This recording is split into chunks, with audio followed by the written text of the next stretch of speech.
After all, Chen Luo had never sung before, and now he suddenly appeared on such a prestigious show. Could he really become famous overnight? Impossible! In front of so many talented guests, Chen Luo was only fit to be a stepping stone for them. After some contemplation, Yifeng began to understand Chen Luo's intentions. He struggled with concerts before, burning money to buy fame. Now he's on this show, for sure, it's just for publicity, spending money to gain popularity. Yifeng was quite clever. He believed this was Chen Luo's ultimate goal. Regardless of whether he sang well or not, many viewers would hear about Chen Luo.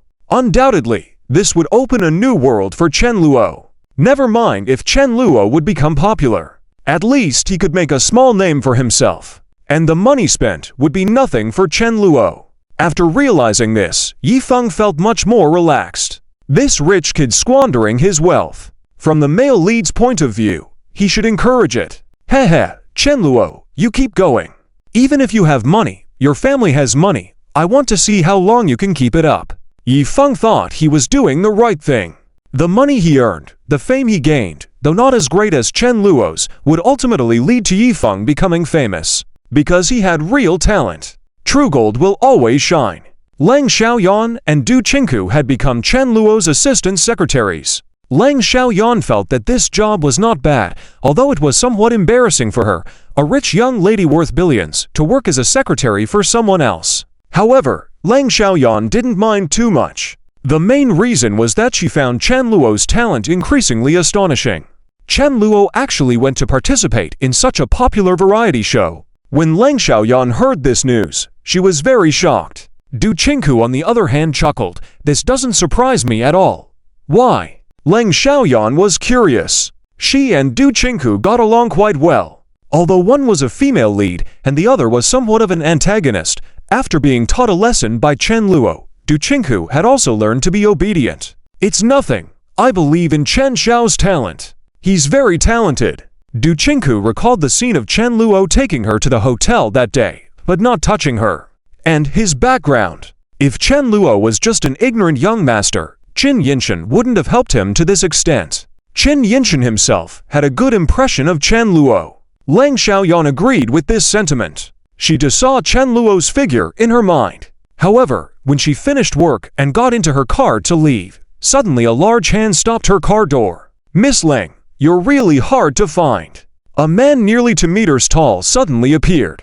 Lang Xiaoyan's face immediately turned cold. "Shen Xingwang, what do you want?" "Want? Of course I want. I've been wanting it badly." The man called Shen Xingwang behaved like a hooligan. Lang Xiaoyan's face became even more unpleasant. This man was the son of a senior executive of a company in South City. He had been harassing Lang Xiaoyan for some time.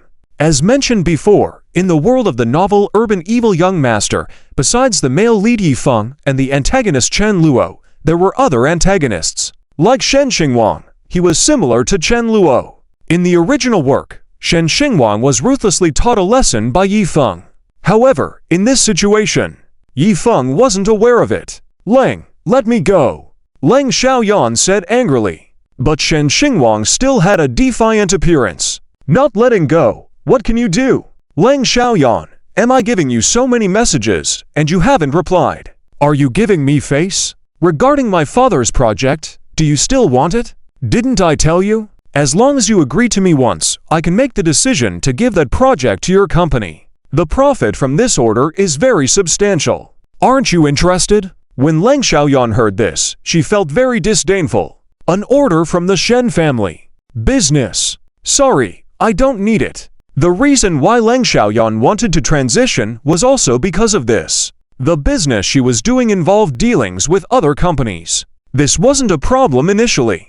But the issue arose with Lang Xiaoyan being too beautiful. Many businessmen she interacted with, whether intentionally or unintentionally, wanted to have a relationship with her. Lang Xiaoyan had had enough. Her haughty yet smooth personality had been forced out in the business world. Lang Xiaoyan wasn't like Chen Xiaoyun, who had the support of the Chen family. She had single-handedly reached this point and had put in a lot of effort. In the novel world, Lang Xiaoyan had a female lead setting, which allowed her to remain virtuous. In reality, Lang Xiaoyan's humiliations might have been much greater. just like Du Qingku. However, it was when she encountered a scoundrel like Shen Xingwang that Leng Xiaoyan truly felt nauseous. She could handle people who followed the rules, smooth over it, but with someone as repulsive as him, Leng Xiaoyan had no way to deal with it. Even if she were to give Shen Xingwang a few slaps, this pervert would likely stick his tongue out on purpose. I don't need my father's project. I have no relationship with your family, and I don't owe you anything. Let go, otherwise, I will call the police. Leng Xiaoyan coldly responded. But this answer directly enraged Shen Xingwang. He had thought that using this project as bait could have a chance to subdue the stubborn woman that was Leng Xiaoyan. Before, he felt that Leng Xiaoyan was already wavering somewhat. Now if she suddenly didn't want it. What? You don't want it? Are you playing me? Get out of the car. Shen Xingwang suddenly opened Leng Xiaoyan's car door. Ah! Leng Xiaoyan was startled. She had just gotten into the car and didn't lock the door when she rolled down the window for some fresh air. Shen Xingwang just appeared, causing her to forget to lock the door. Fortunately, at this moment, the voice of Du Qingku behind Shen Xingwang suddenly came. What are you doing? Shen Xingwang turned back arrogantly and saw Du Qingku holding her phone, recording everything. But Shen Xingwang wasn't flustered at all. He swaggered over to Du Qingku, smiling. Oh, I seem to remember you. Your surname is Du, right? I've seen you before. I didn't expect to see you here. Where is this? Shen Xingwang wasn't in a hurry, despite the fact that the strength of the Du family was great. Shen Xingwang had become used to his arrogance. This is Chen Xiao's territory, Du Qingku said coldly. Chen Xiao? Who's that? Shen Xingwang wasn't very familiar with the young masters of the 5 big families. Chen Luo, one of the young masters of the 5 great families. Haven't you heard of him? Oh, Chen Luo, seems like I've heard of him.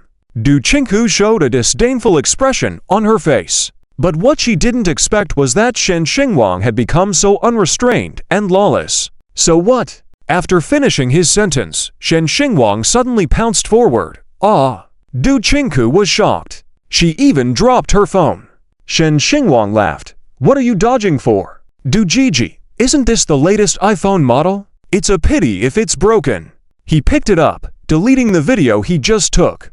Du Qingku felt angry. But Shen Xingwang suddenly extended the phone forward and approached Du Qingku at the same time. Du Qingku retreated repeatedly. What? What do you want to do? I told you, if you dare to touch me, I will call the police. But Shen Xingwang continued to show his unscrupulous appearance. He even pretended to be innocent. What do you mean? I returned your phone. Du Jiji, don't you need this phone? A nearly 2-meter tall man presented such an innocent and pitiful appearance. This made Du Qingku feel uncomfortable. She had already retreated to the company's entrance. At this moment, a few of Chen Luo's little brothers who were guarding the company suddenly gathered around. Their expressions were unfriendly, and each of them was roughly around 1.8 meters tall. In terms of imposing momentum, they were no less than Shen Xingwang. Seeing men approaching, Shen Xingwang immediately calmed down, straightened his posture, put the phone directly into his pocket, and smiled. I remember you, Miss Du. We will meet again. Shen Xingwang's expression caused Du Qingku to feel uncomfortable everywhere. It was truly, extremely disgusting. This also reminded Du Qingku of a man named Li Mingsh. Are you okay, Leng Ya? Du Qingku approached and said. Leng Xiaoyan shook her head. Do you want to report this with your phone? This guy is up to something. He's forcing you to contact him again. Leng Xiaoyan had to admit that Shen Xingwang was the most disgusting man she had ever met in her life. Don't worry, it probably won't help to report it. It's okay, just let Chen Xiao handle this. Du Qingku seemed rather unperturbed. Chen Xiao. Leng Xiaoyan hesitated. She knew Chen Luo had talent, but could he handle such a situation? Even though he was one of the 5 young masters of South City, she knew that Shen Xingwang was a socialite with many brothers around him. Seeing Leng Xiaoyan's expression, Du Qingku felt like laughing. Don't worry, everything will be fine. Trust Chen Xiao. If Chen Xiao is willing to take action, this guy is unlikely to harass you again in the future. Also, I think you shouldn't go home tonight. Stay at the company, at least it's safer, as I'm afraid this guy will come to your house. Du Qingku was experienced. Leng Xiaoyan thought about it and felt that it made sense. But she was still a bit worried. Du Qingku directly pulled her hand, leading her into the company. On the other side, Shen Xingwang, who was hiding in the shadows, seeing Leng Xiaoyan go inside, cursed inwardly and had to leave dispiritedly. If Leng Xiaoyan had gone home, Shen Xingwang was actually planning to go directly to her door tonight. This book is already 700,000 words long, and with 300,000 more words to reach the smooth completion of 1,000,000 words, I ask for your continued support. Thank you. Chapter 182 encounters a new female lead. Chen Luo is about to challenge the male lead. In the world of urban evil young master novels, there are many villains like Shen Xingwang. Apart from Leng Xiaoyan, who is bothered by such villains, Fen Muyao, Li Hongxia, Sun Qingling, and others are also not exempted. Like Zhang Xiaoyu, who was bullied by Zhang Peng. And now, without the protection of Yi Feng. Or rather, after the plot deviated, Yi Feng had no chance, nor enough power, to protect these female leads. But Chen Luo can definitely handle this. Thinking back, Du Qingku recalled the tragic encounter his brother Du Zhengping had with Chen Luo earlier. He had complete trust in Chen Luo's abilities. The only question now is whether Chen Luo is willing to help Leng Xiaoyan. In fact, Leng Xiaoyan is a bit worried. She doesn't know if Chen Luo will help her out. Luckily, when Du Qingku informed Chen Luo about this, Chen Luo calmly said, "All right, I understand, I'll handle this matter." Leng Xiaoyan is currently helping Chen Luo with music copyright issues. She is working for Chen Luo. Of course, Chen Luo would not allow that guy, Shen Xingwang, to disturb Leng Xiaoyan. Thinking back, Chen Luo quickly recalled that Shen Xingwang, in the original work, due to his rascal and unruly nature, was ultimately beaten up multiple times by Yi Feng. No matter how many times he was beaten, he refused to give up. And this person is very treacherous and cunning, including his father, Shen Darren, who is not a good person either. In business, he often uses despicable means to coerce his competitors and even partners. He often bullies the weak. In the original work, his father and he even manipulated a woman together. It can be said that their moral compass is very twisted. Otherwise, Shen Xingwang wouldn't have dared to be so arrogant and lawless. He is just scum. Otherwise, with Leng Xiaoyan's temper, she would have found a way to deal with him herself. But unfortunately, Shen Xingwang's level of despicableness makes Leng Xiaoyan feel helpless. However, when she encounters Chen Luo, even if he's unlucky, Chen Luo certainly won't personally handle this matter. He directly sent a message to Zhao Long. Among the many villains, Shen Xingwang, besides being shameless, has nothing else going for him. In terms of power, their family is not at all significant. However, as long as Shen Xingwang is bullied, his father, Shen Darren, will definitely take action. This means that if they dare mess with Shen Xingwang, Shen Darren will surely intervene. Facing them would be crossing a line. Chen Luo doesn't want to get entangled with them for too long. So Chen Luo directly mobilized the power of his family. He planned to bankrupt the Shen family. The Shen family has many business partners, among whom some are involved in shady dealings with them. Some of them are being threatened. This doesn't require Lin Yun's intervention. Chen Luo can handle it himself. Strictly speaking, this is not a big deal. The real problem is that Chen Luo soon noticed during the singing competition he was a part of. In addition to annoying individuals like Ziyu, there was another woman named Suqian who harbored animosity towards him.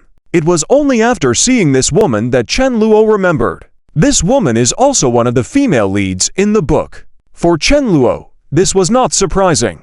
After all, female leads in these novels excel in various fields. They are not only singers, actresses, but also programmers, waitresses, company managers, CEOs, landladies, etc. Many of them have had a deep relationship with Yi Feng. Suqian's hostility towards Chen Luo was only because he was the antagonist. She and Ziyu were on the same side. When many singers were in the backstage, Suqian showed no mercy to Chen Luo, bluntly saying, "Next, it's your turn, but I think you will be ranked 7th, right?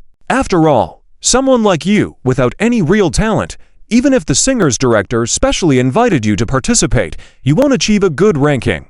Suqian herself didn't understand why she had such a deep hostility towards Chen Luo. However, in her established character, she was an arrogant female lead. Her level of fame was not much lower than Ning Siki's, but their personalities differed greatly. Su Qian had no problem with Chen Luo, but her words left the other singers in the room with changed expressions. However, this time even Yi Na didn't speak up. After all, Su Qian had a fiery temper, and most people didn't want to provoke her. Plus, she was full of potential. Su Qian was just over 20 years old. Her future achievements were limitless. When Ziyu heard Su Qian's mocking words, he immediately chimed in, saying, "Hey, no problem, it's just losing face anyway. Perfect, this guy hasn't made a name for himself yet. There's no need to worrying about saving face, but it's okay, little bro, I'll go easy on you, and I believe you can handle it, right?" These people knew about the influence of Chen Luo's family. So naturally, they assumed that the only reason he made it this far was because of his family's connections. This was not uncommon in the industry. While there were many instances of mocking, what was happening here was relatively mild. Many had reached an unspoken understanding where such things were left unsaid even when the cameras were off. Afterwards, the atmosphere lightened up and the contestants exchanged friendly words. Soon, the singing performances began. The first one to take the stage was a man named Zhang Zijing. He was a well-known singer in the country, with a deep, resonant voice specializing in grand, atmospheric songs. On Chen Luo's side, things went quite smoothly. Zhao Long quickly resolved the situation with Shen Xingwang. After Shen Xingwang and his friends finished drinking and walked into a small alley, they were suddenly ambushed by someone. Shen Xingwang and his friends were not spared either. Shen Xingwang had initially thought of reporting this incident to his father to help him out. Vengeance must be sought. However, before Shen Xingwang could contact Shen Darren, his father called him first. "Hey, son, let me tell you."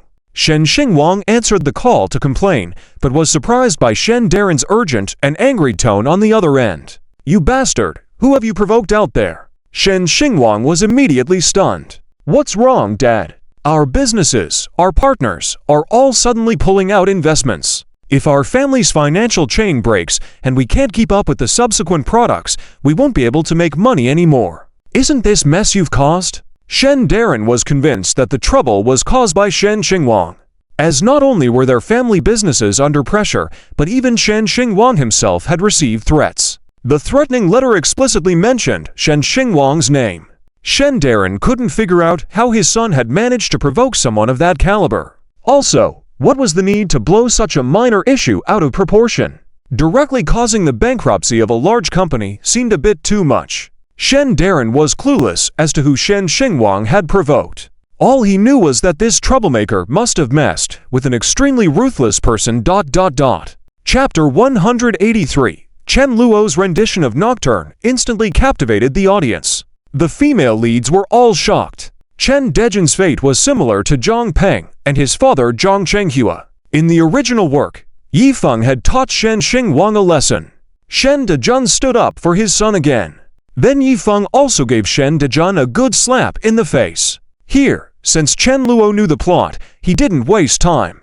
For someone like Shen Xingwang, who was troublesome for Leng Xiaoyan, Chen Luo didn't even consider him important. If he wanted to suppress someone, he had to go all out. Chen Luo didn't want to keep being watched by Shen Dejun after dealing with Shen Xingwang. He didn't want to create trouble for himself. So, Chen Luo straightforwardly resolved the situation with both of them. This way, they wouldn't dare oppose the Chen family anymore. Previously, Shen Xingwang didn't really care about Chen Luo.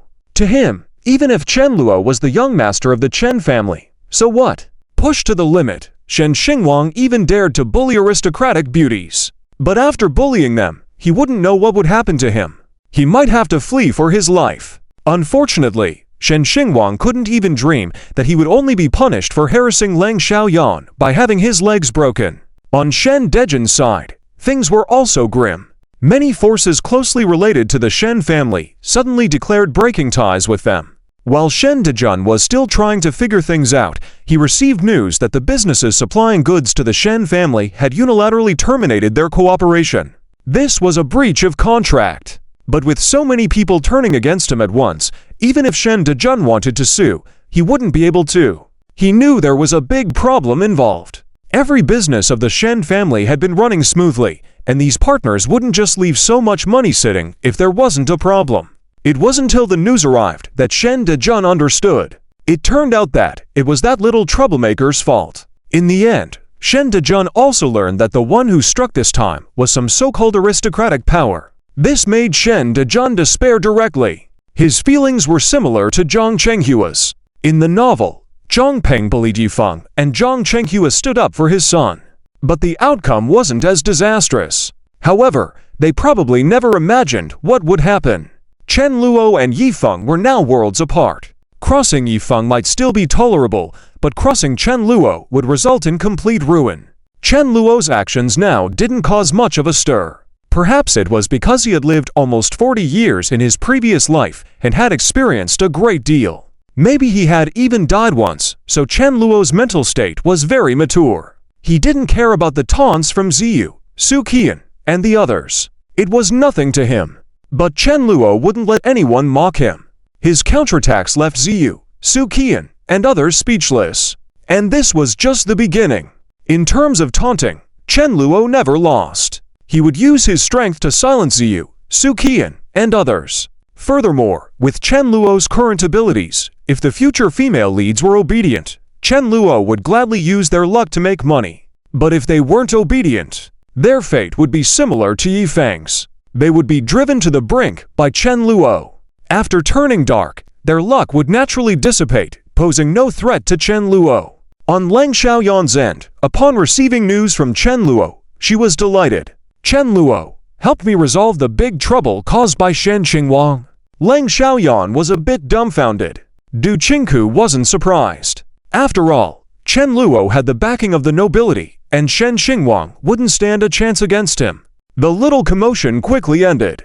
In comparison, Then Muyao, Li Hongxia, Sun Qingling, and other female leads remained as before. They quietly watched the singing competition, which was being broadcasted live, posing a greater challenge to the singer's abilities. Many students from non-city were watching, and Lin Yun was also sitting in front of her computer, resting her chin in her hand, waiting for Chen Luo to appear. However, Xia Qingyu, Zhang Xiaoyu, Wang Zikai, and others didn't expect that Chen Luo would personally take the stage. Wang Zikai, wow, Chen Luo lives up to his name, he's really awesome. Kong Jia, looks like Luo Zhe is about to take off. I wonder what song he's going to sing this time. Xia Qingyu, Chen Luo's songs that he wrote for us are already so good. The song he's going to sing himself must be even more explosive. Zhang Xiaoyu, Chen Luo, is becoming more and more unpredictable. Just how talented is this man? They all had great confidence in Chen Luo. After all, they had witnessed Chen Luo's extraordinary musical talent. Moreover, Che Jingyan, Su Zuqing, and Adaria, among other female leads, quietly tuned in to the live stream. After all, Chen Luo also had a counter-antagonist setting. Now that the male lead Yifeng was being suppressed and couldn't compare to the original work, it was natural for the female leads to pay attention to Chen Luo's actions. Especially now that Chen Luo was taking such a bold step. From being a university student to participating in a professional singing competition, one could imagine that in the future, those dealing with Chen Luo wouldn't be mere young masters anymore. They would be renowned singers, celebrities, or even other entrepreneurs and bosses. Chen Luo's status would be different from theirs in an instant. This made Yifeng extremely angry. How can this guy be so amazing? Yifeng watched the live stream and gritted his teeth in hatred. Yifeng couldn't accept that a worthless playboy like him had made it to the singing stage. It must be that Lin Yun's doing. Just who is this Lin Yun anyway? Since Lin Yun wasn't on the system's strategy list, Yifeng didn't dare approach her recklessly. He had a feeling that approaching Lin Yun might lead to humiliation. Yifeng only had confidence in those women listed in the system, because a few words tossed their way were enough to capture their hearts. Yifeng had tried and tested this countless times and enjoyed the process. He had a system, so these women falling for him easily was only natural. However, everything changed after Chen Luo appeared. Yet, Yifeng wasn't flustered. He tried to console himself. This guy can't be that great compared to real singers. Even if his songs are good, can his singing skills really surpass professional singers? Chen Luo's singing skills must be subpar. Unless he's written a divine song, but the chances of that are slim to none. Yifeng, like an antagonist, mocked Chen Luo. In contrast, at that moment, Chen Luo seemed to be the center of attention. Fen Muyao, Li Hongxia, Yi Jingyan, and many others were watching Chen Luo intently. Fen Muyao was slightly flushed when she saw the handsome Chen Luo on screen. It was at that moment that the music began playing in the venue. Everyone knew that Chen Luo would be singing Nocturne. From the name alone, it sounded ordinary. But when the music started, a hush fell over the audience. The expressions of the viewers changed. Even the female leads watching from their TV screens were captivated. Soon, Chen Luo's voice filled the venue. A group of bloodthirsty ants attracted to decaying flesh. Chen Luo sang earnestly on stage. Backstage, Ziyu, Su Qian, and others looked on, also taken aback. Once Chen Luo finished singing, the audience was still somewhat bewildered. But soon, someone started applauding, and then the applause thundered. Even the host was mesmerized, hearing the comments from the audience. Such a great voice. Fantastic. A really pleasant song. Chen Luo is awesome. People were chanting praises. Chen Luo elegantly bowed and then coolly exited the stage. Lin Yun couldn't contain her smile anymore. Chen Luo, so handsome. Lin Yun knew he was the one for her. Watching Chen Luo perform, Lin Yun was overjoyed. The love in her heart for him grew stronger. Fen Muyao, Xia Qingyu, Zhang Xiaoyu, and the other female leads shared the same sentiment. Xia Qingyu, so, Chen Luo is this handsome when he sings. Zhang Xiaoyu, this song called Nocturne is really nice, isn't it? Wang Zikai, wow, Luo Zhe is amazing. Leng Xiaoyan, Chen Luo, so talented. Many were shocked by Chen Luo's performance, especially the female leads who were watching. Their previous doubts and biases against Chen Luo vanished. Su Qian was left speechless. She had wanted to mock Chen Luo, but now she was at a loss for words. Chen Luo's strength made Su Qian bow her head in defeat. The rapid spread of Nocturne went beyond everyone's expectations. Half a month, even a month later, the song was still at the top of various charts. On music apps, it was ranked number 1. It surpassed the songs sung by Zhang Xiaoyu, Wang Zikai, such as Windy Times and You in the Past. Of course, in part, the reason for this was because Chen Luo participated in a singing show. Zhang Xiaoyu and others released songs directly. As a newcomer, the growth in the number of plays couldn't compare to competing in a singing competition. Despite Su Qian not wanting to, she had no choice but to accept Chen Luo's success. Faced with many people, she apologized to Chen Luo. Ziyu felt the same. But Chen Luo coolly responded, "Is this the best you can do? I told you, I'm here to win, and you all have disappointed me." His words were a hard blow to Su Qian. Her face turned unpleasant. "What did you say? Chen Luo, what's wrong? Want to bet again?" Su Qian looked at Chen Luo again. Chen Luo didn't pay much attention to her disrespectful attitude. Su Qian will likely have a great future under Chen Luo. "What are we betting on? Let's talk about it privately." Chen Luo smiled, and his smile seemed to hint at a successful plan. Ziyu felt a bit intimidated at first, but after thinking it over, he grit his teeth and said, "All right, I'll bet with you too." Ziyu couldn't bear to let his beloved take any risks alone. Chen Luo, however, straightforwardly answered, "I'm not interested in you. Get lost, you." Ziyu was dumbfounded. Su Qian remained unfazed. The glint in her eyes showed no sign of weakening. Chapter 184. Chen Luo helps female leads make big money. Su Qian falls into a trap. "All right, let's discuss this privately." Su Qian couldn't accept it. Just like that, a handsome university student appeared out of nowhere and surpassed her. What did her years of hard work amount to? Moreover, with Su Qian's female lead setting, encountering Chen Luo as the antagonist only intensified her animosity. Yi Feng couldn't accept it either. "How could a worthless young man like you be so talented? How can I show off now?" The male lead in a cool story couldn't show off, or rather, failed to show off, which would naturally make him desperate. And Chen Luo's intentions were also clear. He tempted Su Qian to discuss things privately, solely to win her over. However, when Chen Luo showed Su Qian the contract, she became slightly alert. "You want to sign me? Are you crazy to offer such low compensation?" Su Qian sneered. She even doubted if Chen Luo was dreaming. After all, she was a superstar earning millions annually. How could she be bought off with such a small sum of money? Even if the contract stated that once signed, Chen Luo would help Sukian write songs, she didn't care. How impressive could his songs be? Sukian thought that his song Nocturne was probably his best. Writing such a song was indeed commendable. However, if that was the only song of such caliber, Sukian wasn't that impressed. Don't rush to refuse. If you sign the contract with me, you'll get songs I've written, Chen Luo said with a smile. Huh, who cares? What famous songs have you written?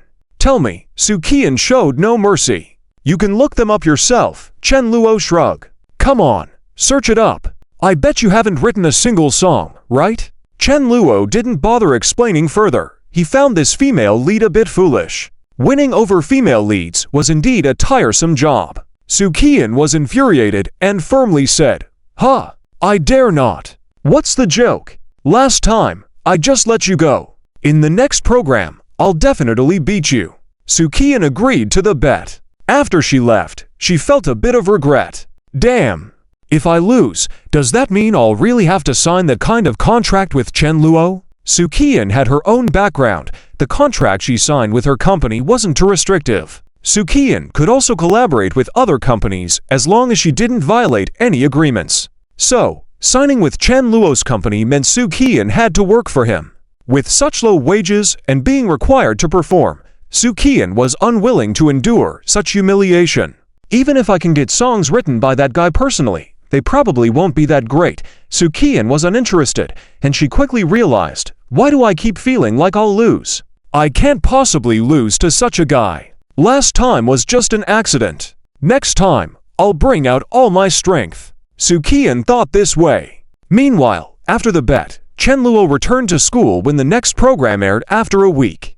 During this time, Chen Luo could focus on his work freely. His song Nocturne received the first place on the singer list with no disputes. Moreover, the song became a sensation online, surpassing expectations. Many people were suddenly listening to Nocturne and using it as background music. It caused a huge stir and received abundant positive reviews. This was quite remarkable. Even within the world of urban evil young master novel, the audience had the ability to appreciate art. They could distinguish whether a piece of work or a song was good or not. They wouldn't artificially hype something up nor deny the quality of a good song.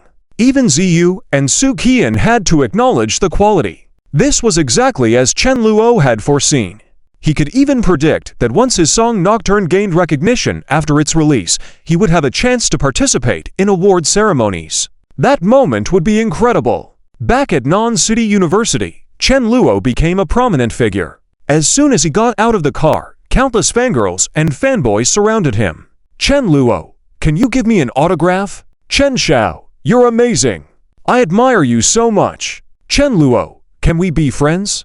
I can do anything for you. A bold statement from a beauty. Chen Luo felt a headache. He never expected to become a celebrity one day. However, he didn't say anything and continued walking, thinking it would be best to keep a low profile and maybe hire some bodyguards. But Chen Luo quickly denied this thought because he saw Yifeng not far away staring at him with resentment. Chen Luo didn't panic. Instead, he felt excited. The more Yifeng fell apart and became angry, the happier Chen Luo felt. He had planned to leave, but witnessing this scene made him stay to sign a few autographs. This further fueled the enthusiasm of the young fans and university students. From afar, Yifeng became increasingly jealous. Why could this worthless young man be liked by so many ordinary people? This made no sense to Yifeng.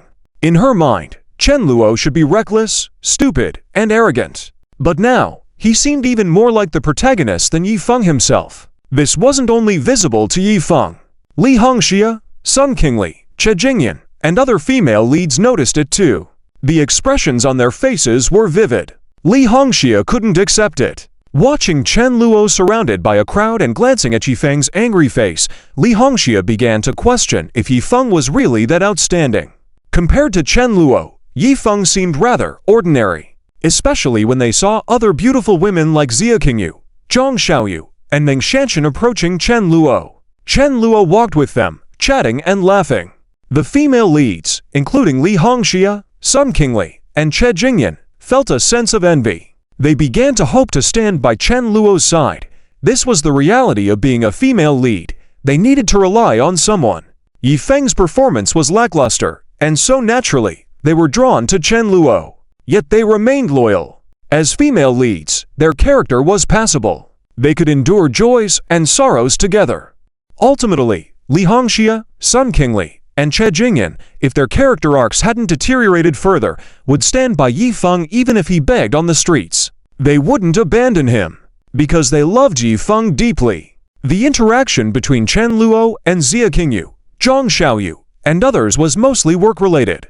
Xia Qingyu was grateful, acknowledging that without Chen Luo's help, she couldn't have earned so much. Starting from being a model at Dream Bar, soliciting customers at the entrance, earning 20,000 a month, to now being developed into a singer. Moreover, the copyrights of the song Xia Qingyu sang, managed by Leng Xiaoyan, had been largely sold. Chen Luo's company had started to make a crazy profit. Therefore, only profitable organizations using songs sung by Xia Qingyu and others would have to pay royalties. Chen Luo could rake in the benefits. Most importantly, this was a long-term investment. Even after 3, 5, or 10 years, as long as those songs were being utilized commercially continuously, Chen Luo would keep earning money. Xia Qingyu, Zhang Xiaoyu, Wang Zikai, and Kong Jia, all 4 of them surpassed $1 million in income this month. This news shocked many people. Earlier, Chen Luo had assured Wang Zikai that if he followed him, his monthly income could reach 7 figures. At that time, Wang Zikai blindly believed him. Now, in no time at all, this goal had been achieved. When he received the money, Wang Zikai couldn't believe it. Can I really earn money on my own? Wang Zikai didn't lack that 1 million. But previously, that money was always requested from his family. Now, he had earned it himself. Did it feel the same as being handed over the money by the family? After understanding this, Wang Zikai was deeply moved. He patted his chest and exclaimed, "Brother Luo, from now on, you're my real brother, or rather, my guardian. From now on, I'll call you my guardian. Whatever you order, Brother Luo, I'll do it without question." Wang Zikai displayed great courage. Kong Jia was mostly the same. He was quite thankful to Chen Luo. Chen Luo not only gave him the opportunity to act, but now also helped him earn money, substantial funds. Kong Jia had no idea what to say. He gave Chen Luo a tight hug and expressed, "I feel the same way. Whatever Brother Luo says, I'll follow it." Kong Jia understood that on his own, he'd never be able to make big money in this lifetime. He could rely on his family and oatmeal at home. However, following Chen Luo might change his life. As for Xia Qingyu, Zhang Xiaoyu, the 2 women were moved to tears. Xia Qingyu couldn't hold back and gave Chen Luo a tight hug. Chen Luo had tried to dodge, but Xia Qingyu was already too quick. At the moment, he didn't object much to her gesture. Xia Qingyu was soft, carrying a light fragrant smell. Meanwhile moving, she even had tears streaking down her fair cheeks. Xia Qingyu let go after a while, her face turning red, and she released her grip. Xia Qingyu was touched. She had finally hugged Chen Luo. Thank you, Chen Luo. I don't even know how to thank you, Xia Qingyu stuttered. Checking her bank account multiple times, confirming it reached 7 figures without any decimals, Xia Qingyu was close to being dazed. Chen Luo walked up and patted her shoulder, saying, "You don't need to thank me. You deserve this. If you must repay me, then sing all the songs I've written for you." Xia Qingyu, the girl with exceptional luck, was quite good. Chen Luo had realized giving songs for Xia Qingyu to sing and developing the female lead was a safe bet. After all, in the original story, their future involved earning a lot of money. People with exceptional luck were indeed different. They were already standing out. Xia Qingyu's eyes widened as she looked at Chen Luo's back after he was about to leave. She was overwhelmed with mixed emotions. There was joy, disappointment. However, Xia Qingyu had seen the light. If only she had understood earlier how good Chen Luo had been to her. Now she was the only one who would enjoy his favor. Unfortunately, everything now belonged to Lin Yun. Luckily, Xia Qingyu had come to terms with it. She muttered to herself, "Then I'll just unilaterally be your little sister." Xia Qingyu said this with a smile, contentedly following after Chen Luo. As long as her thoughts didn't affect the relationship between Chen Luo and Lin Yun, he wouldn't stop her. Xia Qingyu was becoming more and more sensible. Chapter 185, Chen Luo's Gift. Lin Yun's Surprise. In the meantime, Zia Qingyu was willing to work harder to help Chen Luo make more money. For Chen Luo, this was naturally a good thing. Chen Luo also believed that Zia Qingyu had become a qualified worker. Her performance at Menghuan Bar was excellent. She had been working diligently, even if it meant wearing those embarrassing clothes. Zia Qingyu endured it all. Without her perseverance, Chen Luo wouldn't have given her a chance.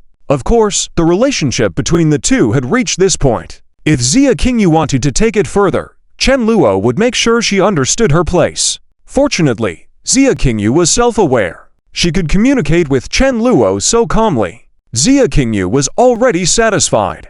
Moreover, working under Chen Luo's guidance, she earned her first $1,000,000. Zia Qingyu was still a university student. There were many things she could do. For example, shopping spree. Zia Qingyu didn't pay attention to Ye Feng anymore. She seemed to have become an independent individual. She carried herself like a leading lady but didn't have any romantic interest in Ye Feng. Zia Qingyu bought many clothes, bags, and even sent money home. At the same time, she bought a gift for Chen Luo but kept it for herself. She hoped that one day she could give these gifts to Chen Luo. The situation with Zhang Xiaoyu was somewhat similar. She wasn't as proactive as Zia Qingyu. Mainly, Zhang Xiaoyu was afraid of making Chen Luo angry. She kept her distance and expressed her gratitude to Chen Luo. Chen Luo nodded calmly. Seeing this, Zhang Xiaoyu's eyes flashed with a hint of disappointment. She had dressed up intentionally today. But Chen Luo remained indifferent to her, showing no interest. We've known each other for a long time. Does Chen Luo really have no feelings for me? Zhang Xiaoyu also liked Chen Luo. The longer she spent time with him, the more she felt that Chen Luo was a good man. Unfortunately, she couldn't have him. This made Zhang Xiaoyu envy Lin Yun even more. Interestingly, this news spread quickly. Zhang Xiaoyu, Zia Qingyu, Wang Zikai, and others made a lot of money under Chen Luo's guidance. Many students in Nanqing started buzzing about this news, getting excited. Wow! I heard that the campus belle Zia Qingyu signed with Chen's company and has already earned over $1 million. Zia Campus Belle's songs are really nice to listen to, but I never expected her to make so much money. I'm really envious. I wonder how much Chen Boss has earned.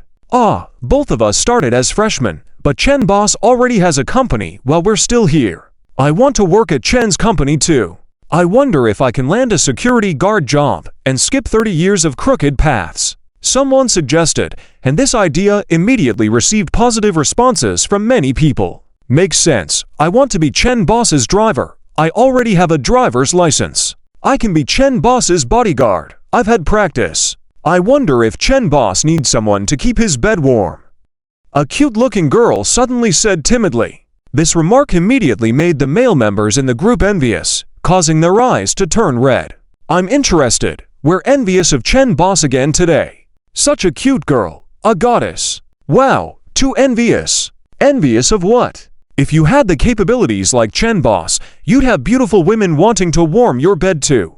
A member in the group interrupted the fantasies of these losers, as they knew this statement was true. After all, besides coming from a wealthy family, Chen Luo's talent had gained recognition from many people. Even the leading ladies couldn't doubt Chen Luo anymore. Fen Muyao, Li Hongxia, Sun Qingling, and other leading ladies, after finding out about the treatment Zia Qingyu, Zhang Xiaoyu, and others received, felt a significant blow. Especially Song Xinlin. She was feeling immense regret. This opportunity should have been mine. Song Xinlin started resenting Ye Feng. She didn't understand why she had liked Ye Feng before. And her animosity towards Chen Luo had grown so much. If it wasn't for her inexplicable thoughts, Song Xinlin would never have rejected Chen Luo. And their relationship wouldn't have become so strained. Song Xinlin didn't need this $1,000,000. But she wanted to sing those good songs. Plus, this $1,000,000 was just the beginning. Song Xinlin knew that as long as Chen Luo continued to write good songs for them, Zia Qingyu, Zhang Xiaoyu, and others could make a lot of money in the future. This treatment, even Song Xinlin felt envious of it. The other leading ladies felt the same way. Li Hongxia, Sun Qingling, Che Jingyan, and others found it hard to accept. Originally, this kind of feat should have been brought about by Ye Feng. In the original storyline, Ye Feng had already made over $1,000,000 in his freshman year, shocking all his classmates. Then, the whole Nanchang University was bustling with excitement. However, Ye Feng had indeed made a lot of money. He completed system tasks and his songs even attracted companies interested in collaborating on rights. However, the prices he received were nowhere near what Chen Luo's songs demanded. Ye Feng also invested in gaming. Logically speaking, he had achieved a lot. But unfortunately, all his actions paled in comparison to Chen Luo. Ye Feng's halo was completely overshadowed by Chen Luo. This infuriated him immensely, and the public was abuzz with talk. Meanwhile, Lin Yun was delighted for Chen Luo. However, she heard some rumors. Chen Luo had become a big star in Nanchang, with many people approaching him, including various beautiful women. When facing others, Lin Yun didn't care. With her strong character, Lin Yun could easily handle competitors. But in front of Chen Luo, she appeared very humble. So Lin Yun didn't dare threaten those women to stay away. She could only hope that Chen Luo wouldn't go overboard because of the villainous setting. Given the harem setting, Lin Yun didn't actually confront Chen Luo's possible harem plans. This was because Lin Yun knew that Chen Luo was special, capable of resisting temptations. Still, faced with many temptations now, could Chen Luo resist them all? Lin Yun believed in Chen Luo. Even if it was an ordinary girl, even if she was beautiful, she couldn't catch Chen Luo's eye. But those leading ladies, Lin Yun didn't know about female leads, male leads, or the fact that she was a character in a novel. But she was clear that Xia Qingyu, Zhang Xiaoyu, and others were indeed very beautiful. Fortunately, Lin Yun's wandering thoughts were interrupted by a message. Seeing the familiar profile picture, Lin Yun immediately smiled. She opened the message. Lin Yun, come out, I bought you something nice. It was sent by Chen Luo. Lin Yun's face lit up with a smile. She replied, what is it? And eagerly awaited his response. Upon opening the box, her eyes sparkled. Inside was an incredibly beautiful crystal necklace. Lin Yun's eyes widened at the sight of it. The gift was so dazzling that Lin Yun was speechless. The necklace was exquisite and must have cost a fortune. Chen Luo had spent over 50 million purchasing it. It was a limited edition global crystal pendant, fitting Lin Yun's status perfectly. Lin Yun couldn't believe it and asked, Chen Luo, is this for me? How much did this necklace cost? Aren't you still in the process of starting a business? Why did you buy me something so expensive? Lin Yun didn't want Chen Luo to spend recklessly. She had seen many luxury items and could tell their worth at a glance. This necklace definitely didn't come cheap and must have cost millions. Even though Lin Yun had given Chen Luo a significant amount of money, she didn't expect anything in return. If Chen Luo made money and wanted to share the profits with her, Lin Yun would be willing to accept. But this gift, Lin Yun didn't need it. However, Chen Luo casually replied, you are the girl I like. What's the big deal? It's just a crystal necklace. I will give you even better things in the future. Typically, Chen Luo wouldn't say something like this to other women. But Lin Yun was different. Lin Yun was worth it. The crystal sports car and luxurious estate she had given Chen Luo were worth more than this necklace alone. So, Chen Luo reciprocating with a crystal necklace worth tens of millions was more than fair. But Lin Yun still felt that Chen Luo was overspending. She didn't want that. Lin Yun gestured to have Chen Luo return it. However, Chen Luo gently pinched Lin Yun's tender cheek and sternly said, be a good girl, listen to me, put it on, and let me see. Lin Yun immediately became obedient, behaving like a docile cat. She no longer opposed Chen Luo's words. Chen Luo then picked up the necklace and helped Lin Yun put it on, presenting a mirror for her to see. Do you like it? Chen Luo asked. I love it. Lin Yun admired it carefully, smiling brightly. Even she rarely bought a necklace worth tens of millions. On one hand, Lin Yun didn't see its value. She had money, but she wasn't foolish. However, the fact that Chen Luo gave her the necklace made her happy. She would feel the same joy over a necklace worth a few $100. Well, as long as you like it, let's go out for a walk and then continue with our exclusive program. Chen Luo knew that Lin Yun was an avid internet and gaming enthusiast, so he often took her to games without any issues. Lin Yun worried that Chen Luo might become too busy in the future and not have time to play games with her. But Chen Luo assured her that it was impossible. Lin Yun had finally found a hobby, and Chen Luo was willing to accompany her. While walking on the street, Lin Yun's necklace was a showstopper, attracting countless gazes from onlookers. Even people who didn't understand fashion could tell that this necklace was far superior to cheap imitations. Oh my goodness, that necklace is so beautiful. The owner of that necklace is so beautiful too. No, the guy next to her is also very handsome. I'm so envious. It feels like the male and female leads walked out of a comic book. How amazing.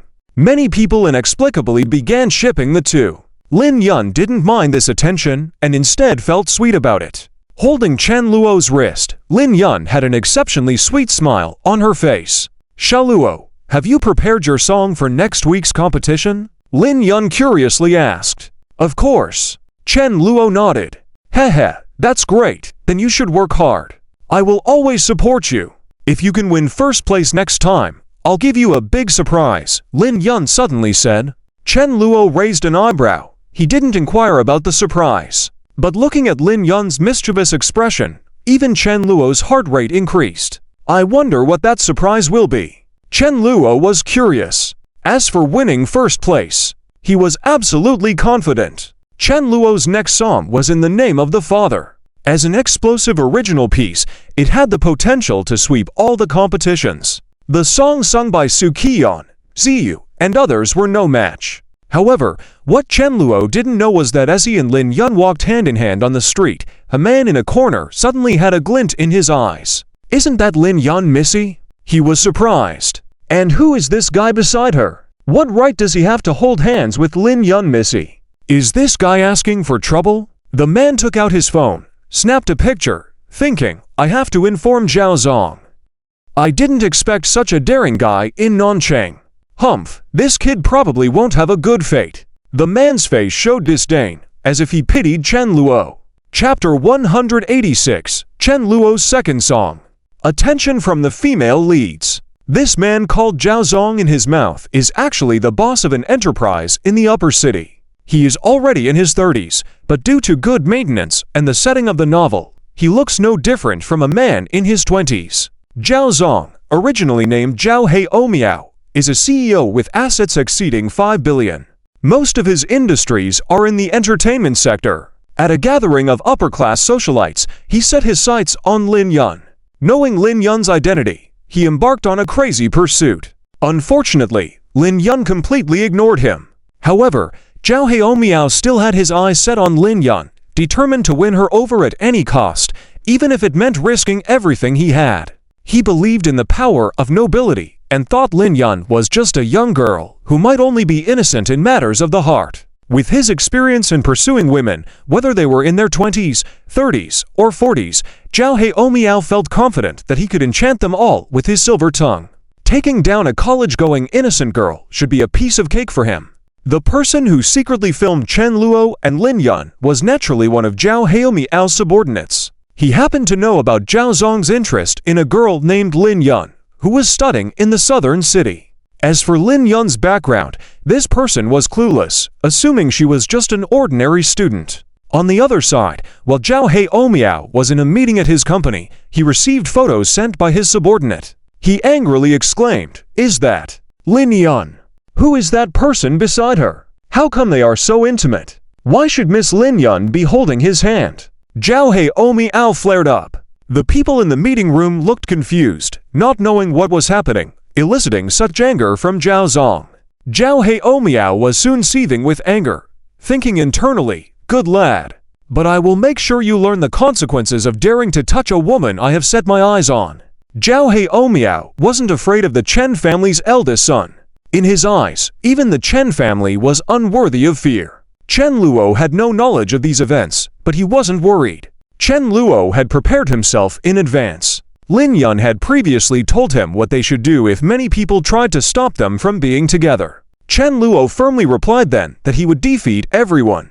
He was well aware of the original plot. Despite the original story, not involving Yi Feng pursuing Lin Yun, Chen Luo had information about them in his mind. Zhao Heomiao, Bai Sheng, Wu Changfeng.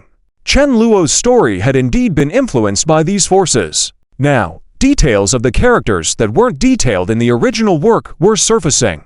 Zhao Heomiao thought the Chen family was nothing to fear. Meanwhile, Chen Luo considered him just an upper city boss, not a significant threat. Chen Luo understood that his real opponents were the noble-born young masters who also had their sights set on Lin Yun. If these people found out about him and Lin Yun, they would definitely try to intervene. Luckily, Chen Luo had prepared himself. He wasn't going to let anyone stop him from being with Lin Yun. As mentioned before, as Chen Luo gained fame, his status in the South City University became extraordinary. Many people wanted to build good relationships with him, including some wealthy young masters who had been trying to befriend him. Hearing about their monthly income rising to $1 million under Chen Luo's assistance, they were envious and sought to establish connections with him. Some were even willing to work as drivers or security personnel at Chen Luo's company. Chen Luo carefully selected a few individuals, some of whom were originally intended to befriend Yifeng in the original story. These individuals appeared ordinary, but Chen Luo knew they would be valuable assets in the future. For example, Yang Hongfei, who wanted to be Chen Luo's driver, came with a sister named Yang Xiaoyu in the original story and had excellent driving skills. Yang Hongfei approached Chen Luo willingly, and Chen Luo was happy to recruit such promising talents. He knew the plot had changed, and people who were originally meant to be involved with Yifeng were now leaning towards him. Chen Luo had no intention of having Yang Hongfei as his driver but had other plans for him. He arranged for Yang Hongfei to serve as a driver for Xia Qingyu, Zhang Xiaoyu, and others, thus reducing support for Yifeng on that front. Chen Luo was wary and had a contract signed between them to ensure their commitment. Yang Hongfei wasn't just looking for a part-time job. He genuinely wanted to work under Chen Luo's guidance and make money. His humility and eagerness to work impressed Chen Luo. They soon signed the contract, ensuring a stable professional relationship. Another individual named Shangzong wanted to work as a security guard for Chen Luo. Their interaction was similarly fruitful. Shangzong's strong appearance and earnest request for employment were well received by Chen Luo, who agreed to part-time employment with reduced pay due to Shangzong's study commitments. Chen Luo saw value in Shangzong's dedication and signed a contract with him, ensuring his spot as a security personnel at the company. Chen Luo had strategized well, considering the eventual transition to full-time employment for Shangzong once he graduated. This arrangement significantly benefited Shangzong and aligned with Chen Luo's plan to have a trusted team by his side. As the story unfolded, talented individuals such as Jie Heowen reached out to Chen Luo, expressing their desire to contribute their skills, offering their technical assistance in computer sciences. Chen Luo welcomed such talent and signed a contract with Jie Heowen, who was pleasantly surprised by the opportunity to work under Chen Luo. Jie Heowen, an enthusiastic computer specialist with a passion for martial arts in his youth, considered this a significant opportunity. To his delight, the monthly salary of 2,000 yuan was a generous offer, securing his commitment to the job. Jie Heowen recognized the potential for growth and hoped to utilize his expertise to benefit Chen Luo's company. Chen Luo didn't hesitate to welcome those willing to contribute positively, aligning with his vision to strengthen his company. Jie Heowen, determined to demonstrate his technical prowess, signed the contract without hesitation, establishing a beneficial partnership with Chen Luo. Furthermore, individuals recruited by Chen Luo, such as the fearless fighter, Jie Heowen, whose sister was previously mistreated at her workplace, also approached him, eager to be part of his team. Their inclusion in Chen Luo's entourage was strategic, offering them a safe space to grow and flourish professionally, even if it meant stepping in to resolve disputes. As the narrative progressed, Lin Yun and other female leads found themselves enchanted by Chen Luo's growing prominence in the music industry. Chen Luo's rising reputation and success in the music world drew admiration and curiosity from various characters, leading to mixed reactions among the female leads. Setting the stage for a high-stakes competition, Chen Luo prepared for his performance in the upcoming singers contest in Jiangcheng. A showdown between Chen Luo and Zhu Qingcheng was set to unfold, sparking intrigue and anticipation among the audience. As the competition commenced, each contestant brought their A-game, aiming to impress the judges and secure victory. Amidst the intense rivalry, tensions rose as Chen Luo took the stage for his second performance, captivating the audience with his musical prowess and leaving a mark on the competition. Chapter 187: Su Qian's Discontent. Chen Luo's Confusion. Chapter 187. Sookian's Discontent. Chen Luo's Confusion. This time, Chen Luo's appearance garnered a lot of applause. The audience in the venue all looked expectant. Generally, in these singer programs, performers sing other people's songs and only need to make adaptations. Many times, a song, after being adapted, tends to sound even better. But Chen Luo sang an original single. Of course, there was nothing wrong with that. It's just that this way involves greater risks. Singing popular songs tested by the market is usually a safer bet. Unless your adaptation is too bad, the performance usually turns out much better. Singing a new song in this kind of setting greatly increases the chance of being eliminated. After all, many songs hold sentimental value. Sometimes, they can resonate with the audience, sparking a group sing-along. The atmosphere and feeling are completely different. However, Chen Luo didn't care at all. He had absolute confidence. This also made the audience very curious. When the host announced the title of the song Chen Luo would be singing this time, both the audience in the venue and many viewers in front of their TV sets were surprised. In the name of the Father, Chen Luo is singing his own original song again. I wonder if Chen Luo's song will be as popular as Night Serenade. I've probably listened to Night Serenade hundreds of times these past few days, never getting tired. That song is really well written, and Chen Luo sings it beautifully. I have a feeling that Chen Luo will surely become popular in the future, and very popular at that. He has exceptional talent in music. In front of the TV screens, the audience chatted animatedly. The barrage of comments was flying. Lin Yun held snacks and bubble tea, enjoying herself, silently cheering for Chen Luo in her heart. As she watched Chen Luo on stage, her eyes sparkled. So handsome. I always thought Chen Luo was very handsome, and now on stage, in the spotlight, he looks even more handsome. Lin Yun wasn't fawning. She had seen many handsome guys. But the more she watched Chen Luo, the more she liked him. It wasn't just her. Even the other female leads thought that Chen Luo's appearance on stage, with his calm expression and suave demeanor, was simply dazzling. In simpler terms, he was explosively handsome. As Li Hongxia watched, she couldn't help blushing.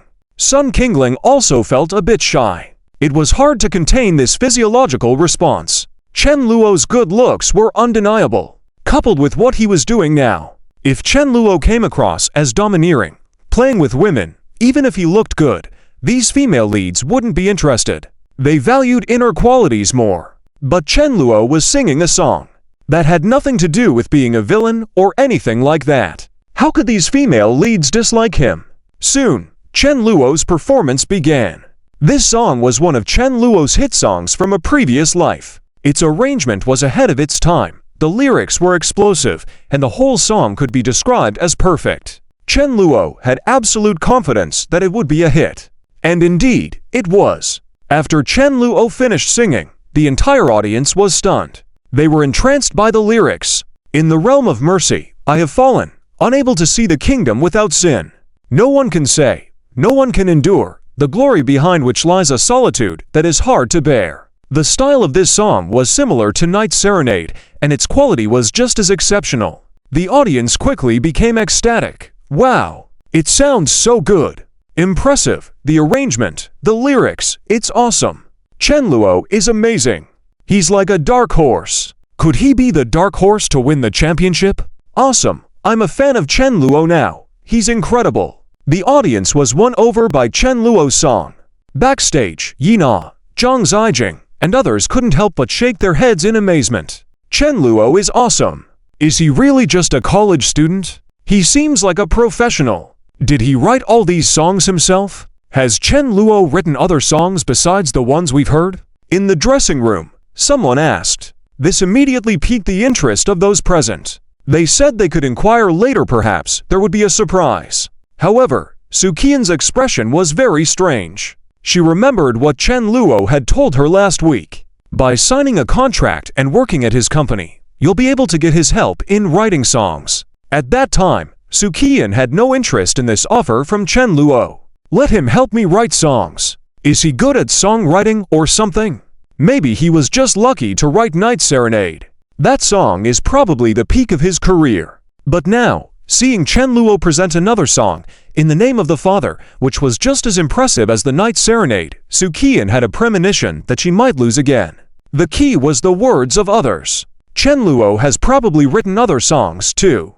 Soo-Kyeon remembered that Chen Luo had asked her to look up other songs he had written, but she had completely ignored it. Now, Soo-Kyeon was very clear. Chen Luo surely had other hit songs.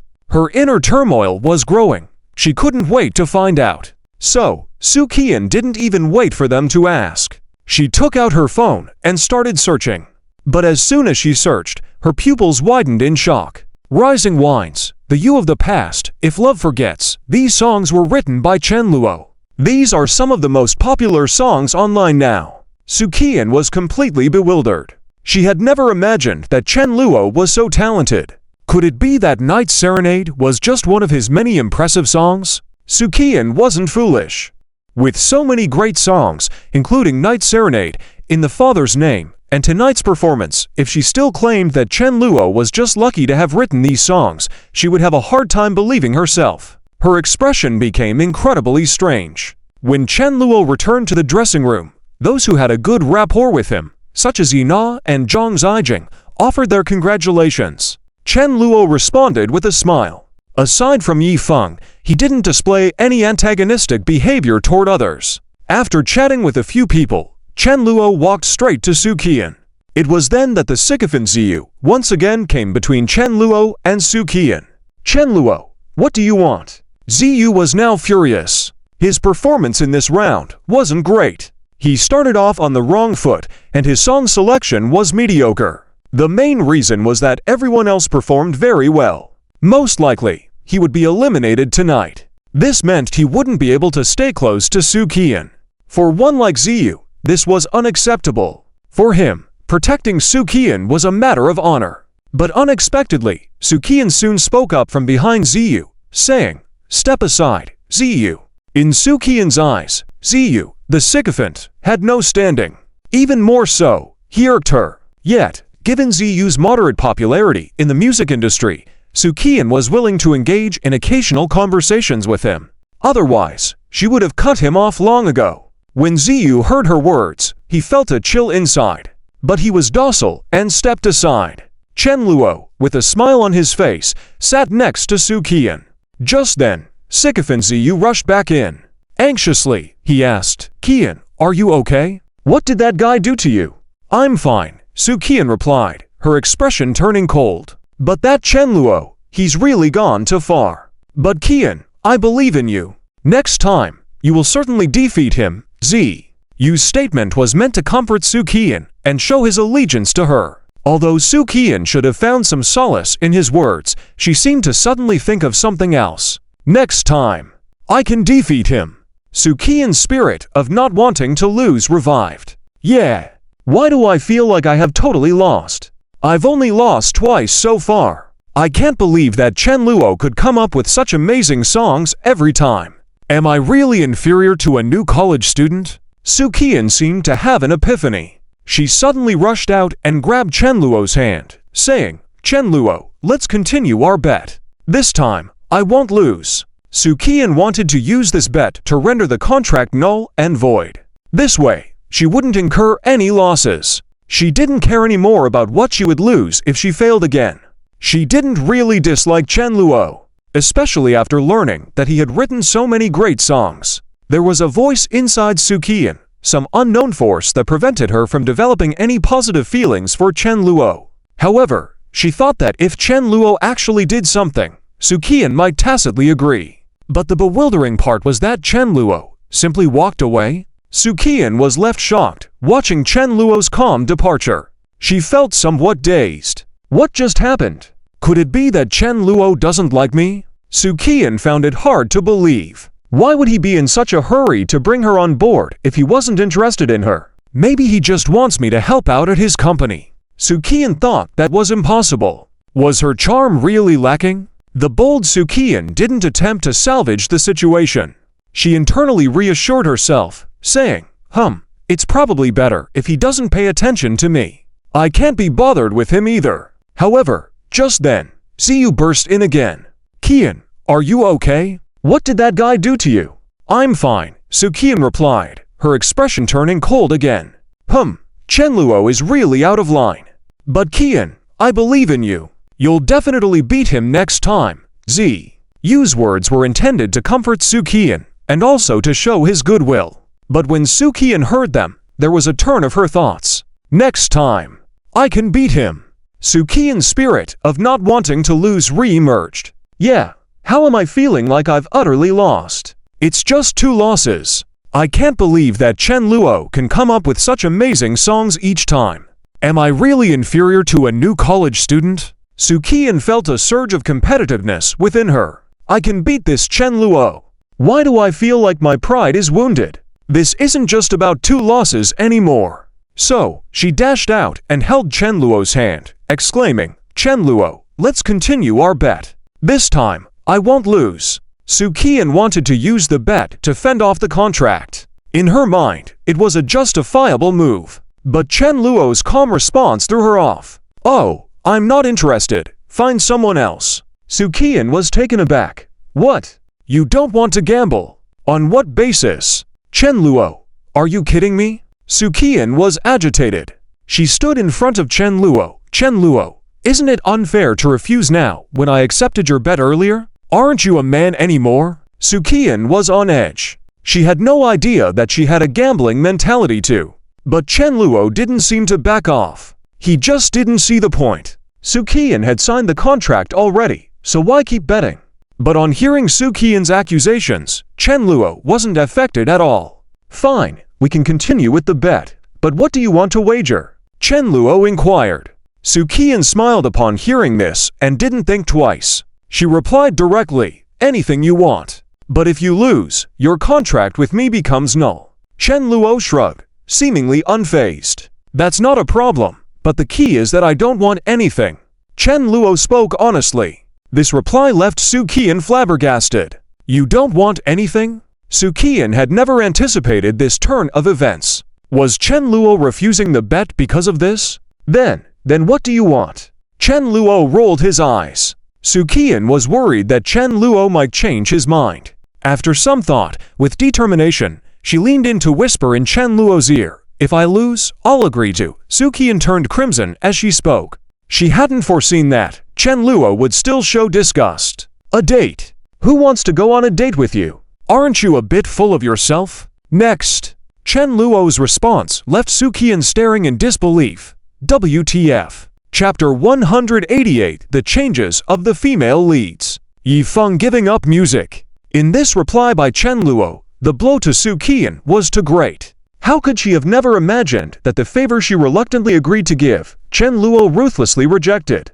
And what does it mean by sprinkle some urine and take a look? Am I really that ugly? Su Qian was so angry that she was shaking all over. Chen Luo, what do you mean? She shouted directly. What it means is, I have no interest in dating you. If you don't have something else to offer that I want, how can we place a bet? Chen Luo's words were spot on. If Su Qian had nothing to offer, the bet would be hard to establish. But I want to date this guy, and he actually rejected me. At this moment, Su Qian's mind was completely blank. She didn't know what to say. Initially, Su Qian had great confidence. After all, there were countless men who wanted to date Su Qian.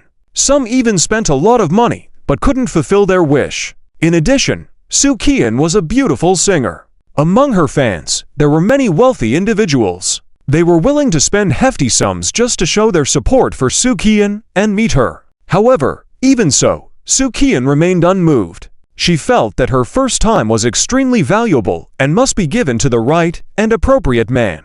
Those men who spent money clearly weren't good enough. Su Qian was very proud of herself. But now, after seeing Chen Luo's talent and gift, she was actually somewhat moved. Songs like The Wind Rises and If Love Was Forgotten, Su Qian had been listening to these songs recently and found them very pleasing.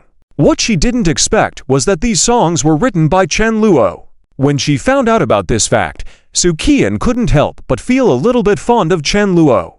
She liked talented men. That's why Su Qian gritted her teeth, mustered up courage, and said that she lost, so she would date Chen Luo once. And the result was that Chen Luo gave Su Qian a merciless blow. Now what? Su Qian was at a loss. Does this guy truly have no interest in dating me, Or is he actually after something bigger? Soo-kian couldn't believe that Chen Luo had no interest in her. After standing still for a moment and contemplating, Soo-kian once again made the decision to be courageous. Damn it! Fine, just once. I don't believe that this guy could still refuse. Soo-kian's face showed a flush of crimson. She said, "All right then, if I lose, I'll." Soo-kian hesitated, leaned into Chen Luo's ear, and whispered again. But Chen Luo, still indifferent, shook his head. "Even if you wear black stockings, I'm not interested.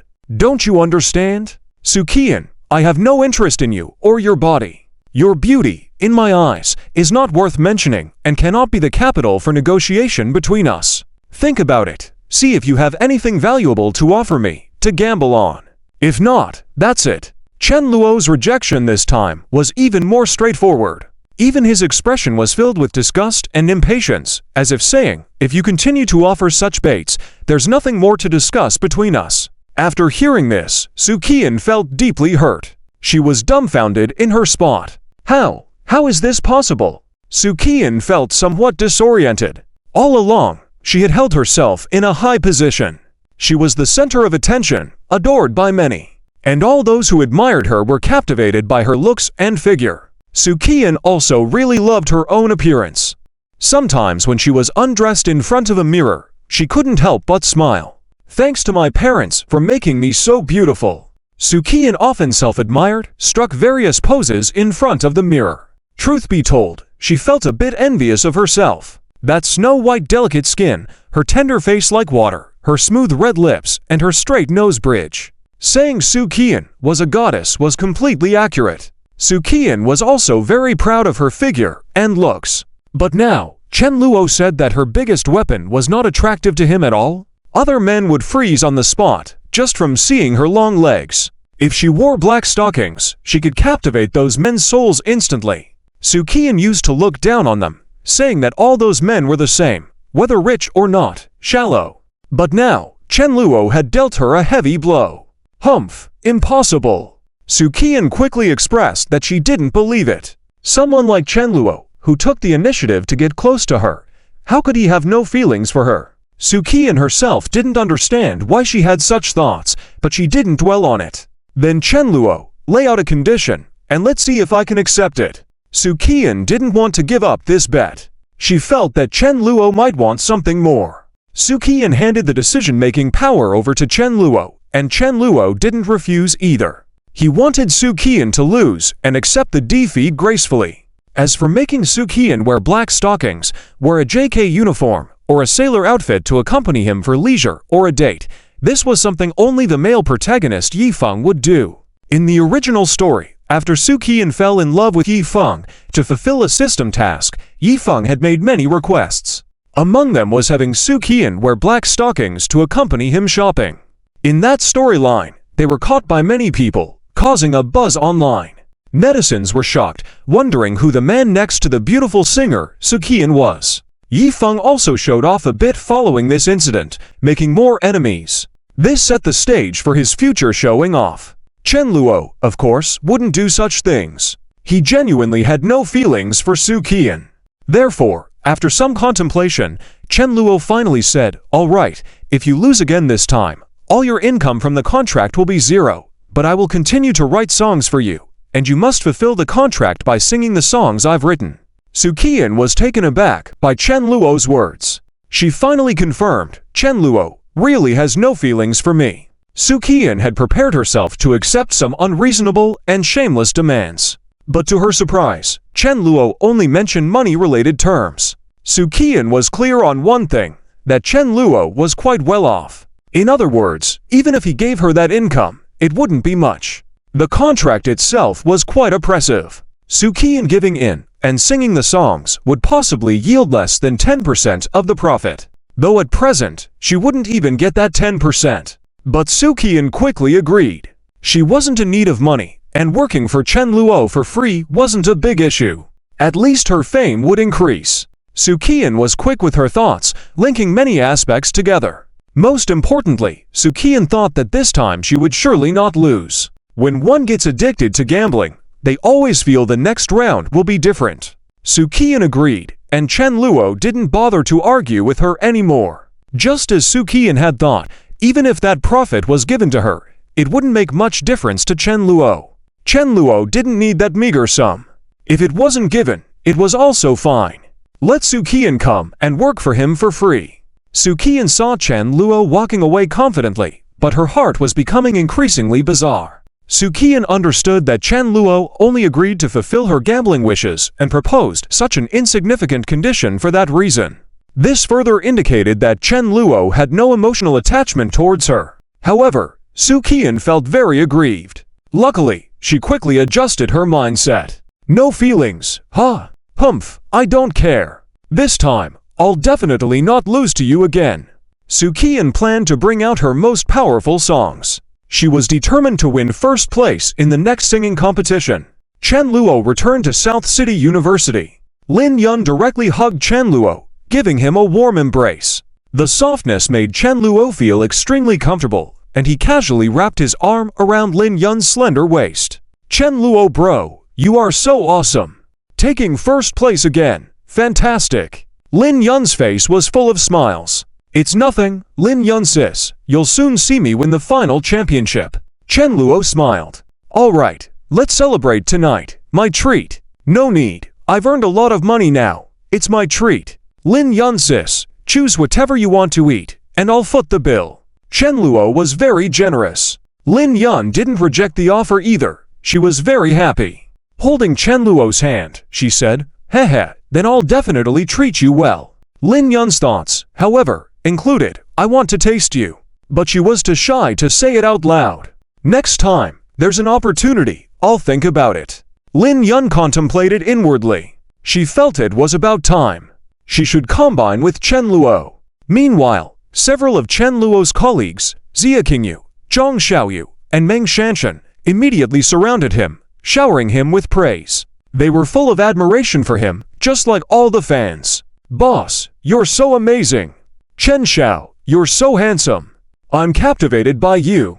Chen Luo, I'm your die-hard fan now. What songs will you sing in the next competition?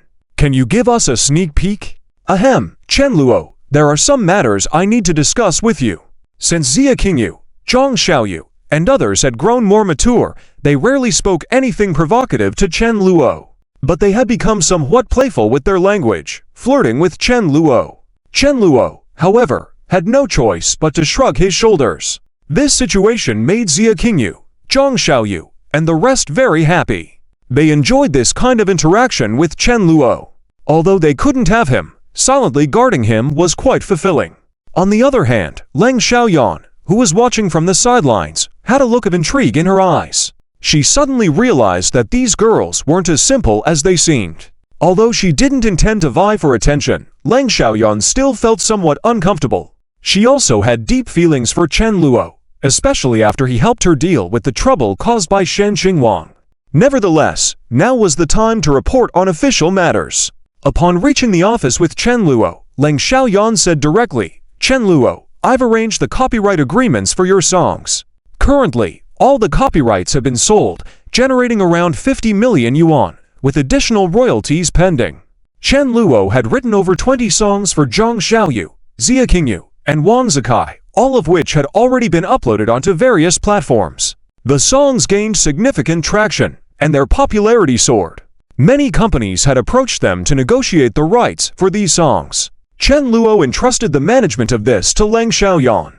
Clearly, Leng Xiaoyan had done a great job as the songs were enjoyable, though not hugely popular.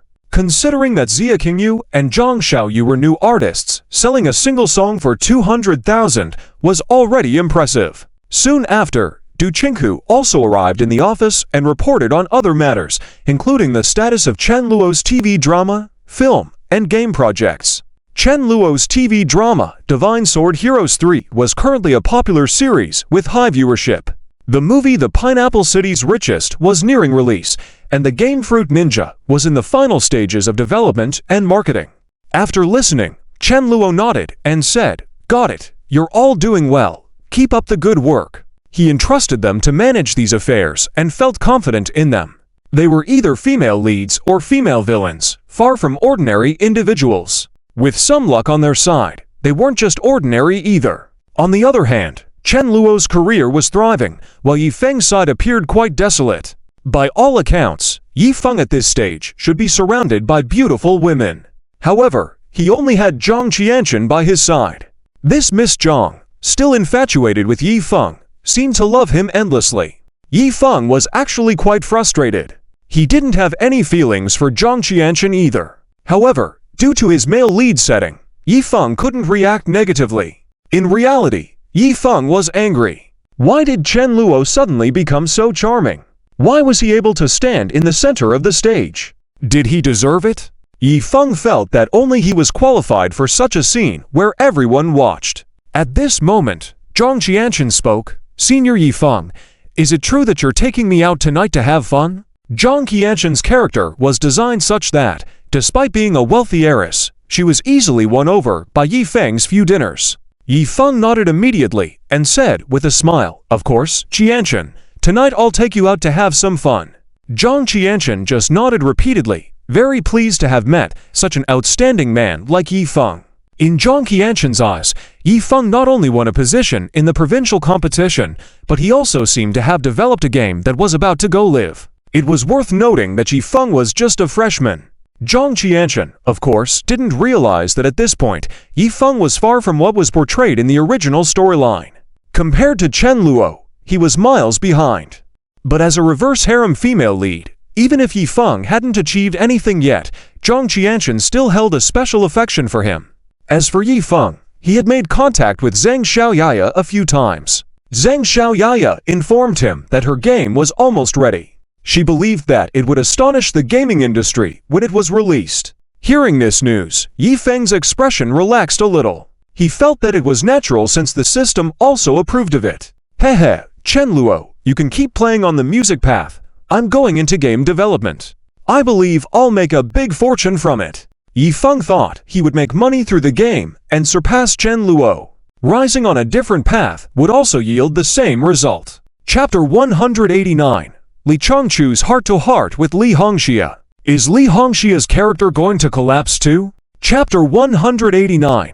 Li Changchu's heart-to-heart with Li Hongxia. Is Li Hongxia's character going to collapse too? This is not only Yi Feng's thought, but also the current protagonist camp, including other female leads such as Li Hongxia, Sun Qinglei, and Che Jingyan.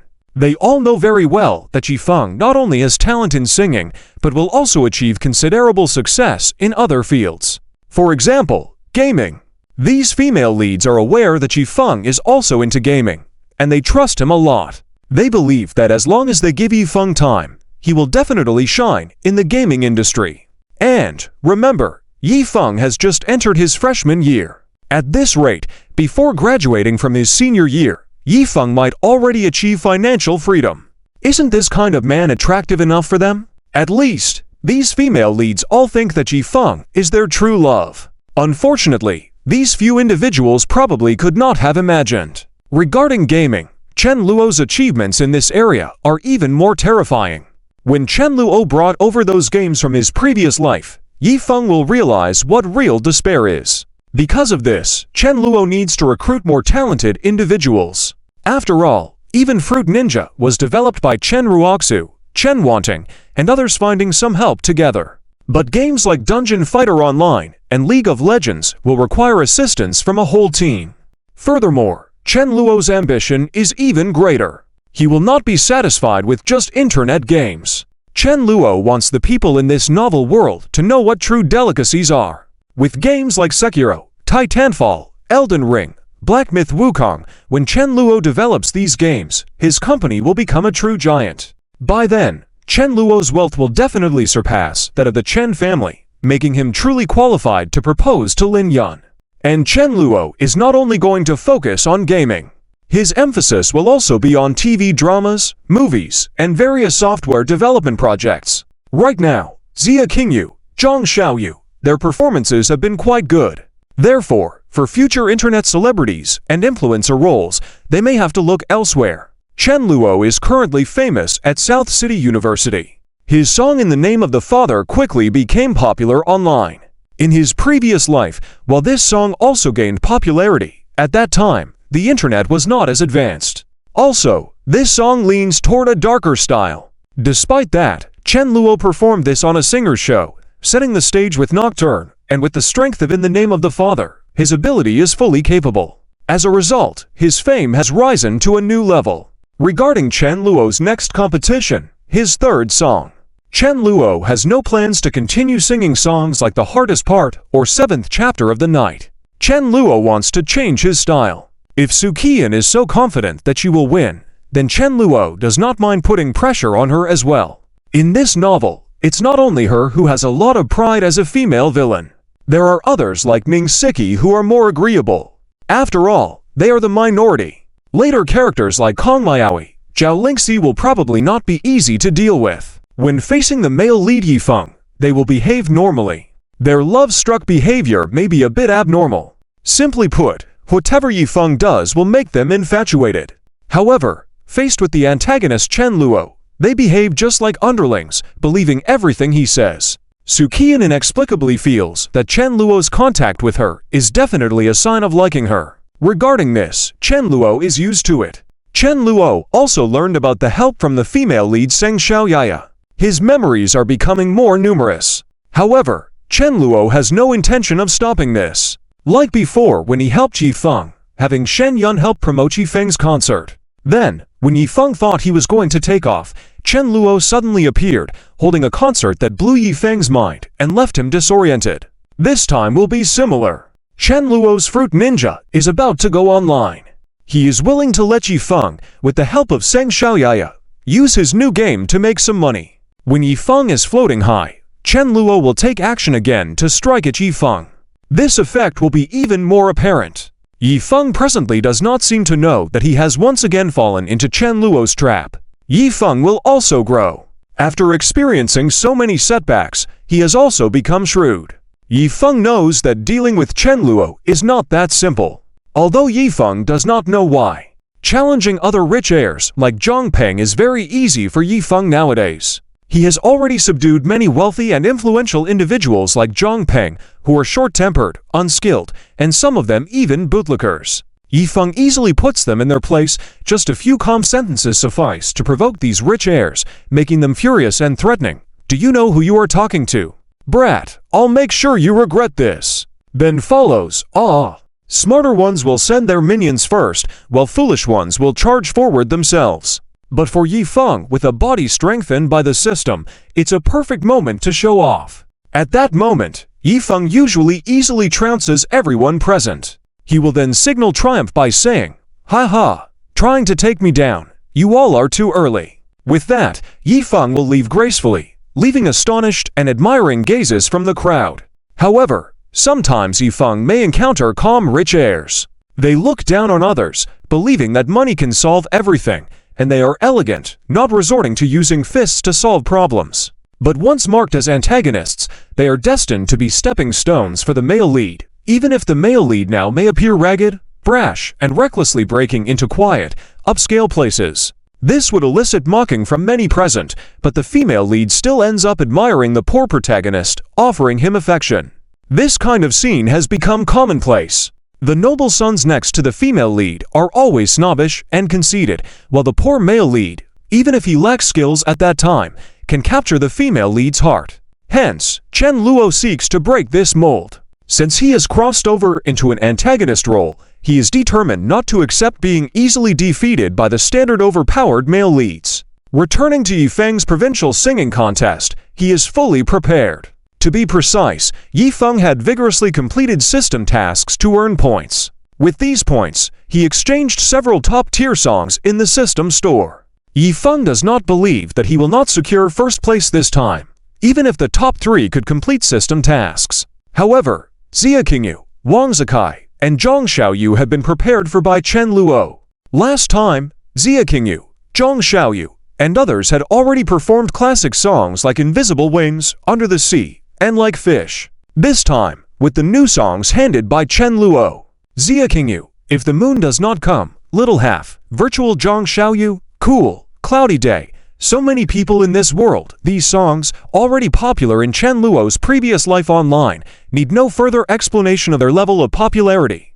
As for Wang Zikai, Kong Jia, and the songs they will perform, Chen Luo has also made arrangements. Wang Zikai, Counter-Strike, Full Firepower, Dragon Scale of Heaven and Earth Kong Jia, Animal World, Young and Promising. Sparrow Chen Luo believes that these songs, when performed, will have an electrifying effect, and the possibility of not becoming popular does not exist. The only issue is that some songs, like Counter-Strike and Dragon Scale of Heaven and Earth, are not easy to sing. It's not so simple for anyone to perform these songs well. This is the reason why Chen Luo is recruiting female leads and antagonists. Xia Qingyu and Zhang Xiaoyu require little effort. They have female protagonist luck. If they were forced to write code or code software, they would need a considerable amount of effort to excel. However, singing is something they can do easily. After all, their character setting also includes having a melodious voice. In the original work, Xia Qingyu even sang a song for Yi Feng. Not to mention that song Xinlin, Xia Qingyu also performed on stage, receiving the admiration of many male students at that time. This further highlights Yi Feng's remarkable qualities, making the goddess Xia Qingyu, who is adored by many, exhibit various overtures towards Yi Feng. The men watching can only admire him, feeling envious, jealous, and exclaiming, "Darn it! Why does this guy get to do that? I feel so envious. I wish I could hold Xia Qingyu in my arms too. I hate it." As for Wang Zikai and Kong Jia, even though they do not have explicit antagonist setups, since they tasted success with Chen Luo, they have earned a significant amount of money. Their efforts have been satisfactory to Chen Luo. So, Chen Luo believes that these few individuals will perform exceptionally well. After helping Yi Feng last time, Li Hongxia and Yi Feng did not have any more interaction. Li Hongxia felt a bit bored, looking at Yi Feng like she was waiting for something, with a tinge of unrequited love. This situation is quite similar to the original work. In the original, after Li Hongxia, Fen Muyao, and others were conquered by Yi Feng, they lost much utility. Even high-status female leads would not be the center of Yi Feng's attention. It's strange how Yi Feng behaves this way. He wants to care for Li Hongxia, but the other female leads need him more at the moment. Hence, Li Hongxia had to endure. Fortunately, these female leads can comfort themselves. It's okay. Yi Feng is definitely busy with his career now. I believe he will soon earn a lot of money. When the time comes, Yi Feng will definitely come back for me. Li Hongxia harbored such thoughts. However, ever since being mocked by Fen Muyao the last time, she started to waver in her feelings. Is it worth it to be so firm in my feelings towards Yi Feng? This doubt has lingered in Li Hongxia's mind. Unfortunately, she does not understand how these elements fit together. As a suave novel's female lead, Li Hongxia is also unable to awaken to the fact that she is a pre-programmed character in this fictional world. Meanwhile, Li Hongxia's father, Li Changchu, the chairman of the Li Group, walked in. "Hongxia, how are things lately at school?" Although Li Hongxia's family does not reside in Phoenix 1 Residential, a well-known villa area in South City. "It's fine, Dad. Why do you ask?" "It's nothing. I just heard recently that you seem to be getting close to a male classmate at school." Li Changchu spoke. Li Hongxia felt a sudden panic in her eyes. "Where did you hear that, Dad? Who's spreading rumors?" Li Hongxia knew that Yi Feng was still an impoverished lad, and they were not a good match. If she mentioned this at home, their household would likely not approve. Nevertheless, at that moment, Li Changchu revealed his intentions. "In fact, I think that Chen family's boy seems quite decent. I heard he has been appearing on TV shows lately. It's really unexpected. I remember this lad used to idle around and lack knowledge. However, Chen family and our relationship are also good. It's a match between families. Hongxia, if you are interested, you can spend more time with him." This was Li Changchu's perspective. He heard from his subordinates that the son of the Chen family had been on television lately and even composed many songs himself. This genuinely astonished Li Changchu. This news prompted him to investigate further and learn more about Chen Luo's other exploits. Also, Li Changchu previously came across witnessing his daughter together with another boy. He took this as an opportunity to inquire about Yi Feng's background. Without a doubt, Yi Feng has the chops, but Li Changchu simply did not consider him relevant at that time. Conversely, Chen Luo's achievements made Li Changchu realize the boy's immense potential. When did Chen Tianhe's son become so outstanding? Li Changchu was shocked and wondered if he should discuss this matter with Li Hongxia. If she was willing, then Li Changchu would have one large task settled. However, when Li Hongxia heard Li Changchu's words, she immediately refused. "Dad, I don't want anything to do with Chen Luo. I don't like him." Seeing Li Hongxia reject so abruptly, Li Changchu was surprised. He inquired, "What's going on? Did you have a falling out with Chen Luo at school?" Even though Li Changchu respected his daughter, he wouldn't stand for his daughter being mistreated. Li Changchu has no intention of putting his daughter in such a situation. Li Hongxia replied, "No." Li Changchu pursued, "Then why don't you like someone like Chen Luo? I think this lad is pretty handsome. Even I, in my prime, might not have been as good looking as him." Li Changchu suddenly becomes self-absorbed. Li Hongxia, holding back a chuckle, appeared bewildered. She stuttered, "It's not." These were unspoken thoughts in Li Hongxia's mind. Indeed, she didn't hate specific aspects of Chen Luo's appearance. Or, she felt that Chen Luo was quite handsome. Then why? Li Changchu questioned, puzzled. Since there was no falling out and Chen Luo was attractive, he couldn't fathom why she resisted being friends with him. Li Changchu already had an answer. It seemed like his daughter was harboring deep feelings for that poor lad named Yifeng. "Oh, Dad, don't ask me more. I could never like Chen Luo anyway. Let that thought die in your head." Li Hongxia had decisively chosen Yifeng, leaving Li Changchu slightly infuriated. It appeared that his daughter had questionable taste. He directly confronted her. "Hongxia, are you losing your mind? He has a girlfriend, and you still like him. You mean to infuriate me to death." Li Changchu couldn't understand why his daughter, of all people, held such beliefs. At the same time, Li Hongxia, feeling a bit bewildered, wondered how her thoughts had become a kind of obsession. Eventually, through gritted teeth, she reaffirmed, "Dad, please stop. I can't feel for Chen Luo. I decided on Yifeng. They are the person I choose for this lifetime." *Bammer*. Li Changchu abruptly stood from his seat. Fury ignited in his eyes. "Li Hongxia, what is going on in your head? He has a girlfriend, and you still like him. Are you trying to push me into a grave with how mad you're making me?" Li Changchu didn't fathom how his daughter harbored such notions. Li Changchu had developed an answer. He understood that his daughter loved Yifeng rather deeply. Li Hongxia muttered, "Yeah, why? Do I like him so much?" Li Hongxia's eyes grew increasingly perplexed at this realization. Chapter 190. Yifeng's game is about to go online. The first interesting female lead appears. Li Hongxia is not rebellious, and Li Changchu is indeed a good father. He has not had contact with Yifeng here, so he has not been too influenced by Yifeng's protagonist halo. This makes Li Changchu quite puzzled. Yifeng, handsome and full of potential, is surrounded by so many women. If other women still love him, Li Changchu doesn't care. But why does even his obedient daughter have to compete with other women for a man? For affection? When does my daughter Li Changchu's lineage need to be so humble? Li Changchu's heart is filled with anger. He even wishes he could rush to South City University right now. Drag that guy named Yifeng out, and then give him a lesson. Keep him away from his daughter. Child, you must think carefully. You are the daughter of the Li family. What kind of man can't you have? Do you really like that stinky kid named Yifeng so much? It must be said that Li Changchu still respects his daughter's thoughts. Even so, he continues to advise her earnestly. But he is relieved to hear that his advice seems to be effective. Li Hongxia quickly said, "Dad, I don't like him that much.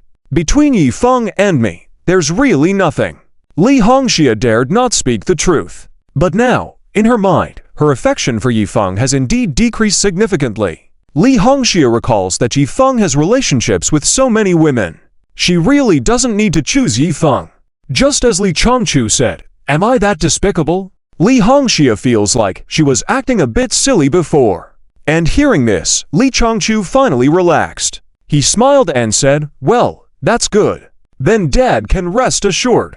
Oh, by the way, about that Chen Luo, Dad hopes you think it over again. I really think Dad, please stop. Even if I can't be with Yifeng, I won't like Chen Luo either." Li Hongxia interrupted Li Changchu. She feels very determined. There is no way she will ever like Chen Luo. Li Hongxia was crazy admonishing herself in her heart, as if it was a terrible thing to like Chen Luo. Li Changchu, seeing how determined Li Hongxia was, also felt puzzled. His daughter had clearly stated that there was no conflict between her and Chen Luo. She had no bias towards Chen Luo. Alright, let's leave it at that. Dad is going to the company now. Also, you should start learning about some company affairs. Dad hopes that in the future, you can be as outstanding as your brother, so that Dad can confidently hand over the company to you for management. The next successor of the Li Group is naturally Li Mingsh, Li Hongxia's older brother. This is no surprise. But in the original work, Li Mingsh did not achieve his wish smoothly. Because, fundamentally, he is a beast. This fact is still unknown to Li Hongxia. In the original work, it was Yi Feng who exposed Li Ming's true nature. He also turned out to be a very terrifying antagonist. Not only did he collaborate with some evil organizations, he even wanted to harm his own sister. But at this point, Li Hongxia is unaware of this. She admires her older brother Li Mingsh quite a bit. Okay, I got it, Dad. Li Hongxia nodded. Li Chongchu left directly. After he left, a look of puzzlement reappeared in Li Hongxia's eyes. Why do I like Yi Feng so much? Li Hongxia felt that she needed to figure out this question. In reality, she didn't seem to like him that much. On the other side, Yi Feng met with Zheng Xiaoyaya. Zheng Xiaoyaya was very excited and reported to him about the progress of the game she had developed. Yi Feng, I'm really grateful to you. Without your support, this game of mine wouldn't have the chance to go online. Zheng Xiaoyaya was joyful. She had always believed that the game she developed would achieve certain success in the market. However, no one believed in her. Fortunately, she unexpectedly met Yi Feng. Although Yi Feng was just a university student, he managed to contribute 100,000 to support Zheng Xiaoyaya's research. This shocked Zheng Xiaoyaya, especially when she learned that Yi Feng had earned this money back in school after developing a game. With this game going online, he made money. Zheng Xiaoyaya was even more astonished. And her performance did not disappoint Yi Feng. In fact, Yi Feng himself couldn't tell if Zheng Xiaoyaya's game would be successful. The reason he dared to invest boldly was that it was a system task. Since the system required Yi Feng to invest in Zheng Xiaoyaya's game, it meant that this game would definitely succeed. Was there any need to doubt it? All these are your ideas, Sister Xiaoyaya. With such great ideas, with no investment, this game might have been forgotten. I believe this game will definitely be successful. At a bar, Yi Feng had a smile on his face. The shooting game he and Chen Ruoxu developed. Although Chen Ruoxu eventually withdrew and took her part of the code, Yi Feng managed to fill in the gaps using the system. That game had earned Yi Feng 200,000 and was still bringing him a steady income. There were many online players and many game companies who invited Yi Feng to join them to develop games together. There were also many advertising companies looking for Yi Feng for product placements. It could be said that after Yi Feng finished these collaborations, he will make a good profit once again. Then Yi Feng's net worth could easily surpass 1 million. Achieving this in the freshman year was truly remarkable. Yi Feng was already worthy of being called a dragon among men. However, now, Chen Luo was standing in Yi Feng's way. Yi Feng wouldn't be satisfied with just a net worth over 1 million.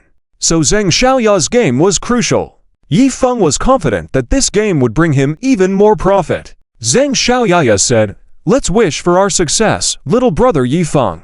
Zheng Xiaoyaya raised her glass with one hand and held Yi Feng's hand with the other. They clinked glasses. "Let's wish for our success," Yi Feng also smiled.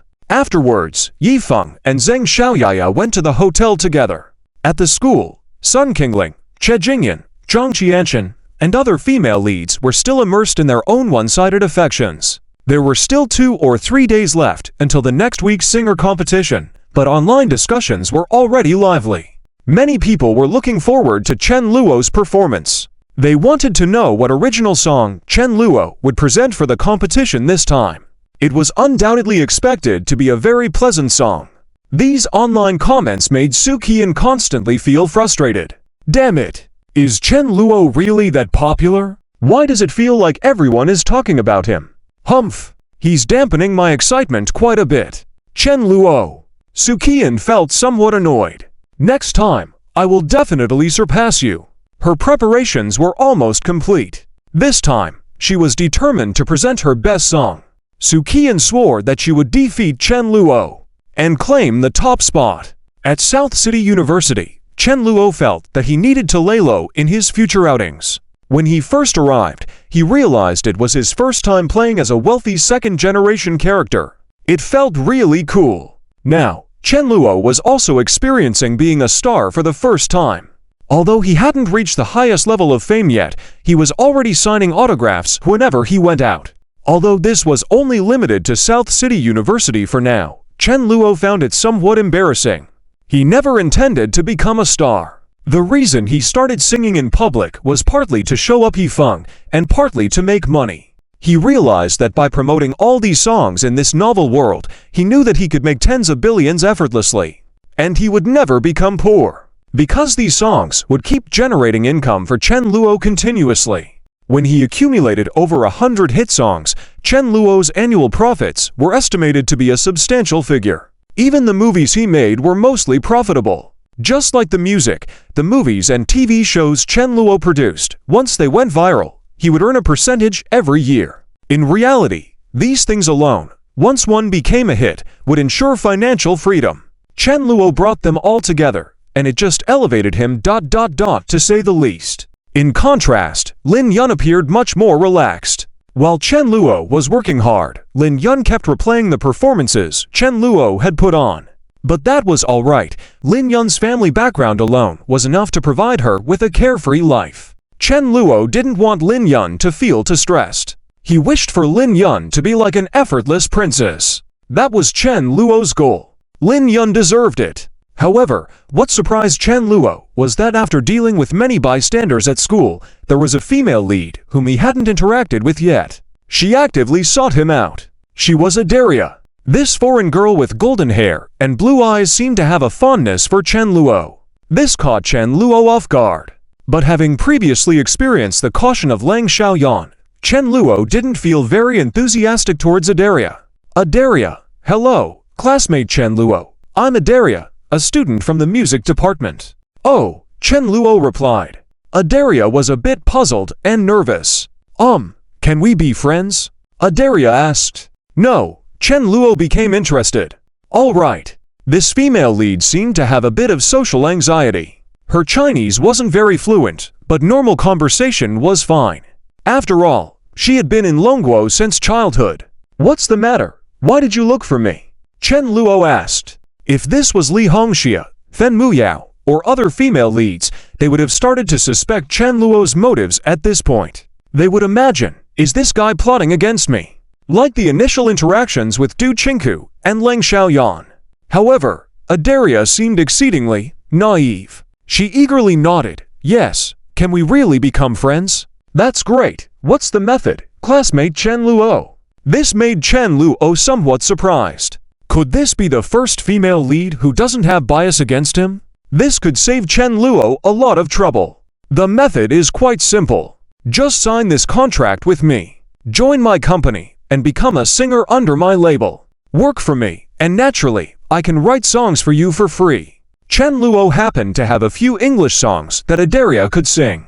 By then, Adaria's rise to fame would certainly not be slower than that of Xia Qingyu or Zhang Xiaoyu. Adaria took over the powerful contract and immediately looked at it. Her face showed a complex expression. Chen Luo, if I breach the contract, will I owe you millions in damages? Adaria hesitated. Even though she knew that as long as she didn't breach the contract, this clause would have no effect. But this was akin to the sword of Damocles. Anyone who saw it would be afraid. What happens if you are wrongly accused of breaching the contract? Yes, do you want to sign?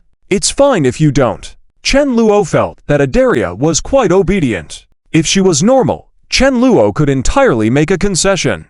Hopefully, if she actually breaches the contract, the damages could be reduced to tens of thousands. Adaria hesitated, but after a moment, she clenched her teeth and said, all right, I'll sign it. As long as you're willing to write songs for me, I can join your company and be a member. After saying this, Adaria directly signed her name. This swift move caught Chen Luo off guard.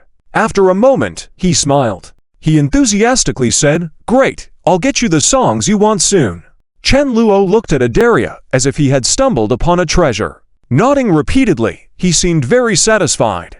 Adaria also seemed pleasantly surprised. Smiling, she nodded and said, "Yes, please help me, classmate Chen Luo." After this, Adaria's face seemed to be tinted with a blush. Chapter 191. Yifeng's mentality is getting more and more explosive. Wait, how did the female lead get captured by the antagonist? Chapter 191. Yifeng's mentality is getting more and more explosive. Wait, how did the female lead get captured by the antagonist? Audrey didn't make this decision suddenly. In fact, she had been observing Chen Luo for quite some time. She herself studies music, and last time when Yifeng held a concert, it left Audrey somewhat shocked. She initially thought that Yifeng was already very talented. But not long after, she saw Chen Luo directly organizing an explosive concert at the South City Gymnasium. And each of the songs in the concert was so enjoyable to listen to. They were all original compositions by Chen Luo. This greatly surprised Audrey. At the same time, her curiosity towards Chen Luo increased significantly.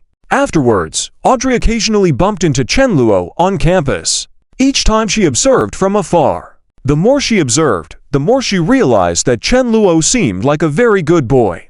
Unlike other young masters who walked arrogantly and bullied others, Chen Luo gave her the feeling of a gentle and elegant gentleman.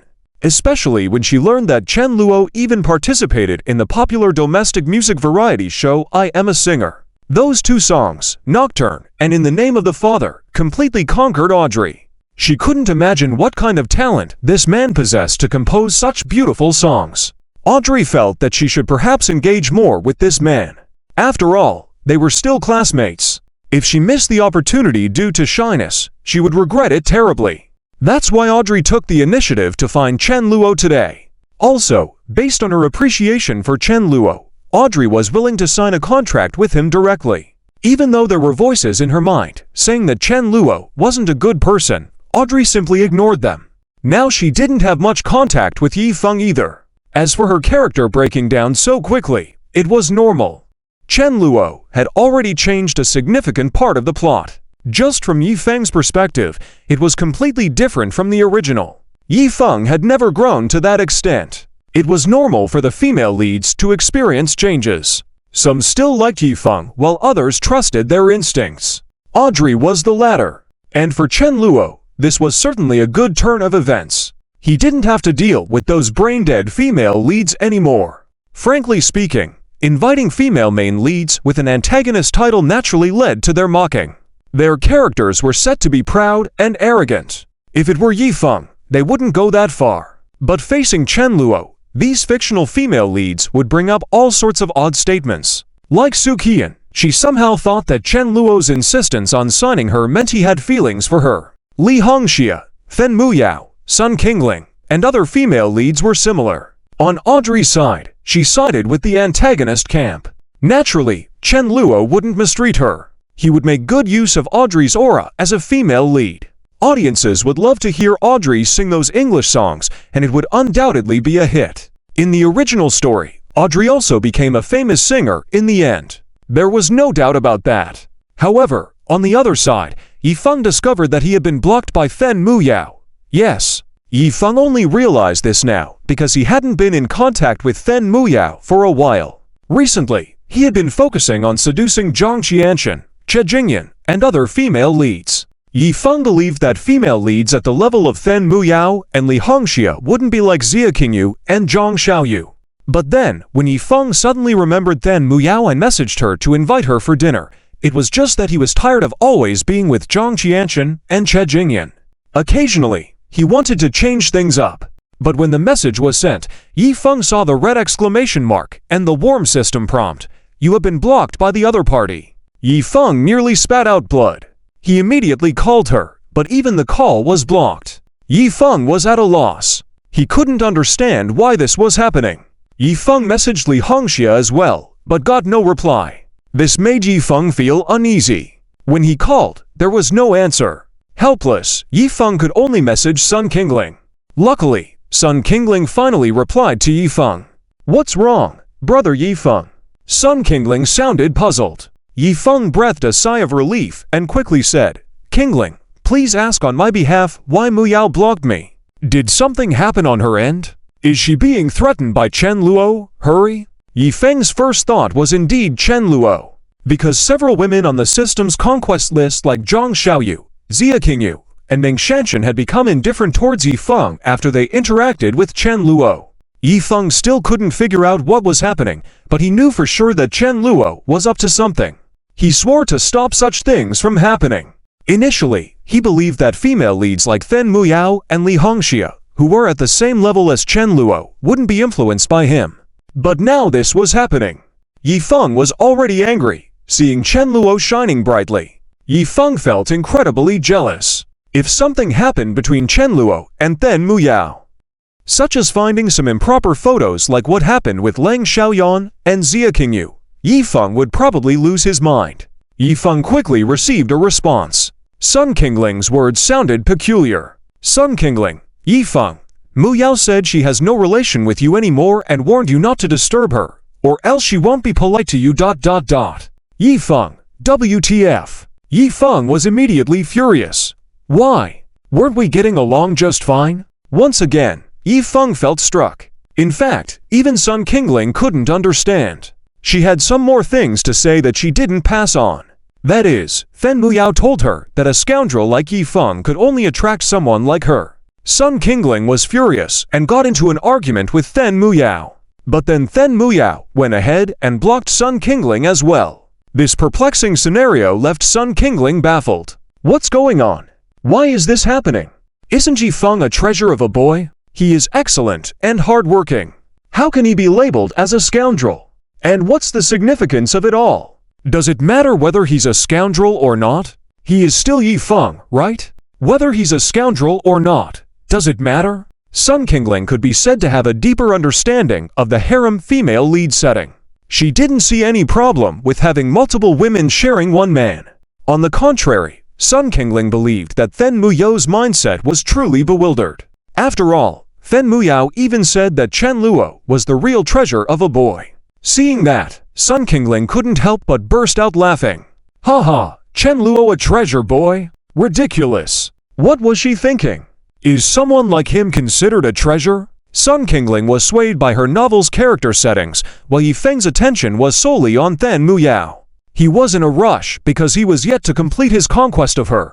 With Then Muyao, the progress had been going smoothly. Yi Feng believed she was a fruit easily plucked. This caused him to hesitate and focus on capturing Li Hongxia first before targeting Then Muyao. But now there was a setback. Yi Feng wouldn't allow the cooked duck to fly off. He planned to use his charm and personality to win back Then Muyao's heart and make her change her mind. It must be that Muyao has been misled by Chen Luo. Damn it! What tricks did he use? Yi Feng gritted his teeth, his face full of anger. He wanted to confront Then Muyao in her class to understand what was happening. However, as Yi Feng was storming midway, he suddenly saw Chen Luo walking with a foreign girl. Instantly, Yi Feng's eyes turned red. Wait, what did Chen Luo have that he didn't? How could a waste like him? Yi Feng's prejudices were perhaps ingrained forever. Audrey was also part of the female lead setting. She didn't know Yi Feng yet, but he had a special sentiment towards her. It was like, every female lead should only be mine. They couldn't be with other men, especially not with Chen Luo, the antagonist. This was normal, as the righteous male lead would have difficulty accepting seeing their arch-rival antagonist getting cozy with the girl they liked. So, Yi Feng directly dashed towards them. Chen Luo, what did you do to Muyao? Yi Feng's angry voice echoed. Chen Luo raised an eyebrow, not flustered. He didn't respond either. But Audrey, standing at the side, seemed a bit startled. Who is this person? Why do I feel like he looks familiar? After a moment of thought, Audrey remembered. Wasn't he the freshman named Yi Feng? What was he so angry about? Audrey saw the male lead Yi Feng, but her character setting didn't bind her. Chen Luo, what's going on with Muyao? What did you do to her? Yi Feng pressured. Chen Luo pondered for a moment and smiled. What about her? Yi Feng's expression froze upon hearing this. She blocked me. We were fine before. It must be you meddling, right? Yi Feng completely lost his composure. Such behavior wasn't befitting for a righteous male lead in the story. However, Chen Luo's mind was becoming clearer. He seemed to have figured something out. It seems like when she coincidentally met Mu Yao while strolling with Ning Siki last time. Later, Fen Mu Yao added Chen Luo, and he accepted. But Chen Luo didn't pay attention to her messages. Unexpectedly, she ended up blocking Yifeng. For Chen Luo, this was actually good news. But what made Chen Luo more excited was Yifeng's reaction. Looking at Yifeng, the original domineering male lead was now seemingly a small antagonist. This indicated that Chen Luo's suppression tactics were working. Without the system's help and the female lead's adoration, this urban adventurer novel's male lead would immediately reveal his true nature. This was aligned with Chen Luo's intentions. As the male lead in this novel, everything had been too smooth for him. Wherever he went, he was noticed by female leads and admired by big shots. If he wanted anything, he could easily exchange it through the system. With those advantages, there was no competition for him. However, his behavior of expanding his harem was a big mistake. In the story setting, these female leads were pre-programmed and lacked free will. Otherwise, which beauty would be willing to be a minor character, or even rank below a dozen others? Wasn't that degrading? Yifeng's reaction just proved this point. Despite having many women already, when confronted with a new female lead, he still wanted to make her his own. Audrey was seen as Yifeng's exclusive woman by him, and he saw her as someone who needed to be saved from the clutches of Chen Luo. Thinking this, Yifeng reached out and grabbed Audrey's hand. In an instant, Audrey's eyes showed fear. Zhao Long and Zhao Hu wanted to intervene, but Chen Luo coldly stopped them. Audrey had already signed the contract, and Chen Luo wasn't worried about her changing her mind. On the contrary, it might provide some insight into Audrey's reaction. You never know. There might be an early view of male lead and female lead confronting each other. The following scene didn't disappoint Chen Luo. Audrey was furious. "Who are you? Why are you grabbing my hand without permission? What are you trying to do?" Even though she was socially anxious and delicate, Audrey was brave enough to say no to harassment. Thus, Audrey directly slapped Yifeng's face without mincing her disapproval. Smack! Yifeng was dumbfounded by this slap. Chapter 192. The Cleverness of Audelia. Fen Muyo's hatred towards Yifeng. Chapter 192. The Cleverness of Audelia. Fen Muyo's hatred towards Yifeng. It must be said that the slap from Audelia caught Yifeng completely off guard. He never expected that he would be slapped by a woman on the conquest list of the system. "No, what's your situation? Can't you see that I'm trying to save you? This Chen Luo is not a good person. Being around him, you'll definitely get into trouble." Yifeng wholeheartedly wanted to help Audelia get out of trouble. However, he had no idea that Audelia was doing this voluntarily. Furthermore, she didn't even consider it as her being in trouble. Although Chen Luo had a bad reputation and there were some doubts in her mind, Audelia believed in her intuition. After observing him for so many days, Audelia was sure that Chen Luo was definitely not a bad person. Even though his contract was intimidating, Audelia wasn't afraid. As long as she didn't breach the contract, she would be fine. Audelia never had the intention of breaking the contract. She came to Chen Luo hoping he would help her write some songs. Isn't it normal to work for Chen Luo for this reason? But Yifeng didn't see it that way. The impression he had of Chen Luo was that of a real villain. "You should be with me, not Chen Luo." Now, being with Chen Luo, doesn't that mean I've been betrayed? Yifeng glared at Chen Luo with a look of anger filled with endless fury. It was as if his gaze said, "Oh you, Chen Luo, what have you done to this girl to make her listen to you? But don't think I don't know what kind of person you are." Yifeng probably wouldn't have a positive impression of Chen Luo. Especially now, he was almost being pushed to become a villain by Chen Luo. His resentment was becoming stronger. However, Yifeng didn't give up. He directly confronted Chen Luo, earnestly saying, "Miss, you've misunderstood. I don't intend to harass you, but maybe you aren't aware. The guy next to you, he's definitely not a good person. Let me tell you, he's Chen Luo, a scumbag. He has done many terrible things." According to the normal plotline, usually when Yifeng denounced Chen Luo with his original villain setting, Chen Luo should have immediately exploded in anger. "Yailing, Yifeng, what did you say? Say it again. Do you trust that I won't cripple you?" At this moment, Audelia should have looked surprised and puzzled, watching Chen Luo's anger and Yifeng's firmness. she would have decisively chosen Yi Feng, feeling she had seen through Chen Luo's true nature. In response, the male lead, Yi Feng, would have acted without hesitation to protect Adelia. Afterwards, the female lead would thank the male lead, saying, "Thank you, classmate Yi Feng." Yi Feng would casually wave his hand and say, "It's nothing, just helping those in need. In the future, be more discerning in choosing companions."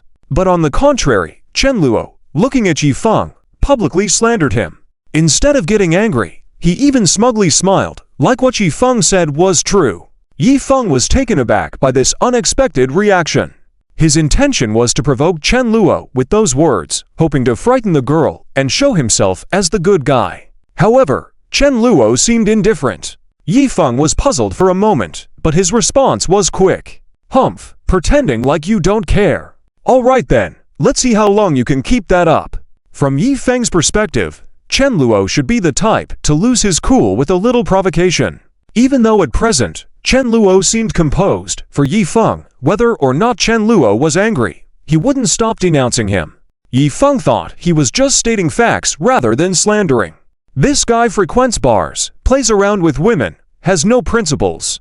I don't know how he deceived you, but please believe me, I'm the one genuinely wanting to help you. Do you trust me? Yi Feng said earnestly, believing that what he was doing wasn't wrong. Making the girl see who the real righteous person was, what was wrong with that? But Adelia was taken aback by Yi Feng's words. It was effective in some manner. After all, he was the male protagonist. Thinking, could this be who I thought he was? Adelia was confused. Suddenly, Adelia turned around and asked, "Chen Luo, is what Yi Feng said true?" There was a unique clarity in Adelia's eyes, common among university students. Chen Luo didn't blame her, as this foreign girl did indeed look innocent. "Yes, it's true. Yi Feng is the good person. You should go with him," Chen Luo replied, still testing her reaction. He remained calm. Adelia had signed the contract already. If she sided with the male lead, Chen Luo could easily accuse her of breaching the contract, resulting in a hefty fine that Adelia couldn't afford. But Yi Feng could. So no matter how things played out, Chen Luo didn't lose. Yi Feng, however, upon hearing this speech, was astonished. He looked at Chen Luo, and his rage seemed to dissipate. "Wait, Chen Luo, what did you just say? I'm the good person. Are you letting the girl go with me?" Yi Feng felt touched. "No, Chen Luo, you're making me embarrassed with your actions." Yi Feng thought Chen Luo had suddenly understood. He was very pleased with this notion.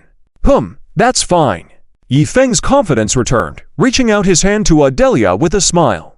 "Don't worry, miss, you don't have to fear him. I'll protect you. Come with me." Yi Feng was convinced that everything was fine this time. If he could win over this blonde beauty, his path to success would take another step forward. Yi Feng had previously confirmed in the system list that this girl, named Adelia, was indeed on his conquest list. What a nice name!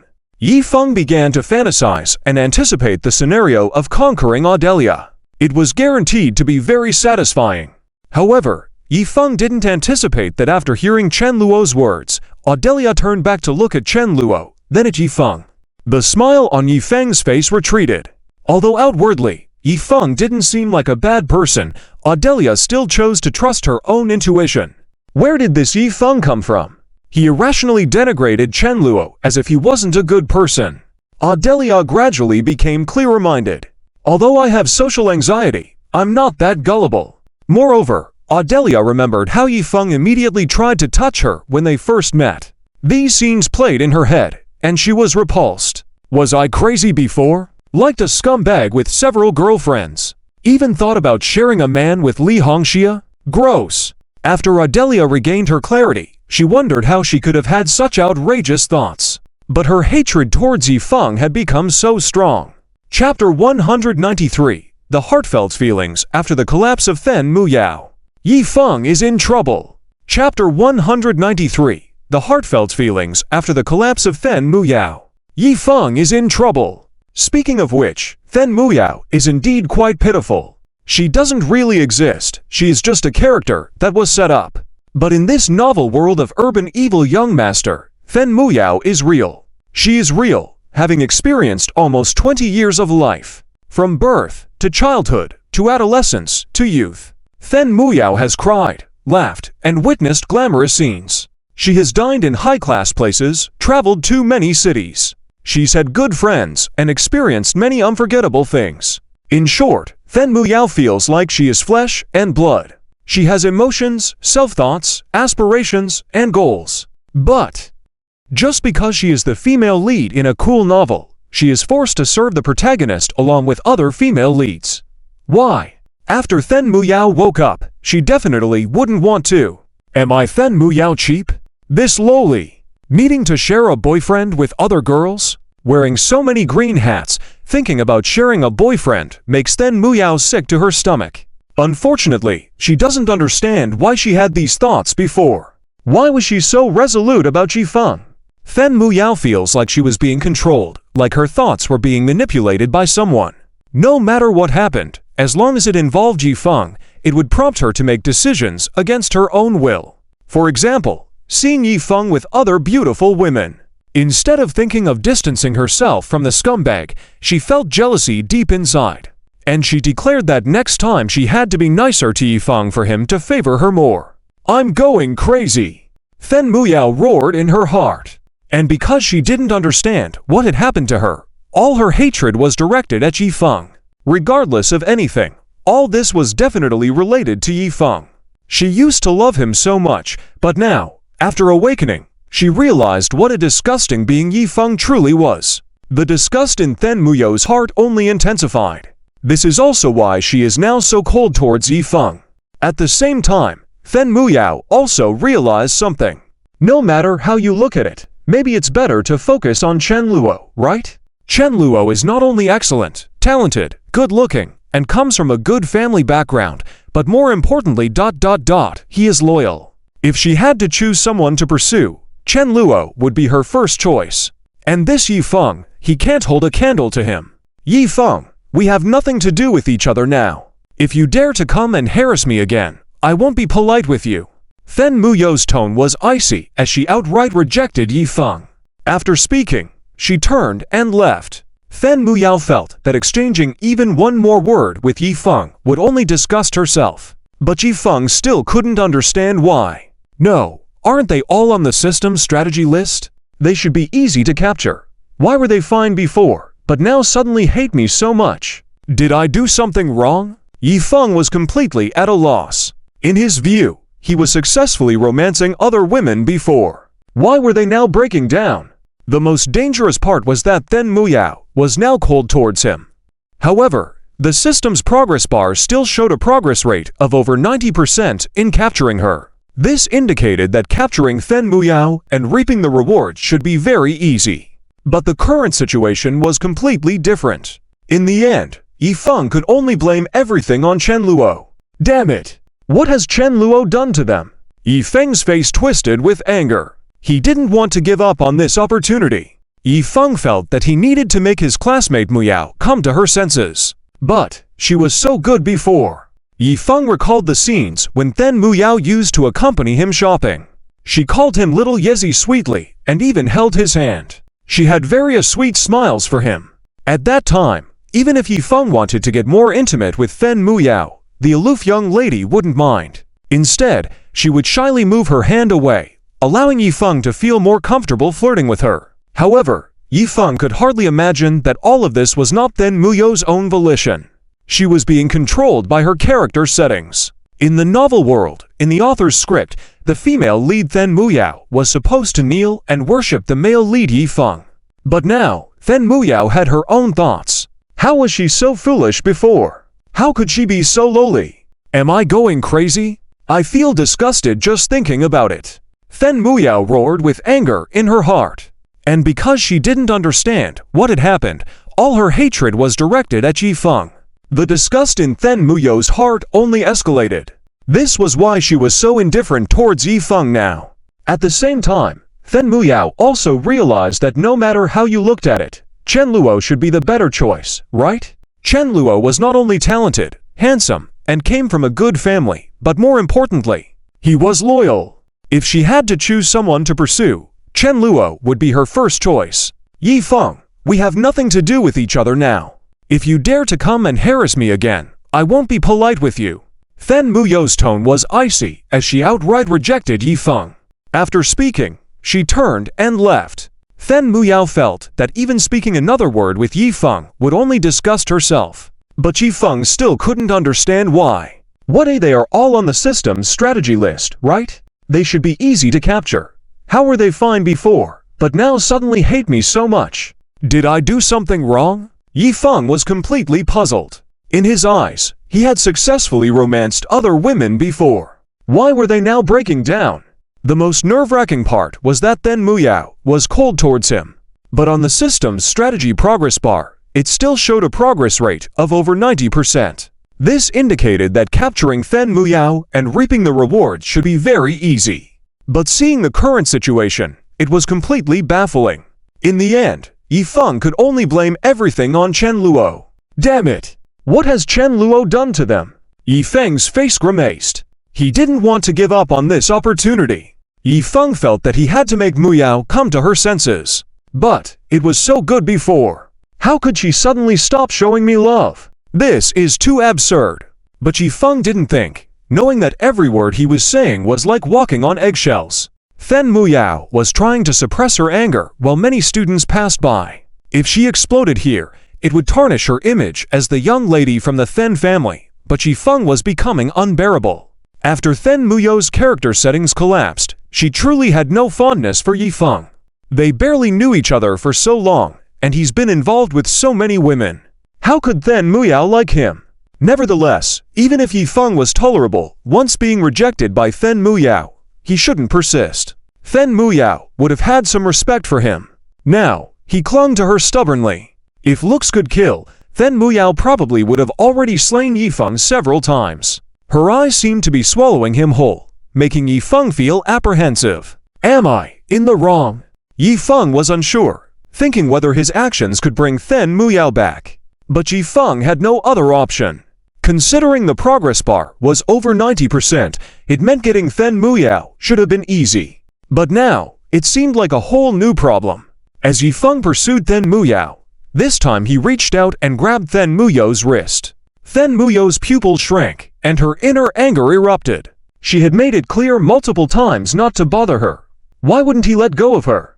Then Muyao, with her deep voice, asserted her anger toward him. His advance weakened slightly, but he still refused to let go. Yi Feng was still persistent. He didn't want to let go so easily. Does it mean ... it's working? Is the old Muyao sister coming back? Yi Feng pondered. He hoped that when Then Muyao raised her head, she would remain bright and cheerful like before. But unfortunately, Then Muyao had already shut down.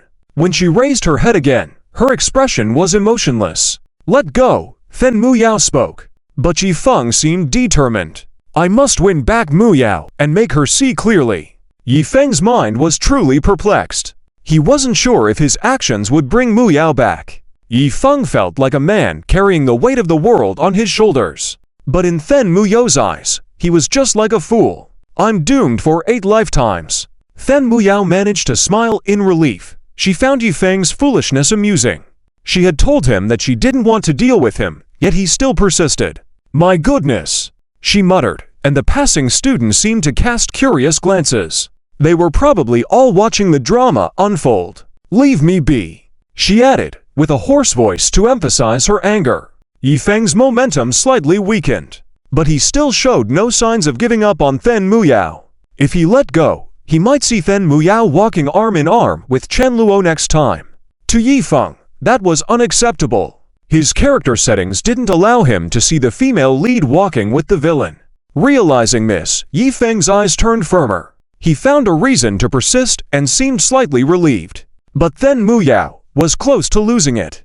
Good grief! She swore internally, and even Yi Feng was unclear with her dislike towards him. What's going on? Was it Chen Luo's influence? Yi Feng found himself completely confused. His grip on her wrist loosened, but he still showed no signs of letting go. Yi Feng was still adamant. He didn't want to give up just like that. Even if I have to bear a lot. Yi Feng believed he was being magnanimous. Yi Feng imagined himself as a man bearing all burdens. As for Then Muyao, she wasn't interested at all. However, offering to cook for Then Muyao didn't work either. I must consider that, I'm feeling a bit tired.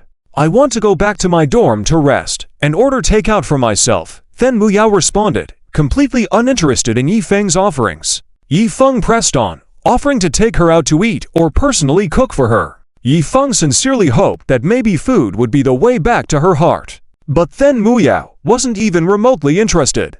No need. I'm a bit tired, want to go back to my dorm and rest. I'll order takeout for myself. Then Muyao declined Yifeng's suggestions and left him baffled. You made me consider this, and I want to rest. I'll just order takeout. Then Muyao stated flatly. Yifeng was left dumbfounded as all his charms, accomplishments, and skills failed to impress the target he pursued. How else could Yifeng possibly woo her now? He didn't have a clue. In the end, Yifeng settled with a caring voice, "Fine, go back, but could you please exclude me from your blacklist? Rest well, Muyao sister, don't fall ill, or I'll be worried." Yifeng resorted to words he used successfully before to no effect. To other female leads who hadn't lost their character settings, those words would have swayed them, but not then Muyao. She wasn't listening. She just wanted to distance herself from Yifeng. Resolved, she called for backup. "Hello, Lao Ju, come to my school. There's someone you need to beat up for me. They're quite a strong fighter. Bring some people with you. This person needs to learn a lesson." On the other end of the line, a flat-top youth replied instantly, "Got it, miss, no problem." Lao Ju was hired by the Then family as a bodyguard with a professional team under his command. Usually, he provided security at the Then family's private villa and the company. Sometimes, he would listen to Then Muyao and deal with people who needed a lesson. Chapter 194. Is Yifeng's heart dead? Then Muyao's ruthless methods. Chapter 194. Is Yifeng's heart dead? Then Muyao's ruthless methods. This time, Then Muyao was truly angered, because in her eyes, Yifeng was no different from an ordinary passerby. The only difference perhaps was that Then Muyao and those passers-by did not know each other. And with Yifeng, it was only an acquaintance. If some foolish individuals dared to harass Then Muyao, their fate would be a beating from the Then family's bodyguards. After all, this was a novel world. With a family background setting, Then Muyao was one of the daughters of the 5 great families. Since the author gave Then Muyao this background setting, there was naturally no problem. Therefore, when Yifeng harassed Then Muyao, it was not wrong for Then Muyao to be furious and want to teach Yifeng a lesson. Of course, Then Muyao's intention this time was not just to beat up Yifeng. She planned to make sure that Yifeng would never dare to provoke her again. This guy actually blocked me at the classroom door, embarrassing me in front of so many people. And he even dared to grab my hand. Who does he think he is? I have clearly told him that we have no relationship whatsoever. Then Muyao returned to the dormitory, feeling extremely angry. Her other roommates were confused, not knowing what had happened. One girl with chestnut-colored big wavy hair asked, "What happened, Muyao? Why are you so angry? Who upset you?" "It's nothing, just a piece of gum." Then Muyao's response made her roommates immediately understand the situation. They were all beautiful and had been harassed by some men. Some men couldn't take rejection and would act clingy, making it hard to get rid of them. Even after clearly rejecting them, they still wouldn't believe it, thinking that the women had feelings for them, but couldn't admit it due to certain circumstances. The women's verdict on this was outrageous. The girl with big wavy hair came forward and comforted Then Muyao, saying, "Don't be angry, Muyao. It's not worth getting upset over someone like that. Besides, don't you have a boyfriend named Yifeng? He seems quite capable. Maybe you can ask him to help resolve the situation." These girls were unaware of the situation between Then Muyao and Yifeng. But Then Muyao had no intention of hiding it and directly said, "The guy I mentioned, that gum, is Yifeng. I have no relationship with him anymore, but he still doesn't want to let go. He almost didn't let me leave today. Ah, what, huh?" With this revelation, the other 3 girls in the dormitory were instantly shocked. They had thought that Then Muyao and Yifeng had a good relationship because they often saw Then Muyao go out with Yifeng. But now, Then Muyao's face was filled with regret and bitterness. "I must have really lost my mind before. How could I have liked Yifeng?" Dai Zhaojiao said, "Ahem, it's okay, Muyao. There are plenty of fish in the sea, but I think Yifeng is quite good, isn't he? He's very talented. He organized a music concert before, Both you and I went to listen, and he sang wonderfully. Plus, it seems like he's also into gaming, and has reportedly made quite a bit of money. He's only a freshman, so such a good man. Are you willing to let go of him? Dai Zhaojiao, the girl with big wavy hair, was Then Muyo's good friend in the original work and also had a crush on Yifeng. She had seen Yifeng a few times with Then Muyo and thought he was a very gentlemanly man. In simple terms, she was on the protagonist's side. But when Then Muyo heard this, she looked at Dai Zhaojiao as if she were foolish. Of course, Then Muyo didn't blame Dai Zhaojiao for this. However, at that moment, another roommate suddenly spoke up. Actually, I think it's good that they have broken up. I think Muyo should be with Chen Luo instead. I've been following Chen Luo's music show these days, and I think he's very handsome. He not only looks good, but he also sings well. I really admire him. This girl's name was Ma Yunlin. Her words instantly brightened Then Muyo's eyes. Yes, I should be with Chen Luo. How could I be so clueless? Then Muyo was now filled with regret. She walked directly to Ma Yunlin's side, who was eating takeout and watching Chen Luo's I'm a Singer program. Then Muyo saw Chen Luo on stage, shining brightly. And when she thought of Yifeng, she realized that she had been acting foolish. Then Muyo didn't set these things up, so she could only continue to blame Yifeng for everything. What kind of strange concoction did he give me? It's so bizarre. And Li Hongxia, Sun Qingling, Zhang Qianchen still seem to like Yifeng? Then Muyo found it all unbelievable. Clearly, Chen Luo was the real treasure among men. But then Muyo also understood that even if she reminded them, it would be of no use. After all, she had already reminded Li Hongxia and Sun Qingling. But it seemed that these two were still incredibly infatuated with Yifeng. Outside the teaching building, Yifeng was somewhat shocked. Muyo said she was sick. Why did she suddenly disappear? Yifeng suddenly remembered that he should have taken Then Muyo back to the dormitory. Perhaps he could use this opportunity to improve his relationship with Then Muyo. This was Yifeng's way of flirting. Honestly, it was not very good. If these female leads weren't written to have romantic feelings for the male lead, there was no way Yifeng, with his current behavior, could gain the favor of so many girls. What right did he have? But Yifeng himself didn't think about it, or care. He believed in his system. In the future, he would surely rise and become admired by many people. Yifeng knew he was destined for greatness. But he also knew he was supposed to be the protagonist. After all, those with systems were usually the protagonists, right? And those women on the system's strategy list should be the female leads of this world. Originally, it should have been simple for the male lead to pursue the female lead. But now, everything was different. Yifeng knew that Chen Luo was a villain character. In his eyes, this villain was really toxic. But Yifeng had no other choice. Even though he knew the threat Chen Luo posed, Yifeng couldn't just get rid of him. The only option he could think of was to use the system to rise rapidly in a short time. As long as I become outstanding enough, I believe that these girls will eventually come back to me. Yifeng thought this idea was correct. After all, deep down, Yifeng knew that Chen Luo seemed to have considerable skill in music. Nocturne, in the name of my father. Damn, how could he write such beautiful songs? Yifeng cursed in his mind. But he quickly pushed these thoughts aside. The most important thing now is to use these female leads to quickly complete the system's missions. Damn it, even with the system, why am I still playing so poorly? Among so many protagonists, I'm probably the worst, right? Yifeng didn't think he lacked talent. He blamed the world for allowing a trash villain to be so powerful. Yifeng wanted to curse. But at least, I succeeded in winning back Muyo this time, right? Yifeng calculated as he walked. However, when he kept refreshing the chat with Then Muyo, he realized that she hadn't removed him from her blacklist. What's going on? Yifeng was dumbfounded.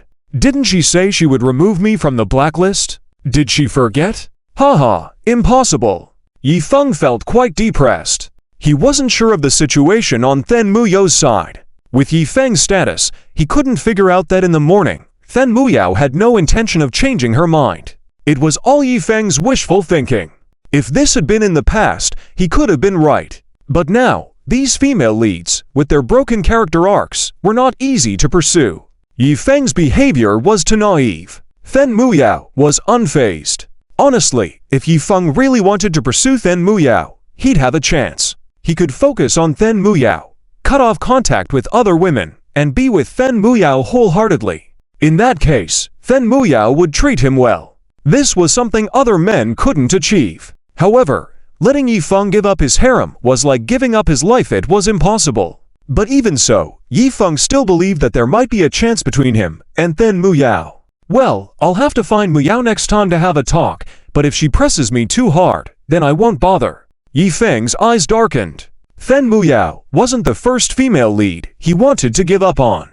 Previously, Meng Shanshan was tricked into playing along with the main villain's mission with Chen Luo instead of him, which angered Yi Feng. There were also Xia Qingyu, Zhang Xiaoyu, and other women. These women were all foolishly infatuated with Chen Luo. Yi Feng dismissed them all. So if they pushed him too hard, he could even let go of Then Muyao. After all, I have many women who can help me. Yi Feng thought of Li Hongxia, Sun Qingling, Che Jingyan, and other women. Their status and position were not inferior to Then Muyao's. Furthermore, Yi Feng saw that there were more characters to pursue on the system's strategy list. Ning Siki, Su Qian, Zhao Lingxi. Yi Feng wasn't fixated on South City University. He knew that once he left the school, the world outside would be much broader.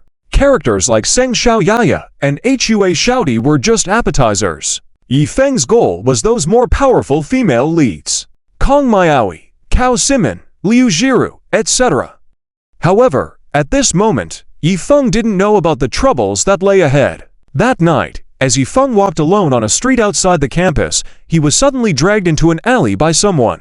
Yi Feng was bewildered at first, but quickly regained his wits. He thought it might be one of the villains he had suppressed seeking revenge. Yi Feng was unflustered.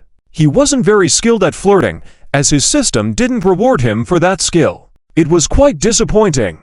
But when it came to fighting, Yi Feng's enhanced body was nothing to scoff at. Even though he had missed hitting Chen Luo's goons around him several times before, Yi Feng had won more fights overall. "You're Yi Feng, right?"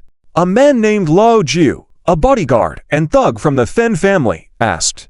Yi Feng had no intention of hiding and glanced around. There were about 10 people in the alley, and they all looked robust. However, Yi Feng said defiantly, "I'm ready to take on all 10 of you." He considered them all as experience points. "Yes, it's me. Who are you people?" Yi Feng sneered. "You don't need to know. Just give me a fight." Lao Jiu, seeing that they had the right person, wasted no time and directly called his men to attack. And before calling Lao Jiu, Then Muyao had also warned them about Yi Feng's exceptional fighting skills, telling them to be careful. So this time, Lao Jiu's men were equipped with weapons. Damn, pepper spray. What are you guys doing? Originally planning to show off, Yi Feng was surprised to face these adversaries. Are you playing dirty? Not just that, Lao Jiu sneered. Pepper spray, electric batons, sardine cans, use them all on him. In the original work, Lao Jiu was a very crafty thug. He had even been ordered by Then Muyao to attack Chen Luo, the villain in the original story. When Yi Feng heard about it, he had only praised Lao Jiu's skills and even complimented Then Muyao for her actions.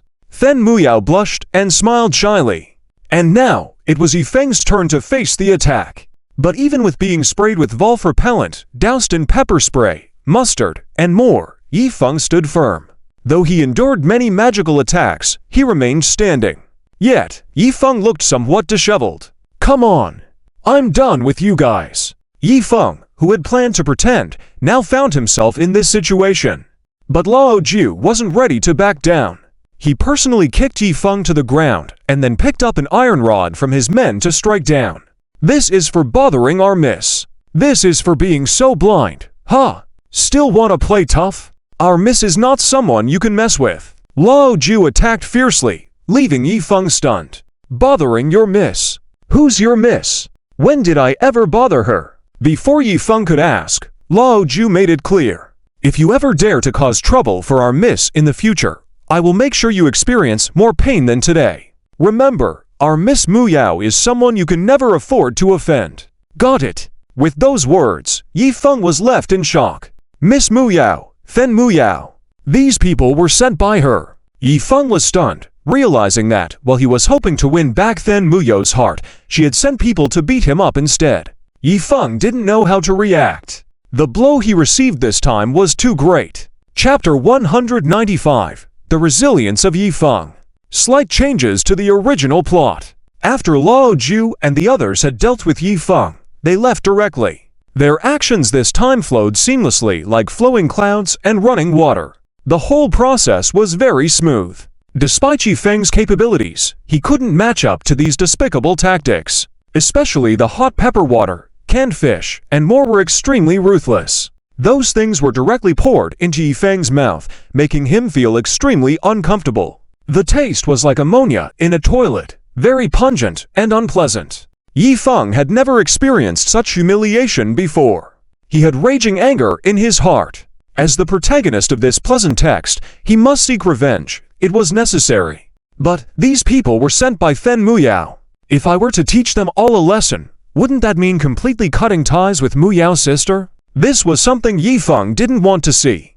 Despite feeling angry, even towards Then Muyao, things shouldn't have gone this far. But if he really did that, Yifeng would have no face to see Then Muyao again in the future. Otherwise, the situation would turn into, what if, after you teach my people a lesson, you still dare to come find me? Will it be a time for me to strike you as well? Echoes of Then Muyo's words rang in Yifeng's mind. He felt extremely wronged. Why is it like this? Yes, Yifeng was very angry, but he couldn't bring himself to completely stand against Then Muyao. This made Yifeng even more tormented.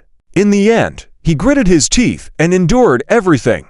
But deep in his heart, he felt immensely disappointed in Then Muyao. Why? Why do these girls treat me like this? What have I done wrong? Yifeng was in great pain now. He had prepared to marry a rich woman and reach the peak of life. Things were going smoothly for him, but everything changed when he encountered Chen Luo. At this moment, Yifeng felt helpless. He took out his phone but didn't know who to call. Then Muyao had blocked him. He messaged Li Hongxia, but there was no response. The same with Song Xinlin. After much thought, only Sun Qingling, Zhang Jianchen, Che Jingyan, and a few others were still willing to talk to Yifeng. However, Yifeng didn't dare tell them about what happened. After all, it would create a big fuss. And Yifeng couldn't come up with a convincing explanation. When these women ask, "Fellow Yifeng, why did you fall out with fellow Muyao?" Yifeng couldn't explain. And in this situation, surely, Chen Luo's name shouldn't come up in front of these women. It would be better if they had no interactions with Chen Luo. This Chen Luo is simply a scourge. Flames of fury burned in Yifeng's eyes. His hatred towards Chen Luo had reached its peak. Yifeng knew that if he didn't successfully defeat Chen Luo once, he would forever live in Chen Luo's shadow. I have a system. I won't be so frustrated. Yifeng thought to himself. Despite being the main character, he was experiencing growth through all these trials. At least, it made him determined that if he didn't do something impressive soon, other women might drift away from him one by one. Yifeng admired this fact. Only with absolute strength could he easily control everything. But Yifeng was truly struggling now. The successive blows from Chen Luo, or rather, the female leads being taken away one by one. Despite his high spirits, it all seemed futile. Should I not oppose Chen Luo? Maybe, if I stop pursuing these women, things wouldn't be so dire. This was the first time Yifeng had such a retreat in his thoughts. Yes, he wanted to give up on these female leads. Yifeng stood alone in the alley, feeling that as long as he didn't involve himself, even if those women were eventually taken by Chen Luo, it made Yifeng extremely uncomfortable. At least, he wouldn't have to endure emotional and physical torment anymore. However, this thought was just fleeting. Yifeng struggled to let go of the female leads and allow them to get close to the antagonist. This was more unbearable than enduring such torment. Just then, a melodious voice suddenly reached Yifeng's ears. Yifeng. The voice was pleasant. Yifeng looked up and his eyes instantly brightened. At the entrance of the alley stood a girl with green hair. One look at her, and it was evident she was not from China. She was none other than Ravenna, another pseudo-female lead in the book. She used to be antagonistic towards Yifeng initially, but had developed a liking for him. Despite their initial friction, Ravenna had been captivated by Yifeng's charm. In reality, She was part of the female lead setting. Here, seeing Yifeng in distress, though the extent of her infatuation wasn't apparent yet, Ravenna was genuinely concerned. She wouldn't have been so caring in the original plot. As Yifeng couldn't have predicted, Ravenna was showing such compassion. Their interactions had been very limited. They had met once in the school cafeteria where Ravenna bullied another girl, and Yifeng intervened. There was some friction between them then, but Ravenna had left coldly. Now, she was displaying genuine concern. Are you okay? Have you been attacked? Are you all right? If this were the original plot, Ravenna wouldn't have shown such concern. But the storyline was now subtly altered. Even Yifeng couldn't have anticipated Ravenna's genuine care for him. Ravenna was ashamed of being told outright. I'm fine. Are you the one from last time? HMPH, don't you even remember my name? Ravenna was slightly annoyed. Yifeng, on the other hand, looked helpless. Classmate, you didn't mention your name last time. Alright, I'm Ravenna.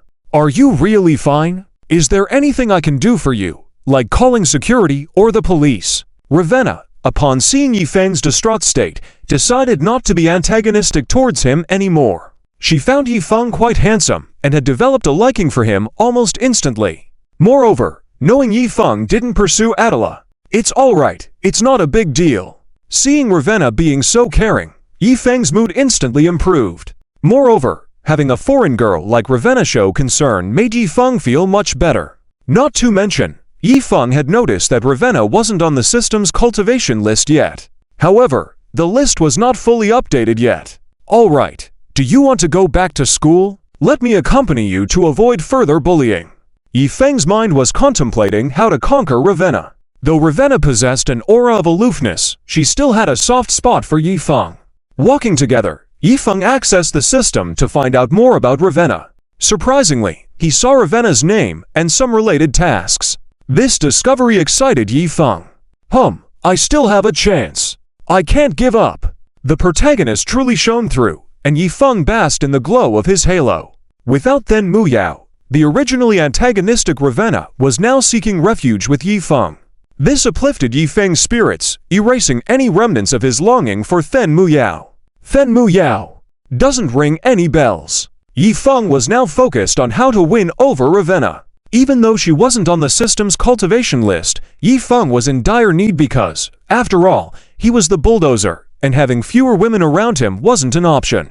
Yifeng was astute. He had already decided to give up on using music to save himself. He believed that doing games would be more practical. Besides, Yifeng was confident that Chen Luo couldn't measure up to him in that domain. Seeing Ravenna's attraction towards him, Yifeng knew he had struck gold. Excellent, Ravenna, I'm so grateful to you. Overwhelmed with joy, Yifeng grabbed Ravenna's hand. Feeling the delicate touch of Ravenna, Yifeng's impulsive act left her blushing, but she didn't take offense. They had just met. Holding hands seemed a bit too much too soon. Why are you thanking me? Ravenna asked shyly. Yifeng realized he had crossed a line and quickly explained, It's nothing. Let's talk about something else. What about you? How are you doing? Ravenna, I remember you were studying music, right? Yes. What do you think of Chen Luo? Despite not wanting the women to get involved with anything related to Chen Luo, Yifeng couldn't resist confirming Ravenna's opinion.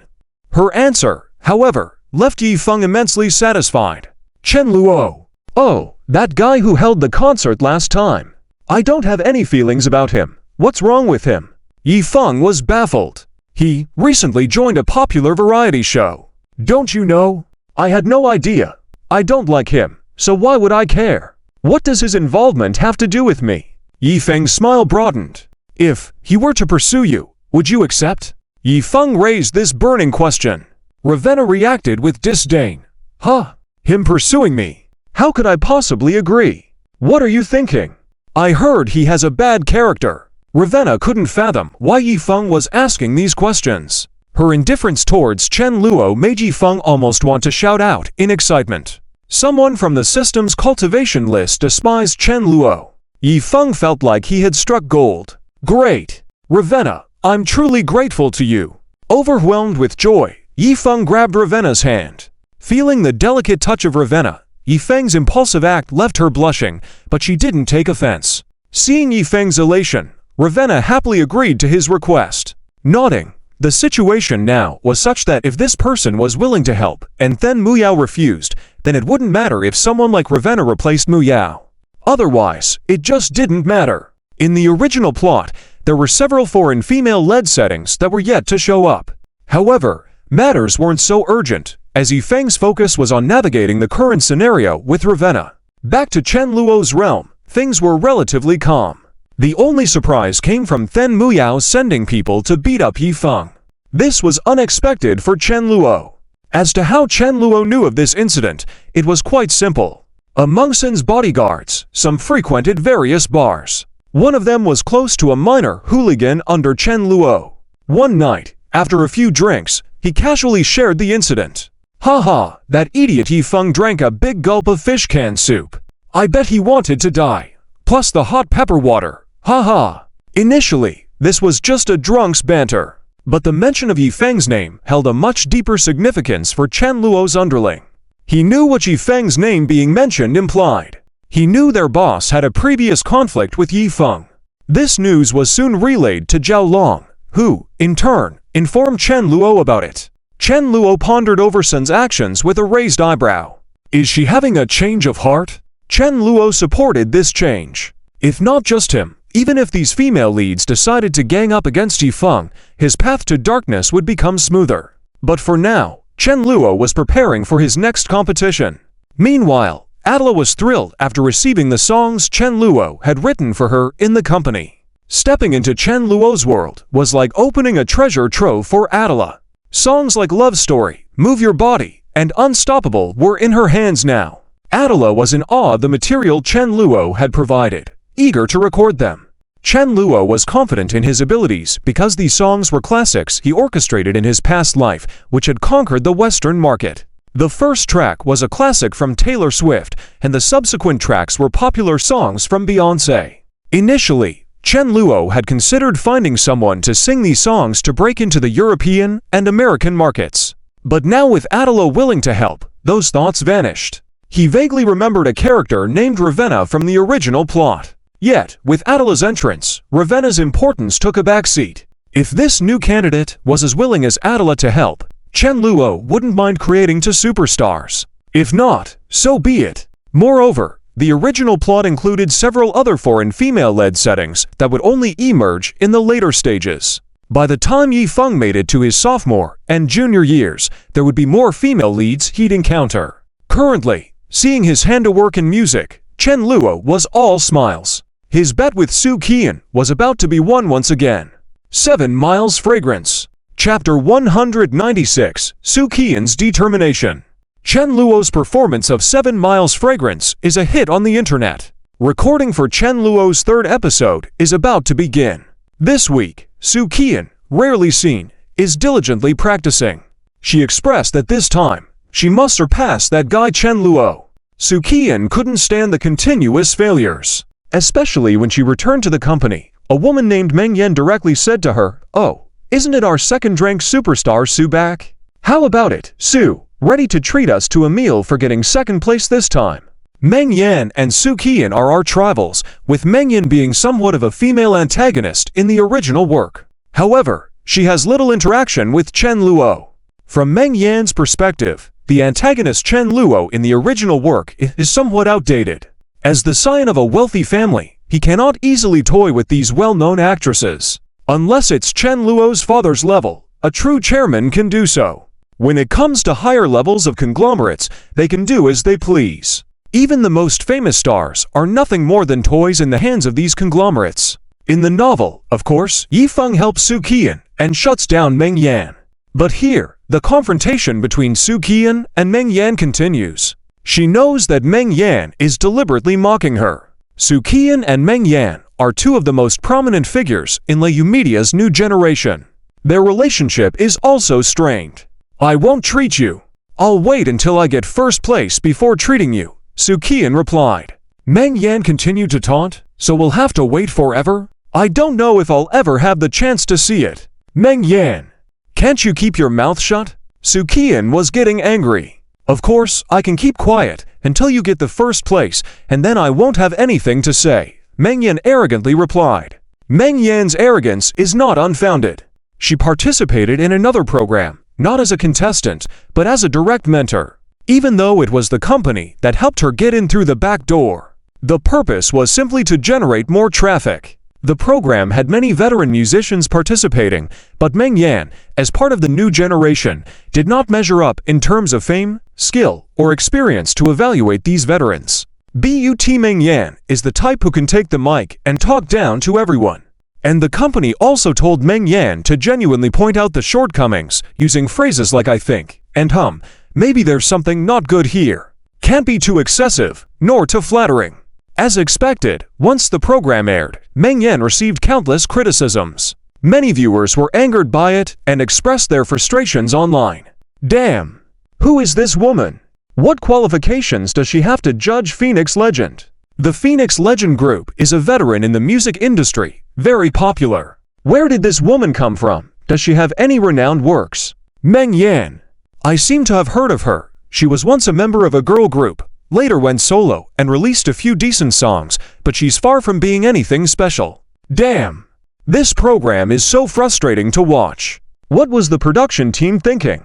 I think they should swap positions, let Phoenix Legend judge Meng Yan. That would make more sense, right? The netizens were stirred up. But for the entertainment company, this was exactly what they wanted. Controversy, whether positive or negative, still brings attention.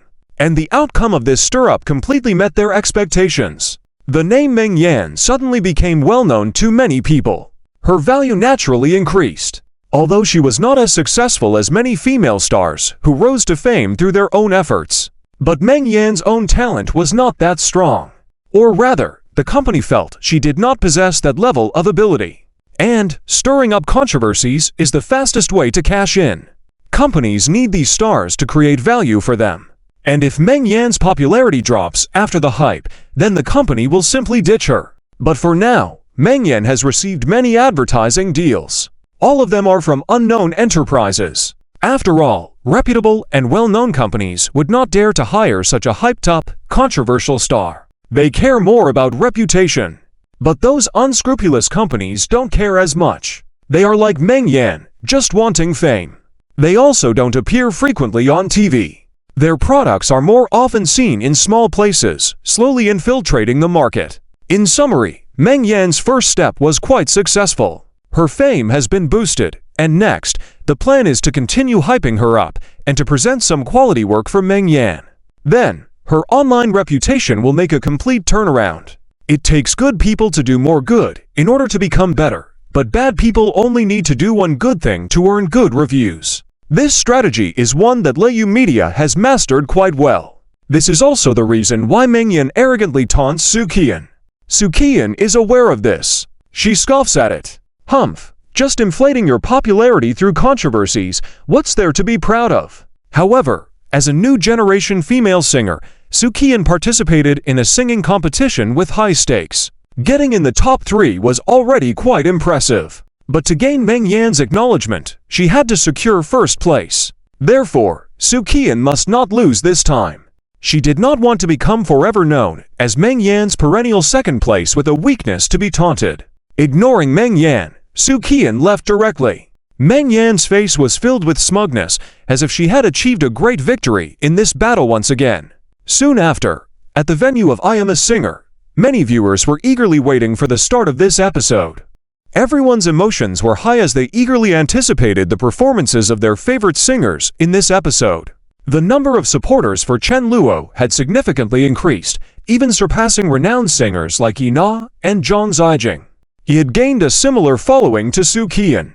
Chen had only been on the scene for less than 3 weeks, but the support indicated his rising popularity. With just 2 songs, he had equaled Soo Kian's years of effort. Meanwhile, in the dressing room, Soo Kian looked at the support chart and felt increasingly upset. I will definitely win first place in this episode, Soo Kian thought. At that moment, Chen Luo entered the room.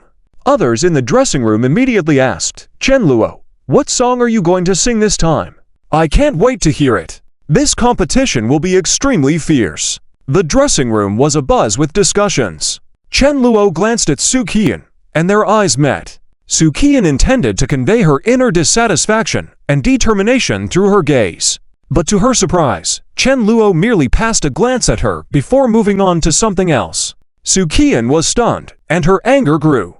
Setting aside their personal conflicts and their status as singers, Soo-kian considered herself a beautiful woman and expected men to take a second look at her. But why did Chen Luo just overlook her like that? Soo-kian recalled their previous bet. Chen Luo had mentioned that he wasn't even interested in seeing her wear black stockings or sexy outfits. Soo-kian was left feeling bitter. Her pride and confidence had lost their effect. This realization struck a blow to Soo-kian. However, she tried not to dwell on this matter. What she truly desired was to win this competition.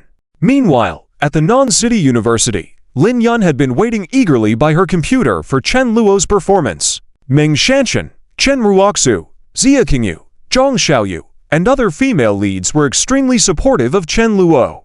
Audiences were not kept waiting long. When the program finally began, the host appeared, read out a list of ads, and the first singer, Yi Na, took the stage. She was followed by Ziyu and then Zhang Zijing, with other performers following suit. The program lasted for over an hour, and the audience experienced various emotional highs and lows. Given that the performance was broadcast live without sound adjustments, it wasn't surprising when some singers hit off notes or faltered during their performances. Yi Na hit some off notes, Zhang Zijing's voice wavered, and Ziyu's performance was cringeworthy. However, the overall performances were considered good with only minor flaws. Soon, it was Soo-kian's turn to perform. As a prominent new generation singer with both looks and vocal skills, Soo-kian had garnered a large fan base. This time, however, she felt immense pressure. Unlike the previous competitions where she was fine with securing second or third place, this time Soo-kian was adamant about winning. The company had only wanted to raise her profile and hadn't expected her to rely on her skills and win first place in these competitions. But this time, Soo-kian had made a bet with Chen Luo, and she was performing a song she was most proficient in. The song had received over 100 million views online and was comparable to hits like The Wind Rises. Once Soo-kian finished her performance, she was met with thunderous applause. With a sweet and genuine smile on her face, Soo-kian opened her eyes slowly. The audience erupted with applause and praise, and she made her way off the stage. Before entering the dressing room, Soo-kian couldn't help but beam with pride. She was convinced she was going to win first place this time. Once inside the dressing room, Yi Na, Zhang Zijing, and others showered Soo-kian with compliments. "Congratulations, Kian, your performance was incredible. Amazing, congratulations. Kian, you're definitely going to win first place this time." The sycophantic Ziyu was excited. It almost seemed like he was happier that Soo-kian secured first place than winning it himself. Soo-kian had already regained control of her emotions, but their praise made her feel a little smug again. She looked towards Chen Luo and found him still calm. This made Soo-kian somewhat dissatisfied. Humph, this guy, even at this point, still acting like that. I don't believe he can beat me this time, Soo-kian thought. Soo-kian believed she had put on a perfect performance. She had trained for so long, dreaming of achieving a flawless delivery. Nonetheless, there was no use in her myriad fantasies. When the host announced, "Let's welcome the next performer, Chen Luo." Chen Luo rose from the dressing room calmly and walked out. Initially filled with pride, Soo-kian's emotions turned to confusion as she witnessed Chen Luo's composed demeanor. Soo-kian started to feel a pang of anxiety. Seeing Chen Luo's calm behavior made her feel even more flustered. As the program continued and Chen Luo began his performance, Lin Yun's excitement in front of the computer reached its peak. Although she had no interest in the previous performers, she was apathetic to everything else, waiting only for Chen Luo. Chen Ruoxu, Meng Shanshan, Xia Qingyu, and the rest were similarly indifferent. Then, the host announced Chen Luo would perform 7 Miles Fragrance. Viewers at home began to anticipate what was to come. Chen Luo started his performance, and the audience's emotions instantly changed. From the moment the prelude began, the audience sensed that this was no ordinary performance. As the lyrics began, the audience felt a sense of explosion within them. The sparrows outside the window, chirping on the wire. When you say this line, it feels like summer. In the dressing room, the other singers were listening very attentively. Yi Na directly praised, "Wow, This prelude is amazing. Zhang Zijing added, this newcomer Chen Luo really has talent. And rightly so, the prelude to 7 Miles Fragrance was indeed powerful. It was clear to everyone that once the prelude began, they knew for sure that this was a remarkable song.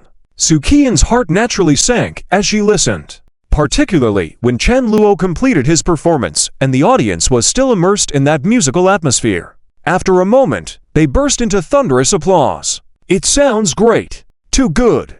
I predict 7 Miles Fragrance will be a hit. It's a given. Chen Luo is simply a musical genius. The audience was ecstatic. The live show granted them a much more exhilarating experience than watching from home. Chen Luo was satisfied with his performance. The fate of 7 Miles Fragrance was a foregone conclusion. It was bound to become a hit. In the dressing room, Su Qian was baffled. Is this guy a musical prodigy? At that moment, she didn't know what to say. Indeed, she had prepared thoroughly for her performance, and she found it to be flawless. However, the reveal of Chen Luo's song left her in awe. How many good songs does this guy have in store? Su Qian was beginning to have some respect for Chen Luo. The final results were announced soon after. Chen Luo unsurprisingly clinched the top spot with 7 Miles Fragrance. This set off a frenzy across the internet, as fans and netizens discovered a musical prodigy on I Am a Singer. Chapter 197. Chen Luo's Effort. Su Qian was stunned. The explosion of 7 Miles Fragrance, along with Nocturne and In the Name of the Father, was expected.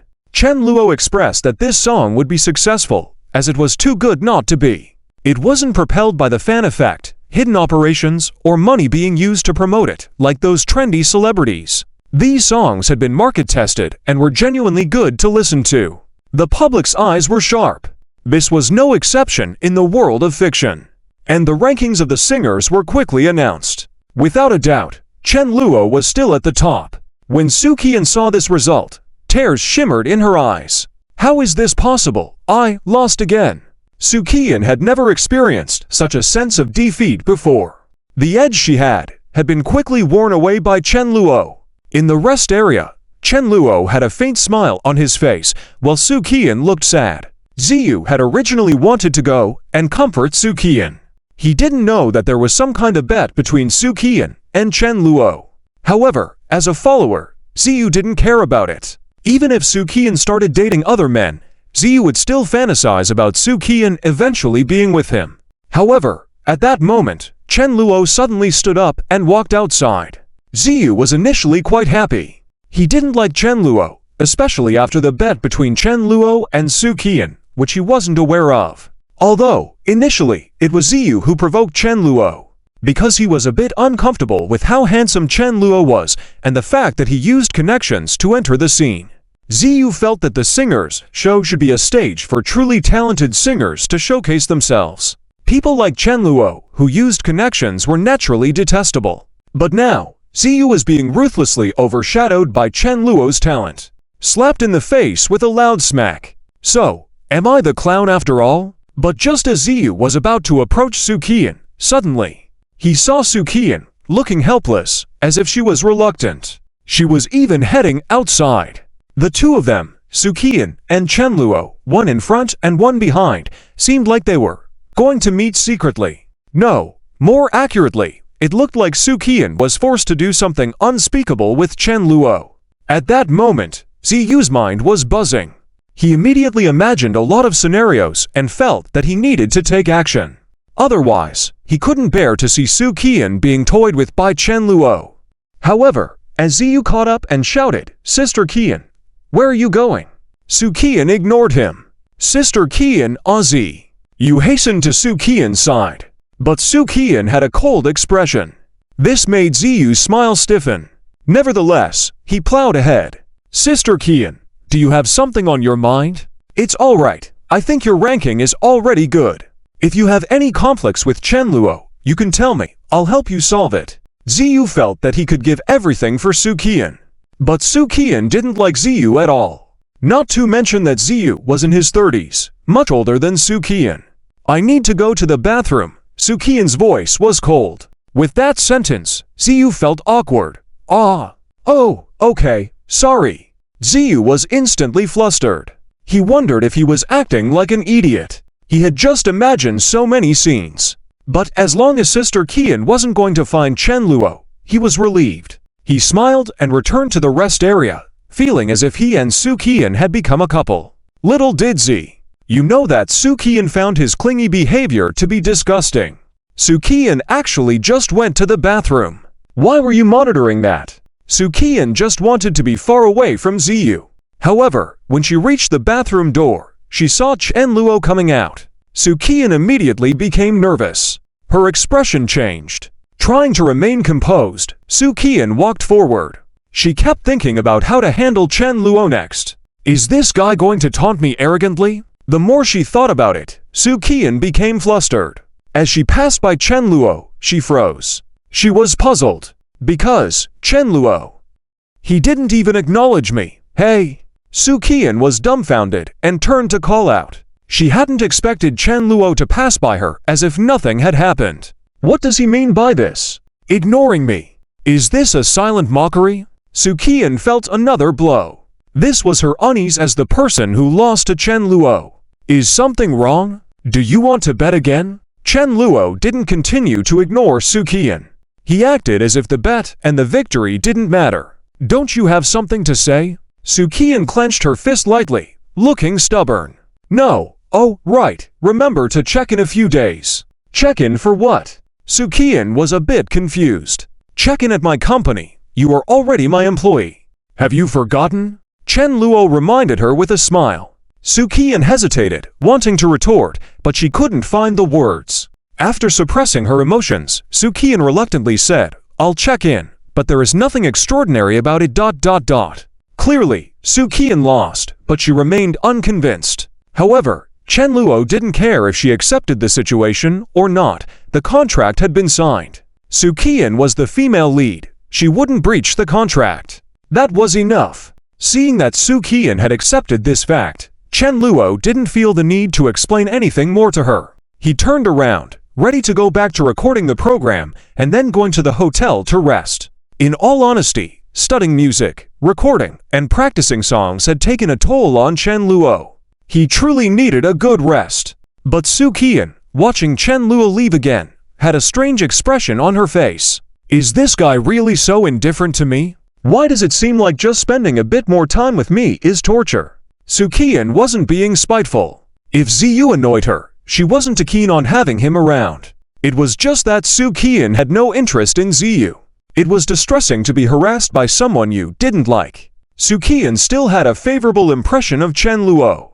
Initially, she thought Chen Luo was just playing around. She had no idea how serious their show was. Now, seeing Chen Luo's overwhelming talent had made her realize that she had underestimated him.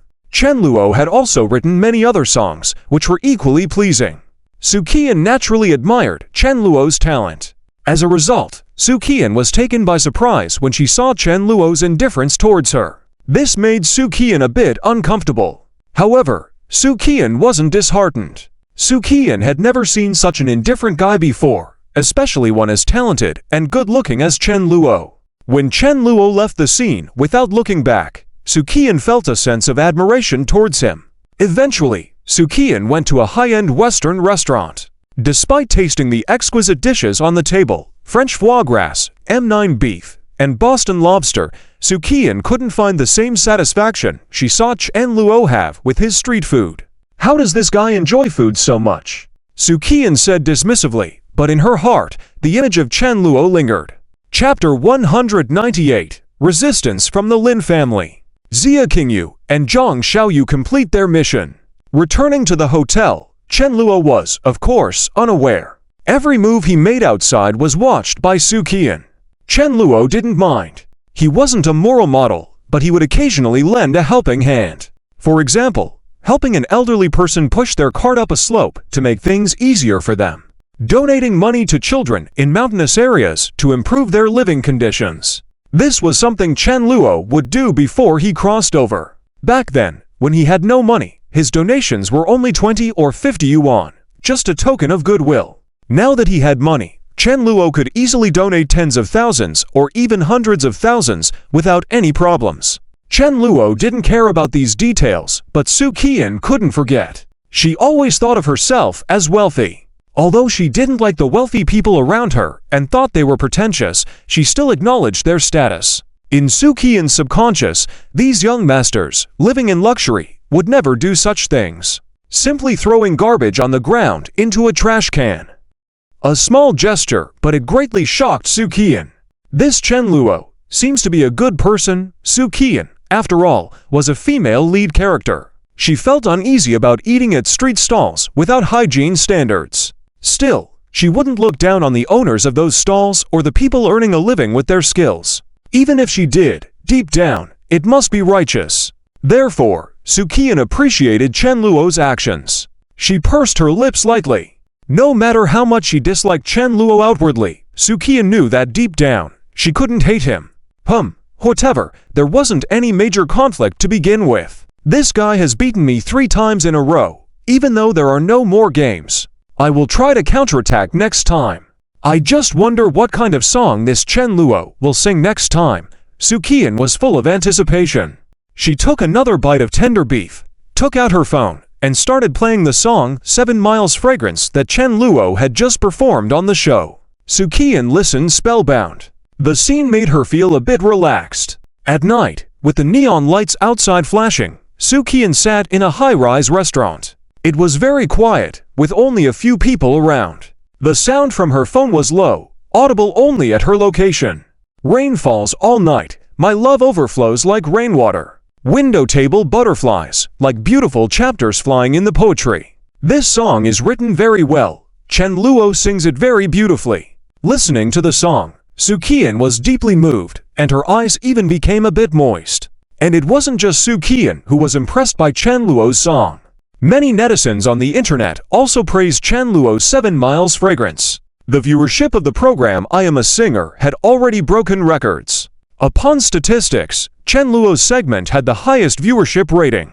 Many audience members watched the show just to hear Chen Luo sing this song live. The retention rate of Chen Luo's segment far exceeded that of other time slots. In Non-City University, many students were also amazed. Amazing! This Chen Luo is already nationally famous while we're still studying at school. We're still at school, but Chen Xiao referring to Chen Luo is already well known nationwide. When Chen Xiao comes back, I must find a way to get his autograph. I have a feeling that Chen Xiao's autograph will be very valuable in the future. Damn! You have a good business sense. I want one too. The students all praised Chen Luo generously. The female leads like Xia Qingyu, Zhang Xiaoyu, and Meng Shanshan were already impressed by Chen Luo's talent and charm. They knew that Chen Luo had other business ventures in his company, such as TV dramas, movies, games, and physical stores. Only those who knew Chen Luo well understood just how impressive he really was. Characters like Yi Feng thought that Chen Luo had only made a name for himself in the music industry. But characters like Then Muyao, Li Hongxia, and Sun Qinging weren't feeling very pleased. Then Muyao felt her character setting crumbling. She could see clearly that Chen Luo was far more outstanding than Yi Feng. Moreover, even if Chen Luo hadn't shown these talents, just his commitment to love alone would have garnered more favor from Then Muyao. At least she would never fall for someone like Yi Feng, who was indeed a scumbag. And what about the male lead? Even though he was outstanding, anyone with a normal brain and a bit of self-respect wouldn't agree with his behavior of mingling with so many women. However, Li Hongxia was quite confused. She hadn't replied to Yi Feng's messages since the last time they met. She was contemplating whether she should continue her relationship with Yi Feng. Li Hongxia had been through a lot, and she felt like what others were saying made sense. Then Muyo's teasing about Yi Feng, her father's words, and her own feelings all added to her confusion. Since Yi Feng hadn't contacted her after the last encounter, she knew he was with another woman. Why wasn't she angry about it? Sometimes Li Hongxia felt like slapping herself. Was she being foolish? Why didn't she mind this situation? Was she too weak? Li Hongxia's character was on the brink of collapse. Even someone like Sun Qinging, who loved Yi Feng deeply, was feeling uneasy witnessing Chen Luo's actions. Yi Feng certainly can surpass Chen Luo. Sun Qinging held on to the last piece of her setting. Yi Feng also observed Chen Luo's strategies. His face was filled with anger. "Damn you, Chen Luo!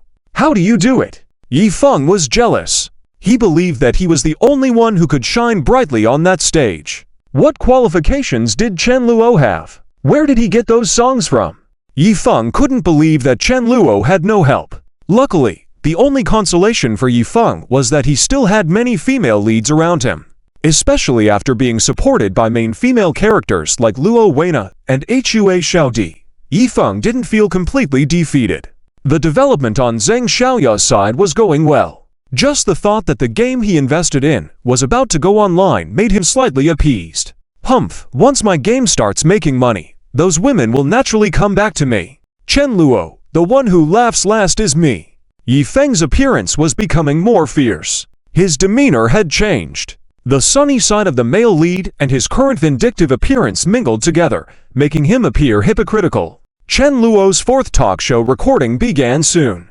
This week, Chen Luo naturally returned to Nan City. His popularity at Nan City University had grown even more. Journalists were even interested in interviewing him on campus. For most people, this would be a dream come true. However, Chen Luo wasn't keen on becoming too famous. He participated in the talk shows as per his subjective choice, but refused interviews. The journalists had no choice. Chen Luo would rather spend time with Lin Yun more. However, as Chen Luo and Lin Yun grew closer, he started feeling something was amiss. It was a warning in his mind, including what Qin Yinshan had said to Lin Yun. "Miss, our family has noticed your recent behavior, and they are keeping an eye on Chen Luo. The patriarch hopes you focus more on your studies." Qin Yinshan had informed Lin Yun about this. This was precisely why Chen Luo had kept his relationship with Lin Yun discreet initially. The conservative dating between the two would eventually catch Lin Yun's family's attention. If Chen Luo had made their relationship public, it would have only brought resistance sooner. This was unnecessary. Lin Yun couldn't do much about this situation. She wrinkled her brows and grumbled, "Dad keeps a close watch, and Uncle Qin, you tell Dad. I'll focus on my studies to ease his worries." Qin Yinshan had tested Chen Luo's character and found him trustworthy. He didn't report this to anyone. Lin Yun's family had gathered this information on their own. This was normal, considering that Lin Yun was the heiress of the family. These massive family dynasties were very particular when it came to their children's marriages, especially the choice of a spouse for the heiress. Whether it was Li Hongxia or Lin Yun, the conditions set by their family for finding a partner were stringent. After all, these daughters belonged to massive industries, and finding a suitable son-in-law was crucial. The best outcome would be an alliance between the big shots, a collaboration between two major enterprises. Lin Moyan didn't object to his daughter dating. However, there were boundaries to be observed. Experimenting a bit during youth was fine, as long as she didn't get too deep, and most importantly, nothing should go wrong. Otherwise, Lin Moyan would make that boy realize the extent of the family's power. Lin Yun was fully aware of this. Chen Luo also was informed of this situation. Moreover, he had no such intentions in the first place.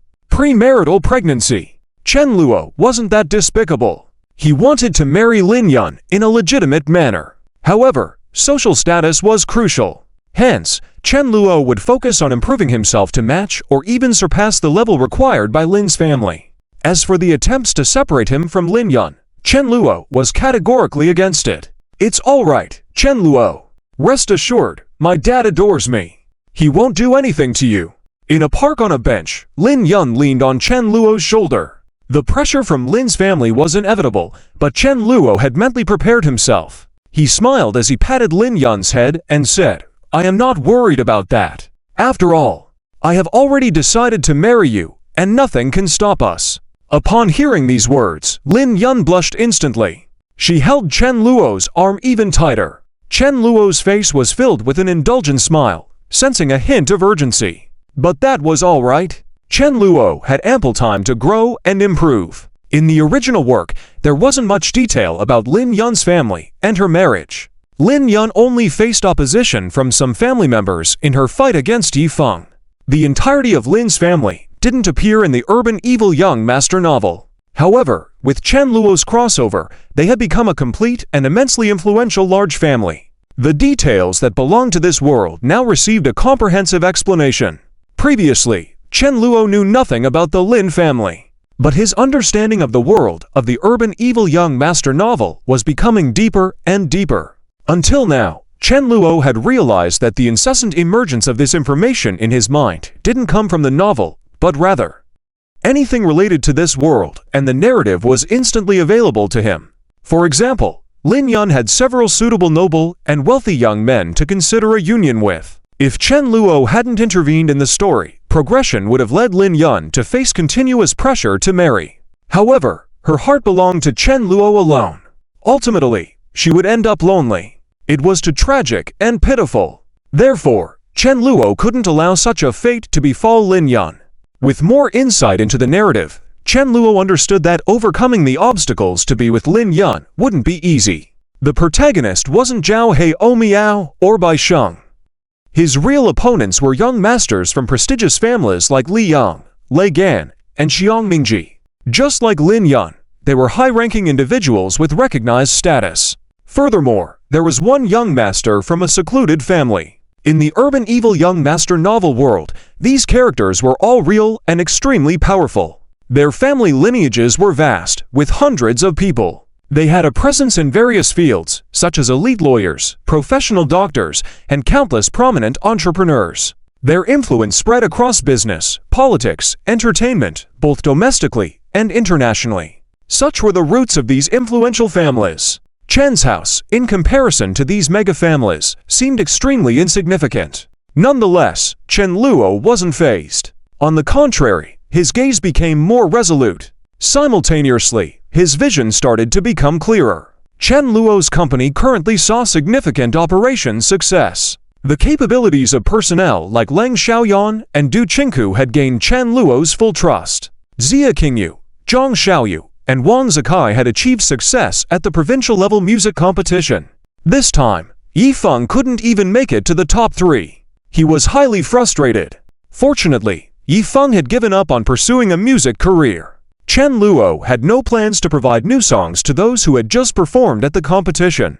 Repurposing old songs would serve their purpose well. Participating in this competition was a way to connect with new female leads. Xia Qingyu, Zhang Xiaoyu also befriended girls like Yin Rongrong and Ni Daohong. These girls came from other institutions but held prominent roles. Chen Luo's company was currently recruiting various talents. In terms of music, it was progressing well. These new female leads could indeed assist Chen Luo in making substantial profits. 2 of those girls, Yin Rongrong and Ni Daohong, didn't harbor any ill feelings towards Xia Qingyu and Zhang Xiaoyu. However, when they heard that the songs sung by Xia Qingyu and Zhang Xiaoyu were written by a classmate named Chen Luo, they were taken aback. Xia Qingyu continued to shower praise on Chen Luo in front of them, which added to their surprise. In their eyes, Xia Qingyu and Zhang Xiaoyu were already stunningly beautiful, akin to goddesses. What kind of charisma did this person named Chen Luo have to captivate even these goddesses? They hadn't met Chen Luo in person yet, but were already curious. So, when Xia Qingyu asked them if they had time to visit Nan City University and meet Chen Luo, they eagerly agreed. Yin Rongrong said, "All right, Qingyu, we will definitely come to Nan City University when we have time to hang out with you and, by the way, see this Chen Luo boss you speak so highly of, who's apparently devastatingly handsome." Yin Rongrong, full of excitement, was also puzzled. Why would Xia Qingyu and Zhang Xiaoyu, who have exceptional qualities themselves, actively introduce us? Aren't they worried we might snatch him away? Yin Rongrong wasn't naive. From Xia Qingyu's introductions and expressions when mentioning Chen Luo, she could tell that Xia Qingyu had feelings for him. Likewise, Zhang Xiaoyu displayed similar behavior. However, Yin Rongrong probably couldn't imagine that no matter what she did to attract Chen Luo, she wouldn't stand a chance. Chapter 199. Female lead Chu Mengxuan makes her debut. Her long, slender, white legs captivate hearts. Chen Luo, however, remains completely ignorant of this. The thoughts of Yin Rongrong and Ni Daohong are indeed a bit unconventional. They are well aware that Xia Qingyu and Zhang Xiaoyu have feelings for Chen Luo. As sisters, they shouldn't be thinking about stealing the men that the others like. It's not moral. But in the worldviews of these 2 female leads, their character settings haven't faltered. Therefore, They believe that even if Chen Luo is dating several girls at once, it doesn't matter. If Rong Rong manages to win him over first, she will indeed be pleased. If later, Xia Qingyu also joins in, Rong Rong won't mind. This is the perspective of the female leads in these harem novels. Even if Chen Luo were to find out, he wouldn't bother thinking about it. Contacting Yin Rong Rong and Ni Daohong was ordered by Chen Luo for Xia Qingyu and Zhang Xiaoyu. The purpose of participating in this competition was for this reason. Afterward, as more female leads join in, Chen Luo's company, particularly the music department, will naturally experience rapid development. Next, there is a need to recruit more talent to help in managing operations, which is Chen Luo's primary goal. He aims to develop the company's music department into the largest music company in the nation. Chen Luo wants to cultivate a host of renowned singers and establish his music empire based on this foundation and accumulate a large amount of initial capital. According to Chen Luo's estimation, once he truly achieves this, he might possess assets surpassing tens of billions. With the invisible pressure brought by the Lin family, Chen Luo remains unaffected. In fact, he is even more motivated to earn those astronomical figures. Wanting to be with Lin Yun is no longer a concern. Furthermore, Chen Luo himself has crossed over and obtained a new life. In this lifetime, he refuses to be ordinary. Chen Luo's goal is singular, to become the wealthiest person in the world. If he truly reaches that level, Chen Luo won't face any obstacles when it comes to marrying Lin Yun. On the program I Am a Singer, Ziyu was eliminated. According to the rules, a new contestant will appear in the next episode.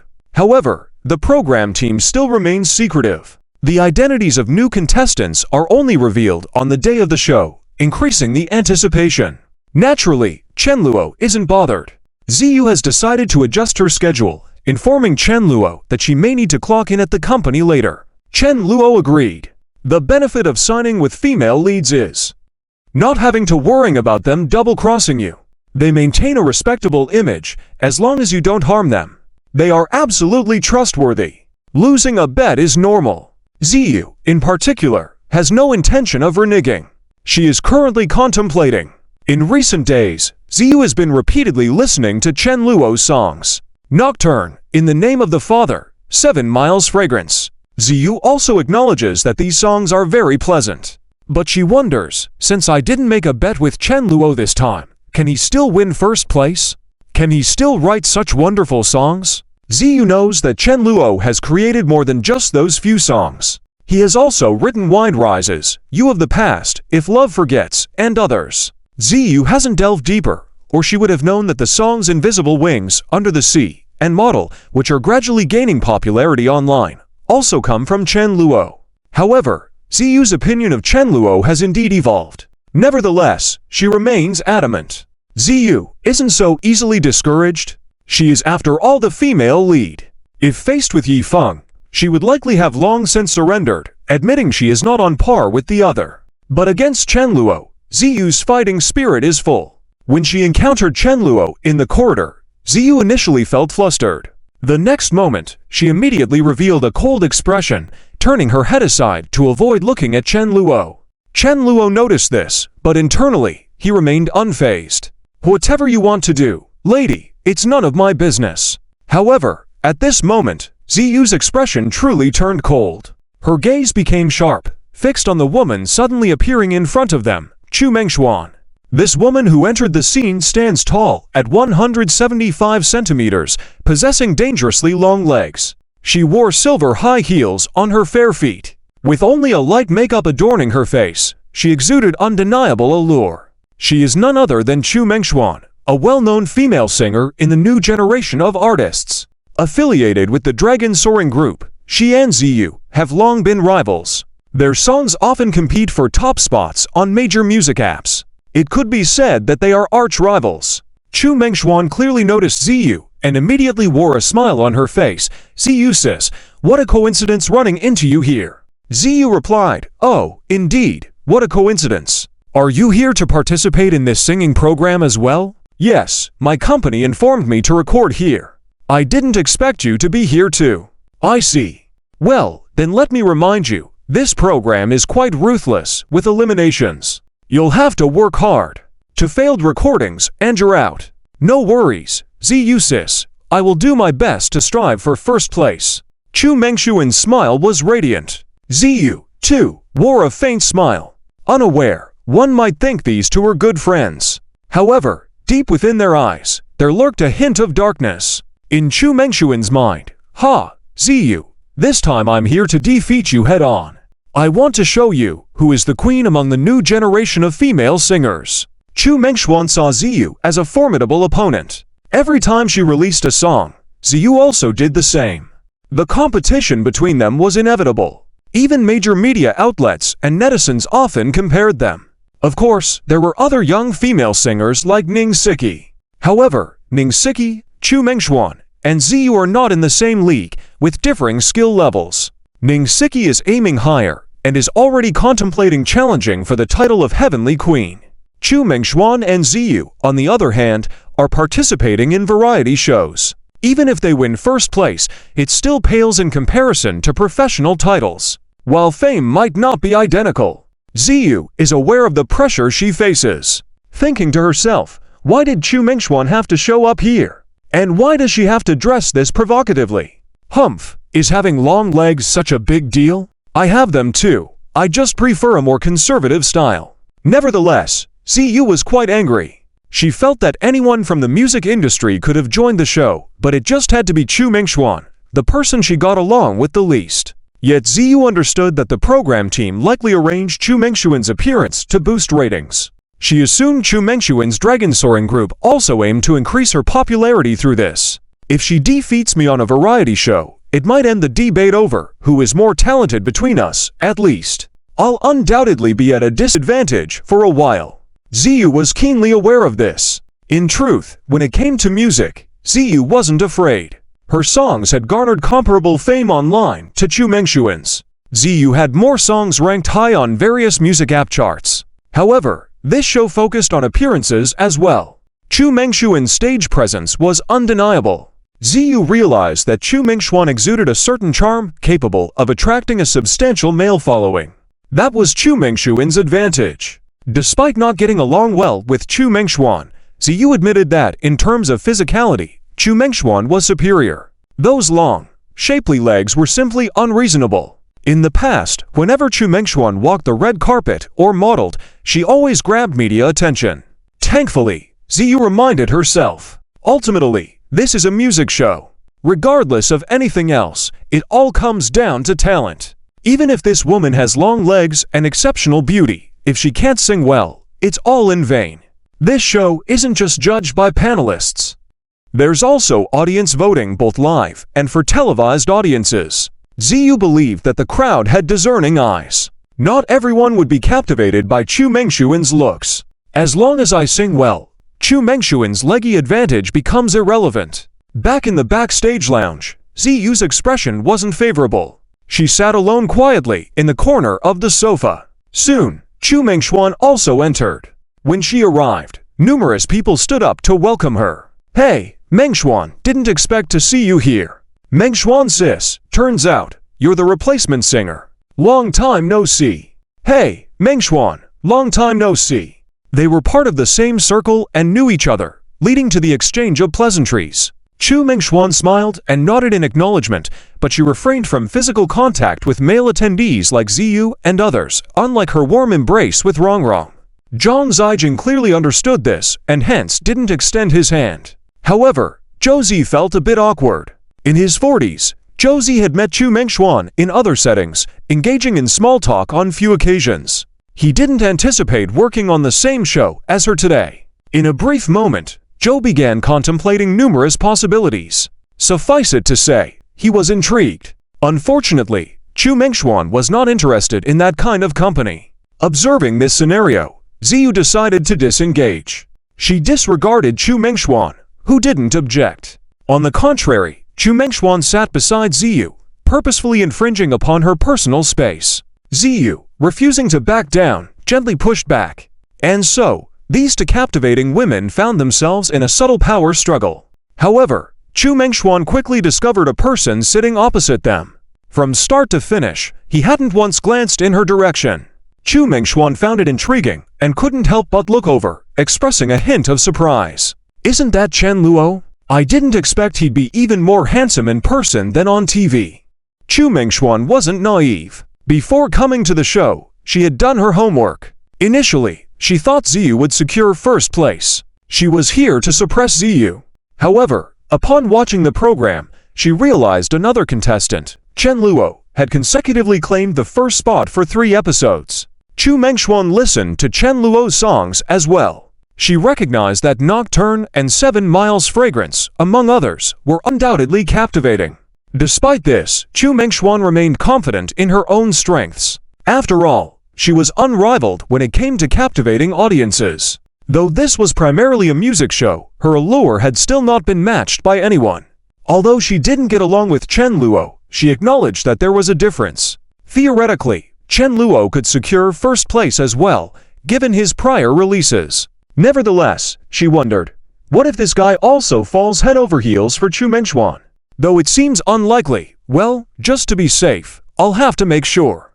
And I've been wanting to mend my relationship with him anyway. Ziyu, feeling threatened by Chu Mengxuan's sudden presence, inexplicably felt the urge to engage with Chen Luo.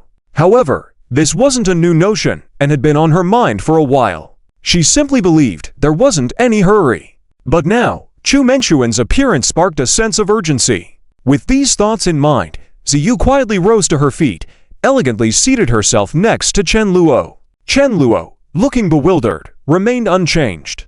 Seeing this, Ziyu inwardly acknowledged, yes, there's also this guy. Even if I can't beat that woman Chu Mengxuan, he undoubtedly can. Given that he produced such amazing songs in the previous 3 episodes. But, what if he also succumbs to Chu Mengxuan's charm? Although it seems unlikely, well, just to be cautious, I need to confirm my status. I also wanted to improve my relationship with this guy. Ziyu had been contemplating approaching Chen Luo long before, but now, Chu Mengxuan's presence forced her hand. Chapter 200, Su Qian's Turncoat. Chen Luo's steadfast will. Chen Luo put down his phone, showing no emotions. He turned silently, his eyes calm as if the stunning Su Qian next to him was just a piece of wood. What's up? Chen Luo spoke. After signing the contract with Su Qian, he wasn't interested in getting too involved with this woman. Anyway, she had to work for Chen Luo obediently. Su Qian, on the other hand, didn't expect Chen Luo to have such an attitude. However, this time Su Qian didn't get angry. She gritted her teeth, quickly calmed herself, and asked, Chen Luo, your goal this time is probably to be first, right? Chen Luo's eyes flashed. He already knew what Su Qian wanted to say. Of course, Chen Luo didn't hide it. Great. But, can you really get first place this time? Su Qian was somewhat worried. What's it to you? Chen Luo didn't show much favor to Su Qian. He wouldn't promise solemnly or confidently that he would win. That was the line of the male lead, Yi Feng. What Chen Luo wanted to say was, what does it have to do with you? Su Qian, you. Even though Su Qian had mentally prepared herself, she was still irritated by Chen Luo's attitude. However, she quickly thought, since I've lost 3 times, it's unlikely for Chu Mengxuan to surpass Chen Luo just like that. Instead, Su Qian even started to look forward to the songs Chen Luo would perform this time. Nocturne, In the Name of the Father, 7 Miles Fragrance. Humph, this guy's talent is truly extraordinary. Su Qian realized that she seemed to be communicating more smoothly with Chen Luo. Having obtained the answer she wanted, Su Qian was very satisfied. The next to take the stage was her. So Su Qian left the rest area directly. On the other hand, Chu Mengxuan was very pleased with her performance in the program for the first time. She had prepared a lot to overshadow Su Qian. As one returned and the other left, they met directly in the corridor. There were no cameras following them, so Chu Mengxuan smiled directly at Su Qian. Su Qian, you've lost. The first place this time is definitely mine. Su Qian wasn't polite either and retorted immediately, Humph, no way, the first place definitely belongs to someone else. Do you mean you will surpass me? Then I must look forward to it. Chu Mengxuan didn't realize that the person Su Qian was referring to was Chen Luo. Although she knew that Chen Luo had taken first place in the previous 3 rounds due to Chen Luo's antagonistic attitude, Chu Mengxuan and Su Qian's rivalry, and her confidence as the female lead, Chu Mengxuan believed that even if Chen Luo had some good songs this time, she would still be first. After all, she had the advantage in appearance. Yes, Chu Mengxuan was also one of the female leads. Her rivalry with Su Qian was friendly. Chu Mengxuan only wanted to defeat Su Qian straightforwardly, but didn't want any accidents to happen to her. Su Qian thought similarly. When Chu Mengxuan returned to the restroom, Yina, Zhang Zijing, Zhou and others immediately praised her. Wow, Mengxuan, you sang so well, it was amazing. Impressive, Miss Mengxuan, I admire you. Mengxuan, your talent has surprised us all. Chu Mengxuan responded with a sweet smile to their compliments. However, she suddenly noticed Chen Luo in the corner, still ignoring her. Chu Mengxuan's eyes showed a hint of disdain. Including Zhang Zijing and others, even those who tried to act dignified couldn't entirely disguise their true nature as men. Yes, even Zhang Zijing, who had a good reputation in the industry, couldn't help but look back. However, what surprised Chu Mengxuan was that Chen Luo's gaze remained fixed on his phone, occasionally typing or checking something else, without even lifting an eyelid. Chu Mengxuan was dumbfounded. What's going on with this guy? Is he completely indifferent? Is he some kind of unresponsive guy? Chu Mengxuan didn't have any exhibitionist tendencies. She had just been teasing, thinking all men were the same. But she was surprised by Chen Luo's reaction. She put her legs down, and her white thighs were covered by her skirt with a slit. Chu Mengxuan, Zhang Zijing, and others sighed inwardly. However, Chu Mengxuan stared at Chen Luo. After a moment, she turned her head to the large screen next to her. HMPH, no need to watch me. Chu Mengxuan didn't care about Chen Luo. He didn't care about her. Soon, Chu Mengxuan saw that Su Qian's performance was starting. This time, Su Qian's performance was also excellent. Although there was no longer a bet with Chen Luo, Su Qian had continued to practice after returning. Additionally, while Su Qian didn't have the extraordinary long legs like Chu Mengxuan, her looks and figure were impeccable. If Su Qian was willing to dress a bit sexier like Chu Mengxuan, her appeal would be no less than Chu Mengxuan's. After all, both were set as stunning female leads. However, Su Qian was slightly more conservative. After finishing singing, she was very satisfied with herself. Humph, now I don't even need Chen Luo to win. Chu Mengxuan, it won't be so easy for you to surpass me. Su Qian thought so in her heart, feeling very pleased. With light and happy steps, she returned to the rest area. Yina, Zhang Zijing, and others went through the usual compliments and small talks with Su Qian. Then Su Qian moved to the back. When she passed by, she saw Chu Mengxuan sitting in her spot. There were cameras present, so Su Qian didn't want to start a conflict with Chu Mengxuan. Besides, the seating was originally free for anyone.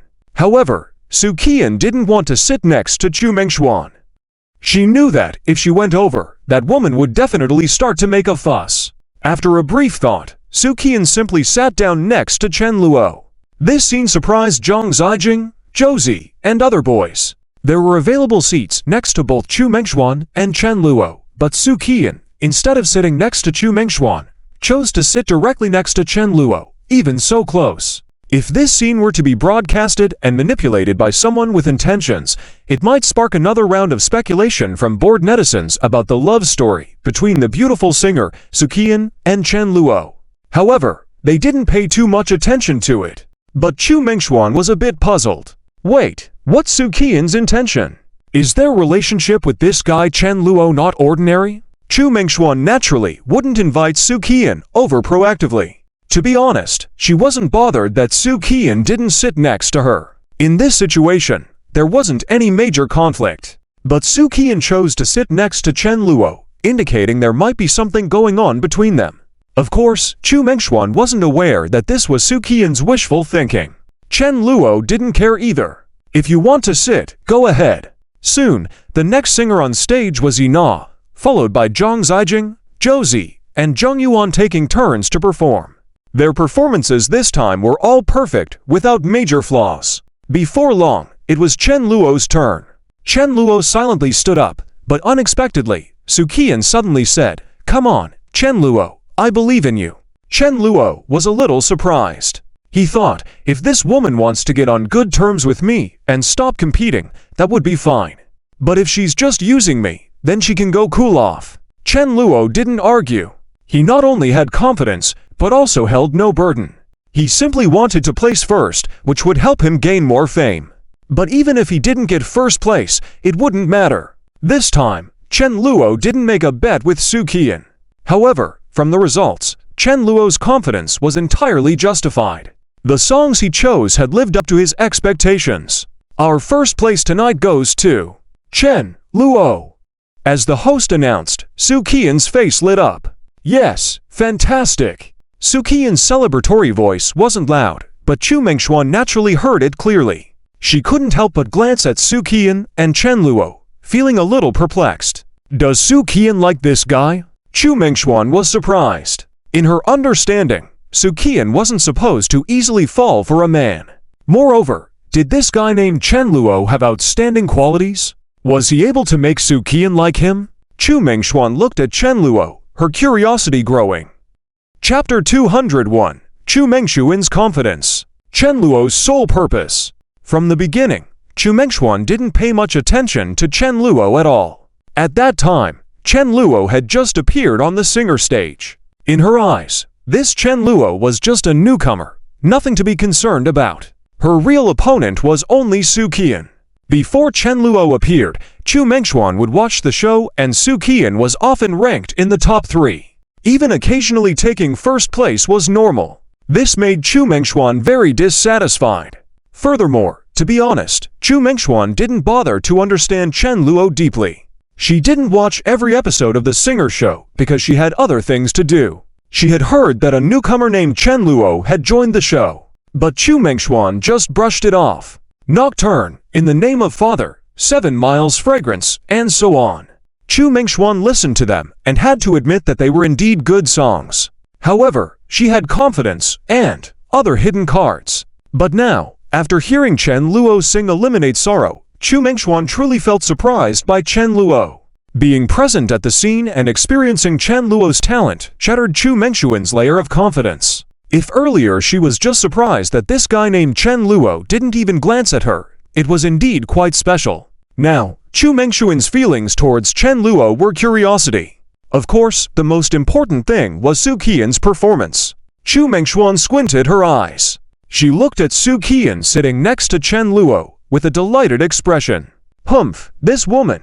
Why is she so pleased? She hasn't beaten me. Chu Mengshuan thought in her heart. But Su Qian's triumphant expression made Chu Mengshuan feel that she had not completely won. Chen Luo. It's just a fluke. Next time, I will sing a song that I am more proficient in. You definitely won't stand a chance. Chu Mengshuan naturally felt dissatisfied, but at that moment, Chu Mengshuan suddenly noticed something. Su Qian seemed very happy. She turned and smiled at Chen Luo. But Chen Luo had an indifferent attitude towards her. This scene surprised Chu Mengshuan. Could it be? This Su Qian, in terms of looks, is only slightly worse than me. She's so proactive, and this Chen Luo doesn't react. Chu Mengshuan found it quite unbelievable. It was the first time she had seen this. Previously, the two of them, wherever they went, were the focus. Whether it was at high society gatherings or various events and programs, there would always be various handsome men approaching them to greet them. The numerous glances from all directions were also not few. Chu Mengshuan was used to it. She even enjoyed the feeling of being stared at or worshipped. Chu Mengshuan thought of herself as a queen. As long as she extended her hand, countless men would kneel down, respectfully extending their hand to support her. Once she lifted her slender thighs, appearing intermittently, it would make many men's eyes light up and even stare blankly. But now, this guy named Chen Luo seemed completely indifferent to all of this. He doesn't have any feelings for Su Qian either? This thought appeared in Chu Mengshuan's mind. She had a slight smile on her face. I see, Su Qian, I didn't expect you to be shut out by someone one day.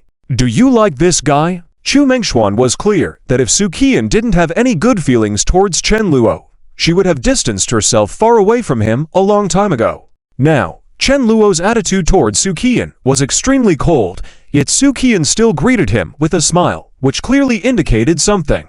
According to the setting, there was an endless competition between Chu Mengshuan and Su Qian. Strictly speaking, they had been competing since they were young. In the original setting, these two had been classmates since childhood, and they were both very good-looking. Their competition included academics, various competitions, and their careers after growing up. This competition appeared unconsciously due to their excellence and being constantly together due to fate. Neither of them gave in. When they were young, Soo-kian was one of the top students in the class. Chu Mengxuan, feeling dissatisfied, also started to study seriously and catch up. In physical education class, Soo-kian took the first place among girls. Chu Mengxuan secretly worked hard and soon surpassed her. Even in math competitions and such, Chu Mengxuan had to compete with Soo-kian. Not to mention after graduation. Perhaps this was related to the fact that they were often compared by their classmates when they were young. And now, Chu Mengxuan had a new idea in her mind.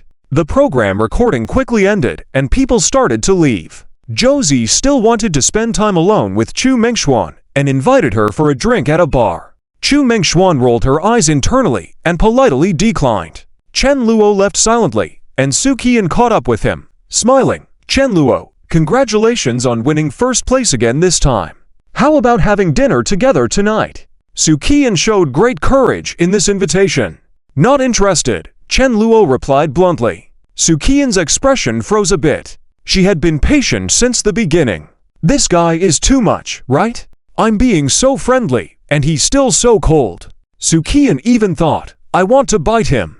These thoughts of Soo-kian were quite similar to those in the original setting. If it were Yi Feng, Soo-kian would probably bite him. In Yi Feng's eyes, it was a form of flirting. After biting him, Soo-kian would gaze at Yi Feng with bright and affectionate eyes, and then Yi Feng could approach her. But Chen Luo had no such intentions. Who the hell was asking you to bite? Soo-kian didn't continue to flirt. She wasn't feeling pleased at the moment. HMPH, I am a well-known female singer. I don't know how many people are pursuing me. Forget it, since you're so aloof, I don't need to humble myself in front of you. Soo-kian planned to leave. She also wasn't aware of how things would turn out between her and Chen Luo. But just as Soo-kian stood there dumbfounded, suddenly, Chu Mengxuan walked up with a smile and whispered softly from behind, Sister Kian, do you like this guy named Chen Luo? Soo-kian was caught off guard by Chu Mengxuan's words. She hesitated before replying. How is that possible? Who would like him? Soo-kian's explanation only confirmed Chu Mengxuan's suspicions even more. She believed that Soo-kian's reaction had already indicated that she had some feelings for Chen Luo. That subconscious panic couldn't be faked. Chu Mengxuan thought, could it be? This Soo-kian doesn't have any feelings for Chen Luo? She felt a slight smile appear on her face. I see. I actually quite admire this younger brother. I didn't feel anything before, but after hearing him sing Eliminate Sorrow, I think he's very talented. Since you don't like him, then I'll make a move. Soo-kian couldn't have anticipated Chu Mengxuan's words. She widened her eyes in disbelief. Huh, where are you going?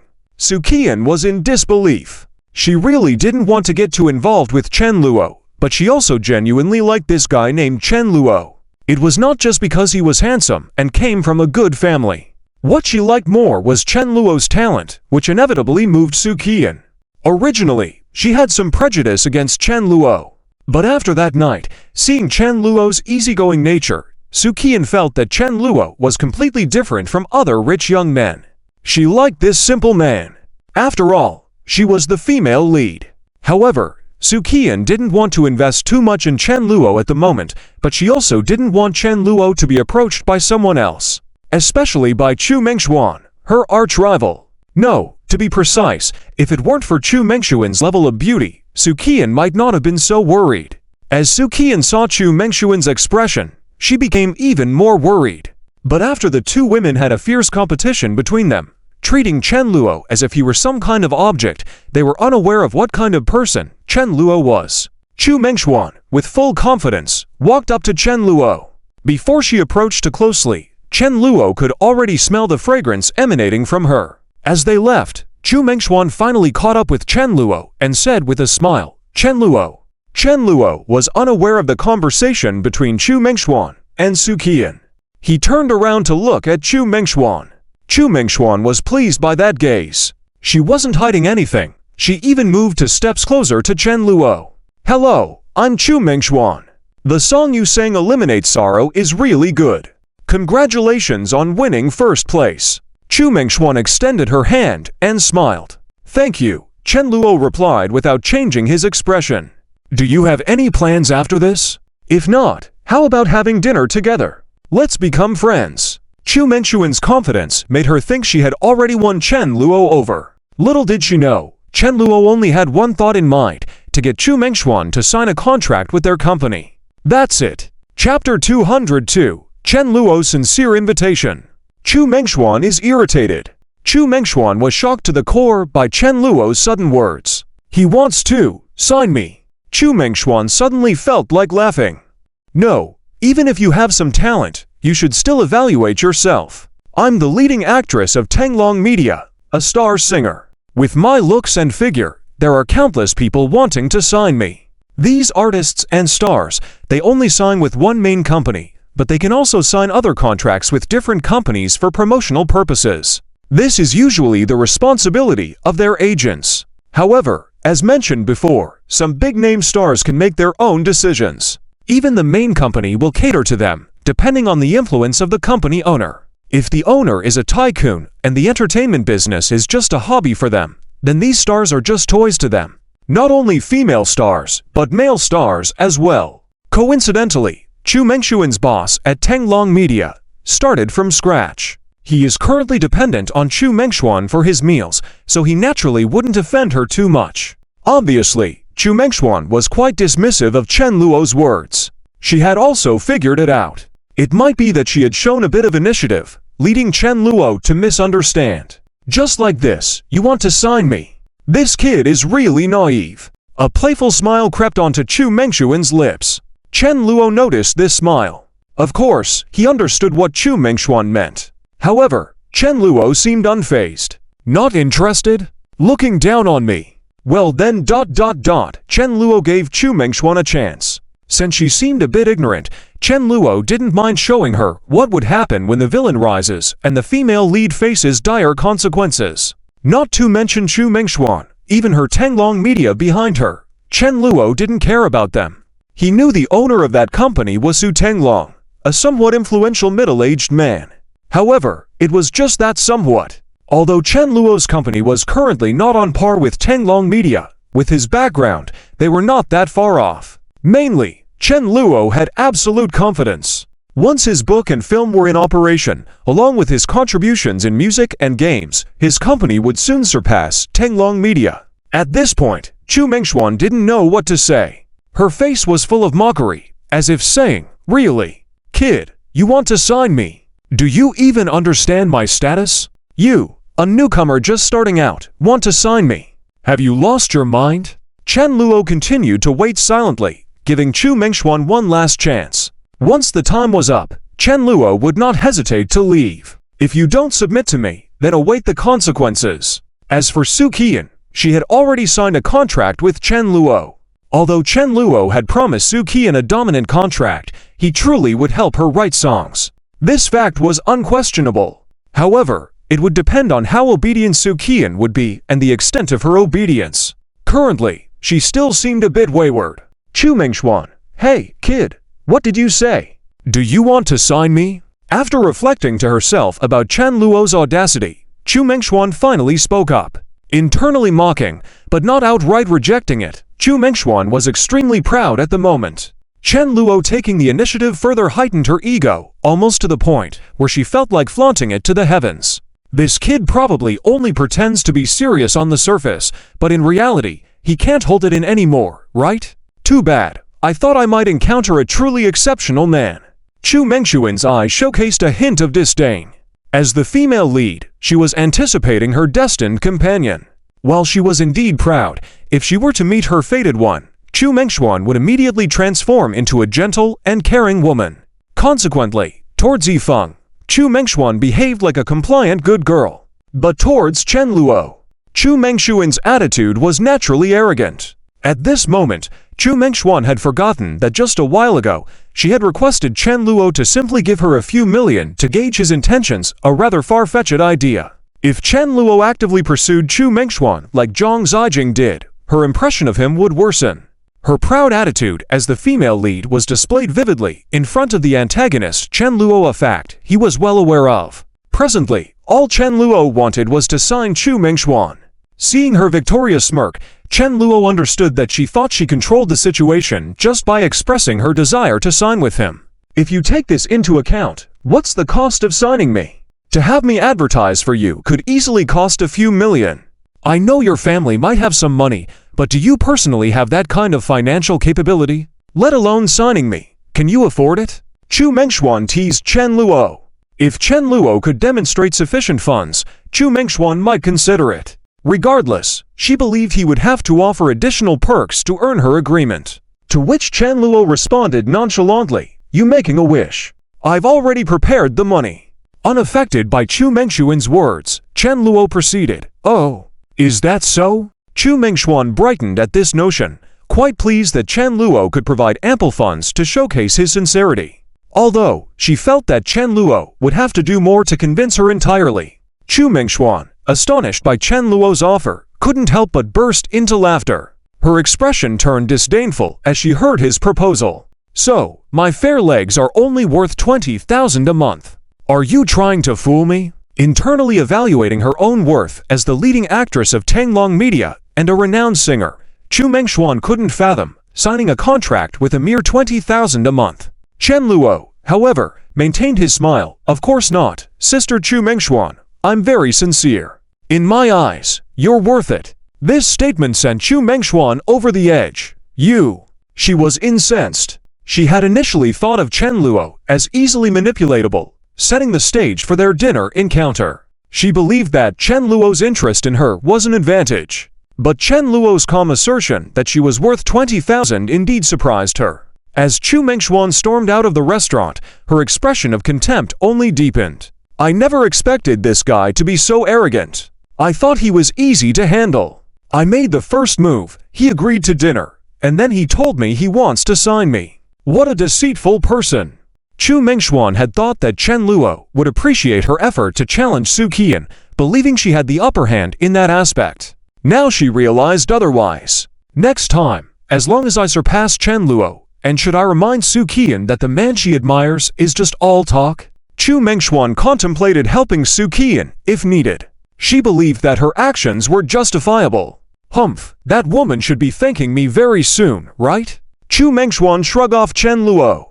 She reserved her affections for the man she believed to be her destined one, whom she hoped would arrive at the right time. Chen Luo was not that man. As Chu Mingxuan left the restaurant, Chen Luo, unfazed by her abrupt departure, calmly sipped his apple juice before quietly leaving. However, upon exiting, he received a message from Su Qian. Chapter 203. The Choice of Su Qian. Chu Mingxuan's Contempt. "Chen Luo, you said before that you would write a song for me, right?" Su Qian asked. "Yes, what's up?" Chen Luo replied. "Can you write a song for me now? I want to use it for the next singing competition." Su Qian suddenly realized. She realized that Chen Luo indeed had talent in music. Originally, Su Qian wanted to tease Chen Luo a bit. Seeing that Chen Luo was ignoring her, Su Qian wanted to act aloof. But she never expected Chu Mingxuan to intervene.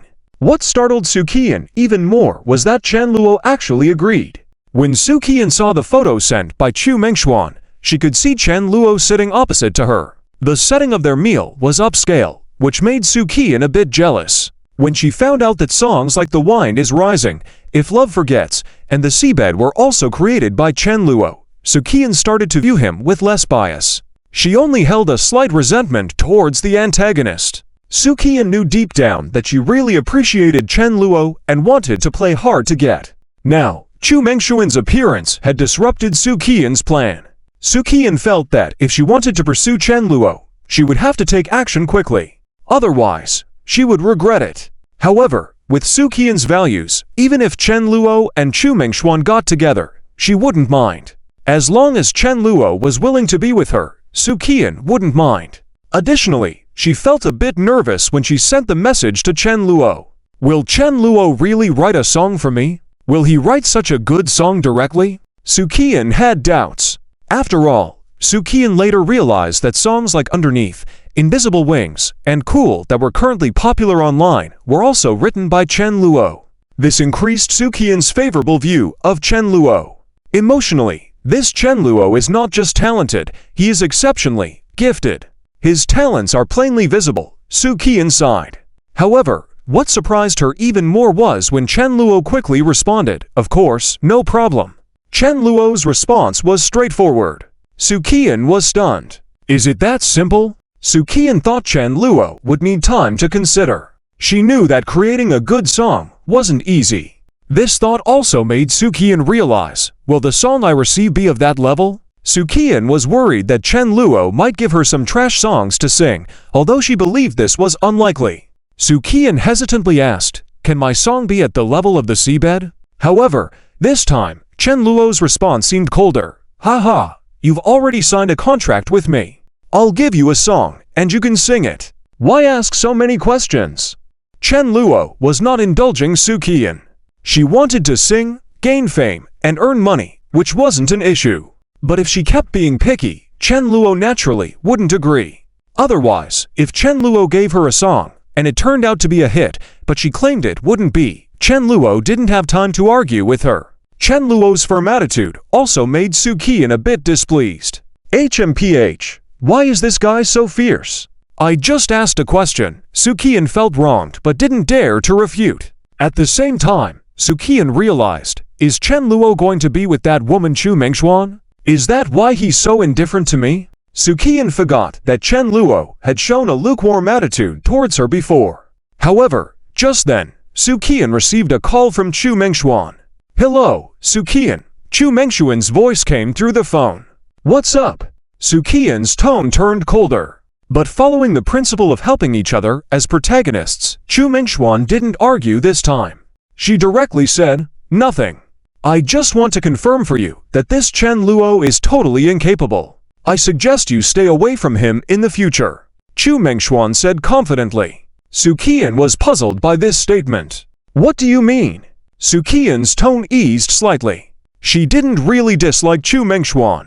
Similar to Chu Mengxuan's thoughts, if anything happened, Soo-Kian would also help Chu Mengxuan. It's just a literal meaning. That guy named Chen Luo isn't up to par. You can believe me. Chu Mengxuan's tone sounded full of confidence. Soo-Kian thought, could it be that Chen Luo did something to her? It seemed Soo-Kian had figured out something. She knew Chen Luo wasn't interested in Chu Mengxuan.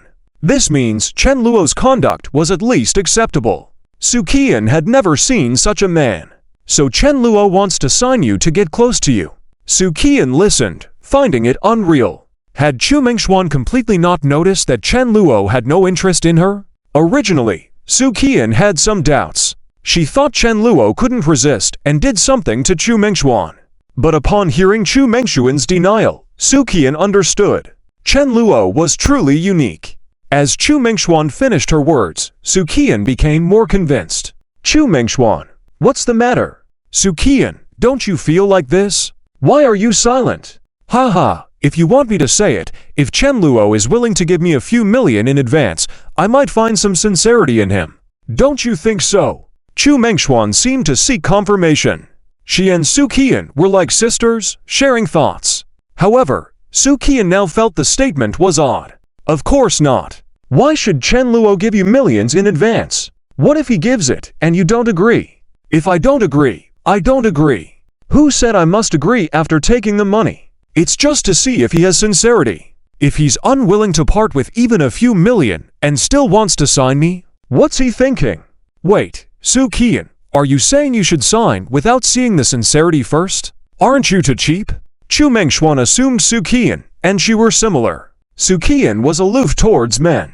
She had never heard any rumors about Soo-Kian in relationships, and she had many pursuers. However, upon hearing this statement, Soo-Kian felt nauseous. "No, it's a transaction, sister. Why must you see sincerity first? This is about signing a contract. It just requires consent from both sides. Why must the other party show sincerity first?" Chu Mengxuan seemed out of line to Soo-Kian. She also realized, this guy probably doesn't know what opportunity he missed. Chu Mengxuan's words made Soo-Kian more curious about Chen Luo. Forget it. Let her be. After all, this woman has always been stubborn. Soo Ki-in didn't want to continue persuading. But with the contrast, she became more curious about Chen Luo. Chu Mengxuan did defeat me once. But next time, if I perform songs written by Chen Luo, I'm sure I can surpass her. If only I knew what song Chen Luo will give me. Soo Ki-in was curious. Just then, she received a message from Chen Luo on her phone. It was about the song they discussed. Chen Luo had already sent it. Soo Ki-in was shocked and her breathing became rapid. Chapter 204. A song written for Soo Ki-in. Yi Feng's anger surfaces once again. Soo Ki-in agreed to sign a contract with Chen Luo at the time because she lost a bet to him. She had no choice, but initially, Soo Ki-in was unwilling. However, later on, she found out that popular songs like Under the Sea, Invisible Wings, and Encounter were all written by Chen Luo. This changed her reluctance. Chen Luo is so talented. Why should I resist him? Even though Soo Ki-in herself didn't know why she had such inexplicable thoughts. But now, Soo Ki-in no longer had such thoughts. Not to mention, Chen Luo showed no interest in her, which made Soo Ki-in even more eager to communicate with him. When a woman starts to take interest in a man, it marks the beginning of her downfall. Chen Luo's talent and artistic skills were very real, and Soo Ki-in deeply felt that. The name of this song is Blooming Along the Way. Judging by the title, it sounds pretty good. Soo Ki-in looked directly at it. After finishing reading, the shocked expression on her face was very evident. Soo Ki-in could confirm that this was definitely a great song. One could even say, exceptionally great. Both the lyrics and the melody made Soo Ki-in eager to record it. Chen Luo, can I really sing this song? Soo Ki-in excitedly sent a message. Of course, Chen Luo's response was straightforward. This song had been very popular in Chen Luo's previous life as well. Now, allowing Soo Ki-in to sing it in the novel City Evil Young Master world would undoubtedly lead to its revival. And the copyright of this song naturally belonged to Chen Luo. In the end, all the money would flow to Chen Luo. Great, Chen Luo, thank you. Soo Ki-in didn't care much. Even if Chen Luo didn't give her a share of the profits later, Soo Ki-in wouldn't mind. These female leads were generally not greedy for money, unless they were like characters such as Leng Xiaoyan and Che Jingyan, who needed to earn money. Otherwise, even if Soo Ki-in gave away all her assets to someone she liked, she wouldn't mind. Zhao Shihan, Fen Muyao, they had done the same in the original work, giving the male lead Yi Feng a lot of help in terms of finances. They treated money as if it were dirt. Chen Luo had prepared many songs for Soo Ki-in. This was just the first one. And he had already selected the next song he would record, Blue and White Porcelain. This was Chen Luo's preparation. Chen Luo believed that this song would also undoubtedly become popular. Moreover, after several of Chen Luo's previous songs became popular, many companies had already approached him, wanting to buy the rights to those songs. It could be said that these people had very keen instincts. However, Chen Luo found it inconvenient to work alone.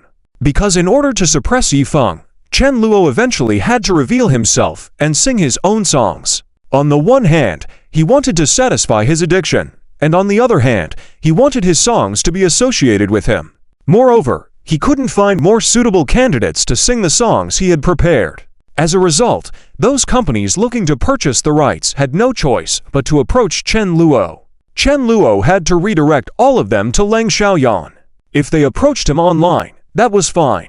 Chen Luo only needed to leave the contact information for Leng Xiaoyan in his company. However, some partners were very enthusiastic. They directly went to Jiangcheng to find Chen Luo in person to discuss various cooperation matters. This made it difficult for Chen Luo to allocate time and energy. Next time, I should bring Leng Xiaoyan with me. It's reasonable to have an agent. Chen Luo realized this. Allowing Leng Xiaoyan to be his assistant was also a good idea. Chen Luo needed an assistant, and Leng Xiaoyan's recent performance had been excellent. Since the last time when Chen Luo helped her deal with Shen Xingwang's matter, Leng Xiaoyan had become even more focused on working for Chen Luo. According to her, she was just earning money for herself. After all, she had also invested a lot. Meanwhile, Soo Ki-in went directly to a recording studio to start practicing and recording the song Blooming Along the Way. Chu Mengxuan still felt disdain in her heart. Hey, Is Chen Luo such a special guy? Not the kind I consider worthy. What a joke, said Chu Mingxuan.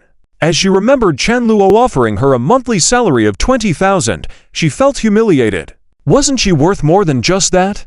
Just 20,000. Although Chu Mingxuan was also aware that Chen Luo mentioned additional incentives. In her subconscious, she couldn't believe that Chen Luo could write such good songs. Next time I record, I'll take the first place, and then Su Qian will probably understand that Chen Luo is nothing special, he's just a newcomer, Chu Mingxuan muttered to herself disapprovingly. Behind her, Chu Mingxuan had a whole team provided by Tenglong Media for her use. With such a professional team, Chu Mingxuan believed she could get any song she wanted. She thought that this was definitely far better than what Chen Luo could offer. Next time I record, I will definitely win. Humph! Chu Mingxuan expressed her discontent. In Non-City University, Chen Luo's fame was already well known.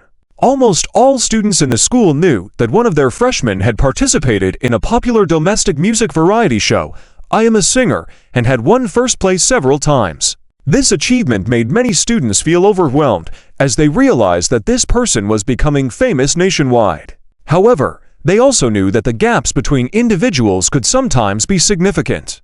Instead of envying others, they believed in learning from each other and striving to improve themselves, which was the right path. But even passers-by understood this principle. On the other hand, the male lead Yifeng became even more impatient. What? Chen Luo won first place again. Upon hearing the reports from his lackeys, Yifeng was seething with anger. He had originally planned to work quietly for a month or two before making a stunning debut. However, Chen Luo's progress was much faster than his. While Yifeng was arranging music events, Chen Luo was confidently singing on a dazzling stage in front of millions of viewers.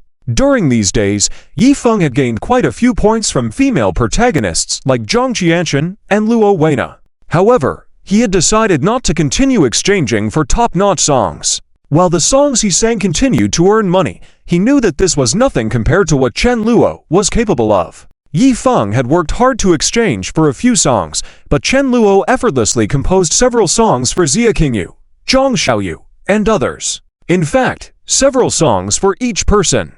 Yifeng felt quite helpless. He had believed that by participating in a music competition, equipped with a system, he could easily surpass others and win the championship. But each time, the championship eluded him. What made Yifeng even more miserable was that he had to admit that the songs sung by Xia Qingyu, Zhang Xiaoyu, Wang Zikai, etc., were really good. Even he found them very enjoyable. How does Chen Luo manage to do this? Yifeng was very angry. He had made up his mind to shift his focus to the game field. Going down the music path, he most likely would always be second to Chen Luo.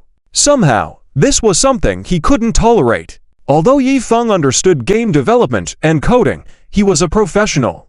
And that mobile shooting game called King of the Wasteland quickly captured a significant market share in the mobile gaming market. Yifeng estimated that this game had indeed become popular. Yifeng had put in 20,000 for Zhang Xiaoya's project, and later another 10,000. In order to promote it further, he invested tens of thousands more. At last, he began to see a return.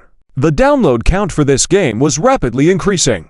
From tens of thousands to hundreds of thousands, a smile appeared on Yifeng's face, unable to contain his joy. As a freshman, starting an investment in a game that gained over 300,000 downloads was quite an achievement. Although it couldn't compare with the millions, tens of millions, or even hundreds of millions of downloads of well-known games, being a newcomer, this success was indeed impressive. Especially because Yifeng's game was not a small project, its quality was excellent. Yifeng was very pleased with this outcome. Zhang Xiaoyaya couldn't hide her excitement either. As she saw the rapid increase in registered users on the back end, her body began to tremble.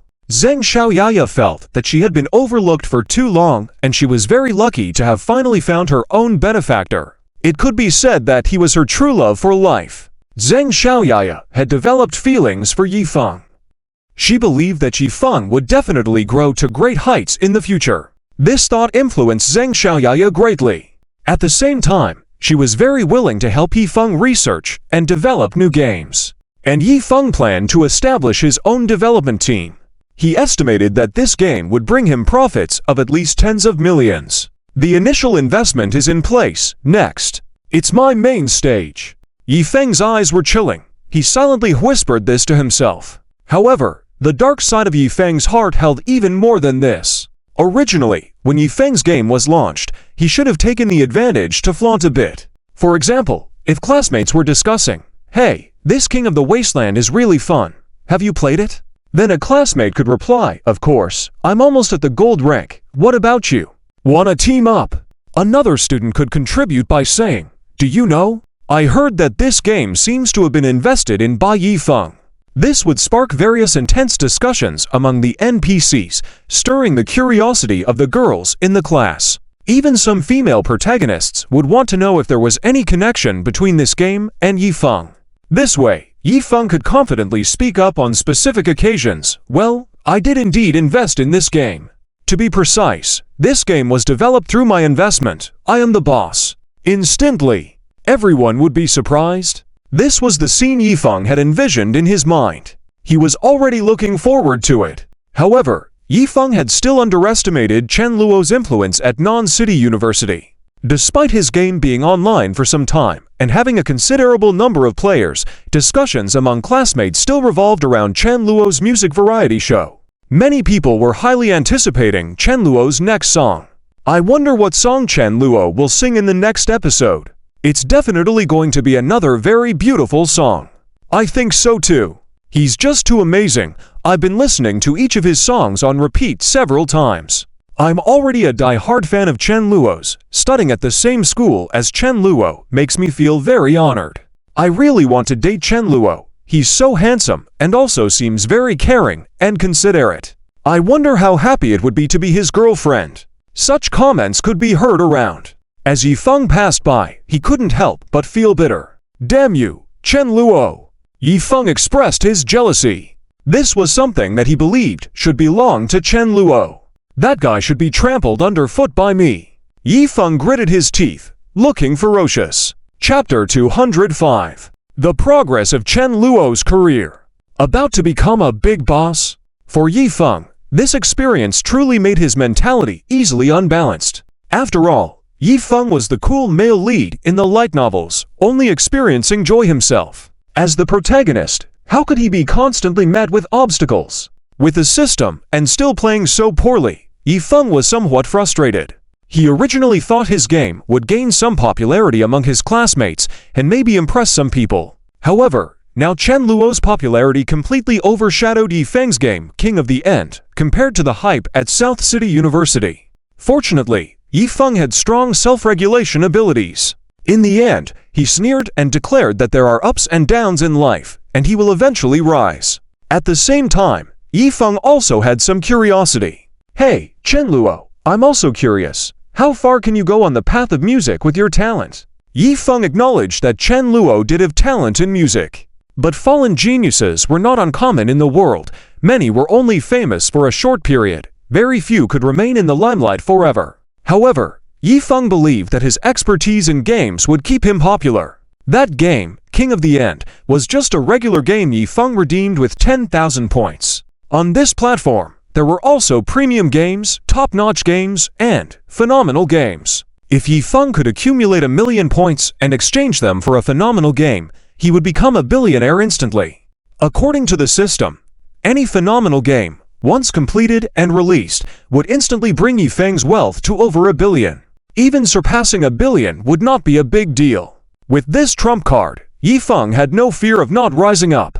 As for the production of these games, once Yifeng assembled his own team, he believed it wouldn't be too difficult. After calculating all this in his heart, a relaxed smile appeared on Yifeng's face. Now, conquering an ordinary female lead might earn me 10,000 points, and there will occasionally be new missions. And according to the system, the subsequent appearances of female leads will be of higher levels, and their conquest difficulty will also increase significantly. But by conquering them, I'll earn even more points, and some may even earn me over 100,000 points. Calculating this way, I only need to conquer 10 high-level female leads to exchange for a phenomenal game.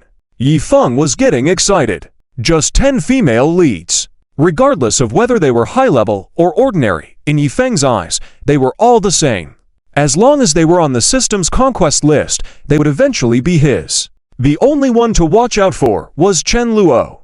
However, this guy only has talent in music. I don't believe he could excel in other areas. Yifeng also noticed that some future female leads included those from the entertainment industry, games, and even business.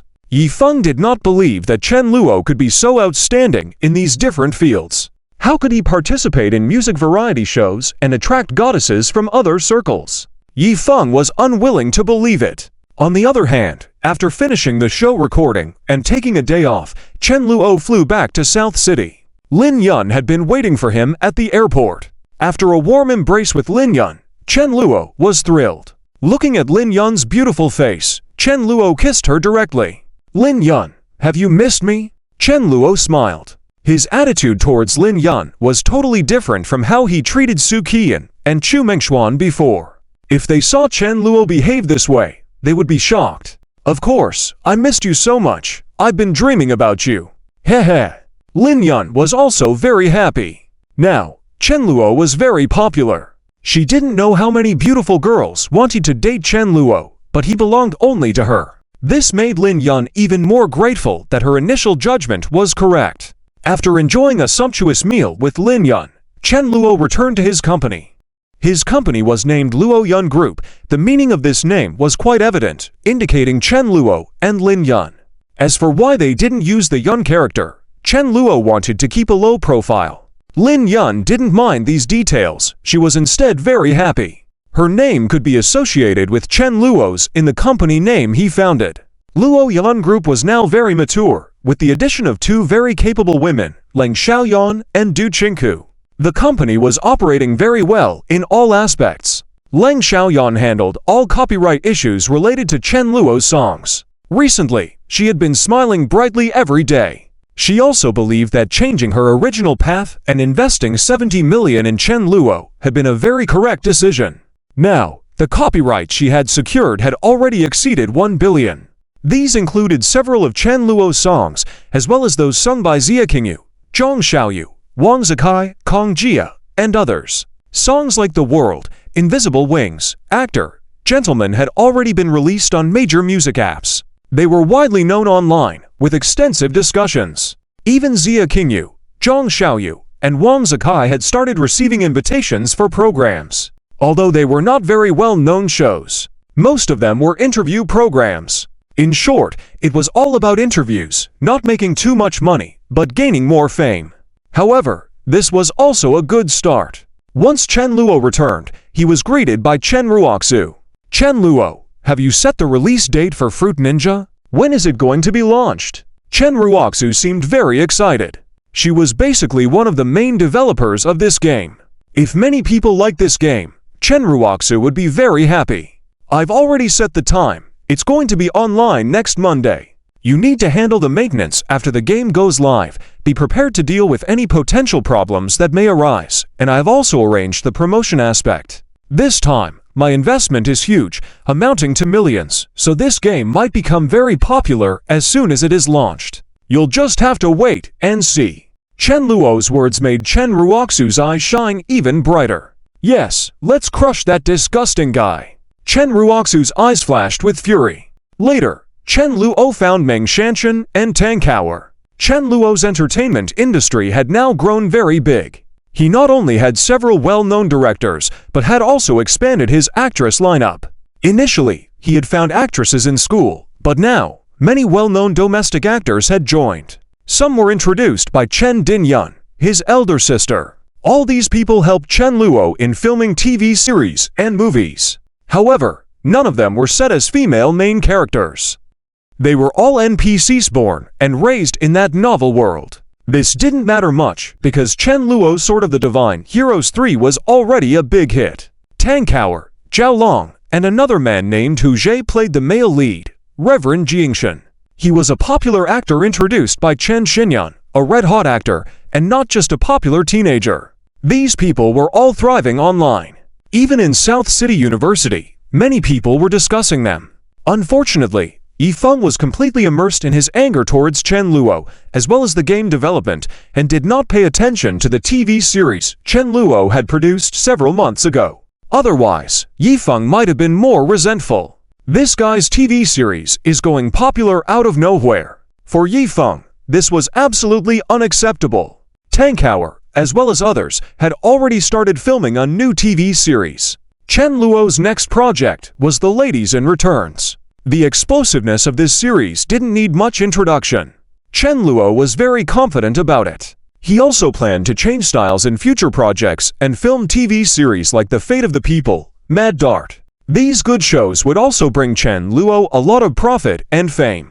As for Meng Xiaoqian's movie Pineapple City's Richest Man, Chen Luo had already finalized the release date. It was going to be released in 2 weeks. Now, Chen Luo had already started promoting it. Chapter 206, Su Qian's affection increases. Chen Luo's leading role path begins. These people are quite sensitive to scent.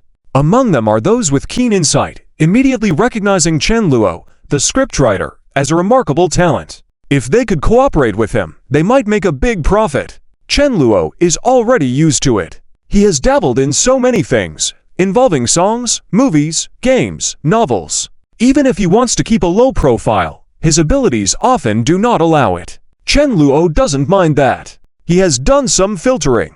Those business cooperation invitations that were not mentioned in the original work and had no relevant information in Chen Luo's mind were directly filtered out. Cooperating with them felt like a waste of time.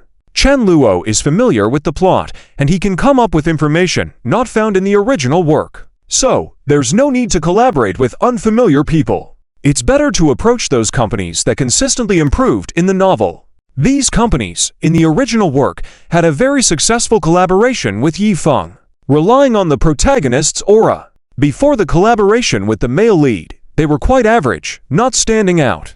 But as soon as they were with the male lead, they quickly soared. It's just something casually mentioned by the original author. After Chen Luo's selection, more information about these companies, including some important figures in the original work, emerged in his mind. These figures include the young master Yi Huonian from the Nightlight Group, the beautiful female CEO Shen Jingjing from the Golden Sun Group, and the boss Wang Zhongshan from the Lun's Group. Each of these people is an important figure in the later stages of the original work. They hold high positions and control many resources. According to the setting, these people have high prestige in various industries such as entertainment, construction, overseas trade, jewelry, etc. This Yi Huonian, for example, is a well-known investor in the entertainment industry. In the world of the novel Urban Evil Youngster, he invested in many famous movies and TV dramas. He also owns an entertainment company with many celebrities under it. He is described as a charming young master. In the original work, he admired Yifeng and helped him a lot. In many situations, he even helped Yifeng impress others. He is considered a Dragon King level character. The Nightlight Group is already one of the top companies, with a total market value in the tens of billions.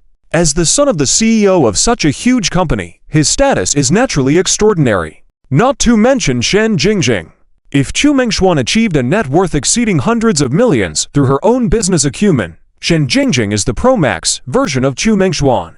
As per the original setting, Shen Jingjing is a super beauty. Perfect figure, perfect face. Although she is in her 30s, her appearance is flawless. She is one of the top beauties in the world of this novel, well-maintained and almost like a fairy tale princess stepping out of a painting. Countless people are fans of Shen Jingjing, yet she remains unmarried. If Chu Mengshuan had suitors lining up to the south, Shen Jingjing's suitors probably reach overseas. Chen Luo even remembered that in the original work, someone spent millions just to have a chance to see Shen Jingjing's stunning beauty up close and have a chat with her. It was simply crazy. As for Wang Zhongshan, he is a fat, big boss whose main business is in the construction industry, a typical real estate tycoon, weighing over 200 pounds, surrounded by numerous beauties, wearing sunglasses, holding a cigar elegantly. In the plot, he also admires Yifeng. And now, these big shots from the books have all extended an olive branch to Chen Luo. Specifically, after seeing Chen Luo's work on Godsword Heroes 3, they wanted to collaborate with him. They also knew about Chen Luo's singing talents. This made their intentions to cooperate even stronger. These big shots have a keen eye. Chen Luo also understands that people of their caliber are no longer influenced by protagonist antagonist, or heroine settings. After all, how would they see a playboy antagonist like Chen Luo? The influence of his antagonist title has already diminished. Chen Luo is quite willing to cooperate with them. He is clear that even Yifeng, methodical as he is, needed to collaborate with many people to become the world's richest. Even though Chen Luo brought over his works from his past life, aiming to become the world's richest person solely on that basis would not suffice. Cooperation with these people is necessary. Of course, it depends on the attitudes of these people. Chen Luo feels their invitations show a great deal of sincerity, and he's willing to respond. However, if these people are short-sighted, whether they are billionaires or multi-billionaires, Chen Luo is not afraid to turn down their offers. Prior to this, Chen Luo had started recording his 5th singing program. He replied to their invitations. If they are truly interested in further cooperation, Chen Luo will agree. In addition to the large companies such as Nightlight, Golden Sun, Luns, many other groups like Kingshan, Dai, Elka also emailed, expressing their interest in discussing collaborations with Chen Luo. Dai, in particular, was straightforward in expressing their desire to purchase the game rights for God Sword Heroes 3, wanting to exclusively develop it into a game, offering 50 million. This offer was indeed sincere. In Chen Luo's previous life, the game rights were priced higher than this offer. However, it was after a period of fermentation. With God Sword Heroes 3 just beginning to air and gaining popularity, it's hard to predict what's to come in the future. Nevertheless, Dai was still willing to offer 50 million, which indicated their vision and courage. Despite this, Chen Luo still declined the offer. Why sell for 50 million when you can sell for 1 billion? Furthermore, if Chen Luo proceeds to develop other series within the God Sword Heroes franchise, the potential earnings would far exceed 1 billion. This intellectual property was not to be underestimated. Although not yet a giant billion-dollar IP, it would still easily earn Chen Luo a considerable amount. On Saturday, in Jiangcheng, the recording site for the program I Am a Singer, with Chen Luo's participation, has reached a new level of popularity. The atmosphere was on par with what was seen when Yifeng participated. In the waiting room, Su Qian appeared excited. She had mastered her new song very well. This time, Su Qian was highly confident in winning first place. At least second place was secure for her. Chu Mengshuan was equally focused on winning the first place. When the two girls saw Chen Luo walking in, Su Qian stood up to greet him, her face adorned with a sweet smile. Upon witnessing Su Qian's demeanor, Chu Mengshuan felt an increased disdain in her heart. Humph, what's with Su Qian being so eager to please Chen Luo? Chu Mengshuan's pride and arrogance made her look down on Chen Luo. Even without such arrogance, just the fact that Chen Luo previously offered her a 20,000 monthly salary caused Chu Mengshuan to feel angry and not give him a good impression. At the same time, Chu Mengshuan started speculating. Could it be that Su Qian was signed by Chen Luo just like that? Is she out of her mind? Sitting on the couch, Chu Mengshuan was contemplating. Watching Su Qian speaking with Chen Luo with a smile still painted on her face. The character development resembling Su Qian was making Chu Mengshuan uneasy. Just like Yifeng, she wanted to save Su Qian from what she deemed as hardship. However, Su Qian seemed content in her present state. Chen Luo, the song you wrote for me is so beautiful, thank you so much, Su Qian expressed softly, gratitude evident in her eyes. What song will you sing this time? Will it be even better than the one you wrote for me? Su Qian curiously inquired. Chen Luo glanced at her silently without responding, yet Su Qian wasn't offended. She was struggling to contain the excitement building up within her. Soon, the program began.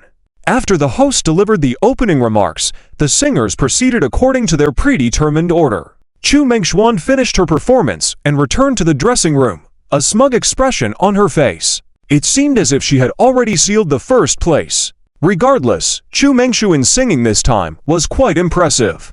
Disregarding the fact that her style was more open, her inherent talent was remarkable. Viewers watching the show on television began to cheer for Chu Mengshuan. Next up was Su Qian. It seemed that fate had entwined the destinies of these two singers, making it very difficult to separate them. Chu Mengshuan remained calm internally. She did not believe that she would lose even after presenting her song. She knew Su Qian's songs inside out. Even if she sang someone else's song, Chu Mengxuan was not afraid. However, when the host announced that Su Qian would be singing her original song *Blooming All the Way, Chu Mengxuan's expression changed immediately. Su Qian is going to sing a new song this time? Wait, could this be the song he wrote for her? Chu Mengxuan looked at Chen Luo, expressing surprise. But quickly she thought to herself, even if he wrote a new song for Su Qian, I will. Chapter 207. Chen Luo's company is developing rapidly. Yifeng's last moments of joy. In the lounge, Su Qian's face was full of smiles. She now had high hopes for Chen Luo. What a guy, clearly a very good person, not only handsome, but also with a good character, as well as talent. Was I out of my mind before? For some reason, I inexplicably had hostility towards him. Su Qian was not clear about what the reason was. However, she was grateful that at least for now, her relationship with Chen Luo was not bad. Heh, although this guy's attitude towards me is still indifferent, but I believe that one day, I can melt his icy heart. Su Qian did have hidden feelings for Chen Luo. She felt that Chen Luo was excellent and special, especially when Chen Luo repeatedly shattered Su Qian's understanding, like the songs that were so pleasant and catchy. Many singers, if they could write one or two good songs, would be somewhat famous. But Chen Luo seemed to be churning out songs one after another, as if they were free. Didn't he know that such pleasant songs, any one of them, were valuable? This was what amazed Su Qian.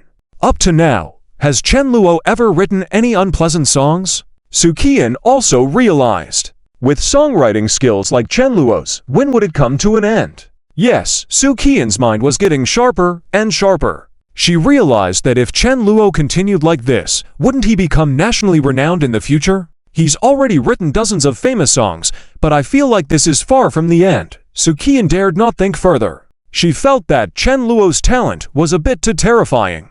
Simply overpowering. On the other hand, Chu Mengxuan was extremely upset.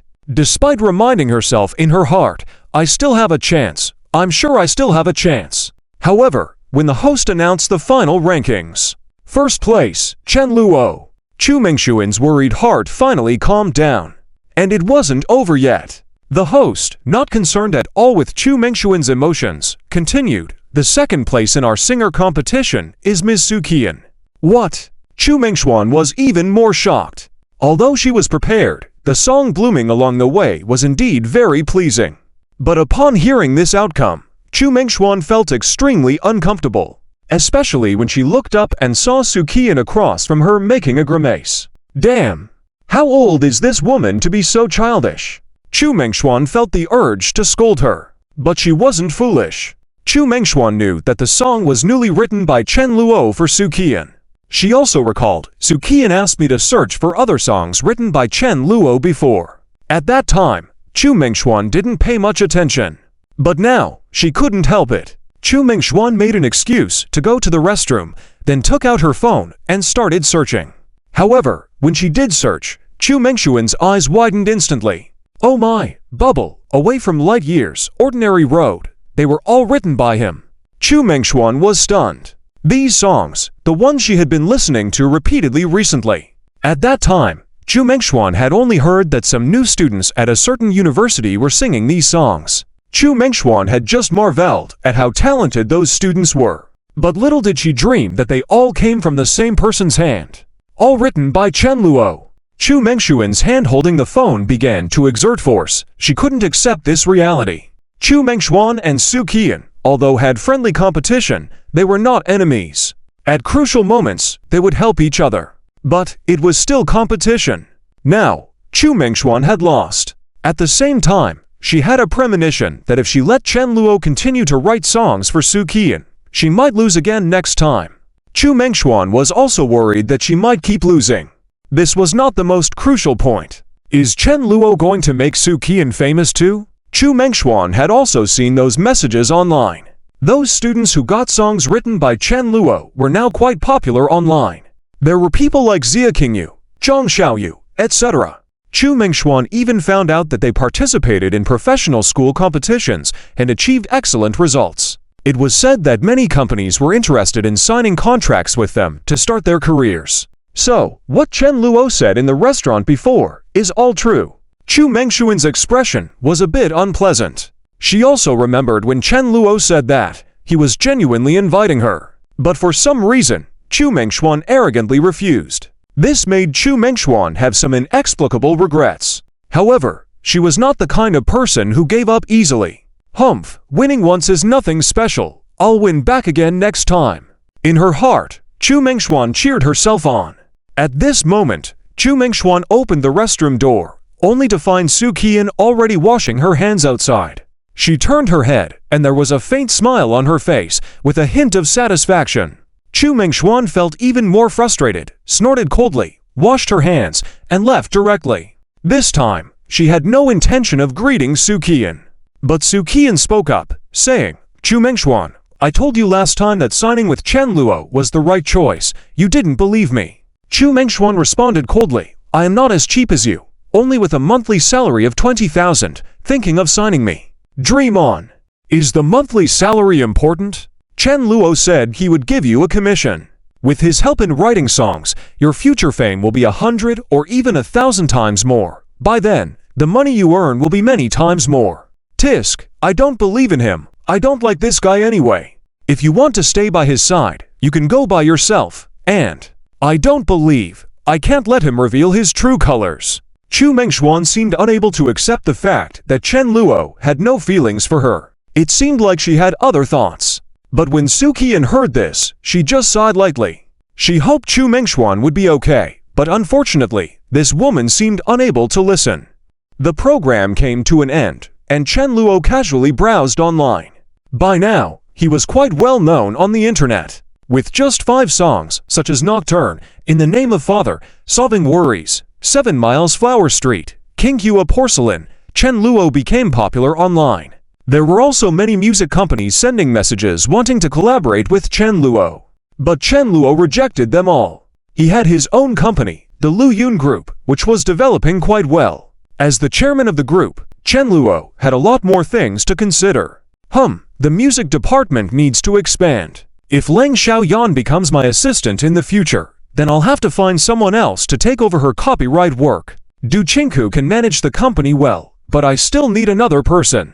Bringing Leng Xiaoyan in as an assistant meant that Chen Luo's company should have two people in charge. In fact, Chen Luo had already chosen someone. The woman who was Du Qinghu's arch-nemesis mentioned before, Gu Menyan. This woman was also one of the female leads. However, when Chen Luo contacted her, he was surprised to find out that Gu Menyan was quite agreeable. Upon hearing that it was Chen Luo who came, Gu Menyan showed great enthusiasm. She mentioned that she loved listening to Chen Luo's songs and was very fond of the drama Sword Fantasy 3 that he filmed. This aspect didn't surprise Chen Luo much. Now that the plot was reaching its final episodes, Yi Feng's development was far from the original. Yi Feng hasn't even met most of the female leads as Chen Luo constantly intervened. This led to the other female leads not even knowing about Yi Feng's existence. While they had the female lead setting, deep down inside, they probably knew they might have to wait for their true soulmate. But where was this soulmate? With Chen Luo's performance and talent, he had already overshadowed everything. Many of the female leads inexplicably harbored dislike towards him, except for a few like Chu Mengshuan, who still maintained a high and mighty attitude. Many other female leads had some affection towards Chen Luo. After speaking to Gu Menyan about his intentions, she was momentarily stunned, and then expressed her own thoughts. While Gu Menyan didn't dislike Chen Luo, she also wasn't easily swayed to join him. She hoped to collaborate with Chen Luo first. And coincidentally, Gu Menyan also wanted to venture into the film industry. She heard about Chen Luo's first film coming out, and thought about investing in Chen Luo's second movie. Chen Luo readily agreed to this. His next film was Charlotte's Worrying. Obviously, this film had the potential to become a hit. Gu Menyan was somewhat surprised by Chen Luo's talent. Besides this, Chen Luo's gaming and film departments also needed expansion. This required a considerable amount of capital. Thankfully, Chen Luo wasn't in a hurry because his games and movies were about to be released. Chen Luo's investments were expected to pay off soon. The program I Am a Singer was nearing its end. For Chen Luo, he only had the last 2 episodes left. After the next episode, the following one would be the final competition. Chen Luo's goal remained the same. He aimed for the championship. Returning to Non-City University, Chen Luo avoided many enthusiastic fans this time. Lin Yun directly came out to date Chen Luo. Time passed quickly. On Yifeng's side, he also felt the impact of Chen Luo's absence from school. At least, he had smoothly seduced the female leads and continued building his career. Chen Luo's game went online. The game Fruit Ninja gained huge success right after its release. This was due to the game's high playability. In this novel world, it was unique. Cutting games on touchscreen phones were quite engaging. The people in this world had never encountered this type of gameplay before. Less than a day after its release, the number of downloads surpassed 1 million. It far exceeded the achievements of Yifeng's King of the Wilderness. Of course, this success was also due to Chen Luo's extensive promotion efforts, having spent millions on advertising the game. This was no small investment. However, the sudden success of Fruit Ninja also attracted many advertisers who wanted to collaborate with Chen Luo. These tasks were naturally assigned to Du Chinku to handle. Finally, Chen Luo's movie was also released. Similarly, Chen Luo spent a lot of money on promotion.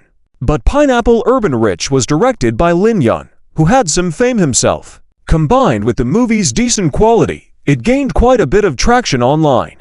On the first day of its release, the box office exceeded 100 million. Chen Luo was very satisfied. This meant that this movie would shine brightly in the novel world of Urban Evil Young Master. Yifeng remained completely unaware of this. He spent his days wooing women, tackling the system's list of female leads. Yifeng had an enjoyable and harmonious time, with new female leads joining his harem. Even the little brothers teased, "Who will the boss be with today?"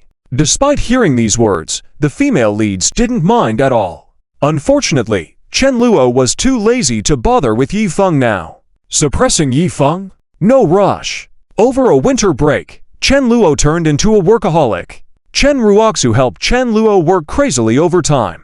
Temple Run quickly entered the testing stage. Chen Luo's gaming department recruited many new talents. Some were self-taught freelancers, some were graduates from prestigious universities. Some were introduced by the fifth sister Chen Wanting.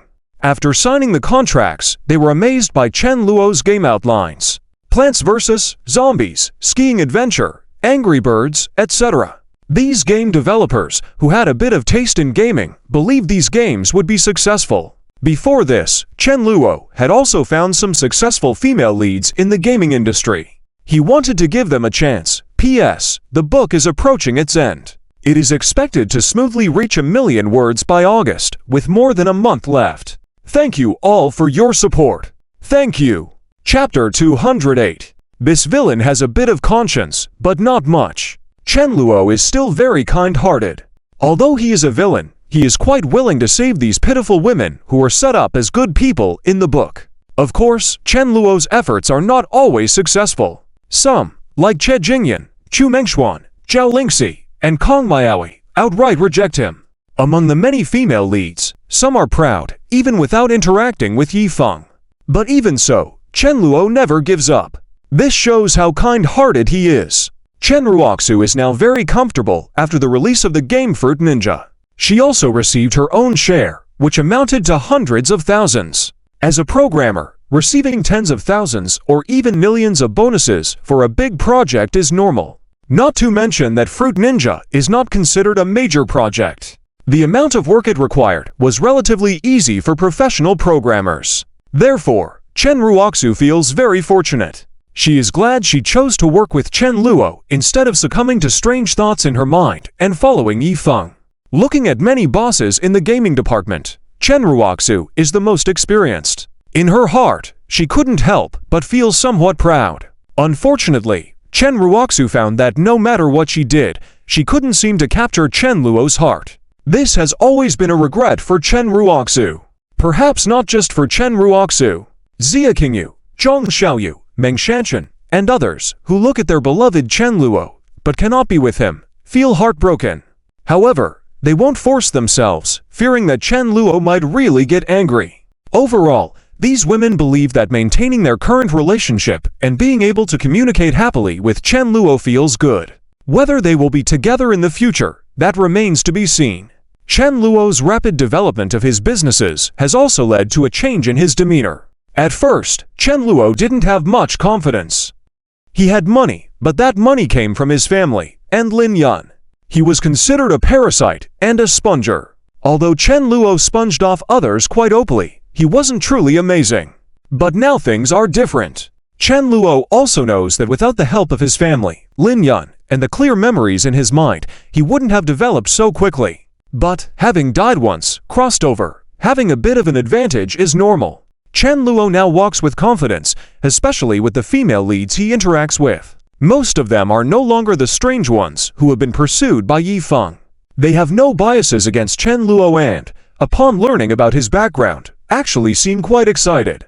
For example, at a certain well-known university in the upper city, Yusenali, you developed Fruit Ninja. That's amazing. The game is so much fun. I've been playing for several nights. Sitting across from Chen Luo, a cute girl wearing glasses excitedly exclaimed. She's Yusenali, also one of the female leads in the book. Similar to Chen Ruoxu's background, Yusenali is a talented young woman from a university in the upper city. She is currently a junior majoring in software engineering. During her time at school, she helped create several websites and even developed some small games, earning a good amount of money. The sudden emergence of Fruit Ninja some time ago left Yusenali in awe. She had even thought about how great it would be to meet the programmer behind this game. Strictly speaking, she wanted to get to know the person behind the game's idea. But unexpectedly, 2 days ago, she received a message from Chen Luo. Although Yusenali was shocked and unsure of his motives, she bravely decided to meet with Chen Luo. And Chen Luo's intentions were clear, to sign Yusenali up to work for him. In the later stages of the original work, Yusenali also became a big shot, shifting from coding to developing her own websites, investing capital, and becoming an entrepreneur. She set up a small logistics trading website. Although it wasn't very big, it still made Yusenali worth several billion.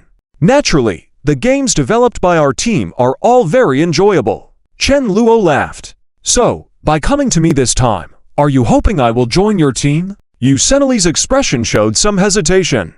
Mainly, she had learned about the salary Chen offered her to 3,000 yuan per month. This made Yusenali find it hard to accept. With her programming talent, she could easily sell the websites she developed for tens of thousands. She had made hundreds of thousands during her university years through her efforts. Even if she were to find a job outside, it would guarantee a monthly salary of at least 15,000 yuan, right? How could she lower her standards like this? Adding to that, Yusenali was confident in her beauty.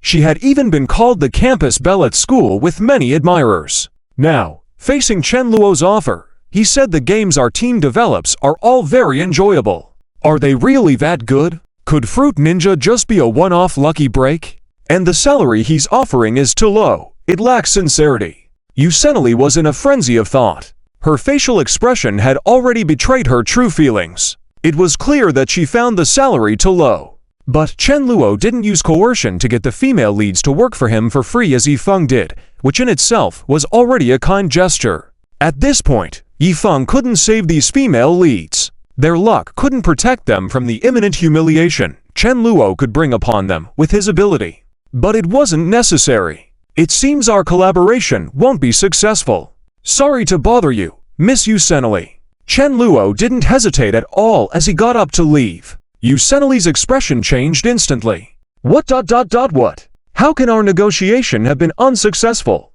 I haven't given my answer yet. Wait, can we increase the monthly salary to 8,000? 5,000 at least. 3,000 is really too little. Yusenali was caught off guard by the decisive move Chen Luo made.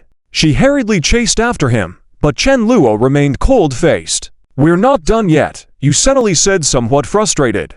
She had initially felt positive towards Chen Luo, but why was he being so unreasonable? Does saying no to 3,000 a month mean I can't even speak up? Chen Luo, we're done. Anything else you want? Chen Luo said icily. Humph, you're not sincere. If you want me to join your team, raise the monthly salary to 5,000. And the commission can't be reduced by a penny. It has to be fixed. Altering it according to your mood won't work. Although Yusenali hadn't ventured much into society, she had signed many contracts. But Chen Luo's bold contract demands were new to her. Yu Senli believed it was impossible to agree to such terms. It was simply a loss on her end. Chen Luo, however, was losing patience. He had only intended to give Yu Senli a chance. If she wasn't willing, Chen Luo was ready to terminate the cooperation without hesitation. There was no obligation for him to sign her, right? It was meant to be a mutual decision. Chen Luo had even taken the first step to approach Yu Senli, and he felt his sincerity had been sufficient. If she didn't get on board, Chen Luo was fine with it. No need. Let's leave it at that, Chen Luo said, not bothering to argue further with Yu Senli. This left Yu Senli feeling quite upset. She genuinely wanted to join Chen Luo's team. She felt the Game Fruit Ninja would definitely become even more popular in the future. With that, Chen Luo's team might develop even more fun games, an opportunity that now seemed out of reach due to her initial reluctance. In fact, this ties back to Chen Luo's villainous character. Yu Senli was also worried if Chen Luo had ulterior motives for her. If so, she had to protect herself, right? What's wrong with that? Chen Luo's straightforward departure left Yu Senli quite displeased. In her heart, she secretly scolded Chen for his recruitment methods, questioning how such an approach could attract people willing to work for him. Only someone with their brains fried would agree, Yu Senli thought indignantly. Fan Yingying, all right? Boss Chen, I've signed with you. I find the Game Fruit Ninja that you developed very innovative and I'm your fan. In another university in the upper city, Chen Luo found another female lead. In this world of the novel Urban Evil Young Man, there are many female leads. Originally, these women were meant for Yifeng, but now that Chen Luo has crossed over, he has a variety of female leads to choose from. For those who hesitated, like Yu Senli, they weren't chosen. Such indecisive women would only complicate things if they were brought on board. Now that he had the capital and the confidence, Chen Luo could afford to reject them directly. Although Chen Luo gave them a chance, it was already generous of him. He did have a good heart, just not too much of it. For those who, like Fan Yingying, accepted the terms without hesitation, Chen Luo greatly appreciated and didn't mistreat the obedient women. Fan Yingying's background was similar to Yu Senli's. Later in the story, she shifted from being a programmer to becoming a boss with Yifeng's help. She developed several websites that were quite successful. She sold some of these sites and made hundreds of millions. Her net worth eventually exceeded billions, incredibly wealthy. Unlike Yu Senli, who was proud and biased, Fan Yingying knew the importance of timing. Even with the stringent terms Chen Luo proposed, she believed his future prospects were limitless. Her decision to join Chen Luo despite the tough conditions showed she understood the value of the opportunity. All right, Miss Fan, here's to a fruitful collaboration, Chen Luo said warmly to Fan Yingying, who readily accepted. Fan Yingying, like Yu Senli, later in the story would start her own ventures, moving from coding to entrepreneurship with the help of Yifeng. She launched several websites that became popular. Some of these sites were sold off for a good sum, allowing Fan Yingying to amass billions. Her net worth eventually exceeded 10 billion, making her extraordinarily wealthy. Compared to Yu Senli's arrogance and prejudice, Fan Yingying was more pragmatic. Despite Chen Luo's tough conditions, she believed that the future would be bright working with him. By agreeing to work with Chen Luo, Fan Yingying recognized the potential for even more engaging games to emerge from Chen Luo's team. Unfortunately, due to some unwillingness on her part, she missed out on the opportunity. In a way, this was related to Chen Luo's villainous image. Fan Yingying was also worried whether Chen Luo had other intentions towards her. If so, she needed to protect herself, right? What was wrong with that? As Chen Luo signed several female leads, the news was shared on social media. And those female leads who were still friends with Chen Luo, but hadn't signed contracts immediately thought, what? Fan Yingying signed with Chen Luo? Why did she agree so easily? Wasn't it Wang Decao's beauty? Why did she join Chen Luo's team? Isn't that Luo Yan? Did she agree to Chen Luo's harsh conditions? Is she out of her mind? Some of the women were acquainted with each other. Being part of the same circle and also having similar female lead backgrounds, they had at least heard of each other's names. Now seeing that the female leads they knew hadn't signed the contract while others had, they couldn't remain calm. They criticized the signed female leads as being brainwashed. However, deep down, they felt some regret. Yu Senli, was it better for me to sign at that time? After returning, Yusenali couldn't resist playing Fruit Ninja for quite some time. Curious, she checked the game's download statistics. She was stunned to find that the game had already exceeded 10 million downloads. The growth rate was extremely rapid. Her classmates around were also starting to play it. So, I had an opportunity to make big money, and yet I turned it down. Yusenali was the first to be restless. She grabbed her phone and sent a message directly to Chen Luo. Boss Chen Luo, I feel like we can discuss this further. I agree to your terms, and I also want to join your team. Can you give me another chance? Mr. Chen, do I still have a chance? Chen Luo, perhaps we should talk. I'll treat you to dinner. How about this week? You choose the place. After Yusenali, several female leads who had turned down Chen Luo also sent messages to him upon seeing others join his team. Chen Luo's response was, "All right, but you'll have to sign my new contract." Even though he was kind-hearted, willing to give these female leads another chance, he didn't have much of a conscience left. And when these female leads saw Chen Luo's new contract, they were dumbfounded. Working for free? Chen Luo, this is. I'll sign. Boss Chen Luo, from now on, I'll work with you. I believe in you. Mr. Chen, can't you compromise a bit? I can go on a date with you for a day. Some women with an open-minded character made full use of their strengths. Normally, this tactic would be quite effective. But when faced with Chen Luo, "Get out," Chen Luo blurted out, leaving one female lead dumbfounded. In the end, Chen Luo gained a new batch of female leads with some fortune. His face was beaming with a radiant smile. Chapter 209, Regrets of the Heroines. New semester arrives. Chen Luo is slowly growing here, quietly strengthening his own group's power. With the help of these heroines, Chen Luo believes that the speed of his enterprise taking off will only be faster. As for these heroines, they also feel extremely different inside. Especially a few of them, wanting to use their own advantages to charm Chen Luo, but being ruthlessly rejected by Chen Luo. Their settings are all mature sister, queen types. In the original work, when facing Yifeng little brother Yifeng, then what do you think of sister? Speaking, that heroine would sway her sexy waist and charmingly walk to Yifeng's side. And Yifeng would remain calm, not pretending to be a gentleman, but not immediately giving in. Instead, he still maintains that indifferent style. With a smile, he looks at the other party, and then says, "Sister is very beautiful, I really like her." At this moment, that heroine would tease, "Hehe, is that so? What a cute little guy, then sister will be waiting for your good news." These types of heroines enjoy teasing the male lead.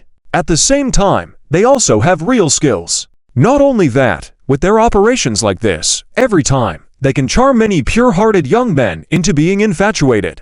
It can be said that with just a word from them, countless men are willing to go through fire and water for them.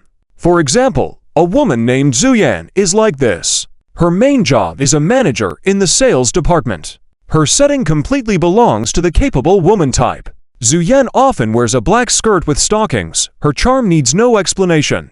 Moreover, the original author also gave Zuyan the ability to handle men with ease, showing her talent among men. In other words, Zuyan can handle all kinds of men. Whether it's the scheming losers or the rich bosses pretending to be upright, but actually scheming. Based on this ability, Zuyan's business is also doing very well without paying the price with her body. She can sell many villas every month, and those men are all willing. But Zuyan looks down on those who are willing to spend money on her, even feeling contempt for them. Additionally, Zuyan has her own dream. That is, to become an actress. As a result, unexpectedly, a man named Chen Luo suddenly approached her and said he could help her achieve her dream. Initially, Zuyan thought that this guy might be a talent scout or just pretending to get close to her to help her become an actress. However, upon learning that the recent hit TV series Legend of the Divine Sword and the movie The Richest Man in Pineapple Market she herself had watched were created by the present Chen Luo, Zuyan felt somewhat shocked. She also felt moved. Moreover, Zuyan acknowledged that the opportunity to achieve her dream had arrived. After negotiating with Chen Luo, Zuyan quickly entered a state. She would cast a charming glance, her long and sexy eyelashes extremely alluring. Her eyes could seem to be able to draw silk. She silently looked at Chen Luo. Zuyan knew that this move of hers was very effective. As long as she did this, no matter what kind of man it was, they would be instantly stunned and agree with her subsequent proposals. Zuyan is not a fox fairy reincarnation or anything like that. It's simply that those men are attracted by Zuyan's beauty. At this moment, if Zuyan were to say she could accompany them for a day, she could probably make those men willingly pay any price for her. Little brother Chen Luo, isn't this contract a bit too overbearing? After signing with you, my salary is only 5,000 per month. Isn't that a bit too little? Zuyan felt that although Chen Luo was talented, he was ultimately just a little brother who had just entered university. She had already charmed many naive little brothers like him. Even those thugs and rich kids who thought they had dealt with many women would blush and become shy when teased by Zuyan. But Chen Luo calmly replied, "It's okay, 5,000 per month plus commission. Rest assured, the movies and TV shows I direct will definitely be successful. Signing with me, you won't lose."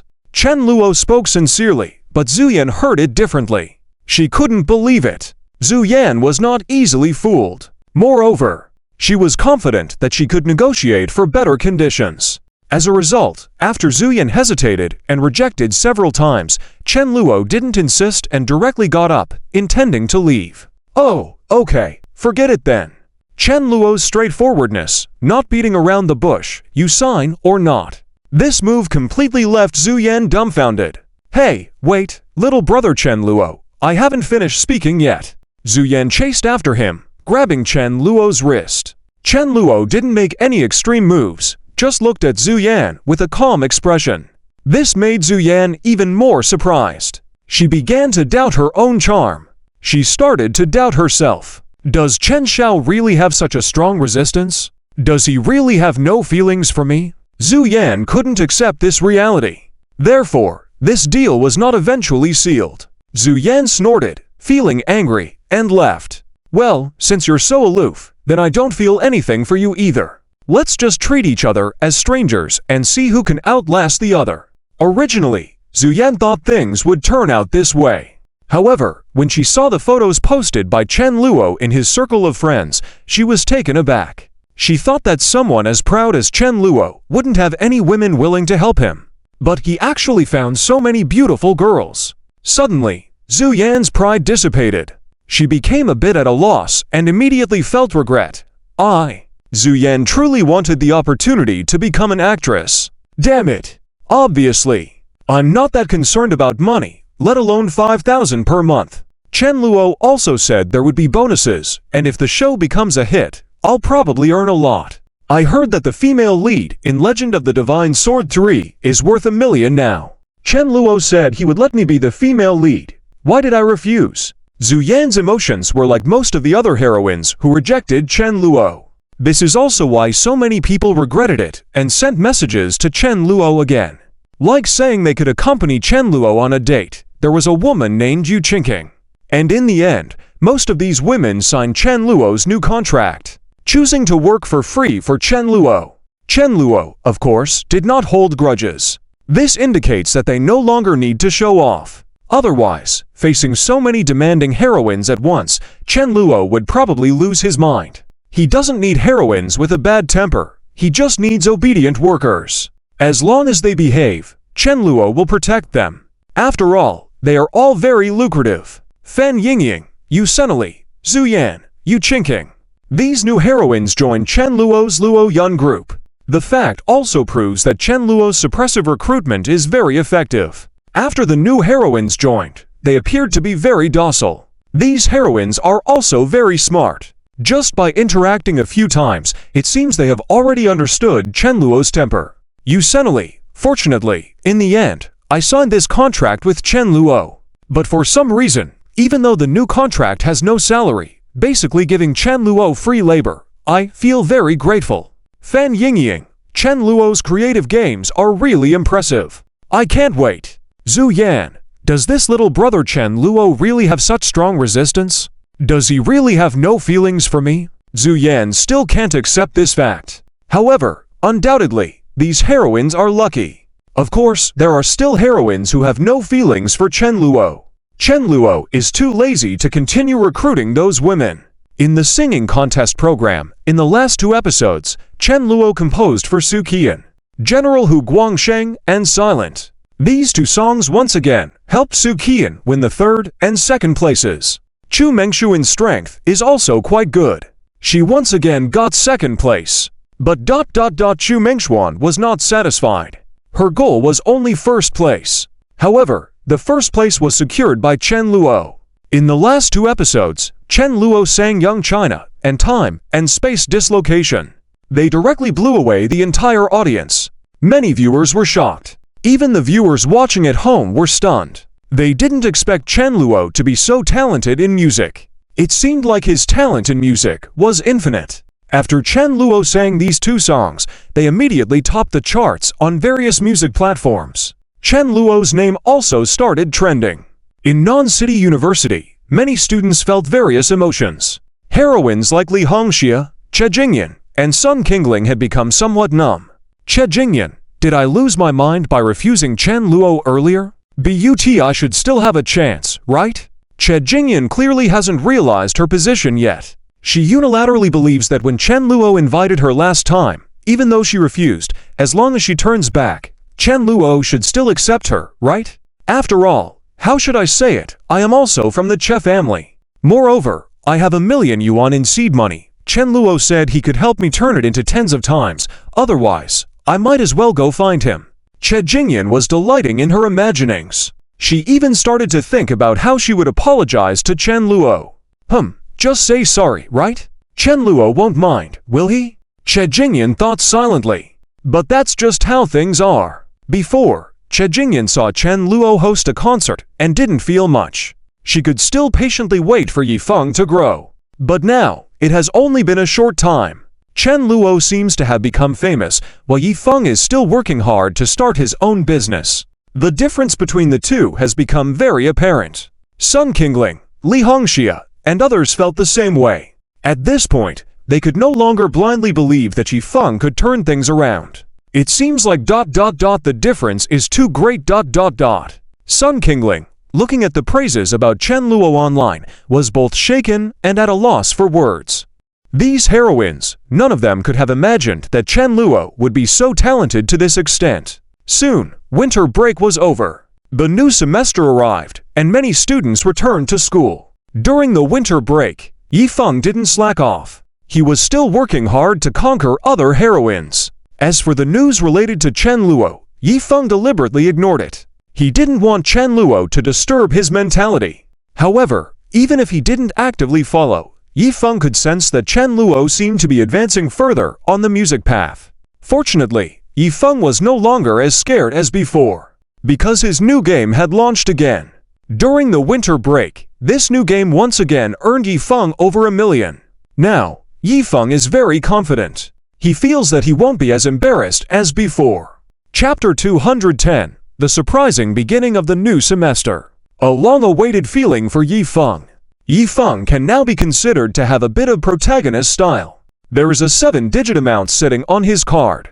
Yifeng is no longer just an ordinary college student. Now, he can compete with those wealthy elites. This boosted Yifeng's confidence through the roof. Although there were some unexpected incidents along the way, in the end, victory will definitely belong to me. Yifeng refused to accept being inferior to others. With the setting of the Chosen One, he must become the most magnificent person in the entire school, city, province, country, and even the world. Now, Yifeng's limelight keeps being stolen by Chen Luo. How can he tolerate this? Especially since Yifeng is the male protagonist of a harem novel. In his understanding, those female leads, or rather, the women on the system's strategy list, must be his. But now, a large portion of those people have inexplicably gone over to Chen Luo's side. This makes Yifeng feel as if he's swallowed dung. His head has been continuously feeling green. Fortunately, Yifeng has recovered now. During this winter break, he not only received help from Seng Xiaoyaya, but he also got to know many new female leads. Yifeng feels that as soon as he's away from Chen Luo, his advances towards women immediately become smoother. It can even be said to be incredibly successful. Characters like Luo Weya, Hua Shaodi, and Zhang Linglong, among others. In just one winter break, Yifeng easily obtained them. When they see Yifeng, they immediately enter a state of uncontrollable joy. A shy and bashful appearance. Yifeng takes them out for a meal. stages a heroic rescue type scenario. That's enough to captivate these female leads. For example, Hua Xiaodi, who is just a regular waitress. During a meal, Yifeng saw Hua Xiaodi being harassed by a few ruffians. After they had eaten and drunk their fill, those guys intentionally threw some dirty things into the food. Then they accused the restaurant of serving unclean dishes and had no intention of paying. This was Xiaodi's family's restaurant, to be exact, a small noodle shop. Xiaodi was a bit stubborn and came out to argue with them. As a result, those men, seeing how cute Xiaodi was, started having malicious thoughts. Right in front of the other patrons in the shop, they started cornering Xiaodi.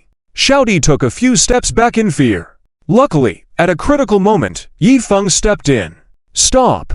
He directly grabbed one of the ruffians' hands, which immediately displeased those delinquents. Because there were many of them, they wanted to teach Yifeng a lesson. But in the end, they were the ones who got beaten up by Yifeng.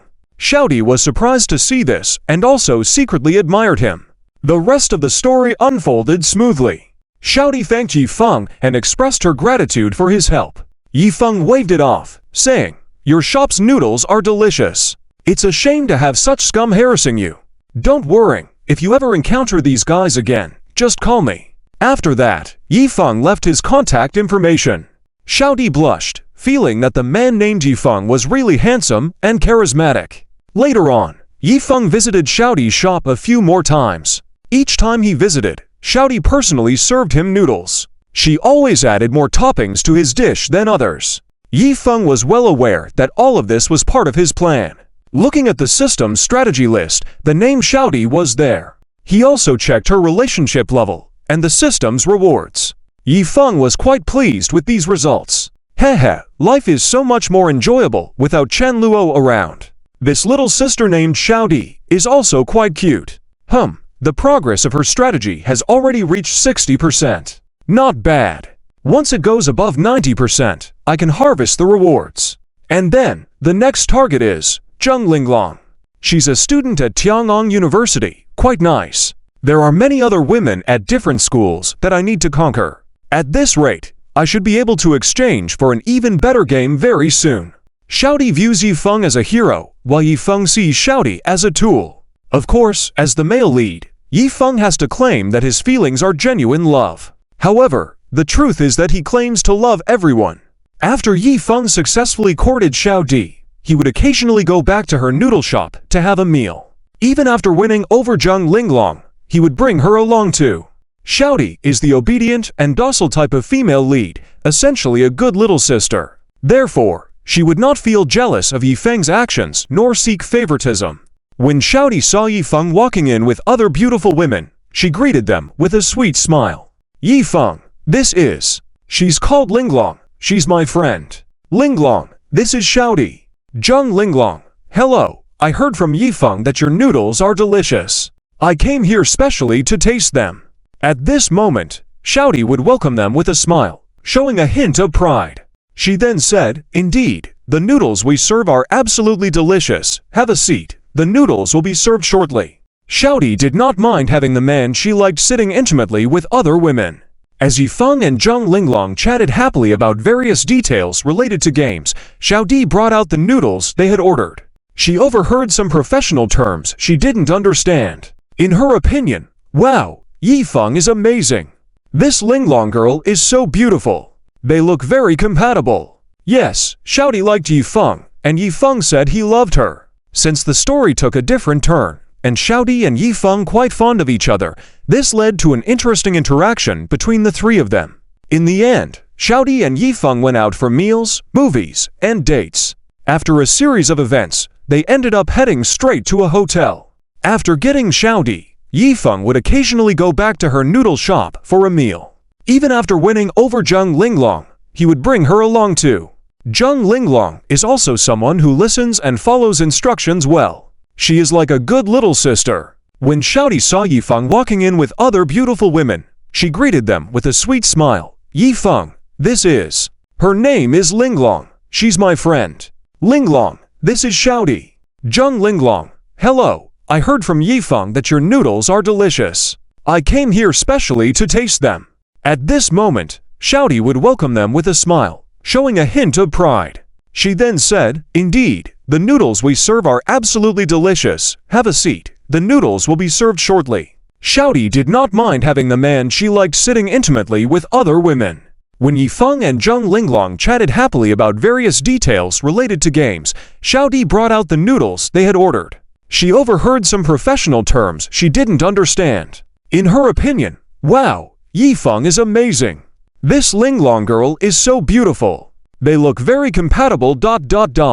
Yes, Xiaodi liked Yifeng, and Yifeng said he loved her. Since the story took a different turn, and Xiaodi and Yifeng quite fond of each other, this led to an interesting interaction between the three of them. In the end, Xiaodi and Yifeng went out for meals, movies, and dates. After a series of events, they ended up heading straight to a hotel. Chapter 211 Goodbye is Better Than a New Marriage? Lin Yun's shyness. At Nanchang University, on campus, the male lead, Yifeng, stared straight ahead, his face, originally calm, serene, and full of sunlight. Now, however, it had turned ferocious again. Yifeng could not have imagined in his wildest dreams that the famous female singer, Su Qian, would drive a sports car and come to the school campus to look for Chen Luo. If entertainment reporters were to capture this and spread it online, it would definitely be big news. In fact, this scene had already been captured by many. However, Su Qian didn't mind at all. She was used to it. Moreover, she truly had feelings for Chen Luo. While the feelings weren't strong before, Su Qian couldn't forget Chen Luo after returning. Who made Chen Luo so outstanding? Su Qian released the songs Chen Luo had written for her. The effect was excellent, with many praises and an increase in her fan base. Even the company, including the spiteful Meng Yan, found it difficult to criticize her. After all, the results were there, which made Su Qian proud for a long time. She practically walked with her head held high in the company. Not only that, during the winter vacation, the singing program ended, but Chen Luo continued to write several songs for Su Qian. Songs like Take Me to Find Nightlife, Love Mist, and Rose Youth. These songs were all very pleasant to listen to. Su Qian couldn't help but wonder just how talented Chen Luo was in music. Oh my, does this guy not have any creative block when writing songs? One great song after another popping out.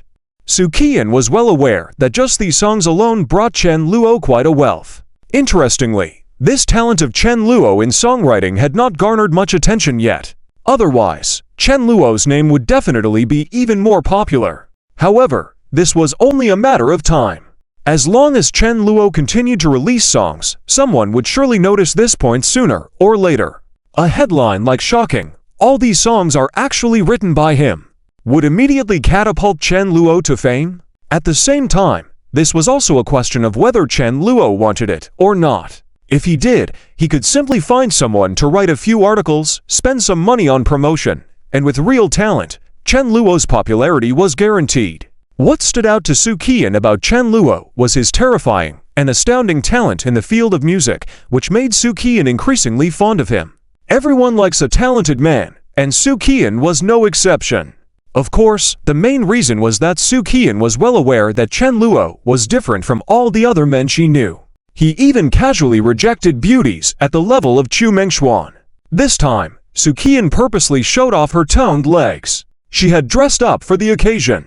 Su Qian looked beautiful that day. She hoped that this would make Chen Luo slightly lose control for a moment. However, what left her stunned was, as she walked towards Chen Luo and suddenly threw herself at him, Chen Luo coldly extended his hand and pressed it against her face. Su Qian was taken aback. She tried to embrace Chen Luo but couldn't. This scene left even more onlookers dumbfounded. Oh my, what did I just witness? This guy actually refused a hug from the beautiful Su Qian. Damn! Incredible! What kind of self-control is this? If it were me, I would have hugged her passionately. Su Qian's body looks so tender and fragrant. How can a man resist her advances? The surrounding students were bewildered by Chen Luo's actions. Yifeng, seething with anger in the background, couldn't accept that the woman he had his eye on was making advances towards his rival. But what he found even more unacceptable was the fact that the rival had rejected her. Is this an insult to the woman I have my eye on? Yifeng thought to himself. However, another thought crossed his mind. Could it be that Chen Luo wasn't interested in Su Qian? Yi Feng found this might not be such a bad thing after all. This might mean he still had a chance. After all, Yi Feng had yet to interact with Su Qian. Once Su Qian gets to know my real self, she probably won't think of throwing herself at a guy like Chen Luo, Yi Feng thought. He understood that the women on the system's target list were easily won over. It was possibly this reason that led Chen Luo to succeed. Yi Feng had initially thought about the possibility of Chen Luo participating in the singing program. He wondered if anything would happen with those goddess-level singers. However, with Chen Luo returning every week, he believed there was nothing to worry about. Now, seeing Chen Luo's behavior, Yi Feng couldn't help but feel restless. It felt like his personal matters were being broadcast for all to see. Meanwhile, Chen Luo was asking Su Qian to report to the company, not to come to the school to see him. Su Qian was displeased, her face puffed up into a tight little pout. She took a few steps back, her face now filled with anger. She had dressed up for the occasion, wearing light blue short pants and canvas sneakers. She looked vibrant. The skin on her slender legs was smooth and flawless. Su Qian's long legs were no less attractive than Chu Mengshuan's. It was just that she didn't style herself like Chu Mengshuan. But if she did, she would certainly look equally stunning. Why, haven't seen me in a long time, and I can't come see you. I'm your employee now. As your boss, shouldn't you care about your employees? What's with your attitude? Su Qian was feeling miffed. She was a bit angry that Chen Luo was acting so indifferent. Even if he didn't have feelings for me, couldn't he see that I like him? I'm not ugly, right? Why is he so apathetic towards me? While Chen Luo wasn't too bothered, Su Qian's money-making ability was quite impressive. Women like Zhu Yan, Yu Qingqing, and Wang Fancy were considered novices who possessed talent but needed to start from scratch. Su Qian, on the other hand, already had some fame. The copyrights of the good songs she sang could undoubtedly fetch higher prices. Chen Luo's later songs like Youthful China and Dislocated Time and Space, including Heaven and Dragon Scales, and the ones Chen Luo was still preparing, such as Thousands of Borders and Qi Ling, were destined to be hits. Su Qian found it hard to contain her excitement seeing the potential success of these songs. Su Qian had heard Chen Luo sing songs from Zhou Dong, Su Shan, JJ, and Doctor in addition to other famous artists. This only added to Chen Luo's talent and popularity. Since they were well-made and catchy, they further enhanced Chen Luo's reputation. Su Qian assured Chen Luo that she would sing the songs he wrote for her exceptionally well, ensuring that they wouldn't be overshadowed. Chen Luo greatly appreciated her genuine words. These female leads, as long as they worked diligently, Chen Luo would ensure they were treated well. The obedient ones like Mo Taoyu and Gu Din seemed eager to work for him, contributing to Chen Luo's financial success. That's settled then. By the way, have you had lunch yet? How about treating me to a meal at your school cafeteria? I haven't eaten university food in a long time. Su Qian's invitation was proactive. She thought any other man would gladly accept. Regrettably, Chen Luo's response was already anticipated by Su Qian. No need. Su Qian felt the urge to take a bite out of Chen Luo. Is this guy really so heartless? Humph. Annoyed and disheartened, she concluded there was no point in continuing their banter and left without further ado. Chen Luo didn't feel any regret. His actions were observed by their peers, who were utterly amazed. Wow, this guy, he's just amazing. His self-restraint is incredible. If it were me, I wouldn't be able to control myself. Wasn't she giving clear signals? How could anyone resist? He's too strong, our role model. This guy is terrifying. The bystanders marveled at Chen Luo's composure. Chen Luo had nothing much to think about inviting Su Qian for lunch. After all, she was his employee. But today, he was going to have lunch with Lin Yun. So, there was no chance for Su Qian. Lin Yun had been waiting at the cafeteria entrance. When Chen Luo saw her, his face finally lit up with a smile. Lin Yun had become even more beautiful after not seeing her for over a month. Dressed in a white shirt, a black skirt, red leather shoes, and carrying a small handbag, Lin Yun stood there, an incredibly lovely sight to behold. The passers-by kept their distance as Lin Yun exuded a powerful aura. The warmth and tenderness in Lin Yun's eyes as she looked at Chen Luo were evident. To everyone else, though, her gaze was ice-cold. Long time no see, Sister Lin Yun. Chen Luo quickened his pace towards her. Lin Yun beamed, naturally hooking her arm around Chen Luo's. She looked quite pleased. You did pretty well, Lin Yun praised him. Chen Luo pretended ignorance. Well, what did I do well? Lin Yun blushed slightly. I'm talking about that woman, Su Qian, right? She seems to like you. Lin Yun remarked. Chen Luo was unfazed. It seems so, but I only like you.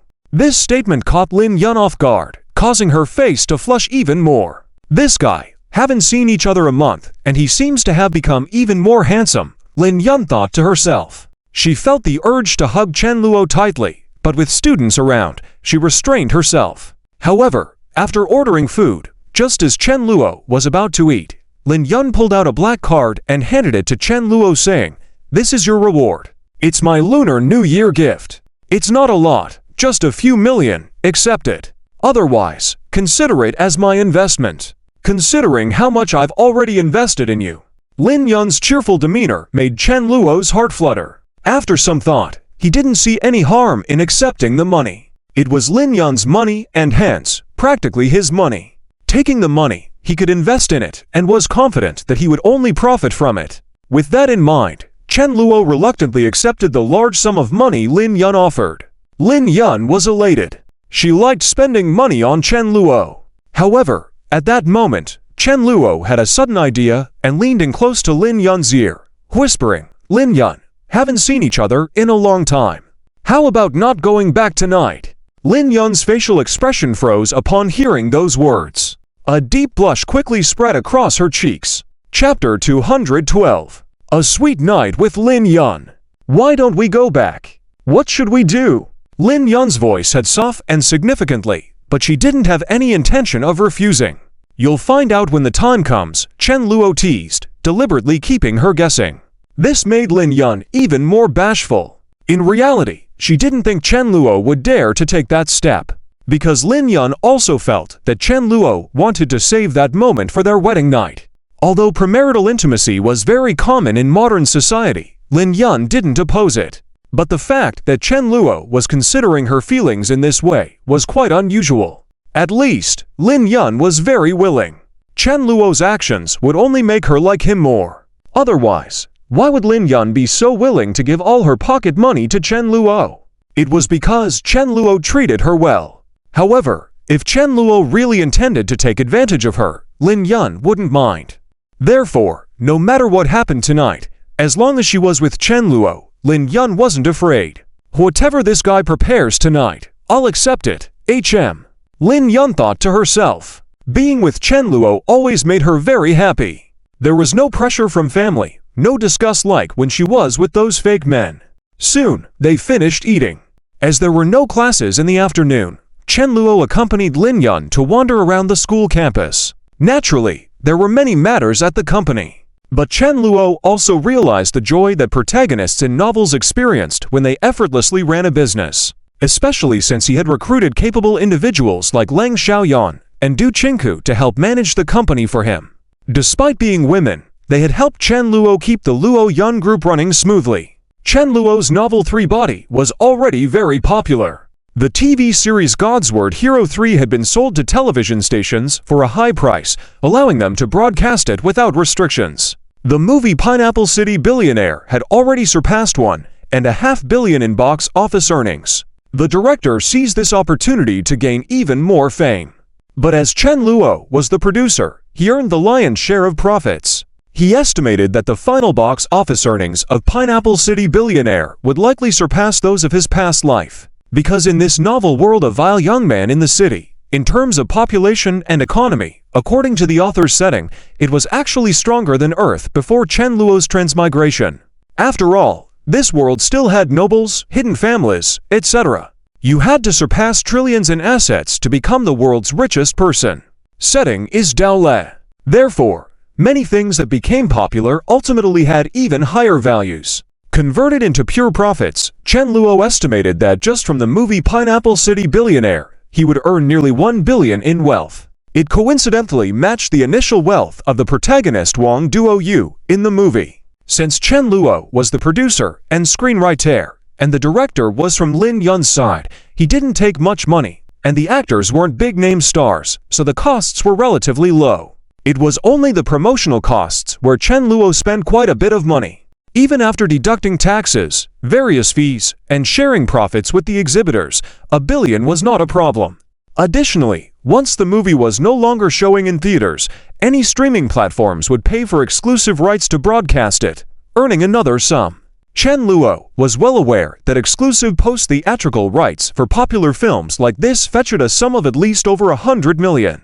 In simple terms, Chen Luo was making a killing in this wave. However, he was well aware that this was just the beginning. Chen Luo would not be satisfied with just this. Apart from this, in terms of gaming, the two games Fruit Ninja and Temple Run had already started gaining popularity, just as Chen Luo had envisioned. After a winter holiday of fermentation, the download volumes of both games had already surpassed tens of millions. Fruit Ninja alone had exceeded 50 million downloads. However, Chen Luo was clear that this was just the beginning. In his past life, these two games had global download numbers exceeding 1 billion times. In this novel world, when Chen Luo pioneers the overseas market, the popularity of the games would skyrocket even further. Contemplating these thoughts, Chen Luo also considered that if he were to develop phones or cars in the future, it would require significant investment of tens of billions. If he wanted a more secure route, he could focus his efforts on logistics and e-commerce. Companies like Baodao, Jingxi, and the Daoyang app from his past life could be replicated. However, in this world, those sectors had already changed hands. If Chen Luo ventured into these areas, it would be considered competition. Although he had Lin Yun's support and was confident in his abilities to win, it was not necessary. What Chen Luo was considering was something else. That is, Pinduo Duo. This group buying business model was considered brilliant. Otherwise, the boss of Pinduo Duo wouldn't have grown in just a few years to a level where they could compete with established giants. And in this novel world, this kind of business model did not exist. So Chen Luo was about to become even more vigorous. At the same time, he could also let the people of this world experience what it meant to have 60,000 people slash with one knife without being able to cut a deal for a phone. Thinking about this, Chen Luo found it quite interesting. Just because he got rained on, he wanted to take away others' umbrellas too. On the side, Lin Yun, seeing Chen Luo laugh foolishly, looked at him curiously. Chen Luo, what are you laughing about? In the campus, Lin Yun held Chen Luo's hand, her expression innocent. Nothing. Chen Luo came back to reality and answered, "No rush, it's more stable to make money from movies and writing books for now. After all, I have ready material in my mind. We can leave the group buying model for later." As Chen Luo knew the plot well, he wasn't worried about any unexpected events. And Lin Yun didn't pursue further, as she had many things to say to Chen Luo after such a long time apart. Chen Luo, the popular game Fruit Ninja, was developed by you, right? Yes. Have you played it too, Sister Lin Yun? Chen Luo nodded. Of course, many of my sisters play it. When I went home for the new year, many of the younger siblings were playing it. Lin Yun's family was a large one. As per the setting, a family with hundreds of members was normal. When Lin Yun mentioned going home, it wasn't to a mansion or a large flat, but to their incredibly luxurious estate. However, even in wealthy families, the children still got addicted to phones and games. Chen Luo was quite pleased to hear this. Lin Yun took out her phone and unlocked it. On the screen were the two games, Fruit Ninja and Temple Run. She smiled and said, "I've been addicted to them for a long time. Chen Luo, you're amazing. I didn't expect you to create such fun games. I really admire you." Lin Yun praised. Her eyes showed genuine admiration. Before, Lin Yun thought that even if Chen Luo was just a mediocre playboy, as long as he was devoted enough, that would be enough. After all, Lin Yun was wealthy and could support Chen Luo for life. But after getting to know him, she realized that Chen Luo was not only not mediocre, but was actually very talented. This made Lin Yun cherish him even more. She felt like she had found a treasure. Although Chen Luo's achievements still fell short of Lin's family's standards, she already considered him exceptional. Far more capable than those higher-ranking young masters, by countless times. And in order to be with Chen Luo successfully, Lin Yun was willing to help. Therefore, she quickly said, "Chen Luo, if you need any help, feel free to ask. I have contacts of many big gaming company CEOs over here. If needed, You can collaborate with them, Lin Yun suggested earnestly. Chen Luo didn't directly reject it, saying, "All right, Sister Lin Yun, rest assured. If needed, I'll seek your help." "Sure," Lin Yun nodded in satisfaction. The ball was in Chen Luo's court. Not immediately agreeing was simply because he was already in contact with some major companies himself. In that circle, Lin Yun's acquaintances would likely be in touch with other members of Lin's family, including her father. By introducing Chen Luo to them, Lin Yun had effectively brought Chen Luo into direct contact with the Lin family. Chen Luo felt it wasn't the right time yet. Lin Yun, of course, had no objections, she just mentioned it. Soon, night fell. Chen Luo drove Lin Yun to dine at an outdoor mall. Lin Yun had spent most of the day with Chen Luo, and she was very happy. Their hands had been almost inseparable. Chen Luo was also willing to be embraced by Lin Yun. They continued to play at the mall until closing time. Finally, Chen Luo took Lin Yun back to the villa he had purchased. On the way, Lin Yun blushed continuously. Even now, she didn't know what would happen next, but she was somehow looking forward to it. In the room, Chen Luo closed the door behind them. "Are you ready, Sister Lin Yun?" he asked. Lin Yun felt a hint of excitement and hesitancy. She hesitated for a moment and then nodded. "Then let's get started," Chen Luo said. And they began playing games with great passion. "Go left, Chen Luo. The enemy is on the left. Quick, charge. We must obliterate them completely." While Lin Yun had anticipated this kind of ending from the start, she was still very pleased. It wasn't just a joke about her being addicted to the internet. Chen Luo, on the other hand, had considered it but restrained himself. The perfect night was best reserved for their wedding night. The most fruitful fruits should only be plucked when they are ripe, making them the sweetest. Unfortunately, Lin Yun couldn't hold back. After they enjoyed the games, Chen Luo still had a joyous smile on his face. Meanwhile, Lin Yun leaned over. The dim light illuminated the moment their eyes met. Chad didn't move his gaze, and Lin Yun's heart raced. She looked at Chen Luo's soft lips, and the next moment, she kissed him directly. Time seemed to freeze in that instant. Chen Luo naturally responded in kind.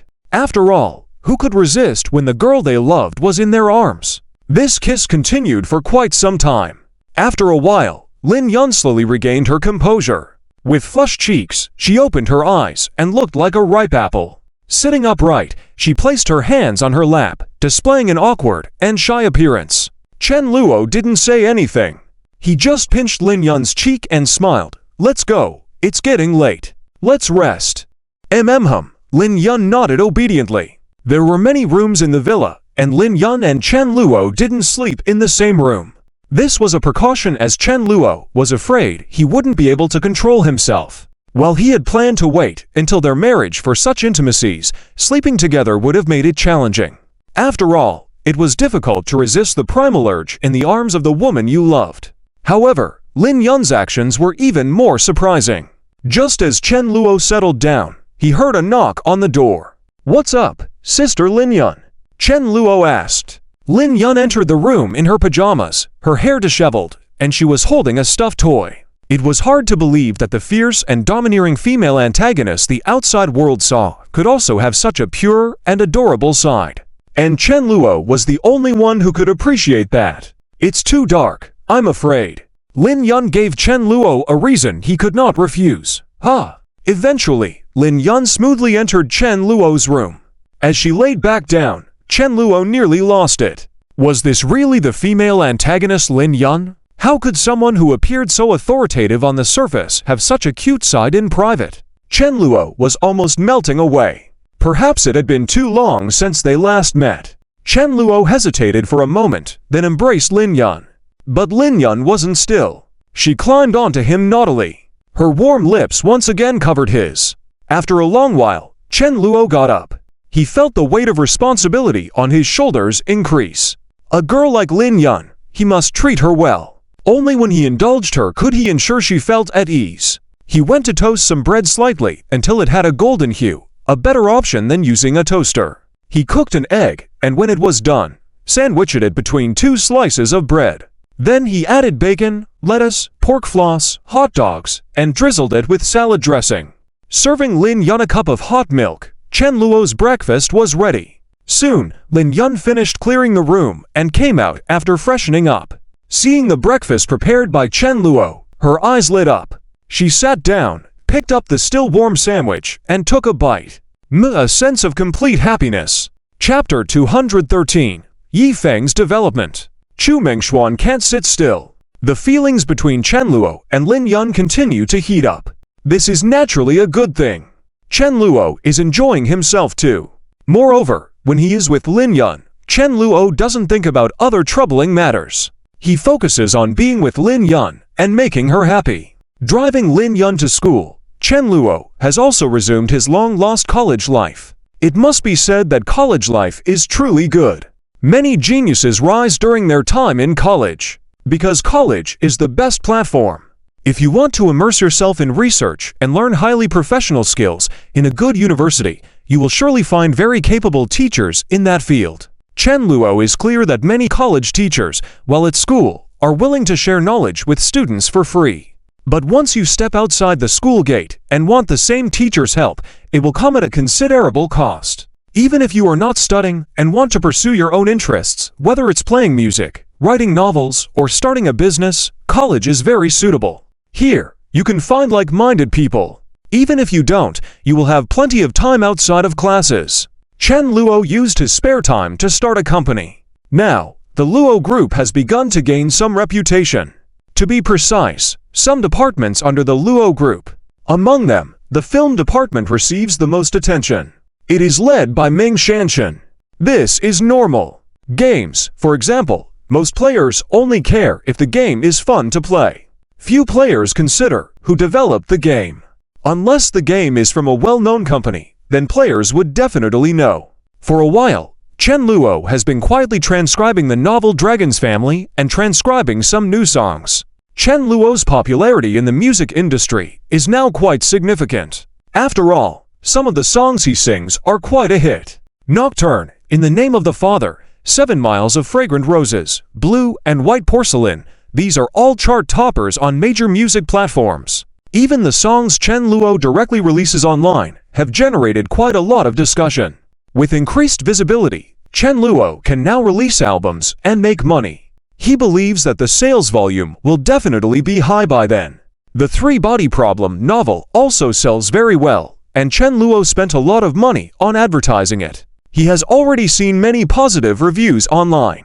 For example, "Wow, this book is written so well. Incredible. How did the author come up with all this? The two-dimensional foil, juicy, dark forest law. I really like the logic in it, so cool. The logic wall, now speak to the three-body world. I really hate Chengdin. How can there be such a Mary Sue character? Love it, highly recommend it. This book will definitely be a hit." Reading these reviews, Chen Luo's face also shows a smile. The more popular the book becomes, the better it sells, making him happier. In his spare time, Chen Luo also visits the company or goes to the film and television base in Nan City to inspect. Now, after the director of Zheng Return biography received the script, filming began heatedly under Chen Luo's direction. Seeing that director, Chen Luo also remembered. It seems that in this novel, there are also several female leads who are set as beautiful directors. Through their hands, many good films were made. Chen Luo thought that, if there was a chance, he could recruit them all. Let the female leads in the book all come work for him. Chen Luo was very willing to do that. These characters with luck cannot all be put in opposition. However, now Chen Luo no longer feels so empty. He is very confident. The filming of Zheng Return biography is in full swing. Chen Luo has also started preparing for the drama, The Fate of the People. He plans to shoot as many good dramas as possible before graduation. Although this is indeed tiring, it is worth it. Opportunities like this are rare, so he must not slack off. Chen Luo is already very satisfied. In comparison, the novel aspect is relatively weak. Currently, only Shen Yun is writing. However, it is worth mentioning that Shen Yun has finished her first novel. She received a one-time payment for the manuscript. Chen Luo offered her a price of 15 yuan per 1,000 characters. But Shen Yun was understanding and chose to work with Chen Luo. At that time, Chen Luo even gave Shen Yun a dress as a gift, which further solidified her determination.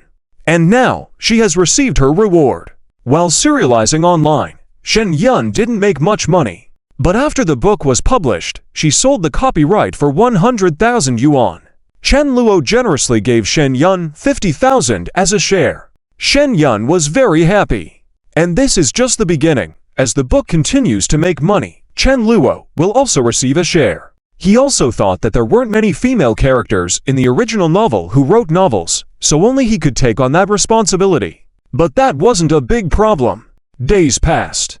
As for Yi Feng, since the beginning of the school year when he was stimulated by Su Qian, he was once full of enthusiasm. He thought he would have a fresh start in the new semester. He didn't expect to break down right from the start. But Yi Feng has also grown.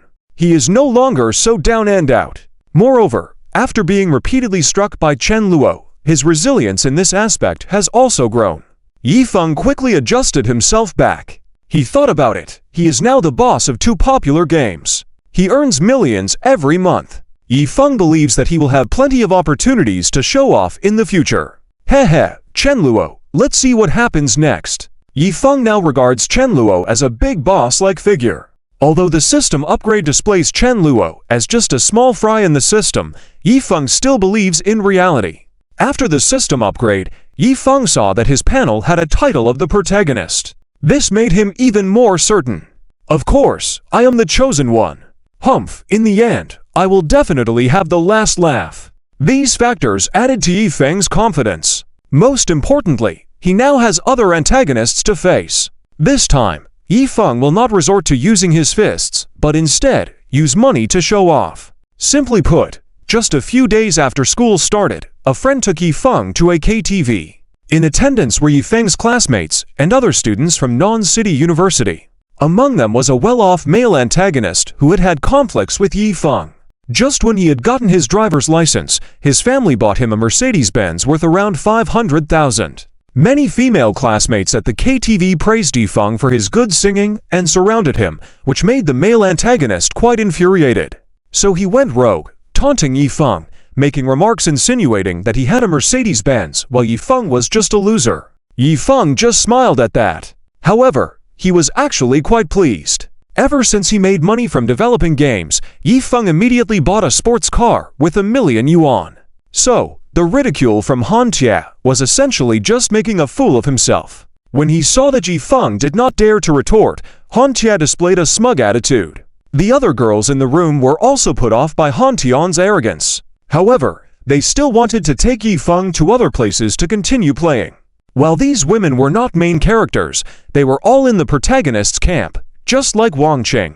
Some of them, after graduating for many years, might have some storylines with Yi Feng in the future. And the final outcome of these interactions was quite clear. After the end of the group's outing, Han Tia smugly said he could drive the girls home. However, the girls didn't want to. Some wished to take a taxi, while others expressed they wanted to go back with Yi Feng. Hearing this, Han Tia felt somewhat angry, and then he continued taunting them. Hehe, go back with Yi Feng. With this weather, you would freeze to death on the way. Besides, waiting for the bus would take a long time. I might as well just drive you in my car. My Benz can easily accommodate you all. If that's not possible, how about this, Yi Feng, do you want to get in my car? I bet you've never ridden in a Benz in your life, right? No worries, I'll be generous and let you experience it. Han Tia completely portrayed the face of a villain who succeeded in his pettiness. Or rather, his basic intelligence plummeted to 0. But to Yi Feng, he remained calm on the surface. However, in his heart, he was already jubilant. Yi Feng was close to cheering. This is the way it should be. This is the antagonist I should be facing. Han Tia, I truly thank you. To be honest, Yi Feng's smile was probably even harder to conceal than a poker face. He continued to try to maintain his composure and elegance. Ignoring Han Tian's words, he stood with a few girls on the roadside. At first, the girls thought Yi Feng was going to hail a taxi. But to their surprise, after a short wait, a sports car pulled up right in front of them. This scene stunned them all. Even Han Tia, waiting nearby, was completely dumbfounded. From the car came a man they all recognized, Yi Feng's classmate, Zhe Xiaoyang.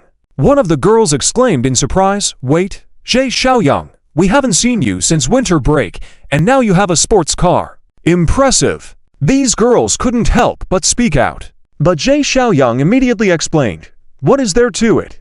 I don't have that kind of ability. This is Yi's car. I simply drove it here for him." On hearing this, the atmosphere in the room turned into complete awe. The girls were all shocked, some even covering their mouths in astonishment. "No way! Oh my, Yifeng, you are truly impressive. I always knew Yifeng was extraordinary. Humph, that Hantia was so arrogant earlier. I can't wait to see what else he will say now." Jay Xiaoyang was one of Yifeng's lackeys. These girls all stood by Yifeng's side, ready to rebut Hantia. The weak-minded antagonist Hantia naturally felt ashamed. His few followers, who were just displaying arrogance, now all looked completely dejected. Hantian's face contorted. He clenched his fist, and after a long pause, muttered, "TSK, this car must be rented. Yifeng is just an ordinary person. How could he afford such an expensive luxury car? No way." Some of the girls nearby heard his remarks. A few of them immediately wanted to rebut. But Yifeng, already ignoring Hantia, got into the car and prepared to leave. Since it was a sports car, it only had one seat. Yifeng took the most beautiful girl with him. The other girls had no objections to this. They went back in a private car with Jay Xiaoyang. These girls were also very happy at the moment. Yifeng's successful bluff and put down had made them feel as if they had also bluffed. This was essentially the thrill of the little brothers and sisters. When the big brother is awesome, the younger siblings naturally feel proud. After returning to school, news of Yifeng buying a sports car spread even more widely. He had become quite a prominent figure. This made Yifeng regain more and more confidence. Yifeng truly felt that he was about to take off this time. As for this, Chen Luo had already moved on and did not care. Yifeng was indeed beginning to show off and put others in their place. However, in his eyes, this was just child's play. Chen Luo was bordering on being a real big shot, while Yifeng was still entangled with these early antagonists. But Chen Luo thought it was all right. After all, as the saying goes, the higher Yifeng rises now, the harder he will fall later. For now, Yifeng and Chen Luo were both developing quietly.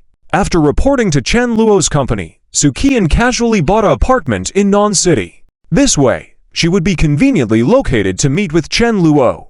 Suqian felt that she still had a good chance. Furthermore, the songs written by Chen Luo were really good. Suqian was very happy. She felt that she might be about to take off. After Suqian recorded and released the songs Chen Luo wrote, her name frequently appeared on hot search lists. Moreover, after the previous singing competition program, Suqian even released a song called Flower Blooming All the Way, which made her even more popular. This success had made Chu Mingxuan, who had previously competed with Suqian and felt they were neck and neck, utterly restless. When Suqian settled in Nan City, Chu Mingxuan could not help but send her a message. "Suqian, did you really go work for Chen Luo?" "Yes, my songs were written by Chen Luo." Suqian answered straightforwardly. In an upscale location in the city, elegant Chu Mingxuan was sitting with her long legs crossed, her expression full of conflict. She had listened to the new songs released by Suqian and found them truly enjoyable. Her songs were also gaining popularity on the major music charts. In fact, during the winter vacation, Chu Mingxuan had also released new songs. Based on their previous standards, she believed her talent was on par with Suqian's. This meant that they should continue to compete and spar. However, Suqian had quickly outshone her. Chu Mingxuan could not accept it in any way. She knew very well that all of this progress was thanks to a man named Chen Luo. No wonder Suqian was so confident before, darn it. Chu Mingxuan was very angry, but also somewhat self-blaming and regretful. Why did I reject Chen Luo back then? A monthly salary of 20,000, as long as it can make me more popular. What difference does this 20,000 monthly salary make? Now Chu Mingxuan realized that Chen Luo had clearly stated that there would be bonuses back then. Moreover, Suqian had told her that following Chen Luo would surely lead to even greater future income. Unfortunately, Chu Mingxuan didn't believe it. Even until the end of the singing competition program, Chu Mingxuan remained stubborn, believing she wouldn't lose to Chen Luo. But reality proved otherwise. Even Chen Luo's casual songs easily outshone hers. Seeing her good friend benefit, Chu Mengxuan could not accept it on any level. She didn't want her friend to suffer, but at the same time, she didn't want her friend to pave the way for her either. So, gritting her teeth, Chu Mengxuan said, "Can you help me tell Chen Luo that I want to talk to him again?" On the other end of the phone, Su Qian saw Chu Mengxuan's message. She could barely conceal her smile. She was pleased to see Chu Mengxuan feeling defeated. Yet, Su Qian didn't mock her. She just replied with a smile, "Of course I can." Inside, Chu Mengxuan felt a bit relieved. At the same time, a hint of determination flickered in her eyes. "This time, I have to apologize to Chen Luo properly, and I hope he can write me a few songs too. But I think that shouldn't be a big problem." Chu Mengxuan thought to herself as she turned to look at a set of very sexy cosplay outfits on the sofa. They hugged her figure perfectly. That guy pretended to be serious last time, but HMPH, this time I want to see if he can remain so composed in front of me. Chu Mengxuan saw this as a challenge. Chapter 214. Chu Mengxuan's Regret. Huang Jing Mai's Foolish Choice. Chen Luo naturally had no idea about Chu Mengxuan's thoughts. However, he soon received a message from Su Qian. "Boss Chen Luo, are you busy?" Su Qian asked. "No," Chen Luo replied. Hey, then, can I tell you something?" "Go ahead." "It's about Chu Mengxuan. She has some regrets and wants to re-sign with you. Can you give her another chance? She wants to talk to you." Su Qian conveyed Chu Mengxuan's wishes. Chen Luo raised an eyebrow and said directly, "No. Does she deserve it?" Su Qian's smile immediately froze. Instead of amusement, a hint of panic appeared in her eyes. No, Chen Luo, Chu Mengxuan won't be so arrogant anymore. She has changed. Can't you give her another chance?" Su Qian did not expect Chen Luo to refuse. But Chen Luo's response remained unchanged. "Kidding. This Chu Mengxuan," when Chen Luo sincerely invited her at the restaurant. As a result, Chu Mengxuan, with a proud look, not only rejected Chen Luo, but also directly mocked him, saying he was whimsical and too arrogant. At that time, Chen Luo had directly said that he could help Chu Mengxuan obtain the title of Empress. However, Chu Mengxuan didn't pay attention at all. If you kindly rejected now regret, what does that count for? Chen Luo's not that gullible. Although he wanted these female leads to help him work, it wasn't a matter of them coming and going as they pleased. Chen Luo's attitude towards Su Qian was still good, mainly because she eventually became obedient. As for this Chu Mengxuan, Chen Luo didn't believe that if they spoke again, she would be more understanding. Rather than wasting his time, he chose to refuse and just leave it at that. In this novel world of urban evil young master, there is nothing else, just many female leads. Perhaps Chu Mengxuan is very beautiful, but for Chen Luo, she is of no use. As for her singing skills, whether it's Su Qian, Ning Siki, or other female leads, they could easily replace her. Therefore, Chen Luo had no thought of giving her another chance. However, Su Qian was a bit puzzled by this. She had already agreed to Chu Mengxuan, but she didn't dare defy Chen Luo. She felt anxious and wanted to continue persuading.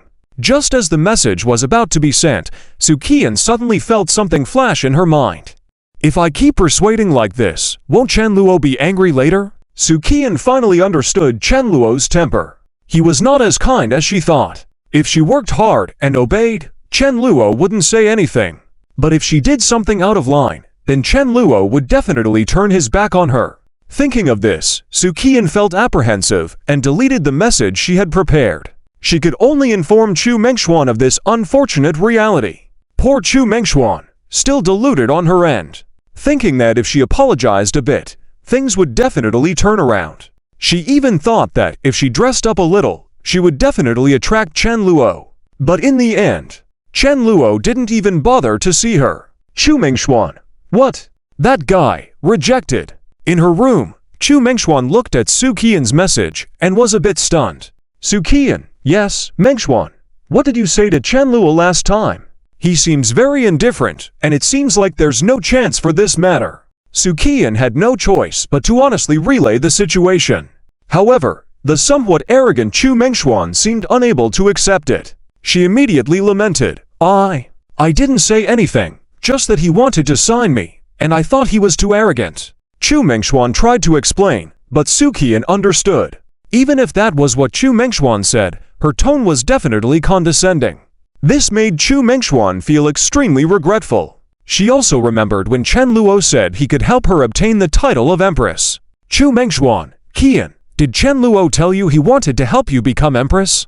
Chu Mengxuan asked nervously. Su Qian, yes. Afterwards, Chen Luo told Su Qian the same thing. Chu Mengxuan trembled in her heart. She now felt that she was regretting terribly. I'm so stupid. Chu Mengxuan felt extremely regretful. But on Chen Luo's end, he just didn't care about it at all. The next day, in the afternoon, at the South Seas Cafe, female lead Huang Jingmai was inside taking a break, playing a game and enjoying the air conditioning. She was in a good mood. The game she was playing happened to be the one developed by Chen Luo's company, Temple Escape. Died again. Huang Jingmai was a bit annoyed, pouting her lips. And at that moment, a man walked into the cafe. Huang Jingmai saw him and immediately felt something unusual. It seemed like this man was very special. This man was none other than Ye Feng. He saw Huang Jingmai immediately. Ye Feng, who was feeling particularly energetic recently, seemed to have lightened his steps. He was no longer as timid, and that arrogant and noble main character aura seemed to come back. Ye Feng took the initiative to greet Huang Jingmai. Huang Jingmai also shyly responded. This made Ye Feng instantly realize there might be a chance. Later, Ye Feng spent the whole afternoon charming Huang Jingmai. While Huang Jingmai couldn't understand why, she felt like she had fallen in love with the man in front of her. Her affection for Ye Feng became incredibly strong. When Ye Feng invited Huang Jingmai to join the game development, Huang Jingmai's expression changed. Well, Ye Feng, I might not be able to help you. Ye Feng frowned. What's wrong, Sister Jingmai? I have an exclusive agreement with another company. I can't assist others in game development. If I'm found out, I'll be terminated and have to pay a hefty penalty for breach of contract. Ye Feng was enraged upon hearing this. There's still this kind of thing? Even if you've signed a contract, you just need to write code during work hours. After work, you're free to explore other business opportunities, and the company has no right to interfere. Who did you sign with? Who's their boss? Ye Feng saw this as an opportunity to brag. Helping female leads in distress was his unshirkable responsibility. His name is Chen Luo. He's a very talented young man.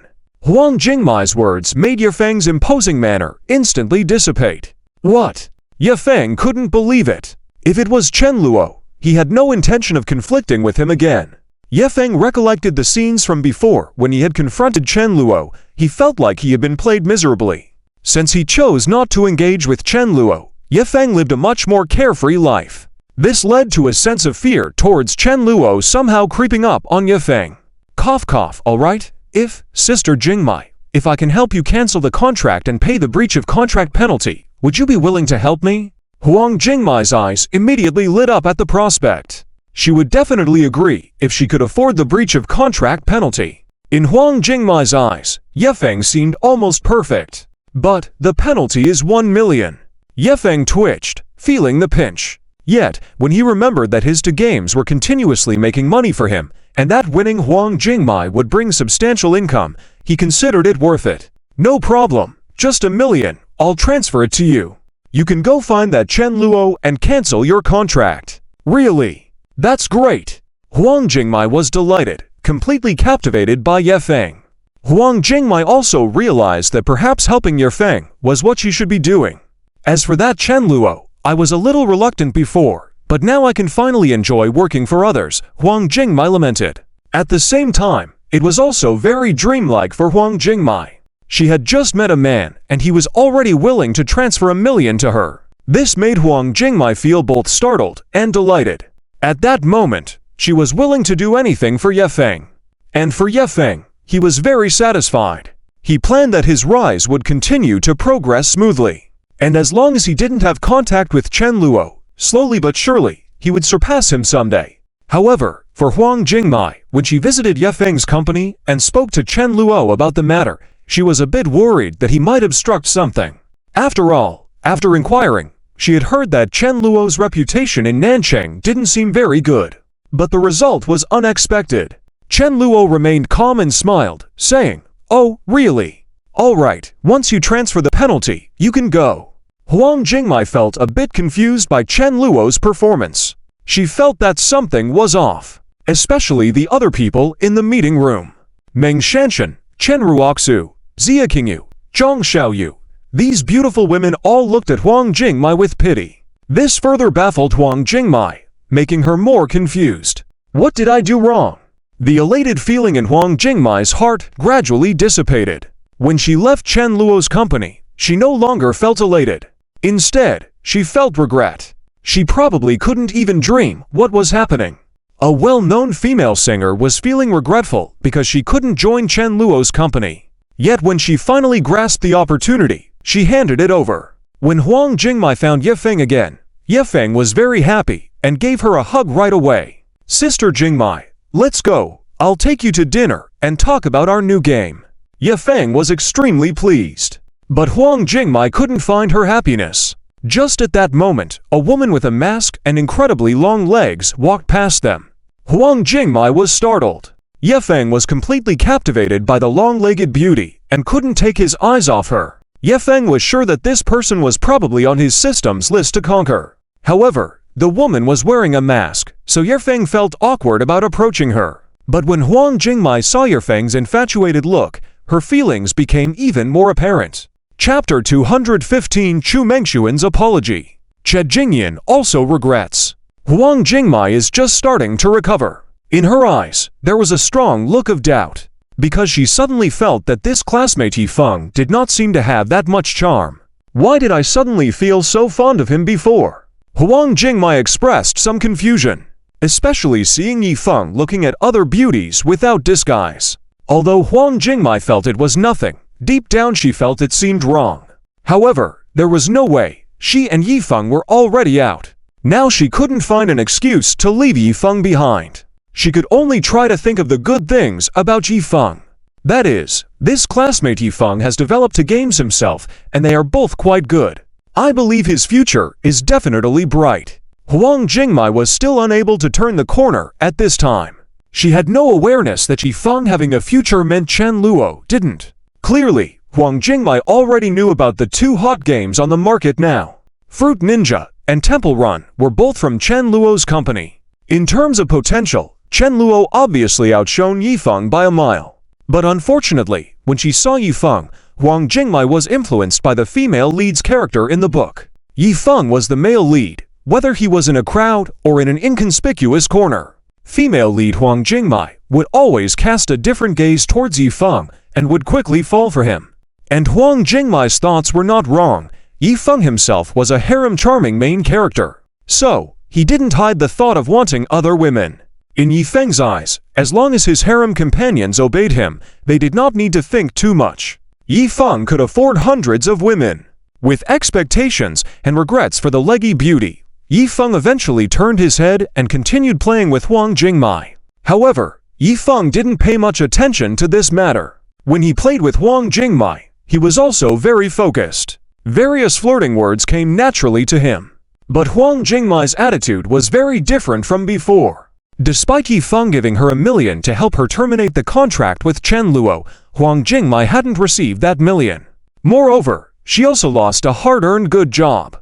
No matter how you think about it, Huang Jingmai was at a loss. The only thing she got was the chance to be with Yi Feng. But Huang Jingmai realized that maybe being by Yi Feng's side didn't make her very happy either. Instead, it made her feel like she had even less presence. Huang Jingmai began to regret it. However, her regrets were now useless. If it were Chu Mengshuan, there might still be room for maneuver with Chen Luo.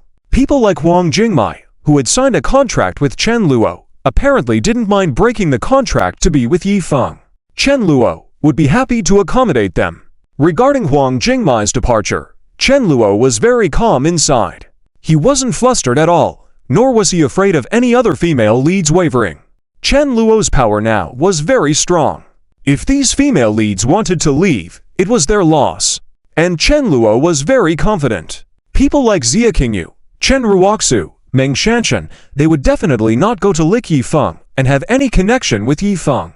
Their character settings had changed completely, and now they were a whole new self. And even these people, even if they had no skills, were top-tier beauties. Their character was proud, and they were not despicable people. Naturally, they wouldn't stoop to be just extras. At the same time, this made Chen Luo even more certain that giving these female leads a salary of 3,000 to 5,000 was necessary. After all, they could all easily pay off the 1 million penalty clause. If they had been treated very well from the start, Chen Luo would probably have been taken advantage of. And his thoughts were completely correct. At the time, Chen Luo was in a meeting, listening to the reports of other female leads. After Huang Jingmai handed in her resignation, the other female leads in the meeting room were all very calm. Chen Ruoxu, Meng Shanshan, and Zhang Xiaoyu naturally looked at Huang Jingmai with pity. In their minds, they were thinking, resigning. Is this sister dumb? Haha, such a good job, and she actually quit. It's really difficult to understand. Haha. This is the funniest joke I've heard this year. The few female leads who had been with Chen Luo the longest were already speechless. Xia Qingyu, Zhang Xiaoyu had already made well over 1 million.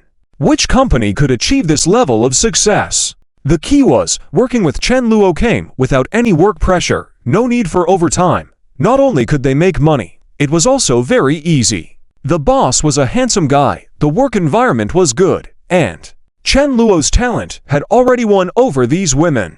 For Xia Qingyu and Zhang Xiaoyu, every song Chen Luo wrote was very good. Chen Luo could also sing, but he gave some songs to them to sing, allowing them to make money. And Chen Luo never made empty promises. Where else could they find such a good boss? As for Chen Luo's initial harsh contract terms and his cold attitude, these female leads didn't mind that anymore. They were even grateful. After all, their attitude towards Chen Luo in the past was even worse. But unexpectedly, Chen Luo was willing to overlook past misunderstandings and help them make money. What more could they ask for? In addition to Xia Qingyu and Zhang Xiaoyu, other new female leads like Yu Senli, Fan Yingying, Luo Yan, Zhu Yan, who had recently signed with Chen Luo, were also present. They sat in the back, witnessing everything. Initially, when they heard Huang Jingmai wanted to resign, Yu Senli, Zhu Yan, and others felt a bit uneasy. They even thought that maybe they should consider resigning as well. In fact, they were just finding an escape route for themselves. Because deep down, they had some inexplicable aversion towards Chen Luo. Though they couldn't explain what kind of emotion that was, it was there. As a result, when these female leads saw that Chen Luo readily accepted Huang Jingmai's resignation, they were shocked. Especially seeing Meng Shanshan, Chen Ruoxu, and Xia Qingyu looking at Huang Jingmai with pity. This made these new female leads extremely surprised. Yu Senli, why do I have a feeling that Huang Jingmai has suffered a big loss? Zhu Yan, what do their expressions mean? Pitying Huang Jingmai. This woman is willing to pay 1 million to resign, so it must be worth it, right? But what kind of new job would make Huang Jingmai willing to pay such a high price? And where did she get this million from? If I remember correctly, this woman doesn't seem to be wealthy. Fan Yingying, she seems confused. It hasn't been long since she signed with Chen Luo, and she should have known the consequences of breaking the contract, and she actively offered to pay the compensation. What has she experienced? Fan Yingying's thoughts were quite clear. She couldn't understand. Huang Jingmai and they had signed contracts with Chen Luo around the same time, not even half a month apart. To resign so quickly, before even starting work, what was the point of signing the contract initially? Did she think she had a lot of money? Fan Yingying couldn't understand. However, she thought of a possibility. That 1 million, it shouldn't have been Huang Jingmai's own. Someone must have helped her. Fan Yingying's guess was something Chen Luo had known for a long time. He could imagine that it was most likely Yifeng who had started to pursue Huang Jingmai. That 1 million came from Yifeng. Otherwise, Huang Jingmai wouldn't have done such outrageous things. Meeting a male lead led the female lead to act foolish. To Chen Luo, this seemed like a reasonable outcome. This was also why Chen Luo directly placed Huang Jingmai on the blacklist. She had no chance left. Chen Luo's meeting was soon over. Chen Ruoxu, Meng Shanshan, Xia Qingyu, and the others didn't pay much attention to Huang Jingmai's little incident. They saw that the games developed by Chen Luo were very popular now, and the songs he sang now occupied the top ranks on major music apps.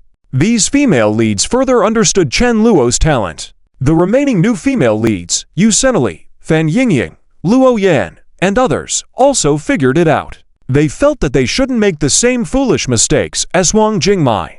Don't forget they didn't have 1 million, And even if they did, resigning wasn't the solution.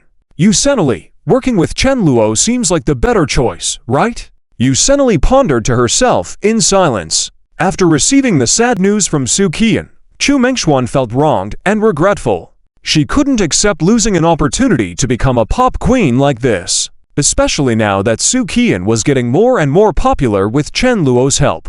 Chu Mengxuan felt that she had missed an opportunity that had fallen from the sky. She couldn't eat, couldn't sleep well either, so she decided to buy a plane ticket and fly to Nanchang.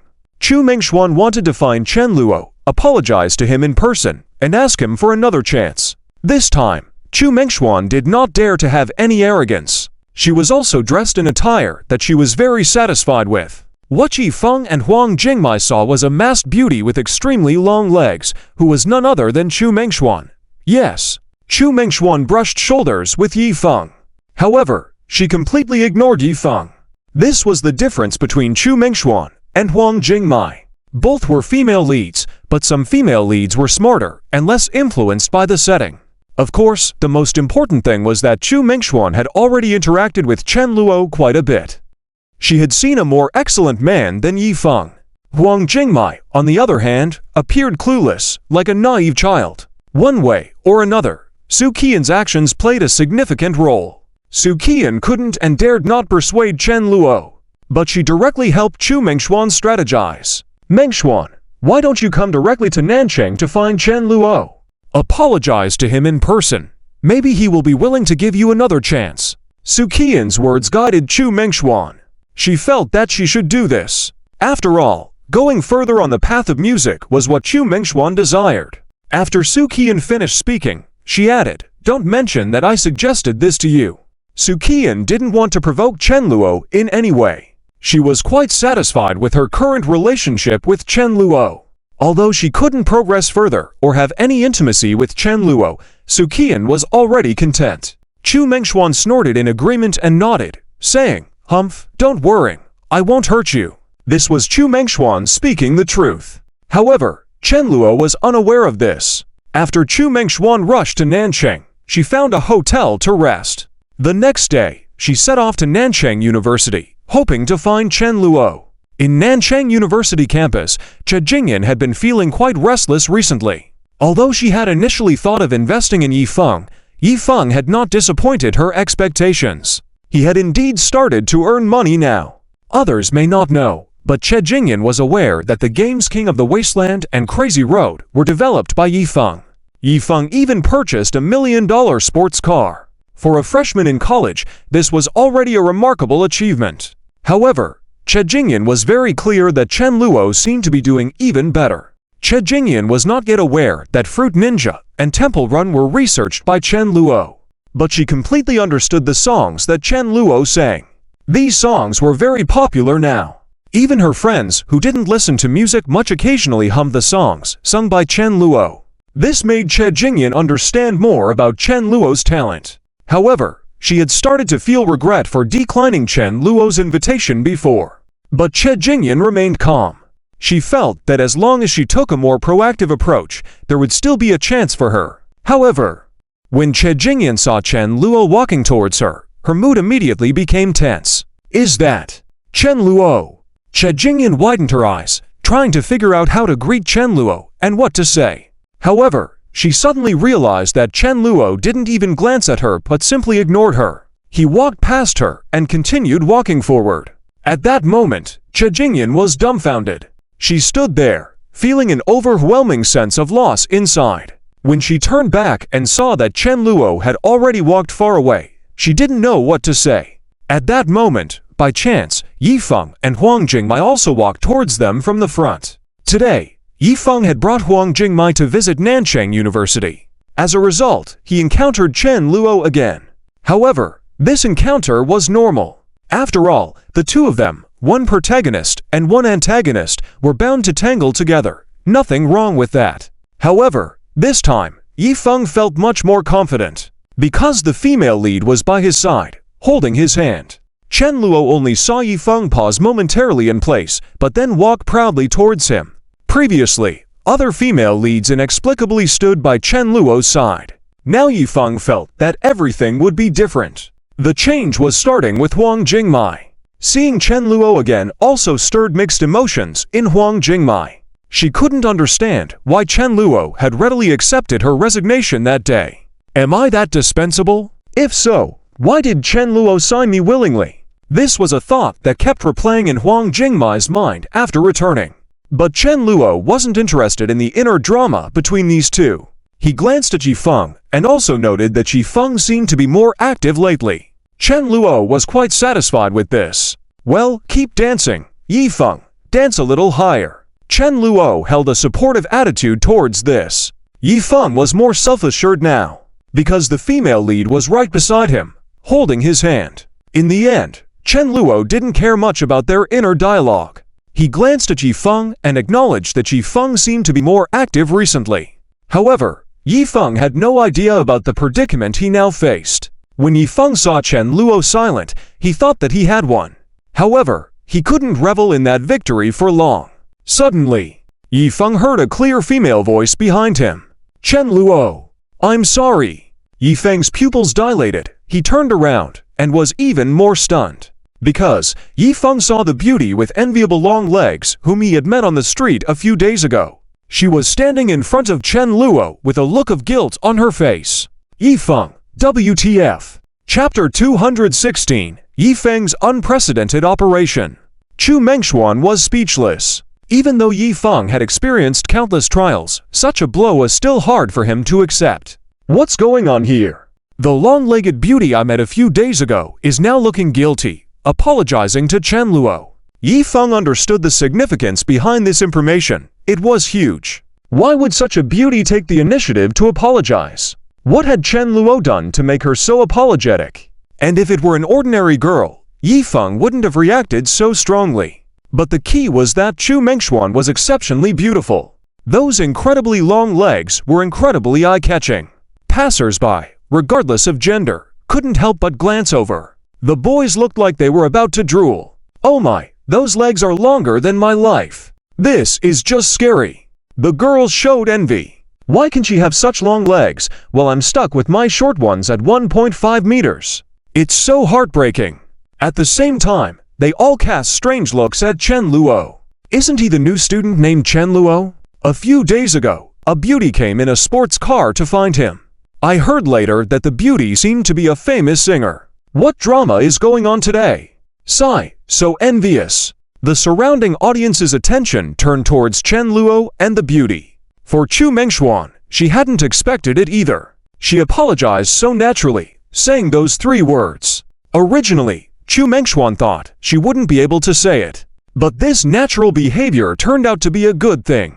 Chu Mengshuan thought to herself, great, I actually successfully apologized. This time, Chen Luo should forgive me, right? I really want him to help me write some songs. Watching her sister, Suqian, come up with several popular songs in an instant, Chu Mengshuan couldn't help but envy. She was almost frantic in the upper city. It wasn't an evil jealousy. She just remembered a rare opportunity that she squandered.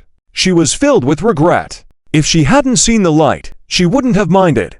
But now that she had seen it, Chu Mengshuan naturally wanted to do everything possible to reclaim what should have been hers. However, what Chu Mengshuan had never expected was Chen Luo's response to her apology. In response to her words, Chen Luo calmly said, apologize for what? Instantly, Chu Mengshuan felt a bit puzzled. She knew that Chen Luo was well aware. This guy is pretending not to know. Chu Mengshuan was a bit dissatisfied. But now she dared not show any displeasure. She could only bite her lip and say, it was my fault last time. I shouldn't have said those things to you. You're very talented, and I failed to see that. Can you give me another chance, please? Chu Mengshuan was a righteous female lead. Her previous arrogance was now met with humility. Chen Luo found her slightly more agreeable in this attitude. For Chen Luo, all he needed was an obedient female lead. He had no desire to entertain disobedient ones. Since there were too many female leads, Chen Luo decided to take the offensive and give her another test. He wasn't like those unreasonable female leads. He had given Chu Mengshuan a chance before. However, that woman wanted Chen Luo to show sincerity first and give her a couple million in advance. At that, Chen Luo bluntly rejected her. Now that she took the initiative to come back, Chen Luo decided to put her to the test again. It was totally justifiable. If he agreed right away, wouldn't that seem too cheap? Chu Mingxuan had previously mocked Chen Luo, but now she apologized, and if Chen Luo agreed to sign her after her apology, what would that make him? There was no such fortune in the world. Unexpectedly, as Chen Luo was pondering, Yifeng suddenly walked over from behind. With a righteously angry expression, he asked, "Chen Luo, what did you do to this girl?" Then, he immediately turned to Chu Mingxuan and said, "Miss, although I don't know what happened between you and Chen Luo, rest assured, with me here, I will help you seek justice. You don't have to be so submissive to this guy." Chen Luo also noticed Yifeng's gaze. He turned his head away, thinking to himself, the righteous protagonist, ooh. Chen Luo understood that despite Yifeng's surface appearance of justice, he was actually a bit of a lecher. He was just not used to seeing his antagonist, Chen Luo, making the female lead so submissive. A palace-pushing machine male lead of a positive story would never be that way. Yifeng, though charming, was just a handsome college student without his protagonist aura. And a beauty of Chu Mingxuan's caliber had probably encountered countless handsome guys. Chu Mingxuan replied, "I have no grievances, nor do I know you. There's no need for me to trust you. The situation between Chen Luo and me is our private affair. What business is it of yours? Who are you?" Chu Mingxuan didn't give Yifeng any face, causing him to snap out of it. Huh? Yifeng was dumbfounded. He had thought he could impress this beauty with his words. Why did it feel like the script wasn't going in his favor? Huang Jingmei, who was watching from the side, felt increasingly awkward. She couldn't help but fidget. Yet as she looked at the long-legged beauty, she couldn't shake the feeling of familiarity. It seems I've seen those legs on TV before. Although Chu Mingxuan wasn't internet famous, she had a certain degree of fame. It made sense for Huang Jingmei to know her. This realization made Huang Jingmei regret her decision to resign even more. Why is even this somewhat well-known singer so subservient, begging Chen Luo for another chance? Yifeng was imagining all kinds of evil scenarios, while Huang Jingmei was thinking how she had squandered her opportunity. Chen Luo tried to initiate a conversation, but she declined. Yifeng interjected, thinking he could resolve everything, but was instead met with complaints from Chu Mingxuan. Chen Luo, laughing, said to Chu Mingxuan, "You can see for yourself. It's not that I'm not giving you a chance, it's this guy who told me not to. You know I'm always easy to talk to.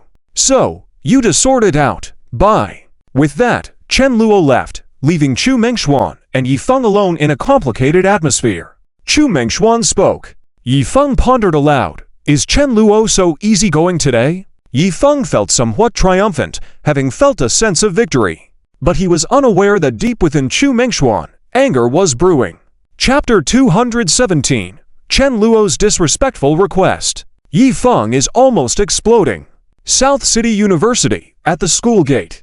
Upon hearing Chen Luo's words, Yifeng felt a bit dazed. "Did I mishear?" Yifeng couldn't believe it. He originally thought that Chen Luo would continue to mock him or distort the facts. But he didn't expect that Chen Luo would actually give up directly. In Yifeng's eyes, Chen Luo actively wanting to leave was equivalent to giving up. Since Chen Luo didn't argue with him, didn't Yifeng win? Especially when Yifeng saw that after Chen Luo finished speaking, he just turned and left without hesitation. Yifeng's smile involuntarily appeared on his face. Heh, did I win? However, the joy of victory in Yifeng's heart had not yet surfaced. He was planning to continue chatting with this long-legged beauty. Perhaps I can invite her for a coffee or something. Maybe I can save a girl in distress, yeah? I'm awesome.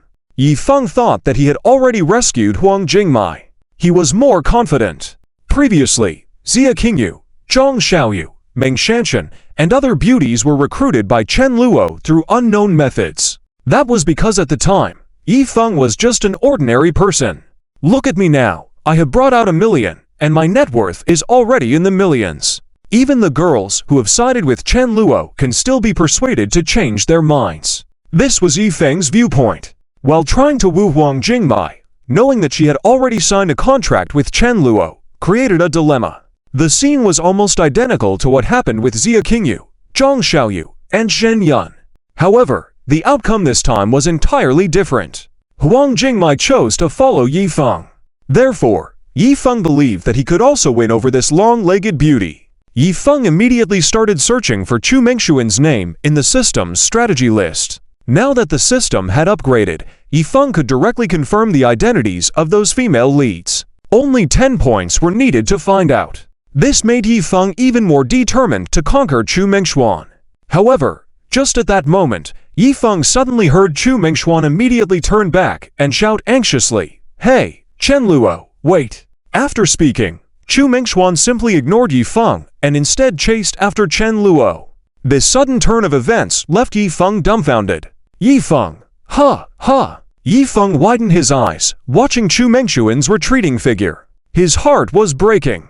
It looks like I need to expose Chen Luo's true colors. Yi Feng thought that maybe this beauty was still not aware of the kind of scum she was dealing with. When Chen Luo was intercepted by Chu Mengshuan ahead, he appeared somewhat helpless. "What's wrong? Do you have something else to say?" Chen Luo shrugged, looking somewhat speechless. But Chu Mengshuan clearly understood Chen Luo's intentions. This guy is deliberately shifting the blame onto that guy called Yi Feng. Chu Mengshuan wasn't a naive child, and Chen Luo didn't bother hiding his intentions. Perhaps surprisingly to Yi Feng, all this was happening before his eyes. After seeing the scene where the long legs of Chu Mengshuan were treated disrespectfully, Yi Feng felt a strong urge to stand up for justice. He spoke out firmly, "Miss, you really don't have to do this. This Chen Luo isn't worth it. Trust me, you are definitely just unaware of his true nature. That's why you're behaving so humbly. Let me tell you, this Chen Luo is not a good person at all." Yi Feng spoke somewhat urgently in front of Chu Mengshuan. He genuinely hoped that Chu Mengshuan wouldn't fall for Chen Luo's manipulation. The situation escalated quickly as Yi Feng delved deeper into his tirade. But to Chu Mengshuan, Yi Feng's interference was unnecessary. She knew well who Chen Luo was and didn't appreciate Yi Feng's interference. In Chu Mengshuan's eyes, Chen Luo was not as bad as Yi Feng portrayed him to be. He didn't even acknowledge her, yet came up to her acting all righteous, asking her to share her grievances. From her perspective, it was off-putting. Moreover, in her opinion, Chen Luo wasn't a bad guy at all. He had shown her no disrespect, and him coming up to her now appeared nonchalant. So, in Chu Mengshuan's view, how could he be considered a bad person? A man capable of writing songs like Nocturne, Blue and White Porcelain, and 7 Miles Fragrance. How could he be labeled as bad? In the green room, Josie, Zheng Yuan, and the other men would occasionally sneak glances at Chu Mengshuan's thighs. While it might seem normal to some, Chen Luo never once glanced her way. Chu Mengshuan, having observed this, was convinced of Chen Luo's integrity. Furthermore, now that Su Qian was recording and practicing new songs every day, their conversations were filled with cheerful tones. How could Chen Luo be considered bad after all this? If this was considered a flaw, then Chu Mengshuan also wanted to experience Chen Luo's dark side.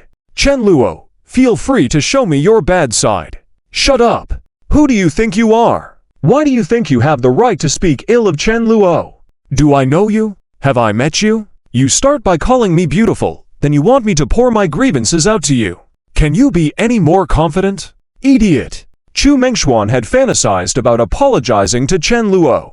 She had considered what it would be like if Chen Luo intentionally made things difficult for her, ignored her, or even taunted and scolded her. However, the reality was far from her expectations. Yi Feng, who had been silent all along, was suddenly taken aback as Chu Mengshuan made her statement. His heart shattered as he felt like he was being dismissed by her. Not to mention, even Wang Jingmai and Qi Jinyan behind him were finding it difficult to watch. Initially, Qi Jinyan had a certain level of respect for Yi Feng, thinking that he had potential. Yi Feng's achievements, having developed a game in his freshman year and earning millions, proved her right. However, witnessing the current situation made Qi Jinyan reassess her opinion of Yi Feng. If Yi Feng had just observed from a distance, Qi Jinyan probably would have maintained a positive view. However, the fact that the girl in question had explicitly refused Yi Feng's advances had already tarnished his image. Consequently, the sight of this long-legged beauty throwing herself into Chen Luo's embrace was a devastating blow to Yi Feng. Yi Feng watched helplessly as the girl he was trying to woo ended up in Chen Luo's arms. He found himself at a loss, unable to come up with a valid reason to intervene. Yi Feng rumbled with conflicting thoughts. He felt a sense of failure and heartbreak as he reminisced. Chen Luo and Chu Mingxuan embraced, and as Chu Mingxuan withdrew, her face blushed red. However, she was actually quite content. Is that all we needed to do? That's great. Chu Mingxuan was now preoccupied with thoughts about Chen Luo. Yi Feng was seething with anger. To add insult to injury, Yi Feng couldn't bear to witness the development unfolding before him. Suddenly, Yi Feng erupted in rage, denouncing, "Chen Luo, are you out of your mind? Miss, don't listen to him. Rest assured, if this guy dares to treat you this way, I'll call the police for you. Moreover, did you see that? I was right, wasn't I? This Chen Luo is a scoundrel. Dear, you mustn't fall for his schemes. If by any chance you find yourself threatened by him, you can count on me." Yi Feng was truly desperate. Behind him, Huang Jingmai and Qi Jinyan were shocked, to say the least. But what surprised them even more was Chu Mingxuan's response. After a moment of hesitation, Chu Mingxuan, to everyone's astonishment, spoke up, "All right, I understand. Chen Luo, let's go. Tonight, I'm yours." Chu Mingxuan's words thundered like a bombshell in Yi Feng's mind. He was overwhelmed with disbelief. That moment left Yi Feng completely stunned. Phew, that chapter was written with great relish, putting Yi Feng in his place. Can I ask for some free gifts to celebrate? Thanks to all the readers. Chapter 218 Chu Mingxuan Slap. Is she going to kiss Chen Luo? At the school gate, Yi Feng was stunned. He could hardly believe his ears. No. This can't be happening. How is this possible? This woman is clearly on the system's strategy list. She even has the title of female lead. Since she's the female lead, how could she act so cheap? Chen Luo said such humiliating words. Not only did she not get angry, she even agreed. Yi Feng was dumbfounded. This scene was a huge blow to him. Even if Chu Mingxuan scolded him, he wouldn't mind much. But Chu Mingxuan is going to serve Chen Luo tonight. Or did she agree to it herself? Now, all of this was unfolding right in front of Yi Feng. Even if he wanted to say that Chen Luo was threatening Chu Mingxuan or playing some tricks. Wait, this Chen Luo, there must be something between him and Chu Mingxuan that I don't know about. Chen Luo must have used some sneaky tactics. Immediately, this thought popped into Yi Feng's mind. Even though he couldn't believe that the woman on his strategy list could like someone like Chen Luo. But now was not the time to dwell on that. Yi Feng didn't just sit idly by. He directly spoke up. "Wait, miss, don't fall for Chen Luo's tricks. Wake up. How can you agree to such outrageous demands from him?" Yi Feng was making a final attempt. His words were filled with urgency. To be honest, if Chu Mingxuan wasn't a woman, Yi Feng felt like punching her to wake her up. Yi Feng even thought, could Chen Luo have used some kind of love potion or something? Otherwise, how could a woman like her listen to Chen Luo so obediently? Yi Feng didn't realize that in the original story, he had also proposed these conditions to Chu Mingxuan, and she had blushed and agreed. At that time, Yi Feng was full of righteousness. He believed that he deserved Chu Mingxuan. It was only natural. Others, especially antagonists like Chen Luo, couldn't possibly match up. But now, everything was different. Hearing Yi Feng's words, Chu Mingxuan hesitated. Outrageous demands. Well, indeed they are, but if it makes a despicable person like you angry, then I'm willing. Humph. Yes, Yi Feng naturally wouldn't think that way. If he wasn't there, and Chen Luo made such demands, Chu Mingxuan might have refused, because it had crossed her bottom line.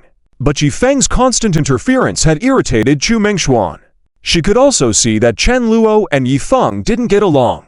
And Chen Luo saying such words suddenly might be intentionally trying to anger this guy. Chu Mingxuan was quite smart. She guessed Chen Luo's intentions. She was willing to put on a show with Chen Luo. But is Chen Luo really just acting? Chu Mingxuan was unsure now. She thought that, based on Chen Luo's previous behavior, he wouldn't suddenly fall in love with her. Although, that would make Chu Mingxuan feel quite proud. She might even accept his kindness. But it was better to rely on common sense. Chu Mingxuan's thoughts were a mess right now. Yi Feng looked extremely anxious. On the other hand, Chen Luo remained calm. When he saw Chu Mingxuan agreeing, he nodded. Well, let's go. It's too noisy here. There's always that buzzing fly around. I'll take you somewhere quiet, where we can enjoy ourselves. Chen Luo's words had a sly look on his face, reminiscent of those creepy villains. This triggered a sense of justice in Yifeng's heart. His anger erupted instantly. How could the heroic male lead sit by and watch the female lead being taken away by the antagonist? Yifeng felt that he had to act, no matter what. His sense of justice kept rising within him. Yifeng believed that what he was doing was right, even though some might not understand. Yifeng reached out and grabbed Chu Mengshuan's wrist, saying once again, "Beauty, trust me, don't go with this guy. I know that Chen Luo must be threatening you with something. Given his character, he must have threatened you with something. He has done these things many times before, but it's okay. Just tell me, I'll help you. This Chen Luo is nothing." Yifeng thought to himself that he was already earning money. It wasn't just a few thousand or tens of thousands. It was millions. Yifeng now earned millions monthly, deserving to be called outstanding among people. In addition, he was working on not just those two games. Soon, his third game would be released. By then, he would earn even more money. Chen Luo, even with his family's support, only received a monthly allowance of 1 million. Compared to Yifeng, he had no real advantage. Moreover, Yifeng was on a roll recently. So, he felt confident about Chu Mengshuan. But inside, Chen Luo remained calm, watching the drama unfold. On the other hand, Chu Mengshuan was getting impatient. Her body was shaking. After breaking free from Yifeng's grip, she walked in front of him. Just when Yifeng thought that the girl finally understood his good intentions and was about to come to her senses, suddenly, smack! A crisp slap resounded on Yifeng's face. Chu Mengshuan rarely hit people, but she had never seen such shamelessness before. "What's wrong with you? What does my business have to do with you? Who I want to be with, what does it have to do with you? My business with Chen Luo. Why is it your concern? How many times do I have to tell you to mind your own business? Are you crazy? What's with the nonsense about me feeling wronged? If you're so great, why don't you fly away? If you're so smart, why don't you tell me tomorrow's lottery numbers? Can you be more confident? I'm telling you, if you bother me again, I'll call the police." Chu Mengshuan hadn't expected to come to apologize to Chen Luo, only to encounter such a scoundrel. It felt like she was dealing with a sticky piece of candy. Yifeng was dumbfounded on the spot. He couldn't believe that his good intentions were being turned into nonsense. In Chu Mengshuan's eyes, he had turned into a piece of sticky candy. After all, he was the noble male lead. In the original story, he easily won over Chu Mengshuan. Now, his nonchalant demeanor was entirely gone. After Chu Mengshuan slapped him, she still felt quite irritated. But she was also afraid of being disgusted by Yifeng if she continued to interact with him. So, she turned around and actively walked away with Chen Luo, leaving Yifeng standing there in a daze. It took him a while to come back to his senses. He couldn't blame Chu Mengshuan. After all, a woman like her was highly desired by Yifeng. He liked Chu Mengshuan in the original story, and he still did. If he couldn't have beauties like Chu Mengshuan, Shang Mei, and others in his harem, Yifeng would not be content. So, he once again directed his anger towards Chen Luo. Damn it, Chen Luo! What did this guy do to make Chu Mengshuan, this goddess, obey him? Yifeng was not only concerned about that. He also wanted to know what would happen that night. Damn it! Yifeng realized he shouldn't dwell on it. If he imagined Chu Mengshuan kneeling in front of Chen Luo, Yifeng would feel extremely uncomfortable, like he had swallowed excrement. But he couldn't help it. Chu Mengshuan and Chen Luo were openly planning to go to a hotel room. Damn it! Chen Luo, you wait for me. At that moment, Yifeng knew he hadn't completely shaken off Chen Luo's influence. But where was the problem? I've already made money, easily retrieved Huang Jingmai from Chen Luo. Why can't the same be done for Chu Mengshuan? Is it because she's been in contact with Chen Luo longer? No, Chen Luo must have employed some form of coercion. Yifeng was deeply conflicted at this moment. He understood that this was not very likely. If Chen Luo could threaten female leads like Xia Qingyu and Zhang Xiaoyu, that was somewhat understandable. But when it came to Then Muyao, Li Hongxia, and certainly Chu Mengshuan, Chen Luo shouldn't need coercion anymore. Thinking back, Yifeng couldn't shake off the feeling of pent-up anger and frustration. He was almost losing his mind. If he continued to dwell on these feelings, he would have the urge to spit out blood. Eventually, Yifeng clenched his fists, took a deep breath, and tried to stop thinking about it.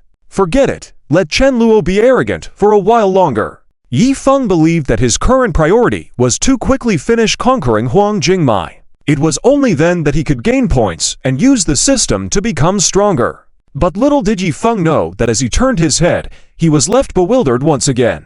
Hey, where is Sister Jingmai? Yi Feng looked around in puzzlement, only to find that Huang Jingmai, who had been behind him just moments ago, had disappeared without a trace. Even Che Jingyan had left. Yi Feng was confused and decided to walk back towards the school. He had no idea that Huang Jingmai, at that moment, was regretting to the point of tears. She no longer felt any kindness towards Yi Feng after witnessing his absurd behavior. Seeing what Yi Feng had done, Huang Jingmai wanted to find a hole to hide in. She was afraid to be associated with him. When she saw that Chu Mingxuan, who had been about to leave with Chen Luo, was still being accosted by Yi Feng, she couldn't bear to watch anymore and slipped away. Che Jingyan did the same. Even she felt a sense of shame at the thought of knowing Yi Feng. I didn't expect Yi Feng to be so shameless. Che Jingyan thought she had seen the light. On this end, with Yi Feng causing trouble for himself, over at Chen Luo's side, he and Chu Mingxuan did arrive at a certain hotel. Upon arriving, Chu Mingxuan began to have second thoughts. Although, just a while ago, to anger Yi Feng, she had reluctantly agreed. At the same time, she felt that Chen Luo was probably just speaking deliberately. But now, inside the hotel, Chu Mingxuan was starting to doubt. Chen Luo, are we really going up there? Chu Mingxuan hesitantly asked. Chen Luo, who had previously said they were planning to. Chu Mingxuan was finding it difficult to accept. But Chen Luo straightforwardly responded, of course, we're not going up. Why would we go up? Do you really intend to serve me? This response surprised Chu Mingxuan. However, since they had already come this far, there was no turning back. When they reached the bathroom, Chu Mingxuan's emotions were very complicated. But from the sound of the water coming from inside, Chen Luo remained calm. He had already sent a message for Zhao Long to deliver the contract. He should be arriving soon. Chen Luo naturally had no intention of anything happening between him and Chu Mingxuan. It was just that with the female leads, it was important to make sure they listened. Those who didn't, once signed, Chen Luo would have a hard time. However, Chen Luo was feeling quite relaxed at the moment. In contrast, Chu Mingxuan was getting increasingly heavy-hearted, even shedding tears. I never thought, Chu Mingxuan, that I would have such a day. After entering the circles, Chu Mingxuan ignored those unspoken rules. She wasn't the type to sell her body and soul for profit. And now, she fell into Chen Luo's hands. Fortunately, Chu Mingxuan didn't exactly detest Chen Luo. Also, Chen Luo did look quite handsome.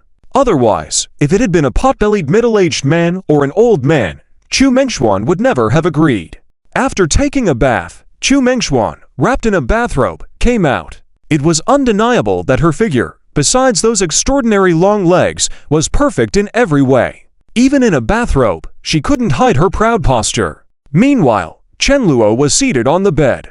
Chu Mingxuan blushed with a complex heart, unable to stop the tears that streamed down her face. I didn't expect to be in this situation. Chu Mingxuan actually has a day like this. Chu Mingxuan had entered the circle, disregarding the unwritten rules. She was not one to betray her body and soul for gains. But now, she was at Chen Luo's mercy. Thankfully, Chu Mingxuan didn't despise Chen Luo and found him quite charming. Otherwise, if it had been a chubby middle-aged man or an old man, she would never have agreed. After washing up, Chu Mingxuan came out wearing a bathrobe. Being shy, she approached Chen Luo slowly. After a while, she stood in front of Chen Luo. Her long white legs stood out, catching the attention. Chu Mingxuan knelt down, closed her eyes, and her scarlet lips slowly moved closer to Chen Luo. At that moment, she wasn't concerned about what might happen next. She decided to treat it as if it was all a dream.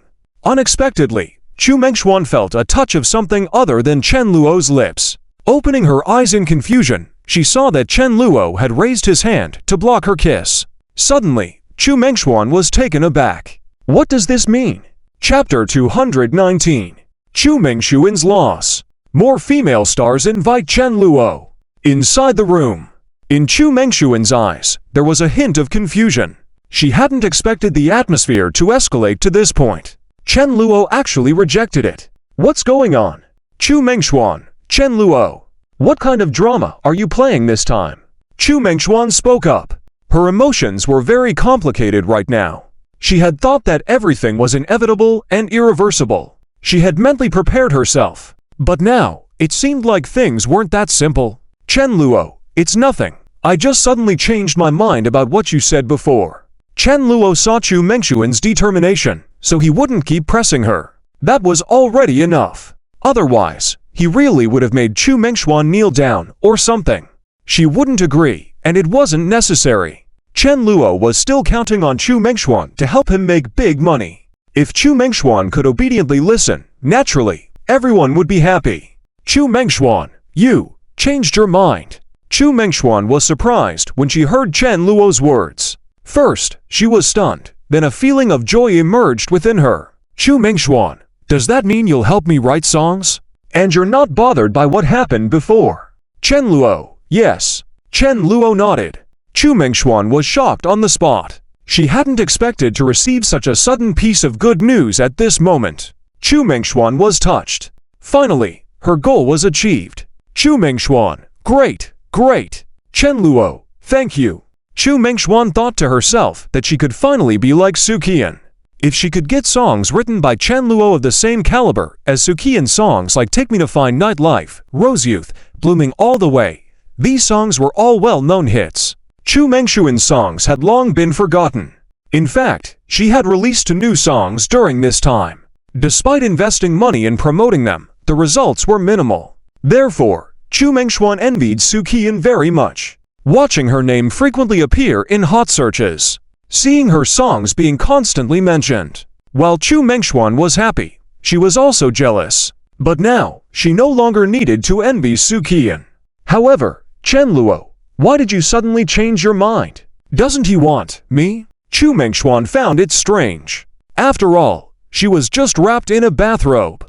According to the setting of a light-hearted female protagonist, Chu Mengxuan had a sense of pride. She was indeed not vulgar, but still hoped to attract admiring gazes from boys around her. Originally, Chu Mengxuan had experienced such looks from other men multiple times. If it were another man, she wouldn't mind. But Chen Luo, on the contrary, showed no interest in Chu Mengxuan. This made Chu Mengxuan feel somewhat rejected, especially now that she looked so sexy, with her fair thighs directly exposed. The atmosphere had just been so ambiguous. To be honest, Chu Mengxuan was starting to get a bit ahead of herself. She was even anticipating what it would feel like to kiss. After all, Chu Mengxuan hadn't even had her first kiss. However, it turned out to be like this now. HMPH, what is this guy doing? Am I really that bad? Or does he already have someone he likes? Even if he does, can he resist my charm? Chu Mengxuan was quite competitive in this aspect. Nonetheless, she didn't voice out these thoughts. She just complained silently in her heart. And of course, Chen Luo was unaware of Chu Mengxuan's thoughts. He smiled and said, "Don't get too excited yet. I haven't finished speaking. I can write several songs for you, and I can make you even more popular, but the condition is, you have to sign this contract with me." Regardless, the contract was essential. Chen Luo did not expect these female leads to willingly work for him without it. Signing a contract was the safer option. Even if these female leads wanted to terminate the contract in the future, Chen Luo would still get a substantial breach fee. So, it was a win-win situation. Chu Mengxuan was dumbfounded after seeing this. She still felt a bit different inside. HMPH, another contract. This guy, Chu Mengxuan felt that Chen Luo didn't trust her. Actually, she already understood now. If Chen Luo could really write those good songs for her, she wouldn't mind, even if it was a monthly salary of 2,000. Moreover, there was also a bonus in Chen Luo's contract. But when Chu Mengxuan saw this new contract, her eyes widened in disbelief. Salary, 1,800. Chu Mengxuan looked at it very carefully, thinking she might have missed a zero. But after counting multiple times, she was sure it was indeed 1,800. Chu Mengxuan, Chen Luo, what do you mean by this? Didn't the last contract say it was 20,000? How come it's now 10 times less? To Chu Mengxuan, 1,800 and 20,000 might not have a big difference, but it was a matter of pride. If word got out that Chu Mengxuan, a well-known singer in the industry, was only making 1,800, it would be quite strange. However, Chen Luo was very nonchalant. He shrugged and said, "You can sign at this number. If you don't want to, forget it, I won't force you." Chu Mengshuan was already familiar with this situation. If Chen Luo could write those good songs for her, even if the salary was 2,000, it wouldn't matter. Furthermore, there was a bonus in this contract with Chen Luo. But when Chu Mengshuan saw the new contract, she was shocked. Salary, 1,800. Chu Mengshuan was amazed. Deep down, she was struggling to convince herself that it wasn't a big deal. After all, it was a minor issue. However, after signing, Chu Mengshuan gazed at Chen Luo, who was putting away the contract. She found herself having a strange feeling. Is this guy not bad after all? No wonder Sukian is so willing to follow him. If there was something about Chen Luo that attracted Chu Mengshuan, it was not only his outstanding talent and skill, but also his extreme composure. Even as a stunning beauty standing in front of him in a bathrobe, he doesn't react at all. Chu Mengshuan was becoming more interested. For some reason, when Chu Mengshuan looked at him, she started to feel desire. Chen Luo's face was also very delicate. With these thoughts in her mind, Chu Mengshuan unconsciously moved closer. And then, taking advantage of Chen Luo's distraction, she suddenly leaned in and kissed him. "Chen Luo, Chu Mengshuan, what are you doing? I already said I have no interest in you." Chen Luo's words suddenly ignited Chu Mengshuan's competitive spirit. "Chu Mengshuan, but I am interested in you. I refuse to believe that I can't kiss you today." Humph! Chu Mengshuan didn't know what had gotten into her. She reached out to hug Chen Luo, but he dodged very quickly. In an instant, it seemed like their roles had reversed. However, Chen Luo had no interest in playing the chasing game with Chu Mengshuan. After dodging her again, when Chu Mengshuan tried to come closer, Chen Luo directly grabbed her and threw her onto the bed. Ouch! Chu Mengshuan was solidly thrown down. Luckily, the hotel bed was soft enough, so Chu Mengshuan wasn't hurt. But as she fell, she was just about to get up when she saw Chen Luo move swiftly. Since Chu Mengshuan had fallen onto the blanket, Chen Luo rolled up the blanket as if making a spring roll and wrapped Chu Mengshuan in it. After finishing this, Chen Luo even patted it twice, seemingly admiring his masterpiece. With that, the scene was set. Chen Luo stood by the window while Chu Mengshuan, the stunning beauty that she was, had been transformed into something resembling a messy state wrapped up like a spring roll. Her hair was tossed in front of her face, looking somewhat disheveled. Chu Mengshuan was extremely angered. She hadn't expected Chen Luo to be so ruthless. Damn! This guy, doesn't he have desires? Is he a eunuch? Or does he have no feelings at all? And doesn't he know how to appreciate beauty? Chu Mengshuan began to struggle. At the same time, she scolded, "Chen Luo, you're going too far. Wasn't it you who said we were coming to the hotel room? Are you playing with me?" Chu Mengshuan deliberately provoked him. It was like she was playing with fire. But Chen Luo genuinely didn't have any thoughts in that direction. Therefore, he wasn't tricked. Chu Mengshuan achieved her goal, and Chen Luo gained something as well. He had no intention of lingering with Chu Mengshuan over this matter. After bidding goodbye to Chu Mengshuan, Chen Luo left without looking back. At that moment, Chu Mengshuan was stunned. But this time, she didn't say anything. As Chu Mengshuan struggled to get up, sitting alone on the bed, she flipped her hair back and buried her head in her bent knees. Chu Mengshuan inexplicably felt a sense of sadness. It was the first time she had been actively rejected by someone. The blow was indeed quite significant. "Chen Luo, don't you like me at all or ... After taking care of Chu Mengshuan's affairs, Chen Luo went straight back to the company. The group was still thriving. Those female leads were working diligently. When Chen Luo arrived, Sukian immediately came to him. She seemed to have something urgent to discuss. "Sukian, Chen Luo, I heard that Chu Mengshuan went to see you. How did your conversation go?" Sukian still cared about Chu Mengshuan.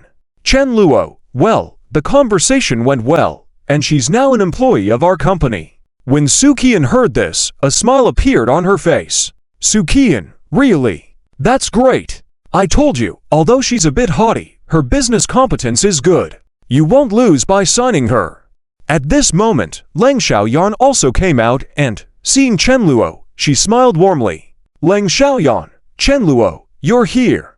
I have several cooperation invitations here. Would you be interested in accepting them?" "What are they?" Chen Luo asked. Lang Xiaoyan, since your songwriting has become more and more popular, many people have sent messages asking if you can help them write songs. Here is the list. Lang Xiaoyan handed over the document. After carefully reviewing it, Chen Luo's face suddenly lit up.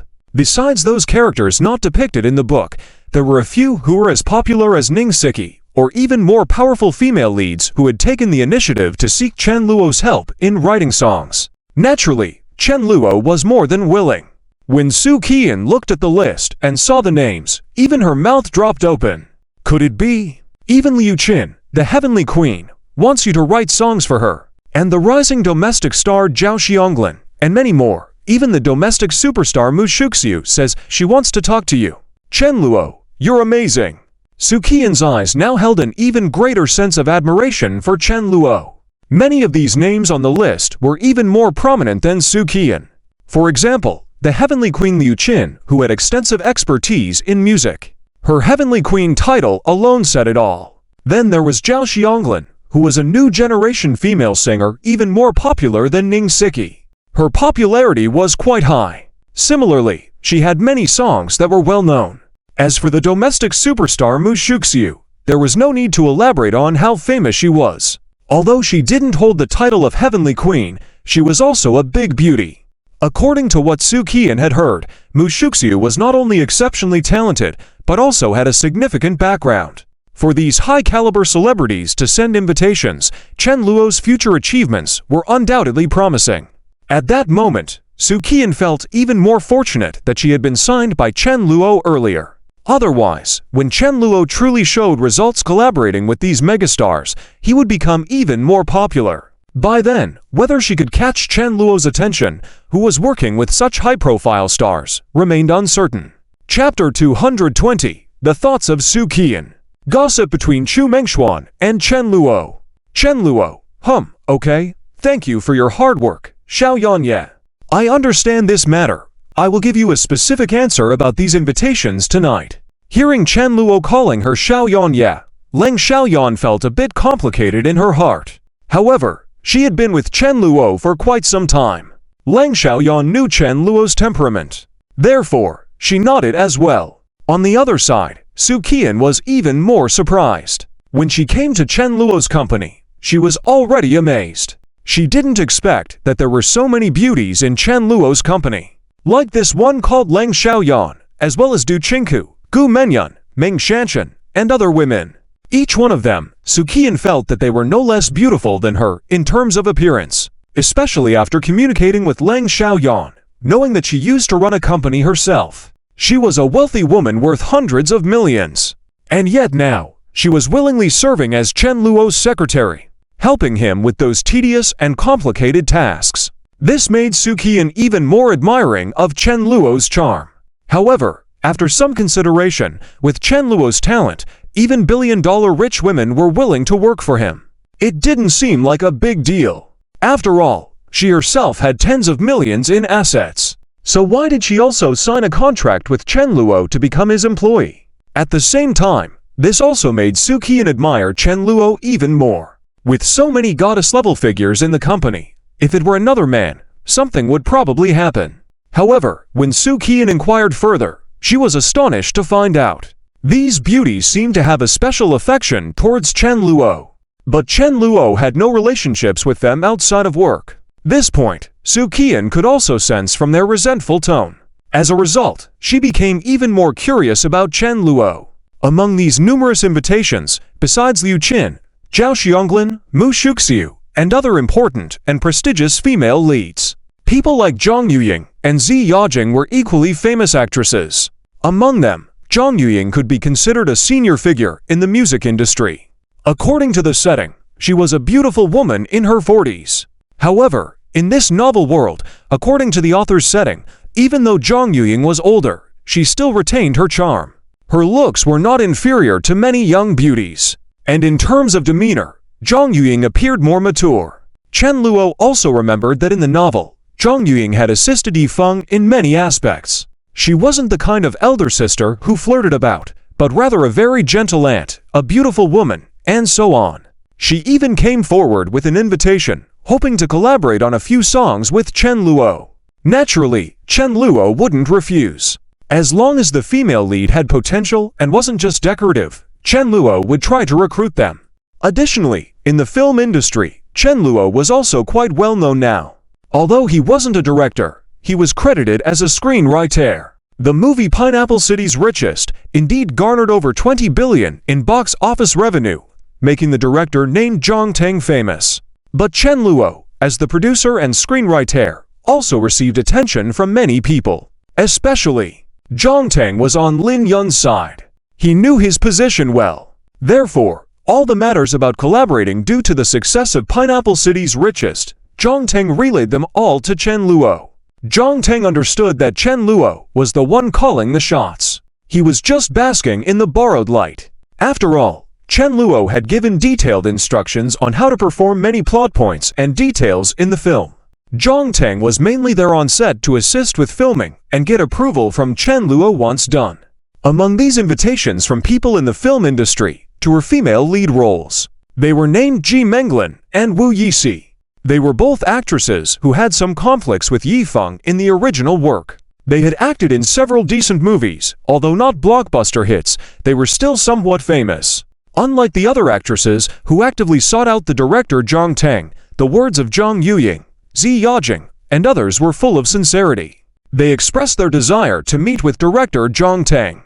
In other words, they wanted to secure a role based on their acting skills. As for why they were so sincere, it was because among the invitations sent to Zhang Teng, some of the beautiful women had certain reputations in the industry. But between the lines, they hinted at various favors.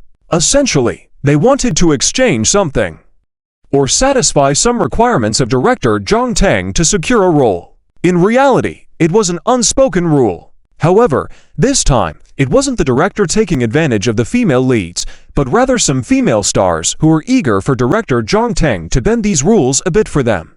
This wasn't anything new in the industry. As a popular movie director like Zhang Teng, who had raked in over 20 billion in box office revenue, it was normal for beautiful women to proactively seek him out. And Zhang Teng passed all these requests to Chen Luo. After all, the final decision-maker was still Chen Luo.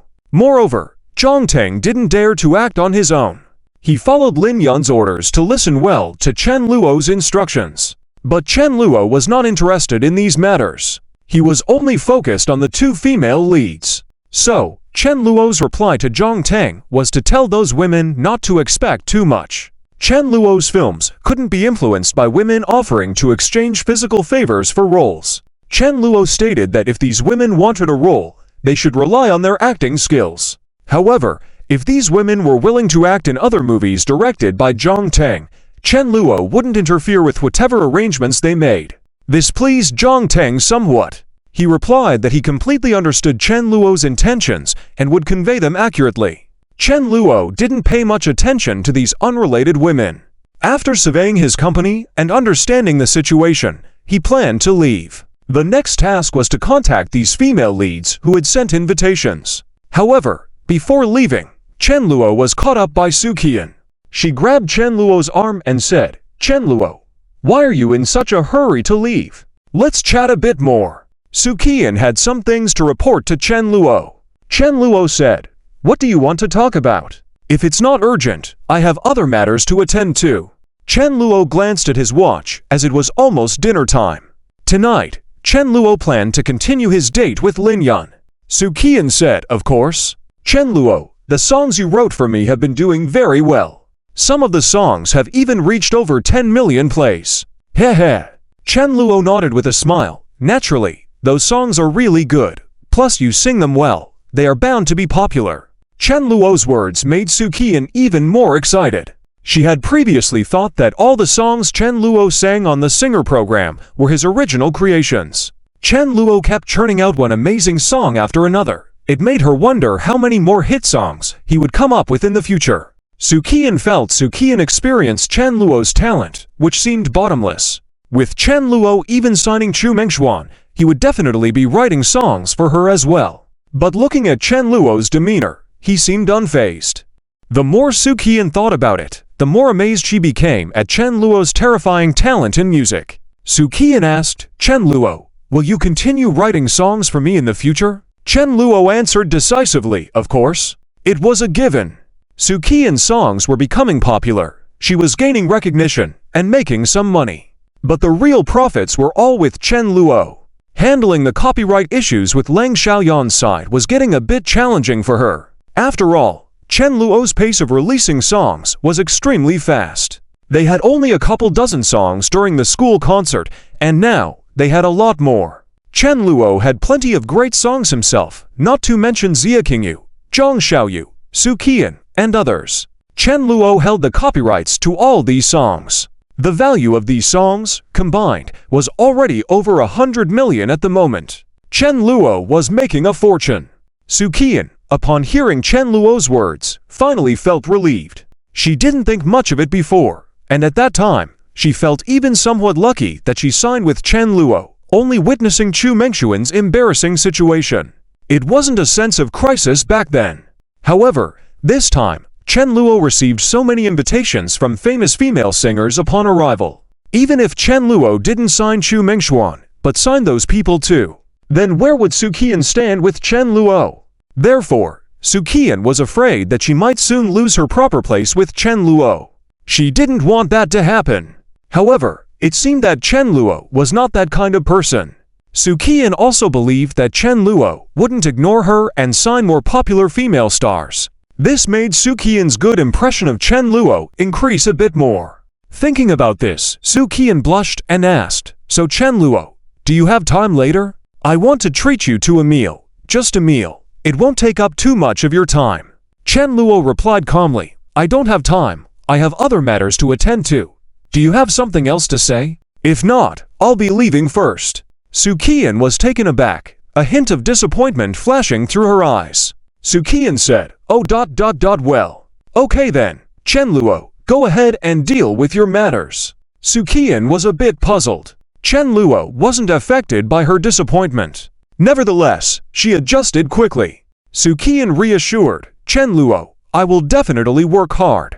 Since you've written me so many catchy songs, I won't let you down." Soo Ki-in was not unreasonable. Since she had this opportunity and learned from Chu Mengshuan's experience, Soo Ki-in would not let this chance slip through her fingers again. At the same time, she couldn't help but send a message to Chu Mengshuan. Soo Ki-in's face even showed a hint of playful smile. Soo Ki-in said, "Chu Mengshuan, where are you? I'm coming to find you. How did you and Chen Luo resolve your differences? Tell me." Soo Ki-in's gossip-loving soul was burning. On the other side, Chu Mengshuan was still sitting idly on the hotel bed, daunted. But upon receiving Soo Ki-in's message, her face finally showed a trace of pride. Chu Mengshuan said, "HMPH, how was it resolved? With my charm, wasn't it easy? Little Chen Luo is a piece of cake." Chu Mengshuan pretended to be tough. Naturally, Soo Ki-in didn't believe her. Soo Ki-in said, "Sure, you can boast all you want, but wait, send me the location. I'll drive over to pick you up." Soo Ki-in urged. Chu Mengshuan, without much thought, promptly sent her location. She seemed to forget that she was still at the hotel. The hotel's name was a bit long, and combined with Chu Mengshuan's haste, she didn't notice. After sending the location, Chu Mengshuan felt proud and continued, "Whether you believe it or not, I've also signed with Chen Luo now. Chen Luo said he would write songs for me too. Haha, you better prepare to be surpassed. However, with my abilities, I will definitely surpass you again soon." Chu Mengshuan and Soo Ki-in seemed to be getting ready to compete again. But at this moment, Soo Ki-in sent a series of exclamation points. Soo Ki-in said. Soo Ki-in added, "Are you at a hotel? Wait, did you go to the hotel with Chen Luo? Wait, no, sister, you and Chen Luo ... have you really? Wow." Soo Ki-in, after seeing the location sent by Chu Mengshuan, immediately had some thoughts. She widened her eyes, feeling a mix of emotions she couldn't quite explain. No, Chen Luo isn't interested in me at all, but he's really with Chu Mengshuan. Soo Ki-in couldn't help but feel a bit in awe, thinking that Chu Mengshuan might have some techniques in that regard. However, it also sparked a certain idea in Soo Ki-in's mind. HMPH, if Chu Mengshuan can do it, then I definitely can too. Soo Ki-in had no qualms about competing with Chu Mengshuan for a man. After all, it was their initiative, not Chen Luo's roaming eye. But when Chu Mengxuan saw Su Qian's words, she quickly realized the implications. Her face turned red like a boiling teapot. Chu Mengxuan said, "Ooh." Chu Mengxuan was a bit flustered. She hurriedly said, no, it's not. It's not what you think." Chu Mengxuan initially wanted to show off a bit more and say, "Haha, now you know how capable I am." But that was insincere and overly shameless. Chu Mengxuan didn't want to cause trouble for Chen Luo due to this matter. Even though Su Qian wasn't the type to blab about it, Chu Mengxuan couldn't risk Chen Luo developing any negative feelings towards her. And so, Su Qian was left puzzled by Chu Mengxuan's response. Soon after, she started to feel a bit relieved. So it wasn't true? The next moment, she began to feel a bit gossipy again. Su Qian said, "Hehe, then you better explain. What did you and Chen Luo do at the hotel?" Su Qian was full of curiosity. She quickened her pace, soon sat in her sports car, stepped on the gas, and headed straight to Han Kan Hotel in Nan City. Chapter 221. Different Choices of Female Leads. Chen Luo's goal is gradually becoming clear.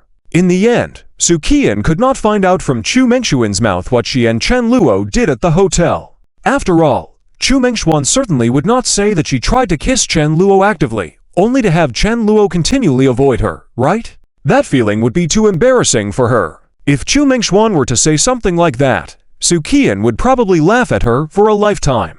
As for the matter of Chu Mengxuan being rolled up into a spring roll by Chen Luo, Chu Mengxuan definitely kept her mouth shut. She would never be able to speak of it. Su Qian looked suspicious, but seeing that Chu Mengxuan did not say anything, she didn't press further. It was clear to her that although Chu Mengxuan and Chen Luo went to the hotel, nothing had happened between the two.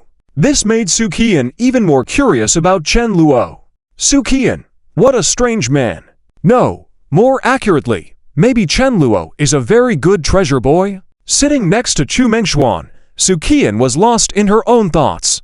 Her face betrayed her inner feelings. Su Qian had never imagined that one day her mind would be filled with thoughts of a certain man. Meanwhile, Chu Mengxuan, at that moment, was also reflecting on some things. However, she soon flashed a smile on her face. It was a smile of joy, because Chu Mengxuan realized that she would finally be able to receive the songs written by Chen Luo. The thought of this made Chu Mengxuan happy. But Su Qian, who was next to her, didn't hide anything either. She quickly spoke up, "Chu Mengxuan, actually, it's not just you who will be getting those songs written by Chen Luo. Before I came here, I saw that Zhao Xianglin, Mu Shuxiu, and Liu Qin, they also sent invitations to Chen Luo. They all hope to collaborate with Chen Luo and obtain the songs he has created." Su Qian's words made Chu Mengxuan's smile freeze momentarily. Chu Mengxuan, actually ... is there such a thing? Chu Mengxuan knew that these people were all female singers with much higher status than her. Yet they had also taken the initiative to contact Chen Luo. Chu Mengxuan, just like Su Qian, felt a sense of relief. Chu Mengxuan, thank goodness ... If it weren't for Yiki persistently advising me, along with my own intentions to apologize to Chen Luo, I'm afraid that soon, I would have been eliminated from this circle, right? Chu Mengxuan was well aware that among the songs Chen Luo had created, there were not only those suitable for male singers, but also those suitable for female singers. Chen Luo's talent in music could be described as terrifying, not just mere talk. He was truly a versatile songwriter who seemed capable of writing any kind of song, love songs, those depicting youth, evoking a sense of freedom, melancholic tunes, dark styles. Chu Mengxuan couldn't understand how Chen Luo could be so talented. However, she knew that by following Chen Luo, her achievements in the future would undoubtedly rise. Chu Mengxuan and Su Qian celebrated heartily in the restaurant. On the other hand, after returning home, Chen Luo accompanied Lin Yun to eat, shop, and play games. In just a few days, he set up another meeting with the beautiful Liu Qin. "Liu Qin, Chen Luo, you finally replied to me. I'm very interested in the songs you've created. If you have time, we can chat in detail. I can come to Nancheng to meet you." Seeing Chen Luo's reply, Liu Qin was very pleased. Despite being a female lead, she no longer held any bias against Chen Luo. The current Liu Qin only wanted the opportunity to collaborate with Chen Luo. And Chen Luo responded, "All right, Sister Liu Qin, no problem. How about this weekend at the Dream Joy Bar in Nancheng? Let's have a good chat. Not only that, Chen Luo also made appointments with the other female leads, Mu Shuxiu, Zhao Xianglin, Zhang Yuying, and others regarding time and location. However, the tones of Mu Shuxiu and Zhao Xianglin were somewhat subdued. Although they had sent invitations to Chen Luo, their attitudes were more like achieving success would be good, but it doesn't matter if not. Chen Luo wasn't bothered either. He didn't oppose, just decided to have some initial contact with them. After hearing about this, Su Qian insisted on tagging along. Naturally, Lang Xiaoyan had to follow as well. Chen Luo didn't refuse, having an assistant with him made things much easier. Soon the weekend arrived. Chen Luo arrived at the Dream Joy bar as per the agreed time. The bar was empty, with only a few people present. Chen Luo recalled a similar situation not long ago when he discussed collaboration with Ning Siki in the same bar. At that time, they talked about Chen Luo writing a song for Ning Siki for a composing fee of 3 million. A contract was signed as well, promising an additional billion if Chen Luo could help Ning Siki obtain the title of Queen of Pop within a year. Ning Siki agreed. Now, with over 2 months past, Chen Luo had already written several songs for Ning Siki, some of which had been released and gained a spot on the charts. However, the battle for the Pop Queen title was intense. Although her songs like The Sun Never Sets, Red Beans, and Those Years received favorable responses, they didn't immediately launch her to stardom. Nevertheless, Chen Luo was not worried. He was confident that the songs he had composed would eventually become popular. It was only a matter of time. Ning Siki also shared this confidence. She saw Chen Luo's compositions and believed that she had a chance to win the Pop Queen title that year. During this time, Ning Siki would occasionally get in touch with Chen Luo. Her admiration for him was not any less than Su Qian. At this moment, the door of the Dream Joy bar opened once again. A pair of beautiful legs caught Chen Luo's attention. The owner of those slender, beautiful legs was the famous female singer who had already achieved the title of Pop Queen, Liu Qin. Compared to Chu Mengxuan and Su Qian, her demeanor seemed more elegant. Although her legs were not exceedingly long, Liu Qin had a very good figure. Her grace and poise exuded a ladylike charm in every movement. Liu Qin walked in gracefully, approaching Chen Luo with a smile. "So, you're Chen Luo. I never expected you to be such a handsome younger brother." Chen Luo, "Hello, Sister Liu Qin." Chen Luo smiled and extended his hand. Liu Qin was momentarily surprised, but also extended her hand. Her hand was small and delicate. Chen Luo merely gave a friendly handshake before letting go. Liu Qin was taken aback, but Chen Luo was unfazed. "Please have a seat," Chen Luo said. This time, Liu Qin had brought along her assistant, a chubby young girl named Ghua. "Liu Qin, Chen Luo, I have to say, I've listened to the songs you've written, and they are all excellent. Blowin' in the Wind, Worrying, Nocturne, Blue and White Porcelain, especially Blue and White Porcelain. Your lyrics are so beautifully written. The first time I listened to it, I was amazed." After Liu Qin sat down, she didn't hold back in praising Chen Luo. Chen Luo also replied, "Thank you." Liu Qin continued, "So, this time, I wonder if you, young Chen Luo, could help me compose a few songs as well. My style leans towards love songs. Do you have any good ideas?" Chen Luo responded confidently, "Of course, that's not a problem at all." Liu Qin's face lit up with joy. She believed that if Chen Luo was willing to write songs for her, and the quality of those songs matched his average level, then she, Liu Qin, might experience another surge in popularity. Although she had already received the title of Pop Queen, Liu Qin had many hit songs that continued to rake in substantial earnings for her. Who would complain about having too much money or too many great songs? Liu Qin then inquired, "That's great. Young Chen Luo, I just assumed you would agree. Just wondering, what would be your rate for this?" Liu Qin seemed a bit nervous after asking this. Even though she was very wealthy, she wasn't a fool. If the price was too high, Liu Qin could easily find someone else to write for her. Chen Luo responded, "It's simple. I charge 3 million for a song." This price was fair and similar to the fee he charged Ning Siki. Not all of Chen Luo's songs were worth this much, but the songs he wrote for Liu Qin would undoubtedly justify the expense. After hearing this, Liu Qin hesitated. The price was already considered high, matching the rate of top music producers. It was just the fee for composition, as she wouldn't have control over the copyrights and other aspects. Liu Qin glanced at her assistant, Ye Hua, whose expression was also filled with uncertainty. It was evident that they weren't too keen on agreeing to the price directly. Chen Luo remained calm, sitting quietly. Just then, Liu Qin noticed Su Qian standing beside Chen Luo. She hadn't paid much attention to her before, but upon scrutinizing her, Liu Qin suddenly recalled that this girl seemed to be a singer as well. Liu Qin was surprised. She had conducted some investigations on Chen Luo and knew that the songs he had composed had gained some recognition online. It seemed that they even had plans to debut as singers. Most importantly, Su Qian also sang songs written by Chen Luo. Liu Qin wasn't aware of this recent development. Nevertheless, it didn't affect the situation much. However, the expression on Su Qian's face prompted Liu Qin to make a decision. Liu Qin, I've made up my mind, young Chen Luo. Let's go with your proposal of 3 million per song. I'm in. Hearing this, Chen Luo smiled immediately. Even Lang Xiaoyan calmly placed the contract in front of Liu Qin. Liu Qin was momentarily stunned, looking at Lang Xiaoyan with surprise. She seemed to be taken aback by the level of attractiveness of the assistant. Liu Qin was quite taken aback. After signing the contract, Liu Qin didn't linger for long and left directly. Su Qian watched Liu Qin's departing figure and couldn't help but exclaim, "Boss, now that you've collaborated with Liu Qin, should we bring her into our company as well?" Su Qian quickly adapted to her new role and began thinking about the company's future. Chen Luo nodded, not trying to conceal anything.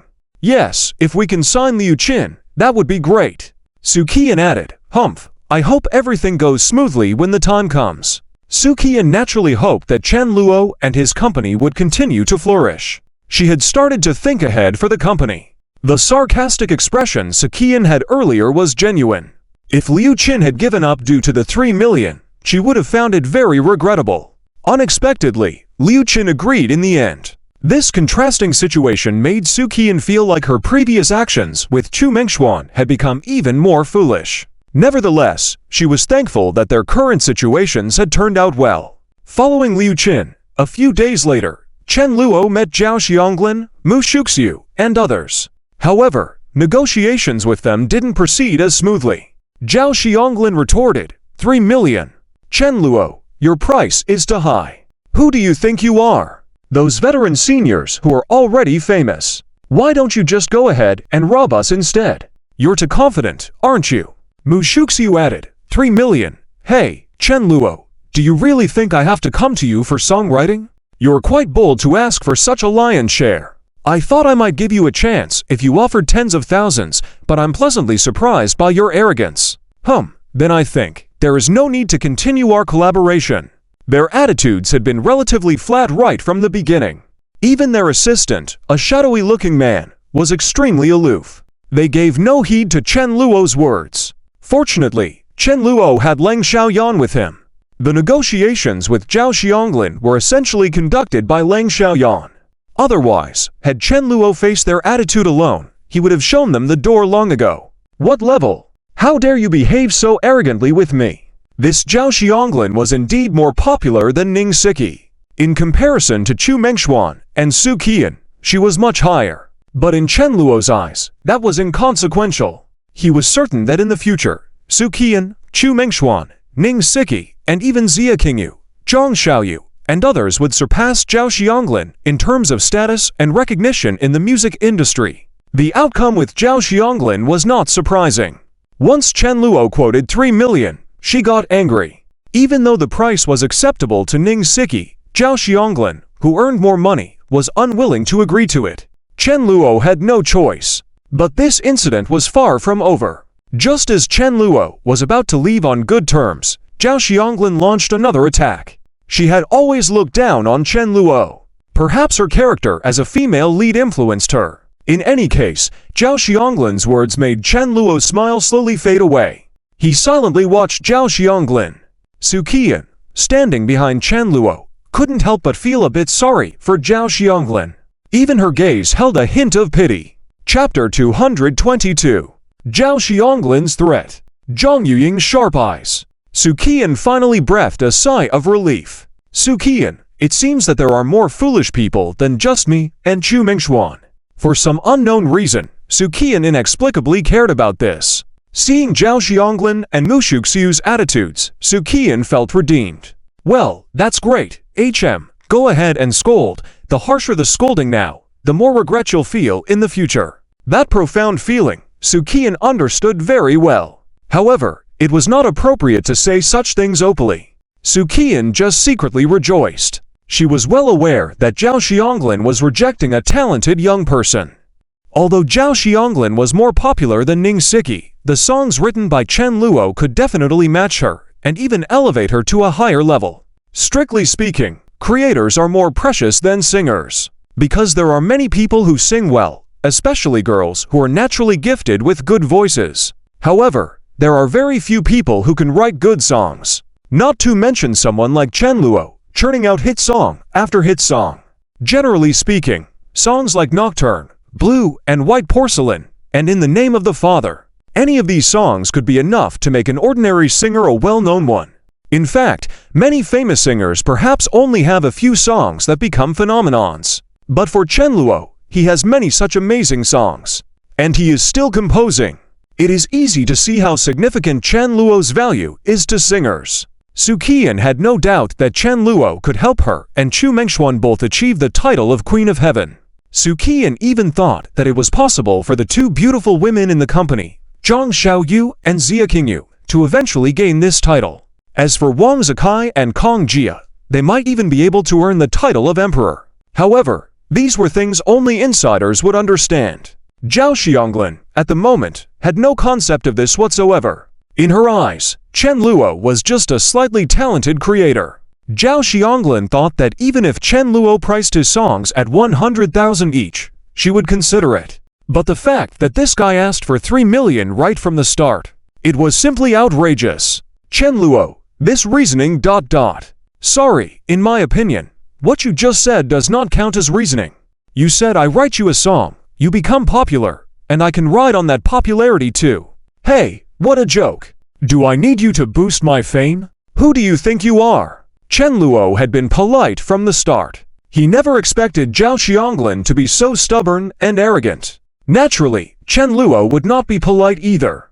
On the other hand, Kang Xiaoyan's expression gradually turned cold. She now realized that perhaps her previous attitude towards Chen Luo was not very good. Looking at it from a third party's perspective, Kang Xiaoyan thought Chen Luo was simply too gentlemanly. The conditions he offered were very reasonable. 3 million might seem expensive, but Chen Luo's songs were definitely worth the price. If you wanted Chen Luo to write you good songs but didn't want to pay the price, you were just dreaming. Even if you were unwilling, Chen Luo said he would let it go. Yet Zhao Xianglin started mocking him? It was becoming absurd. Zhao Xianglin. What? Chen Luo, do you dare to say that again? Do you not know my status and influence in the industry? Let me tell you, I am one of the most well-known singers among the new generation, and I know many big shots in the industry.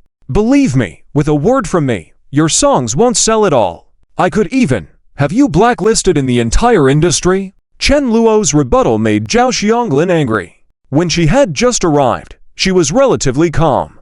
Although she looked down on Chen Luo, she thought coming to him on her own accord was already giving him face. But when Chen Luo said one of his songs cost 3 million, it was clearly humiliating her. In reality, Zhao Xianglin had the female lead setting. While she wasn't technically a villain, she still used underhanded means. And considering Chen Luo was the antagonist, it made even more sense. Sukian furrowed her brows upon hearing Zhao Xianglin's words. She knew that while the woman was aggressive, what she said was true. Sukian knew some inside information. With Zhao Xianglin's influence, she could indeed ruin the careers of some newcomers. That was why in the entertainment industry, newcomers had to show respect to the veterans. Or rather, this was the case in society as a whole.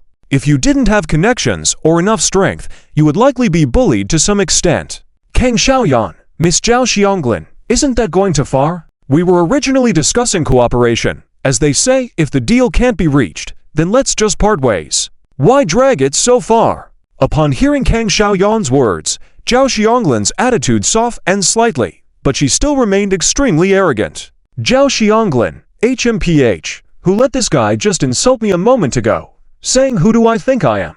Now you're scared, right? Let me tell you, I am not someone you can mess with. But, Chen Luo, if you sincerely apologize and show respect, I'll forgive your rudeness. Otherwise, I'll expose this matter and let everyone know about your filthy thoughts of a snake devouring an elephant. 3 million. It's truly surprising that you can utter such a sum. Zhao Xianglin believed she was not in the wrong, but Chen Luo was not intimidated. Chen Luo, is that so? Want me to apologize? Aren't you asking for too much? You want me to say it again? Naturally, can you bear to listen? Tell me, Zhao Xianglin, who do you think you are? And you say you want to have me blacklisted in the industry? Fine, I'll wait and see how much power you truly have. Finally, you think my songs aren't worth 3 million? What a joke, are you out of your mind?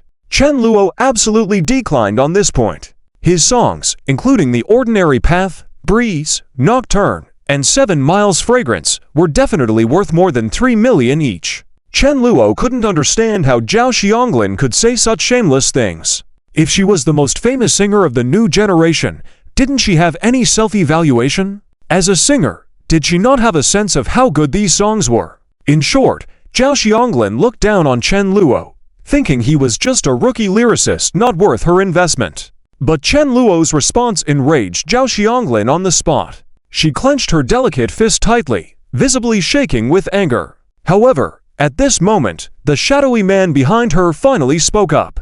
Hey, young man, you're quite arrogant. Since that's the case, then just wait obediently. Xianglin, let's go. There's no need to waste more words on him. The words of the shadowy man seemed effective. Zhao Xianglin soon calmed down.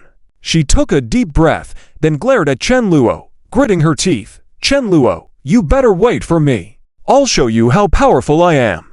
3 million.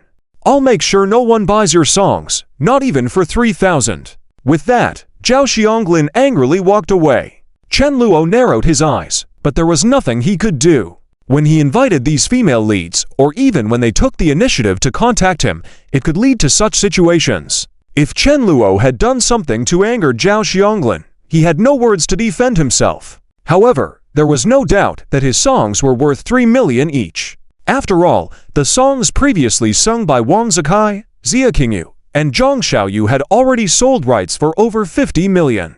On average, each song was worth over 2 million. And that was only a portion of the rights. As these songs continued to be promoted, they would bring in even more revenue.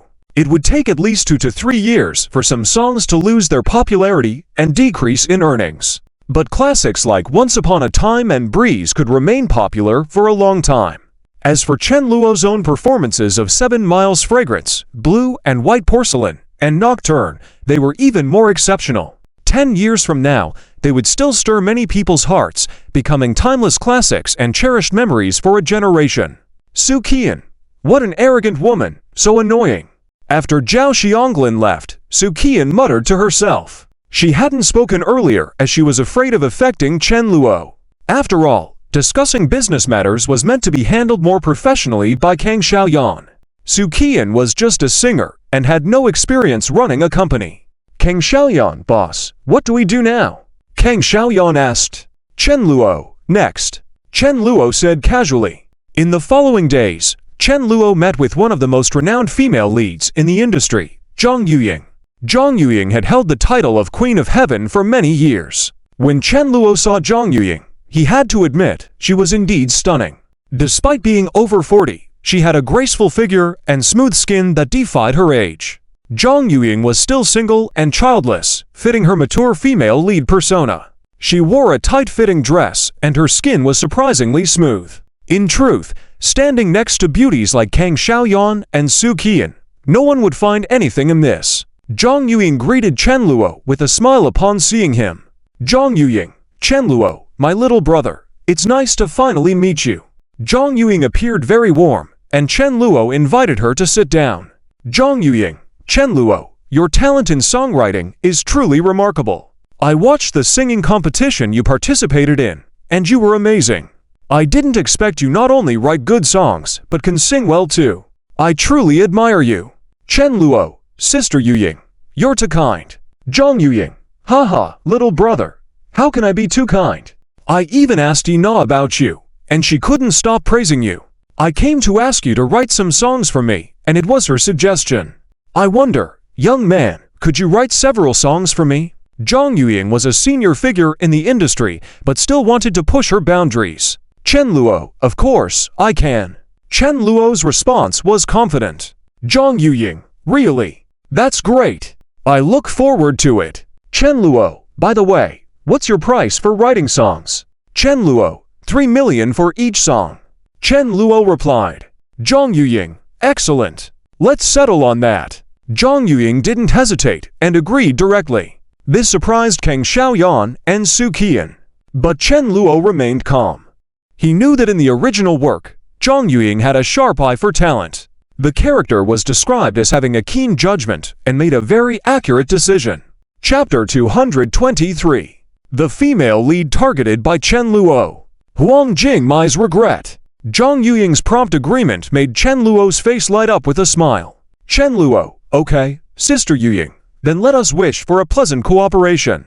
Chen Luo certainly liked this kind of straightforward female lead. Zhang Yuying was also not stingy at all, generously holding Chen Luo's hand. After that, they chatted casually for a few more sentences. Zhang Yuying mentioned that she was looking forward to the songs Chen Luo would write for her. Shortly after, they parted ways. Chen Luo had more collaboration discussions and many other matters to attend to.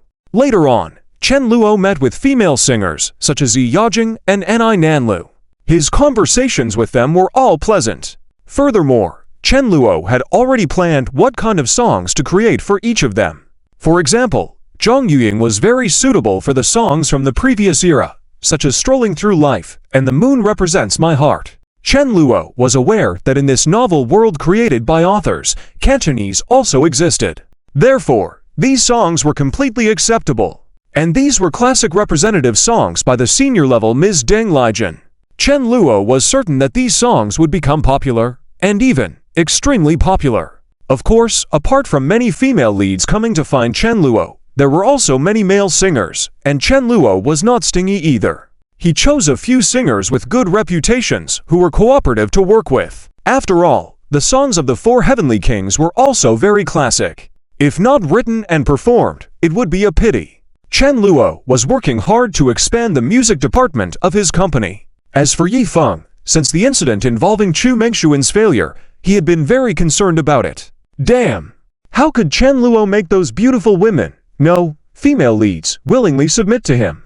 How did he manage to do that? Yi Feng couldn't understand it. Since the system upgrade, he had become more convinced that he was the chosen one. As the protagonist, having a harem was perfectly normal, right? Also, Yi Feng originally had the idea of being the protagonist with a harem. He assumed that all the female leads were his. However, now very few female leads stood by him. Even fewer were willing to listen to him and play along. Especially when Yi Feng discovered even Li Hongxia had blocked him. Yi Feng was completely baffled. His inner anger began to surge again. That damn Chen Luo, when? Yi Feng hadn't noticed it. Last time it was Then Muyao. This time it was Li Hongxia. Yi Feng was on the verge of breakdown. He didn't expect that at the beginning of the new semester, he was still so confident. But this time, Yi Feng seemed to have no energy to go and ask Li Hongxia for an explanation. He recalled that last time he went to see Then Muyao, he was given a beating afterward. He still vividly remembered the feeling. Since Li Hongxia, as the daughter of the Li family, must have bodyguards. Alas, this is really pathetic. The last time he turned around, he found that Huang Jingmai, who he had started to pursue, had also left. He later tried to find Huang Jingmai again, but she said she didn't want to see him and wanted to be alone. Yi Feng didn't understand why, but insisted on accompanying Huang Jingmai. He felt that he could only be at ease when he saw her. Otherwise, Yi Feng couldn't help but imagine, what if Huang Jingmai went to find Chen Luo again? Yi Feng didn't want to experience the feeling of being cuckolded again. But Yi Feng also knew that Chen Luo was with Chu Mengshuan at that time. It wasn't very likely that he had the opportunity to contact Huang Jingmai again.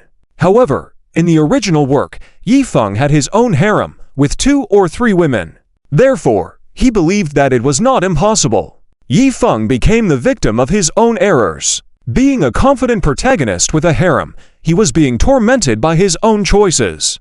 In the end, it was Yifeng's obstinacy. He insisted on having it all. Not being able to give up on any female lead, Yifeng couldn't accept the thought of his women being with other men. Yifeng didn't consider their true feelings. That was the pitfall for Yifeng. Luckily, Yifeng's vitality was still strong. He quickly regained his composure. It's not a big deal. I can make money now, and I have accumulated a lot of system points. Just wait, Chen Luo, the next time we meet, I'll show you my capabilities. Yifeng's gaze became firm again.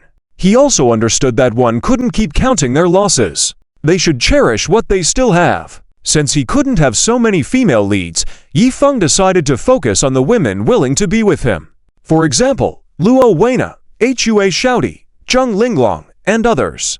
Yifeng was also somewhat relieved. Luckily, he still had female leads. In fact, with Yifeng's charm, he could choose from many women, especially since he had earned millions of income in his freshman year. This ability was enough to make countless women willing to throw themselves at Yifeng. However, Yifeng had standards. If they weren't female leads, he wasn't interested.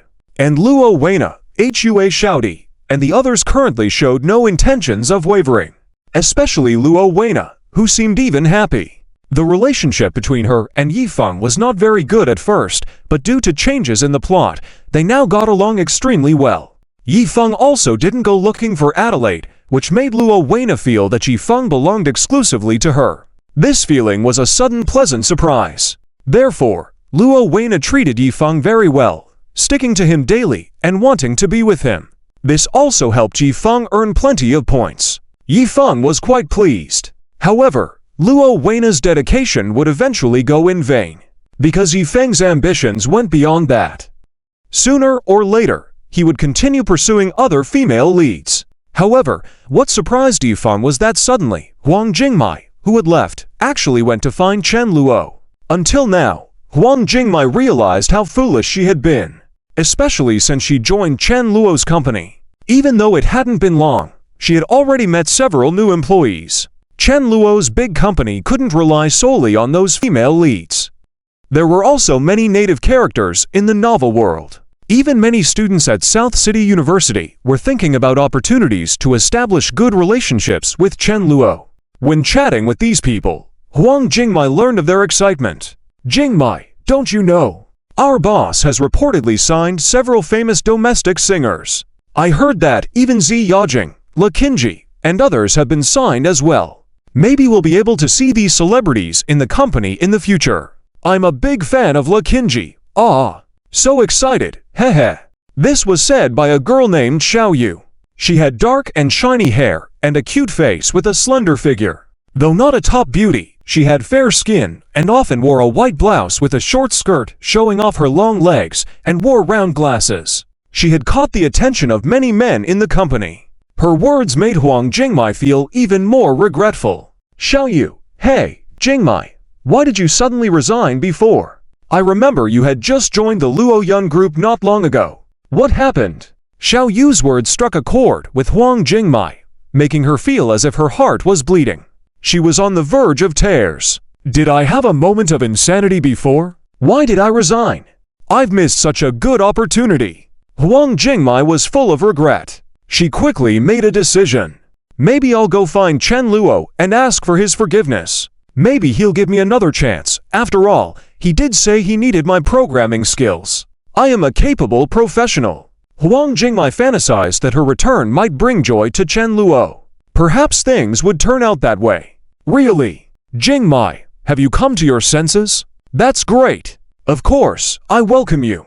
A talent like you is very much needed in our company. Come in, let's talk. Huang Jingmai thought to herself and couldn't help but smile. Her heart gained a bit of confidence. So, Huang Jingmai went to the Luo Yun group again and found Chen Luo. At that time, Chen Luo had just finished discussing a collaboration. He currently had a pile of tasks to take care of. Besides receiving invitations from many singers, as mentioned earlier, Chen Luo's movie The Richest Man in Pineapple Market had achieved good results. As an unknown screenwriter, he had gained some reputation in the film industry. Furthermore, the invitations received by Zhang Teng, a director, were all transferred to Chen Luo. Additionally, parts of the TV series Legendary Swordsman 3 were being eyed by giants such as Nightlight, Golden Sun, and Lens. Therefore, Chen Luo was currently in a phase of flourishing in his career. He couldn't just abandon all of that. Even with capable women like Lang Xiaoyan, Du Qingku, and Gu Menyan helping him manage the company, tasks kept piling up. Du Qingku couldn't help but sigh, saying, "Boss, you are truly amazing. I'm so busy now, I wish I could clone myself. This is even busier than when I was at the Du Group." Du Qingku complained, but her smile couldn't be suppressed. She knew she had chosen the right boss. Chen Luo not only had excellent business skills, but he was also talented. As the saying goes, the person must be tough to forge the iron. Chen Luo had absolute strength and had nothing to worry about, earning profits and whatnot. They were more concerned about balancing the overwhelming tasks, either hiring more people or dropping some of the work.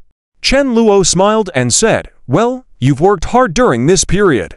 In the future, I'll hire more people to help you share the workload because there might even be more tasks ahead." Chen Luo had to give up some tasks unless they didn't relate to female leads or were not set to rise in the original work. He didn't want to waste time on insignificant issues. This was how straightforward he was regarding the plot. Chen Luo also needed to increase his manpower. Relying solely on Lang Xiaoyan, Du Qingku, and Gu Menyan to manage the company was inadequate. However, such competent female professionals could be found in the world of the urban evil young master. For example, the beautiful female CEO of the Jin Yang Group, Shen Jingjing.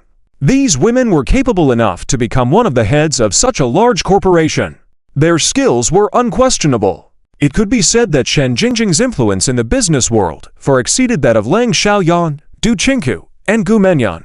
Not to mention, she was exceptionally beautiful. These kinds of women were rare in the real world. Chen Luo wanted to recruit these high-level beauties to help run his company, which was an incredibly challenging task. In the original work, it took a significant amount of time for Yifeng to win over Shen Jingjing. The script dedicated ample pages to their dynamics, briefly summarized as Yifeng aiding Shen Jingjing in overcoming multiple crises and defeating several competitors of her Jin Yang Group.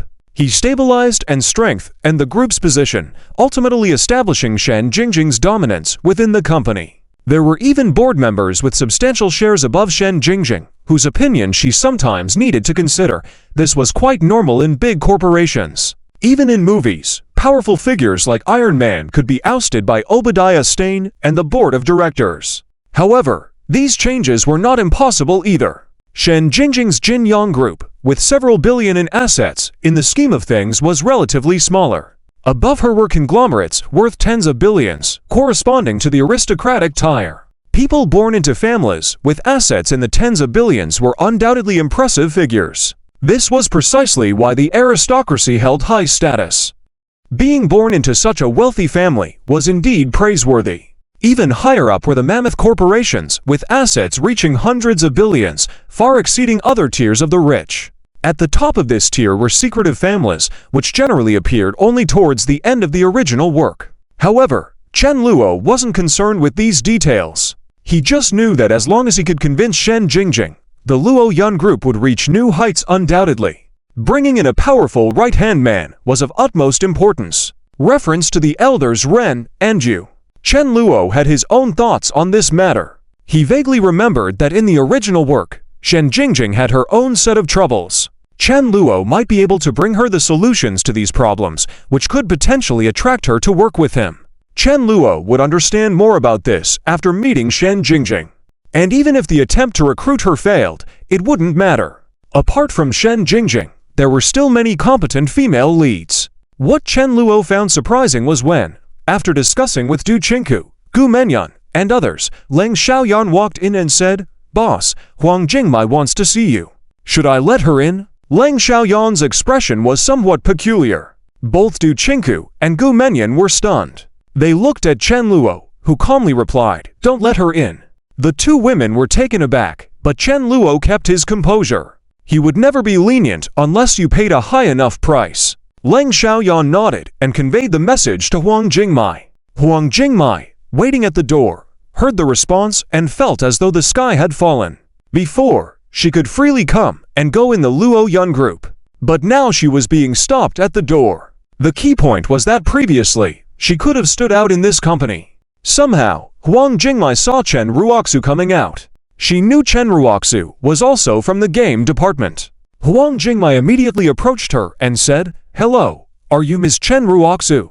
Chen Ruoxu recognized Huang Jingmai and furrowed her brow, questioning, "Are you Huang Jingmai? Didn't you resign already? What are you doing here?" Chen Ruoxu's attitude wasn't very kind. Huang Jingmai was confident when it came to Chen Luo, but facing another female lead like Chen Ruoxu, she recognized her own mistakes. So Huang Jingmai said with remorse, I came this time to apologize to Boss Chen. I was too impulsive before. Can Boss Chen give me another chance? This time, I'll definitely do well. Huang Jingmai's sincerity was palpable. However, Chen Ruoxu was very disdainful. You resigned of your own volition, and now, you want to come back. Chen Ruoxu's tone was contemptuous. It was Huang Jingmai who had chosen to be with Yi Feng. Now, she wanted to return to Chen Luo. Too late. But Chen Ruoxu couldn't make decisions for Chen Luo. She could only say with pity, "You should talk to Boss Chen about that, I can't help you." With that, Chen Ruoxu left. But Huang Jingmai already knew Chen Luo's stance. At that moment, she felt desperate. She had no good job before Chen Luo came looking for her. But Huang Jingmai wasn't ready to give up. A few days later, at South City University, Huang Jingmai finally ran into Chen Luo. She greeted him with a smile and rushed to meet him. Chapter 224. Lies won't hurt anyone. The truth is the sharpest blade. Yi Feng broke the defenses. Huang Jingmai, Boss Chen Luo. Huang Jingmai was very happy. She specially dressed up beautifully today, just to see if she could run into Chen Luo. Huang Jingmai even brought a gift, a very cute doll. If it were someone else being treated like this by Huang Jingmai, they would probably be pleasantly surprised and immediately feel like the luckiest man in the world. But Chen Luo, seeing Huang Jingmai approaching, had a very calm expression. Chen Luo didn't even give her a second glance and walked past directly. Huang Jingmai's face froze with a smile. Her heart sank to the bottom of the valley in an instant. Huang Jingmai, "Hey, Chen Luo," Huang Jingmai called out again, but Chen Luo still didn't turn back. She started to feel wronged, her lips pursed slightly, looking pitiful. This time, Huang Jingmai ran directly in front of Chen Luo. "Chen Luo, why are you pretending not to know me?" Tears welled up in Huang Jingmai's eyes. That look would definitely make one want to cherish her. Passing classmates were somewhat surprised. Who is this girl? So pretty. Damn, did he make such a beautiful girl cry? If it were me, I would pamper her to the skies. This guy really doesn't know how to appreciate it. Having such a beautiful girl willing to talk to him. How can he act so indifferent? Damn. Why don't I have such an opportunity? The sycophants surrounding them showed no signs of awakening. They simply felt that Chen Luo's actions were a bit much. How could he make such a beautiful girl cry? But in Chen Luo's mind, he felt utterly disdainful. Pamper the beauty to the skies. Is she worth it? Chen Luo, I'm not pretending not to know you. Chen Luo spoke calmly. Huang Jingmai, then, why don't you answer me when I call you? Chen Luo, why should I answer you? Are we close? Chen Luo's words felt completely bewildering to him. Upon hearing this, Huang Jingmai became angrier.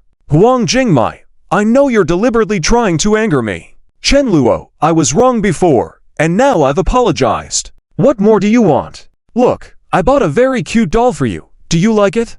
Huang Jingmai's face showed a sweet smile. She even pretended to cutely take out the doll and shake it a bit. If the sycophants were to see that smile, they would definitely think, so beautiful, I'm so happy. Goddess Jingmai is so beautiful. She's the perfect goddess in my heart. I'm a dog of Goddess Jingmai. It's so good. I really wish I had a beautiful woman like Goddess Jingmai willing to give me a doll. Even if it was just a few words, I would be happy. Chen Luo, I don't like it. It's just a lousy doll. What's there to like? Chen Luo's response was very cold. Huang Jingmai's smile froze once again. Her look of grievance surfaced again. Huang Jingmai, Chen Luo. Then how do you want me to be? I don't have money. What can I do? I can't use my body to make it up to you, can I? Huang Jingmai felt that she had nothing left. This was her last card. The surface meaning of her words was that she couldn't do that. In reality, she was trying to attract Chen Luo. As long as Chen Luo said, "Why not? That's what I want," Huang Jingmai would have a bargaining chip to negotiate with Chen Luo. She could use this to maneuver with Chen Luo. Unfortunately, Chen Luo wasn't her sycophant, and he had zero interest in her stunning body. Chen Luo, indeed. Since you have nothing, don't bother me. I have things to do. After speaking, Chen Luo walked away directly. Huang Jingmai was dumbfounded. Tears flowed from her eyes as she felt regret, grievances, dissatisfaction, and anger surging within her. Eventually, Huang Jingmai chased after him again. This time, her voice became choked with emotion. "Huang Jingmai, Chen Luo, I know I have disappointed your expectations. I'm truly, sincerely sorry. Would you be willing to give me another chance? As long as you're willing, I'll do anything, okay, Chen Luo?" This was Huang Jingmai's last resort. She only now realized that once Chen Luo lost interest in her, she had no bargaining chips to negotiate with him other than playing the emotional card. Huang Jingmai hoped to work at Chen Luo's company. Without this opportunity, she would just be an ordinary coder. Additionally, she was the main financial support for her family, thus this job was crucial for Huang Jingmai. While Huang Jingmai was pleased with her situation, she was oblivious to Chen Luo's unmoved demeanor at the moment. Chapter 225, Since you want it, then take it. Huang Jingmai's despair. Nanchang University, on campus. Huang Jingmai obediently stayed in Chen Luohui's embrace. She could feel the warmth of Chen Luo's chest. Although she felt like she was getting the short end of the stick. How could it be so cheap, just being held in Chen Luohui's arms like this? After all, if it was someone else, Huang Jingmai would make him work hard to prove himself. She would test his sincerity and make him endure many hardships. But there was no way around it. Who made me rely on Chen Luohui? Humph, let Chen Luohui enjoy himself now. Huang Jingmai felt like she had the upper hand. She even cooperatively shrunk her body to make Chen Luo more comfortable while holding her. At the same time, her chest pressed tightly against Chen Luo's body. Huang Jingmai's face blushed slightly. In fact, it was her first time being held like this by a man. Huang Jingmai felt a strange feeling in her heart. She wasn't really willing. But given the current situation, Huang Jingmai imagined that her goal might be achieved. Heh, Chen Luohui hugged me, which means he has feelings for me, right? Then it's easy. However, little did Chen Luohui know that he didn't care much for the troubled Huang Jingmai in his arms. His purpose in doing this was solely to remind Yifeng of his terror. Watching Yifeng's painful and desperate expression, as if he had eaten shit, Chen Luohui was very satisfied. Huh? Are you calling out? Keep calling out. Speaking of which, Chen Luohui hadn't bothered Yifeng for a long time. Since that concert, he had been busy with his own rapid development. He didn't even specifically target Yifeng's King of the Wasteland and Rampage Highway games. Although one purpose was to let Yifeng float for a while, so that when he fell down later, it would be even more disastrous.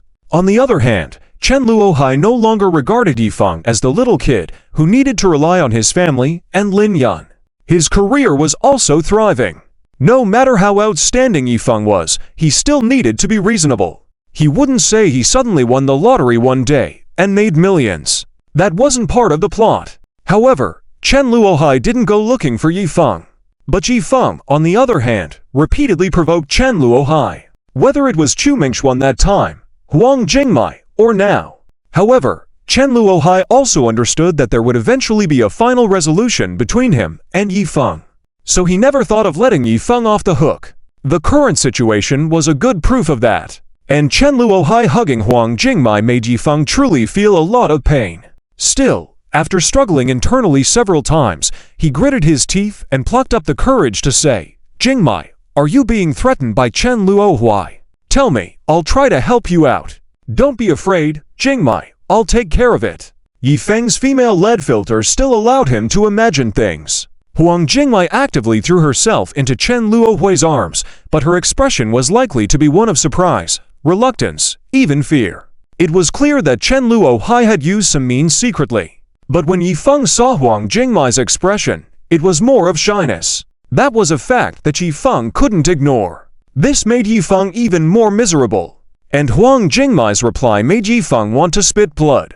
Huang Jingmai, no, Yifeng, stop bothering me. Chen Luo Hai is like a brother to me. Please stay away from me, okay? Huang Jingmai indicated that she mustn't miss this opportunity, although she wasn't thrilled to be with Chen Luo Huai so soon.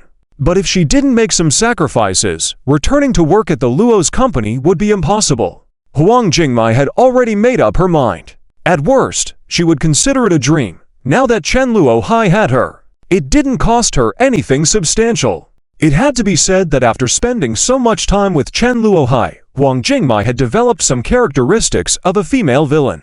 Yifeng, what? But I spent $1 million to rescue you from Chen Luo Hui's company. How can you? Yifeng couldn't accept this outcome. It meant his $1 million was wasted. Just handed over to Chen Luo Hui for nothing? Yifeng could feel the urge to spit blood rising. However, when Yifeng brought up this matter, Huang Jingmai was genuinely angry. Damn it, I wasn't supposed to go through all of this in the first place.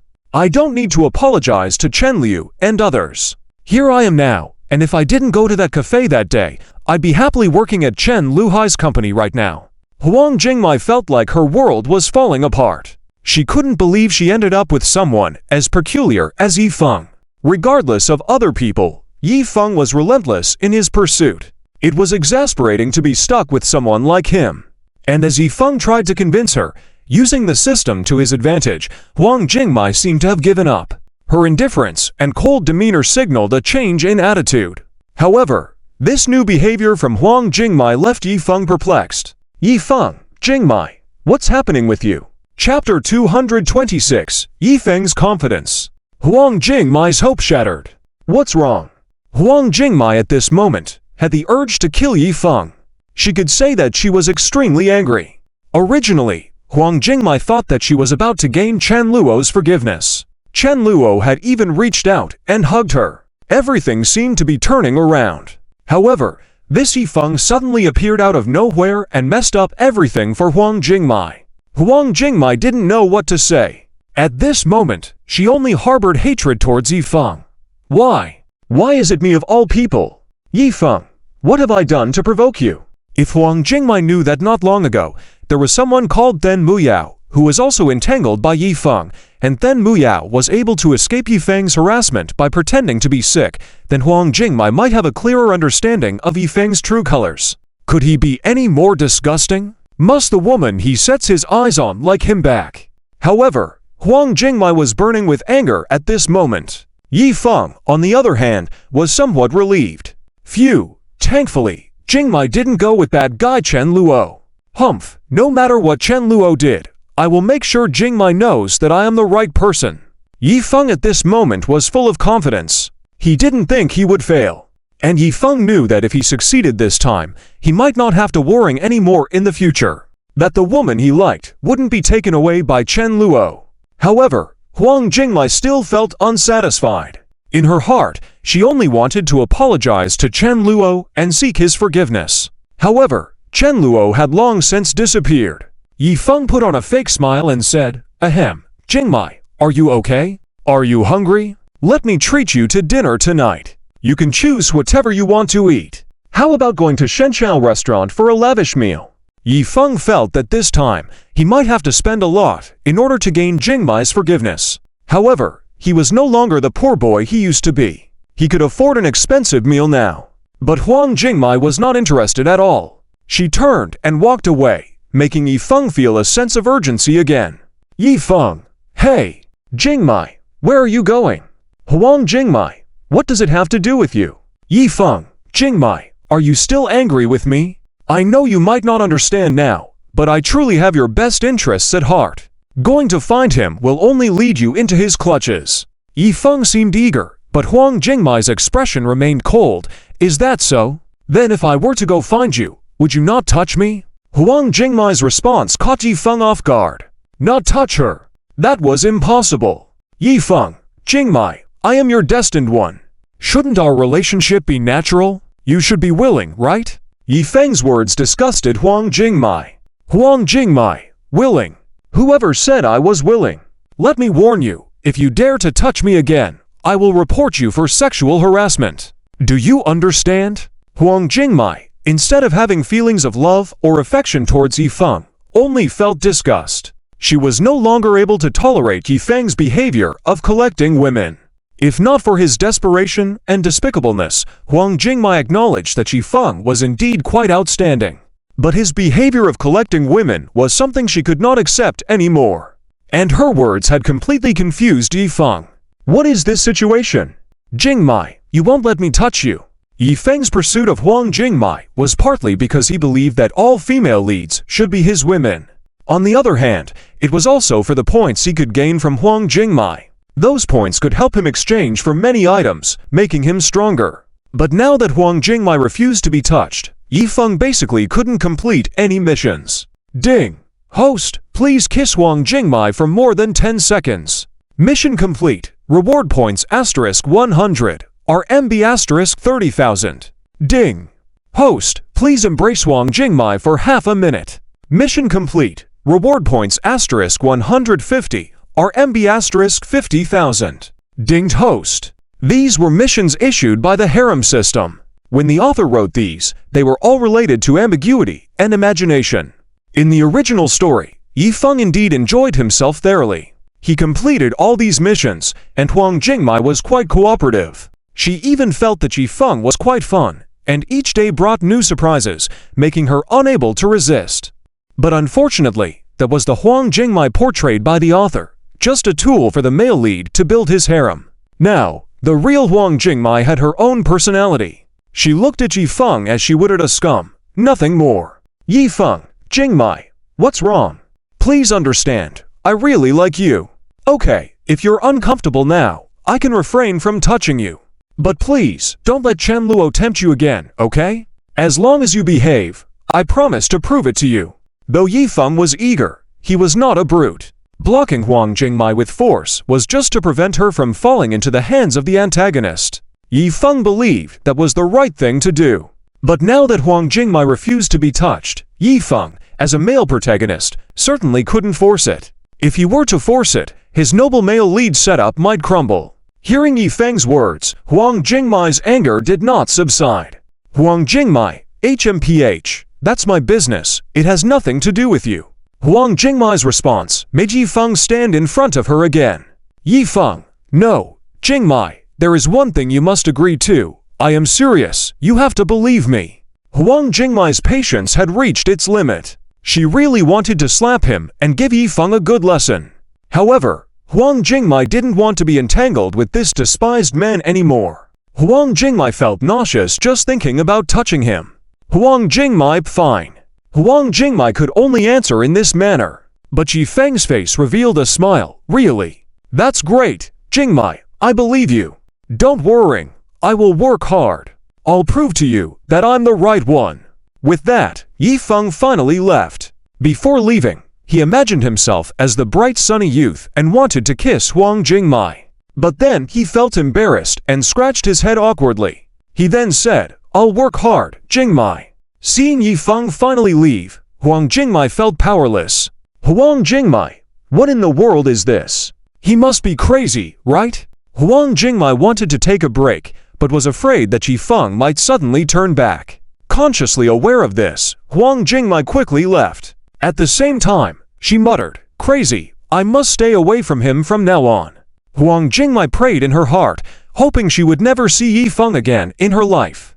Being entangled by such a man was suffocating. Huang Jingmai, sigh, I wonder where Chen Luo went. I made the first move earlier, and Chen Luo didn't reject it. Maybe I have a chance? After leaving Non-City University, Huang Jingmai couldn't find Chen Luo's whereabouts. She felt a bit helpless. In reality, Huang Jingmai found it more comfortable to be with Chen Luo than with Yifeng. Especially, the warmth of Chen Luo's chest. It's so warm, Huang Jingmai blushed slightly. Indeed, the main reason was that Chen Luo wasn't clingy like Yifeng. Seeing Yifeng chasing after her and Chen Luo letting her go, Huang Jingmai felt a bit dissatisfied. But she became intrigued. HMPH, I'll make sure Chen Luo never dares to let me go ever again. Yifeng thought he was already very accomplished. But Huang Jingmai knew that compared to Chen Luo, Yifeng's achievements were insignificant. Let's see, Chen Luo's third game Angry Birds should be launching soon, right? Huang Jingmai wasn't aware of Chen Luo's internal business operations. She just hoped for another chance. After her encounter with Chen Luo, several days passed. Huang Jingmai didn't dare to go to Non-City University again to find Chen Luo. She was reluctant to face Yifeng. However, Huang Jingmai hadn't given up. Meanwhile, Yifeng believed he had successfully awakened Huang Jingmai. Especially after several encounters with Chen Luo on campus, Yifeng thought that Jingmai was truly waiting for him. Hence, he couldn't disappoint her. Yifeng still had several female leads who could help him complete missions. For instance, the vase female lead he saved not long ago. Her name was Qiu Weiyi. She was considered a vase female lead, but Yifeng could gain some points from her. And there were also Luo Weina, Hu Shaodi, Zheng Linglong, and other women whom Yifeng was still in contact with. However, Fen Muyao and Li Hongxia had cut ties with Yifeng. Zhang Qianchen, Che Jingyan, and others seemed more indifferent towards Yifeng now. If not for their reluctance to join Chen Luo, Yifeng might have tried to interfere again. Thankfully, despite having only a few female leads left, Yifeng could still earn quite a lot of points using his skills. My third game is about to launch. Chen Luo, just you wait. Yifeng's third game Lord's Dispute was also a premium quality game. According to the system's estimate, once this game launched, it could bring Yifeng a fortune, possibly in the tens of millions. Yifeng's net worth was rapidly increasing. Additionally, Yifeng had this system plugin that he directly traded for, so he didn't have to pay any salaries or expenses. This meant most of Yifeng's earnings were pure profits. How else could you say the protagonist was awesome? Moreover, Yifeng had considered giving Hu Shaodi and Luo Weina songs to sing earlier. Even though the chances of surpassing Chen Luo were slim, it would still allow them to earn some money. Better than nothing. Yifeng felt that he was earning money at a fast pace. Unbeknownst to him, Chen Xiao, the progress of Charlotte's Troubles, is over half done. It should be completed in about a month, reported the director Ma Li. Even though Chen Xiao did not have director Zhang Teng, they were still well-known directors in the country. After viewing the progress, Chen Xiao felt that the results were not that bad compared to his expectations. Charlotte's Troubles was expected to be a huge success. On the other hand, Chen Ruoxu, Chen Wanting, and others had news to share as well. They mentioned that the game Angry Birds was close to completion. With the expansion of Chen Luo's gaming department, the development speed had increased significantly. These games were not difficult to make, but coming up with good ideas for them was extremely challenging. Chen Luo's mind was brimming with such ideas. It was like asking someone to type out the entire text of the three-body problem. It wouldn't take long. However, coming up with a masterpiece like the three-body problem was a whole different challenge. Chen Luo was truly enjoying his success. On the television drama front, the filming of Legend of San Juan was wrapping up. Many people within the Lu Yun group admired Chen Luo's remarkable talent. Tang Kaoer, Meng Shanshan, Xia Qingyu, Zhang Xiaoyu, and others who knew the inside story were full of praise for Chen Luo. Each of them was deeply impressed by Chen Luo's talent. Tang Kaoer exclaimed, "Chen Luo is simply amazing. A genius among geniuses." Meng Shanshan said, "Following Chen Luo was the best decision of my life." Xia Qingyu sighed, "Chen Luo is so excellent. It's a shame we won't have the chance anymore." These female leads sighed in their hearts. Chen Luo was occupied with many tasks. He had promised to write songs for Liu Qin, Zhang Yuying, and others. Chen Luo was engrossed in composing. His hands were already full with movies, TV series, and other projects. However, Chen Luo saw it as a good thing. Chen Xiao's career was just beginning, and if he neglected any aspect, it might lead to trouble. Chen Xiao did not have any protagonist aura around him. He had to rely on silent efforts. Nevertheless, to Chen Luo's surprise, several weeks later, while he was taking a break outside, a figure rushed towards him. Chen Luo. The owner of the figure had a clear and pleasant voice. Naturally, Chen Luo recognized her. Huang Jingmai. Yes, Chen Luo had encountered her once again. In reality, Huang Jingmai had been wandering around Non-City University, and Chen Luo's company hopelessly searching for him. Unexpectedly, she finally bumped into him. Regardless of the situation, Huang Jingmai couldn't let Chen Luo off easily this time. She was determined to earn Chen Luo's forgiveness. Additionally, It's worth mentioning that rumors about Huang Jingmai being entangled by Yifeng had spread around Non-City University. Many female leads who heard about it secretly rejoiced. Then Muyao. Luckily, I cut ties with Yifeng early on, otherwise, I would probably lose my mind. Che Jingyan. Is Yifeng really shameless like that? Che Jingyan had already witnessed Yifeng trying to stop Chu Mengchuan before. Seeing it happen a second time, Li Hongxia, Yifeng, why did I turn a blind eye before and let him? Damn it! Li Hongxia was deeply regretting it. Meanwhile, Huang Jingmai was quite proactive as she sat next to Chen Luo. Huang Jingmai, Chen Luo, I didn't expect to meet you here. Huang Jingmai felt quite embarrassed about the whole situation. She believed she had brought shame upon herself. However, she also saw this as an opportunity to enhance Chen Luo's image. Chen Luo, Chen Luo replied calmly. He still had no interest in Huang Jingmai. Last time, he had hugged Huang Jingmai just to mess with Yifeng's mindset. And pushing Huang Jingmai towards Yifeng was also an intentional move by Chen Luo. At the time, Huang Jingmai clearly didn't want to be with Yifeng. So, Chen Luo decided to make her suffer a bit by letting Yifeng bother her. Regardless, Huang Jingmai's resentment towards Yifeng had definitely increased. And that was exactly what Chen Luo wanted to see. He enjoyed watching the male and female leads struggle with each other. Huang Jingmai, Chen Luo, I'm really sorry about last time. It's all that guy Yifeng's fault. Don't you see my regret now? Chen Luo, I hope you can give me another chance. I will work wholeheartedly for you this time, without any influence from certain disgusting people. Huang Jingmai directly expressed her intentions. Chen Luo's words made Huang Jingmai's expression freeze. Huang Jingmai. Chapter 227. Huang Jingmai's Awakening. Yifeng's hope arrives. In front of the coffee shop, Huang Jingmai's expression was extremely awkward. She had imagined many scenarios, but never expected the current situation. What do you mean, am I worthy? Why is Chen Luo's attitude so bad? Who has he offended? Didn't he even hug me last time? Shouldn't he be happy to see me? Huang Jingmai's heart sank a bit. Despite dressing beautifully every day these past days in hopes of leaving a deep impression on Chen Luo when she saw him again. Perhaps Chen Luo would be moved again by her beauty since he had hugged her last time.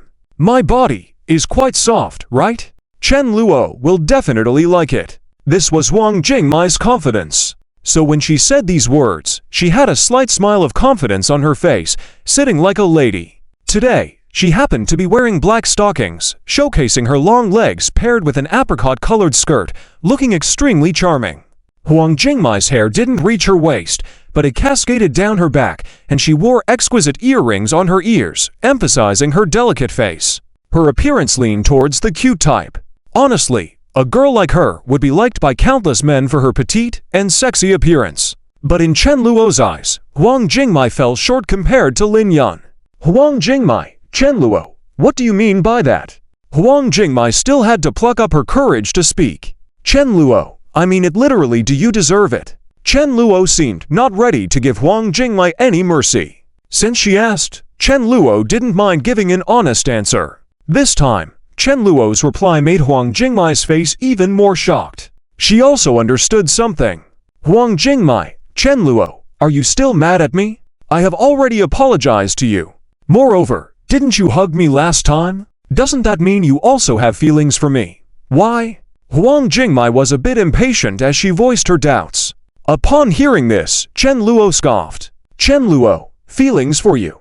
Huang Jingmai, are you overthinking? I don't have any feelings for you at all. With your looks, do you think I would like you? You are too naive. Chen Luo's words were like thorns. What do you mean by my looks? Huang Jingmai was instantly dumbfounded. Chen Luo could say other things, but when it came to her appearance, Huang Jingmai's confidence wavered. She believed her beauty was outstanding. Therefore, Chen Luo's words made her feel embarrassed. Huang Jingmai, Chen Luo, are you going too far? I just wanted to work for you again, but you don't have to humiliate me like this. Well, I am also a talented programmer. Aren't you afraid that I will go to Yifeng's side? Let me tell you, Yifeng has developed games himself, which are not much different from yours. Huang Jingmai felt a bit unsure at this point. In actuality, she realized that Yifeng's games, King of the Wasteland and Rampage Road, were much better compared to Chen Luo's Fruit Ninja and Temple Run. Chen Luo's company developed games had already become hugely popular. From middle-aged men to working-class adults, students, and even youngsters who played games on their phones, these to casual games were a must-have on their devices.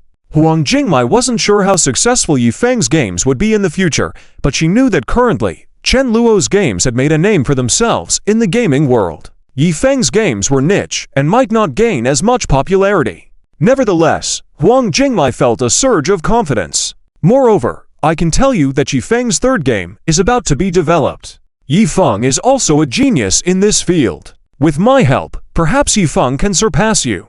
Maybe he will develop the fourth or fifth game, and one of them might surpass yours. You never know. Huang Jingmai also had her limits and dignity. She couldn't bear Chen Luo's humiliation.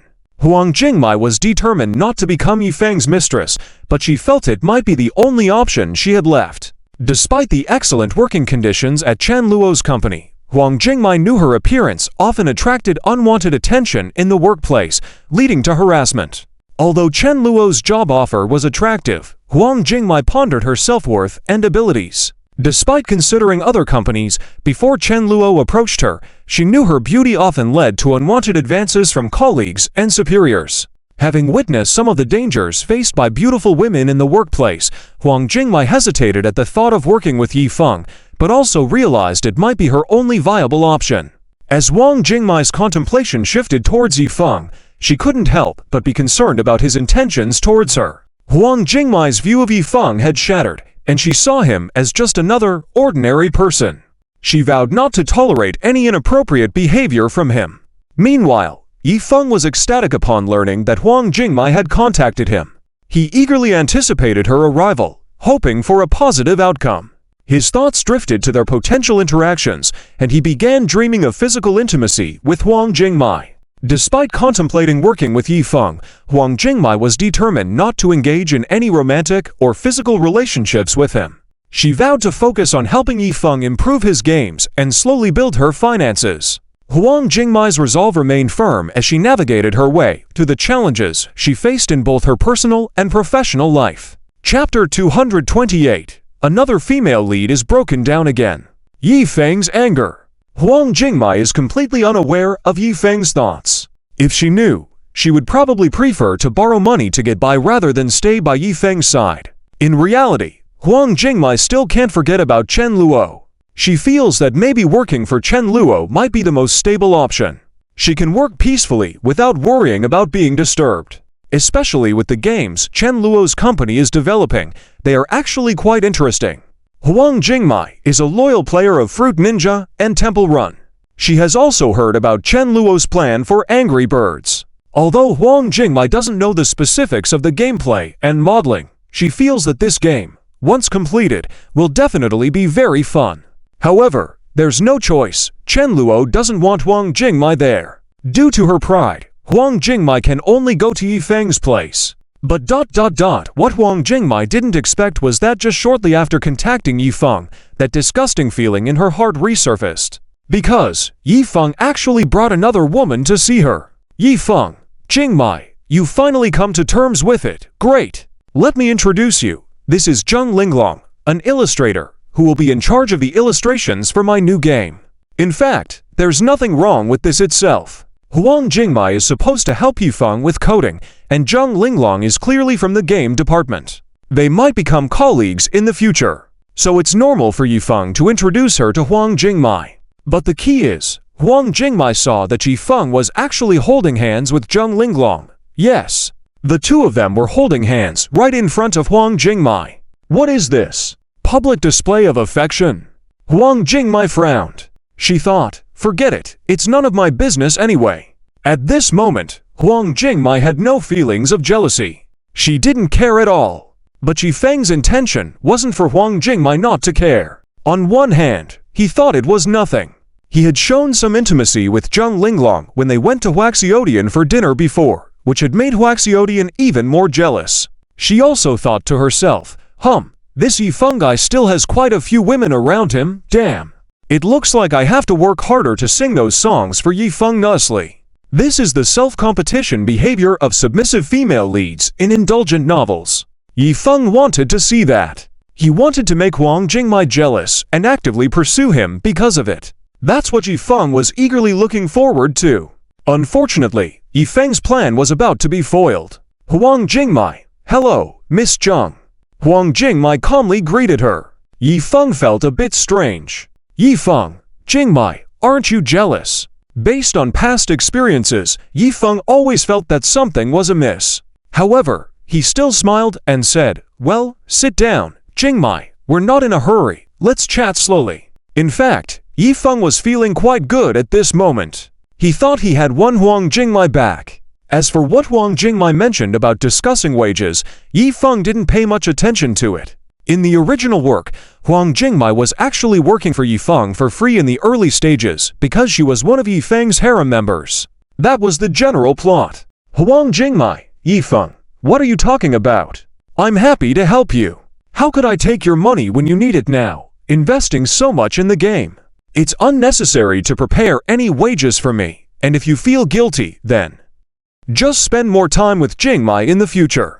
This kind of sweet talk of a submissive female lead made Yifeng ecstatic. In the author's characterization, Yifeng casually patted Huang Jingmai's head affectionately and said, all right, understood, Jingmai, I won't mistreat you.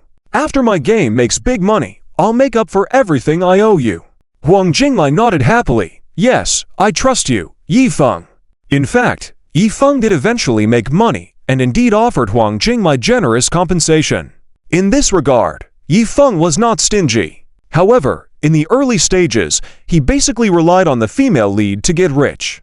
And here, Huang Jingmai wouldn't rely on Yifeng's promises alone to work for him for free. Wage security must be guaranteed, or it's a deal breaker. Huang Jingmai, Yifeng, this is my expected salary and some requirements. Take a look, and if it's acceptable, let's sign a contract. Huang Jingmai handed over a document. Yifeng's smile faded a bit. Yifeng, why does it feel like Jingmai has become more distant? Could it be another mission from Chen Luo? Yifeng hadn't forgotten that he had been played by Meng Shanshan before. Yifeng had left the acting to Meng Shanshan, thinking he was about to succeed, only to be ridiculed by her later on. Later, Yifeng found out that Meng Shanshan had actually come back because of Chen Luo's orders. In truth, that episode had left Yifeng deeply humiliated. This time, Yifeng had to be more cautious. Female leads who had interactions with Chen Luo tended to act strange. However, despite his thoughts, Yifeng still took the document. But when he saw the requirements listed on it, Yifeng's expression changed slightly. Starting salary of 15,000, extra month salary for days off per month must include all 5 insurances and 1 fund. These requirements were not unreasonable. Huang Jingmai, as a professional programmer, deserved a salary of 15,000. But Yifeng was hoping that Huang Jingmai would work for him for free. However, Yifeng was not shameless about it. Since Huang Jingmai had said so, Yifeng had no choice but to agree. But his mind was preoccupied with thoughts like, well, the salary itself shouldn't be an issue, but is Jingmai maybe sent by Chen Luo? I have to be cautious in my teachings, retain some information. With the experience of Meng Shanshan, Yifeng had gained some insight. Additionally, Yifeng was not a villain like Chen Luo. He couldn't produce hegemonic contracts. After all, he was the protagonist. At the same time, Yifeng also thought, whether or not Huang Jingmai was sent by Chen Luo to affect my mindset, the system-related tasks she carries are real. As long as I can complete the tasks, the rest is not so important. Yifeng had made progress and was not the clueless fool he once was. If he could earn some points from Huang Jingmai, then what did it matter if she was a pawn of Chen Luo? Yifeng had come to accept that another female lead might leave. Moreover, after the experiences with Huang Jingmai, he had mentally prepared for it. He didn't love Huang Jingmai as much as before. Yifeng, okay? Jingmai, I agree to these requirements. Seeing Yifeng's agreement, Huang Jingmai also breathed a sigh of relief. However, she was particularly bothered by Yifeng calling her Jingmai Mai Mei. Huang Jingmai, in the future, don't call me Jingmai Mai Mei. Just call me by my name. I'm not your sister. Huang Jingmai's words made Yifeng feel a little embarrassed. Zheng Linglong, on the other hand, frowned. This woman. I thought she was quite friendly, but now, why is she so cold towards Yifeng? It's really annoying. Zheng Linglong was a bit angry. But Huang Jingmai didn't care about this couple. She found their interaction sickening. After the conversation was over, Huang Jingmai got up and left. This action surprised Yifeng. He tried to stop her, but Huang Jingmai had already gone far. Seeing this, Zheng Linglong couldn't hold back anymore and said, "Yifeng, isn't she too arrogant? Who is she anyway? Doesn't she know you're her boss? You just gave her such a good job, and she's behaving like this. It's simply despicable." Zheng Linglong was now similar to her character in the original work. She could be considered a loyal follower of Yifeng's. Hearing this, Yifeng felt perplexed. Jingmai wasn't like this before. Maybe it's because of that guy. Zheng Linglong, you mean Chen Luo? Hey, that disgusting rich brat who never gets along with your brother Yifeng. I don't know what gives him the arrogance. He clearly only has that position because of his family. He can't be compared to you, brother Yifeng. Zheng Linglong was not aware of Chen Luo's current power, as her information was outdated. But as a character in an indulgent novel, she hadn't encountered external forces. Without any changes to her character, she naturally assumed that Yifeng would ultimately be the most powerful person. And those antagonists must be annoying fellows. However, Zheng Linglong's words made Yifeng feel somewhat pleased. He shook his head helplessly and decided to ignore these matters. He simply said, "Let's forget about that guy. Let's have dinner first." Zheng Linglong replied obediently, "Yes, I understand, brother Yifeng." Zheng Linglong was submissive and obedient, always listening to Yifeng. In her eyes, Yifeng was the most important person. Whatever brother Yifeng wanted, she would do. The way she looked at Yifeng was almost idolizing. On the other hand, after Huang Jingmai left, she finally felt relieved. She couldn't help but think to herself, Chen Luo, Huang Jingmai, can live without you. As long as this Yifeng doesn't have any intentions towards me, then I will leave it at that for now." Huang Jingmai thought she had found a suitable path that would help her establish herself in society. However, she was mistaken. A few days later, just as Huang Jingmai started at Yifeng's studio, she received an invitation from Yifeng. "Jingmai, do you have time tonight? Let me treat you to dinner." Yifeng started his conquest. He thought it shouldn't be too difficult. Under normal circumstances, Huang Jingmai would respond with sure, or of course, no problem. But when Huang Jingmai saw the message, she furrowed her eyebrows. "Huang Jingmai, no." Her response was cold. This was her way of handling people who had harassed her in the past. She knew that if she didn't respond firmly, those people would be like a sticky plaster, relentlessly trying to make plans with her. In fact, even with this response, they would still persist in trying to persuade Huang Jingmai to go out with them. Some were like little lapdogs, while others boasted about their achievements, thinking they could make Huang Jingmai infatuated with them. Some even threatened Huang Jingmai. Yifeng was just as persistent. Seeing Huang Jingmai's reply, he was left in bewilderment. However, as the male lead, Yifeng still had his composure. "Yifeng, oh, okay, let's talk about it next time then." Yifeng was actually eager to gain some points from Huang Jingmai. Not to mention the more complex points, even the simpler tasks like watching a movie with Huang Jingmai or having a cup of bubble tea together needed to be earned, right? Yifeng hadn't earned a single point for weeks, and his patience was wearing thin.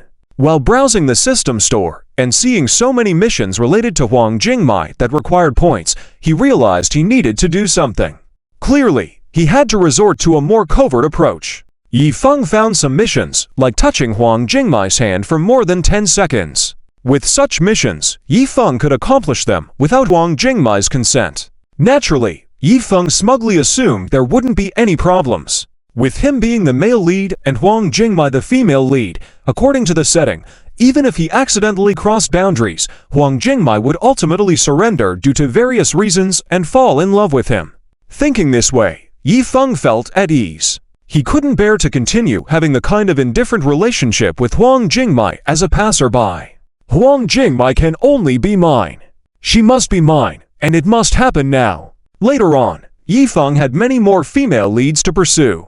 He didn't have the time to waste on just one Huang Jingmai.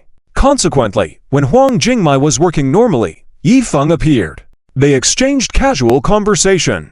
Eventually, Yifeng mentioned wanting to give some guidance on Huang Jingmai's code, pointing out where it wasn't done well. After the discussion, Yifeng quickly reached out and grasped the hand Huang Jingmai was using for her mouse. He was enjoying it, and he was counting down 10 seconds. But before even a second had passed, smack!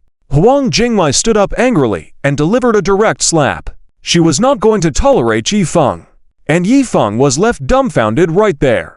A feeling of disgust began to rise in his heart. Chapter 229. Fen Muyao is joining Chen Luo's company too. Chen Luo's thoughts. Yifeng completely cannot accept this situation. For him, the female protagonist not listening to him, not obeying him, had already made him very unhappy. Not to mention, Yifeng had paid a high price. He had spent $1 million just to rescue Huang Jingmai from Chen Luo's hands. Huang Jingmai said she didn't receive a single coin from that $1 million. But Yifeng truly lost $1 million. And naturally, he could only attribute this loss to Huang Jingmai. But now, Huang Jingmai had come to Yifeng on her own initiative, yet she was reluctant to even hold his hand. Yifeng recalled the time when he was penniless. He easily held hands and embraced beautiful women like Xia Qingyu, Zhang Xiaoyu. Even progressing to kissing didn't take much time. Therefore, Yifeng was furious. Damn, I spent so much money, put in so much effort, just to save you, this stupid woman, and now you're not even willing to hold my hand. Yifeng couldn't stand this treatment. But he forgot, this was actually what Chen Luo had experienced in the original work. Spending money in various ways, trying to please, but the female protagonist just wouldn't comply. It seemed like the tables had turned. However, Yifeng also realized, no, this might actually be Chen Luo's scheme. Yifeng quickly calmed down, carefully pondered this, and realized this might be Chen Luo's plan. If Chen Luo had sent Huang Jingmai, it meant that his dear sister Jingmai had long been in Chen Luo's hands. Everything began to make sense to Yifeng. He took a few deep breaths, closed his eyes. When he opened them again, his gaze turned cold. Huang Jingmai was looking at him with anger and hostility.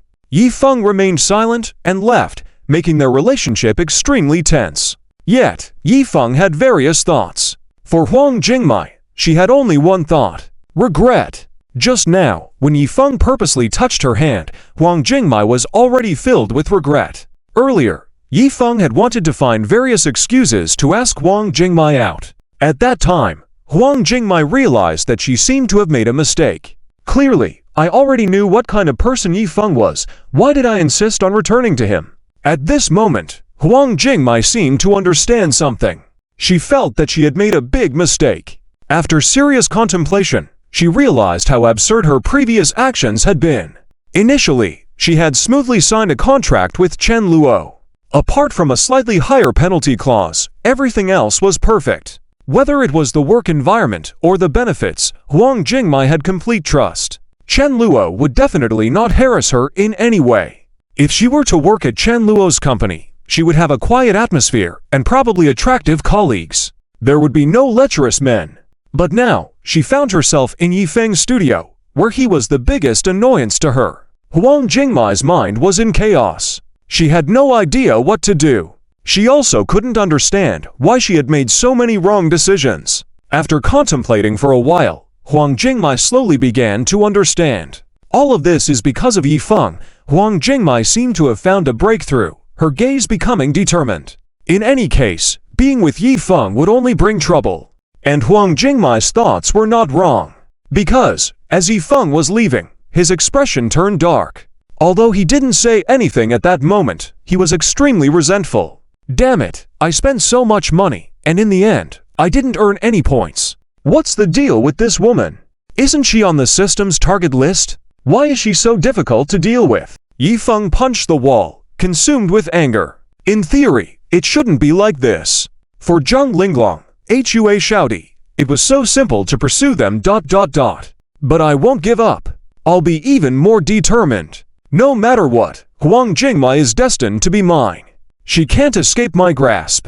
Yifeng made up his mind that regardless of whether Huang Jingmai was sent by Chen Luo intentionally, he would make her his. When he finally earned the points, it wouldn't matter if Huang Jingmai wanted to stay with him anymore. Of course, if possible, Yi Feng still hoped that all the women on his list would obediently listen to him and stay by his side. The drama between Huang Jingmai and Yi Feng held no interest for Chen Luo. He wasn't concerned about Huang Jingmai's fate. Whether Yi Feng would approach other female leads like Yu Senli, Fan Yingying, Zhu Yan, who had recently signed with Chen Luo, didn't bother him either. As long as Yi Feng had the money, he could recruit as he pleased. Last time, Chen Luo had successfully signed several female leads from the original work. Even though they weren't outstanding, they still had the character setting of a female lead, and each one was considered a high-quality beauty. With so many female leads around, missing one or two didn't matter much to Chen Luo. Moreover, after gaining notoriety, Chen Luo had received invitations from several influential female leads such as Liu Qin, Zhang Yuying, and even Then Muyao and Li Hongxia had offered their cooperation. Ever since Then Muyao had cut ties with Yi Feng last time, having someone beat him up, she had not been in contact with Yi Feng for a long time. But it wasn't surprising when Then Muyao realized that her life was devoid of Yi Feng. Her perception of things seemed to be getting clearer, as if she had suddenly opened her eyes to the world. Then Muyao realized Chen Luo's company had become extremely famous. It was like a giant presence. If she hadn't coincidentally passed by and saw it last time, Then Muyao wouldn't have paid attention at all. Then Muyao, Luo Yun Group, this is Chen Luo's company. Looking at the imposing building, Then Muyao was dumbfounded. She even covered her mouth, eyes filled with shock. So, Chen Luo is this talented. How could this be? Wasn't he just first? Then Muyao was at a loss. This also made Yi Feng less significant in Then Muyao's eyes. She felt that compared to Chen Luo, Yi Feng was insignificant. At the same time, Then Muyao began to have a growing fondness for Chen Luo. She had Chen Luo's contact information in her phone. However, Chen Luo had never responded to her messages, so she had given up.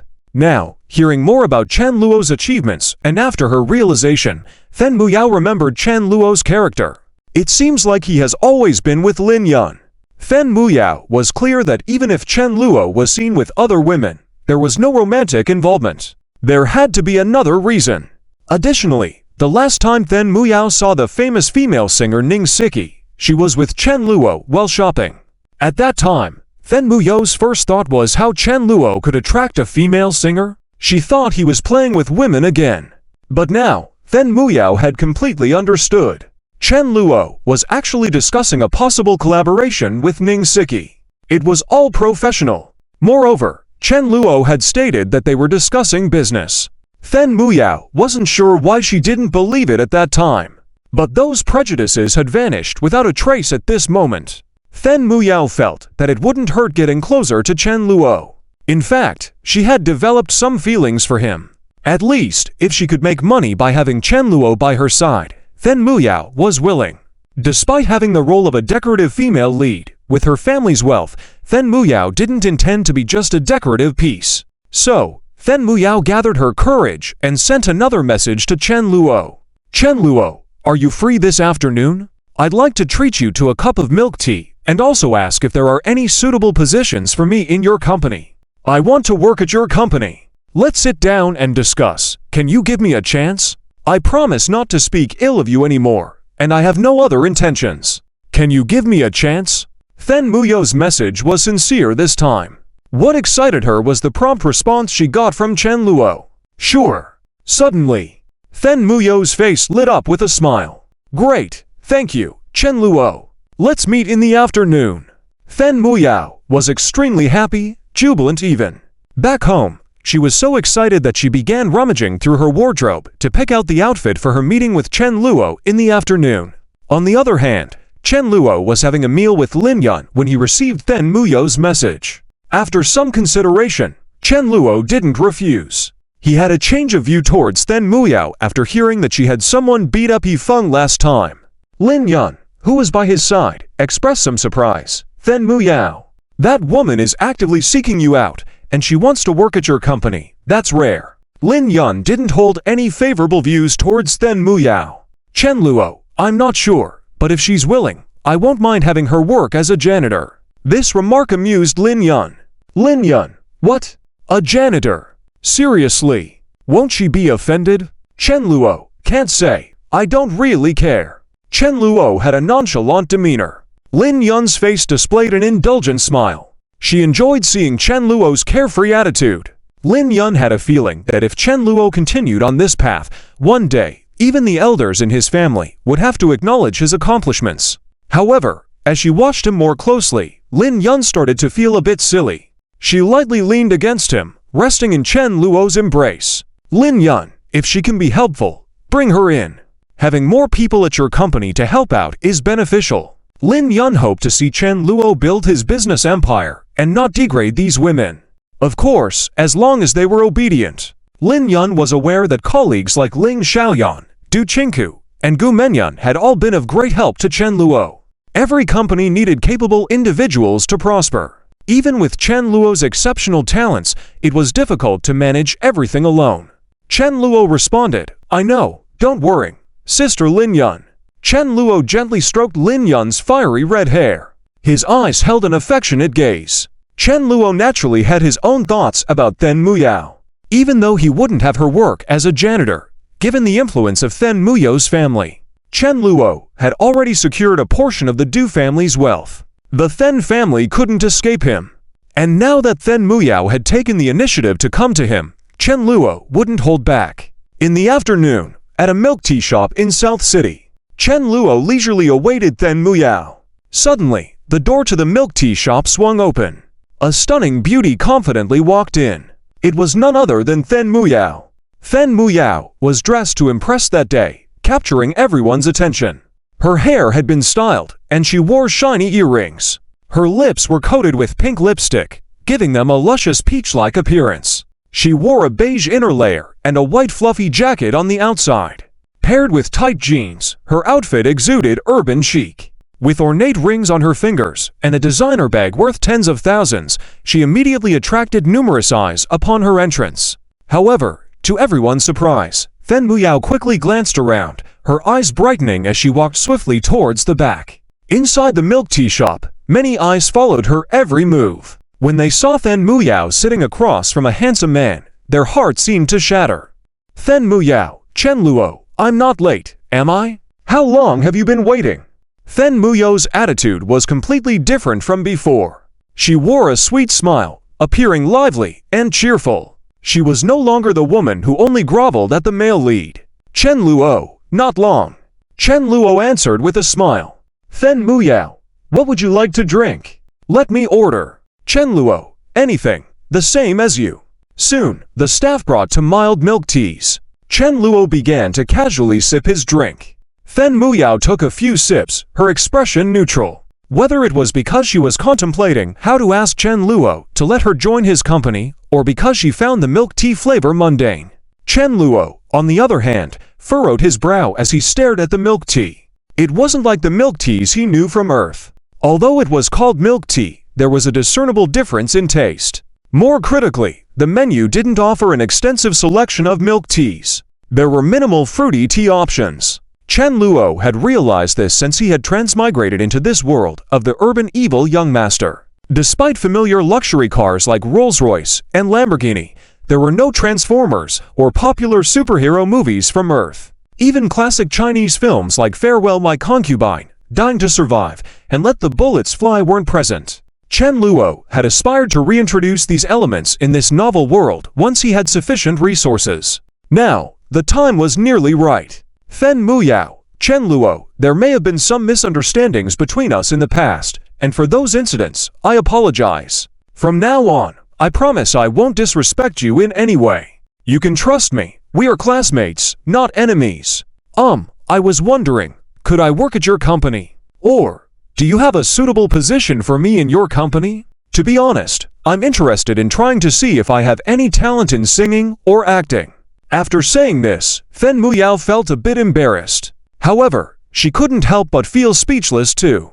She couldn't understand why it took her so long to realize this. She used to appreciate Chen Luo's songwriting abilities. Xia Qingyu, Zhang Xiaoyu, even Wang Zikai had been boosted by Chen Luo.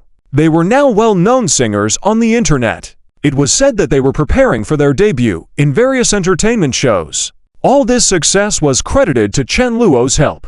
Although Fen Muyao was a wealthy heiress with a family fortune, she wanted to earn money on her own rather than depend on her family. Hearing Fen Muyao's words, Chen Luo began contemplating. After a few moments, Chen Luo put down the gentle milk tea, smiled slightly, and said, "I am actually planning to open a milk tea shop in my company, and you are suited to be our milk tea shop attendant." Fen Muyao was taken aback by Chen Luo's words, momentarily stunned. She was left dumbfounded. Huh? A milk tea shop attendant. Chapter 230. Chen Luo, we are comrades now. Fen Muyao was shocked. Chen Luo, yes, a milk tea shop attendant. Chen Luo nodded, confirming. Fen Muyao was completely dumbfounded.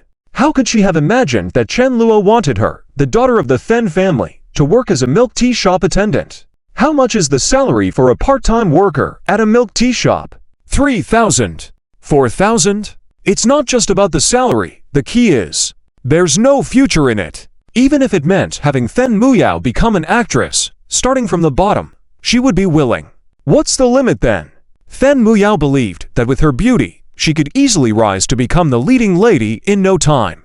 At worst, if they just put some money at home to get a role, wouldn't that be easy? In addition, Fen Muyao also vowed that she would work hard to learn. She wouldn't just be a vase. There's no problem with this. After all, Fen Muyao is a leading lady character. Her other qualities are unquestionable. If indeed Fen Muyao were to become an actress, her acting skills at the beginning might be poor. But with continuous learning, Fen Muyao would definitely make a name for herself in the entertainment industry in the future. However, Chen Luo had his own considerations. Having Fen Muyao work as a milk tea shop attendant was also to cultivate her. As for the future, if in the future, Fen Muyao could become the general manager of hundreds, thousands, or even tens of thousands of milk tea chain stores, her achievements and income would not be inferior to that of a popular star. Fen Muyao's character setting itself isn't someone who likes to be in the limelight. She just thought that Chen Luo's company mainly focused on singing and acting, hence her thoughts. Fen Muyao, Chen Luo, if you are still angry, I sincerely apologize to you. This time, I am really sincere. This is a gift I bought for you. Take a look. Fen Muyao took out an exquisite gift box from her bag. Opening it, inside was a Rolex watch worth over 100,000. This was indeed quite sincere. After all, there wasn't much intimacy between Fen Muyao and Chen Luo.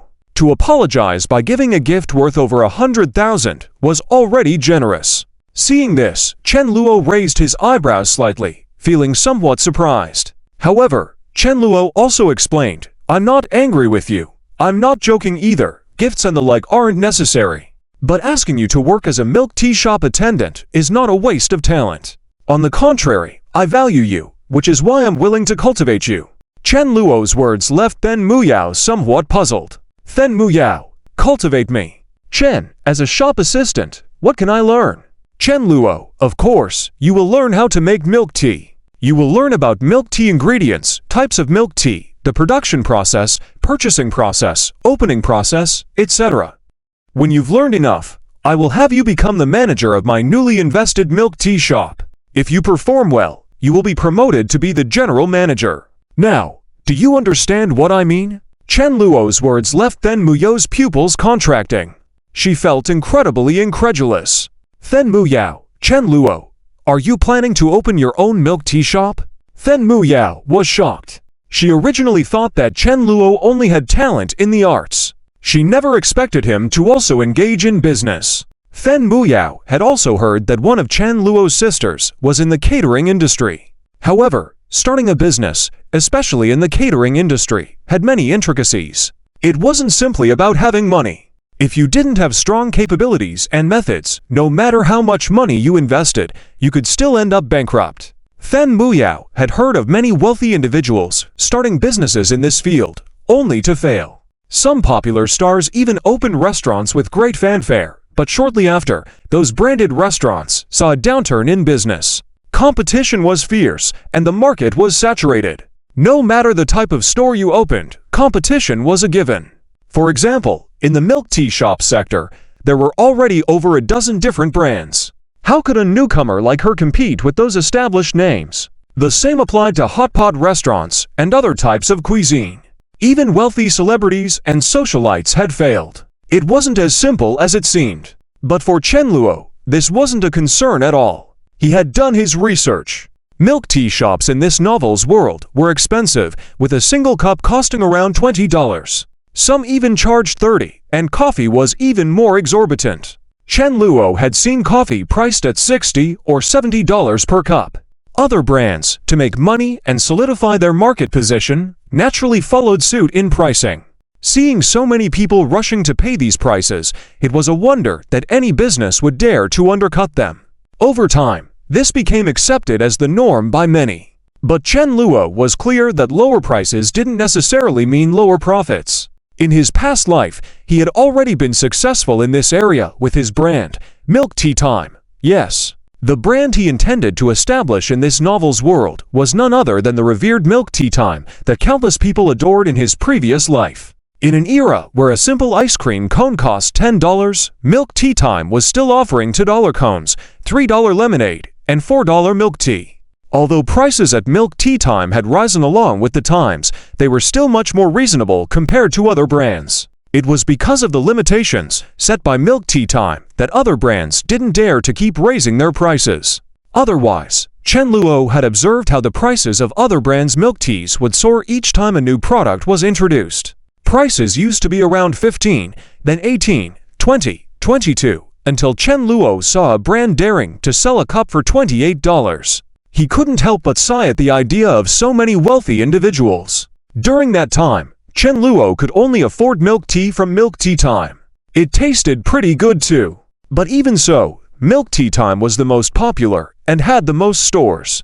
With that in mind, Chen Luo had every reason to expand its influence in this new world. And Chen Luo's confidence stemmed from the wealth of information about Milk Tea Time in his mind. Like the original content from those books, Chen Luo knew the history and processes of Milk Tea Time, from opening stores to purchasing ingredients and recipe proportions. With this knowledge, Chen Luo felt no fear. There was no reason for him to fail. Chen Luo, yes. Chen Luo nodded. The shocked expression in Then Muyo's eyes had yet to fade away. She just stared at Chen Luo, now having a greater appreciation for him. Chen Luo, could he really be the ignorant playboy I thought he was? How come all of a sudden he seems quite handsome? Then Muyao was a bit bewildered.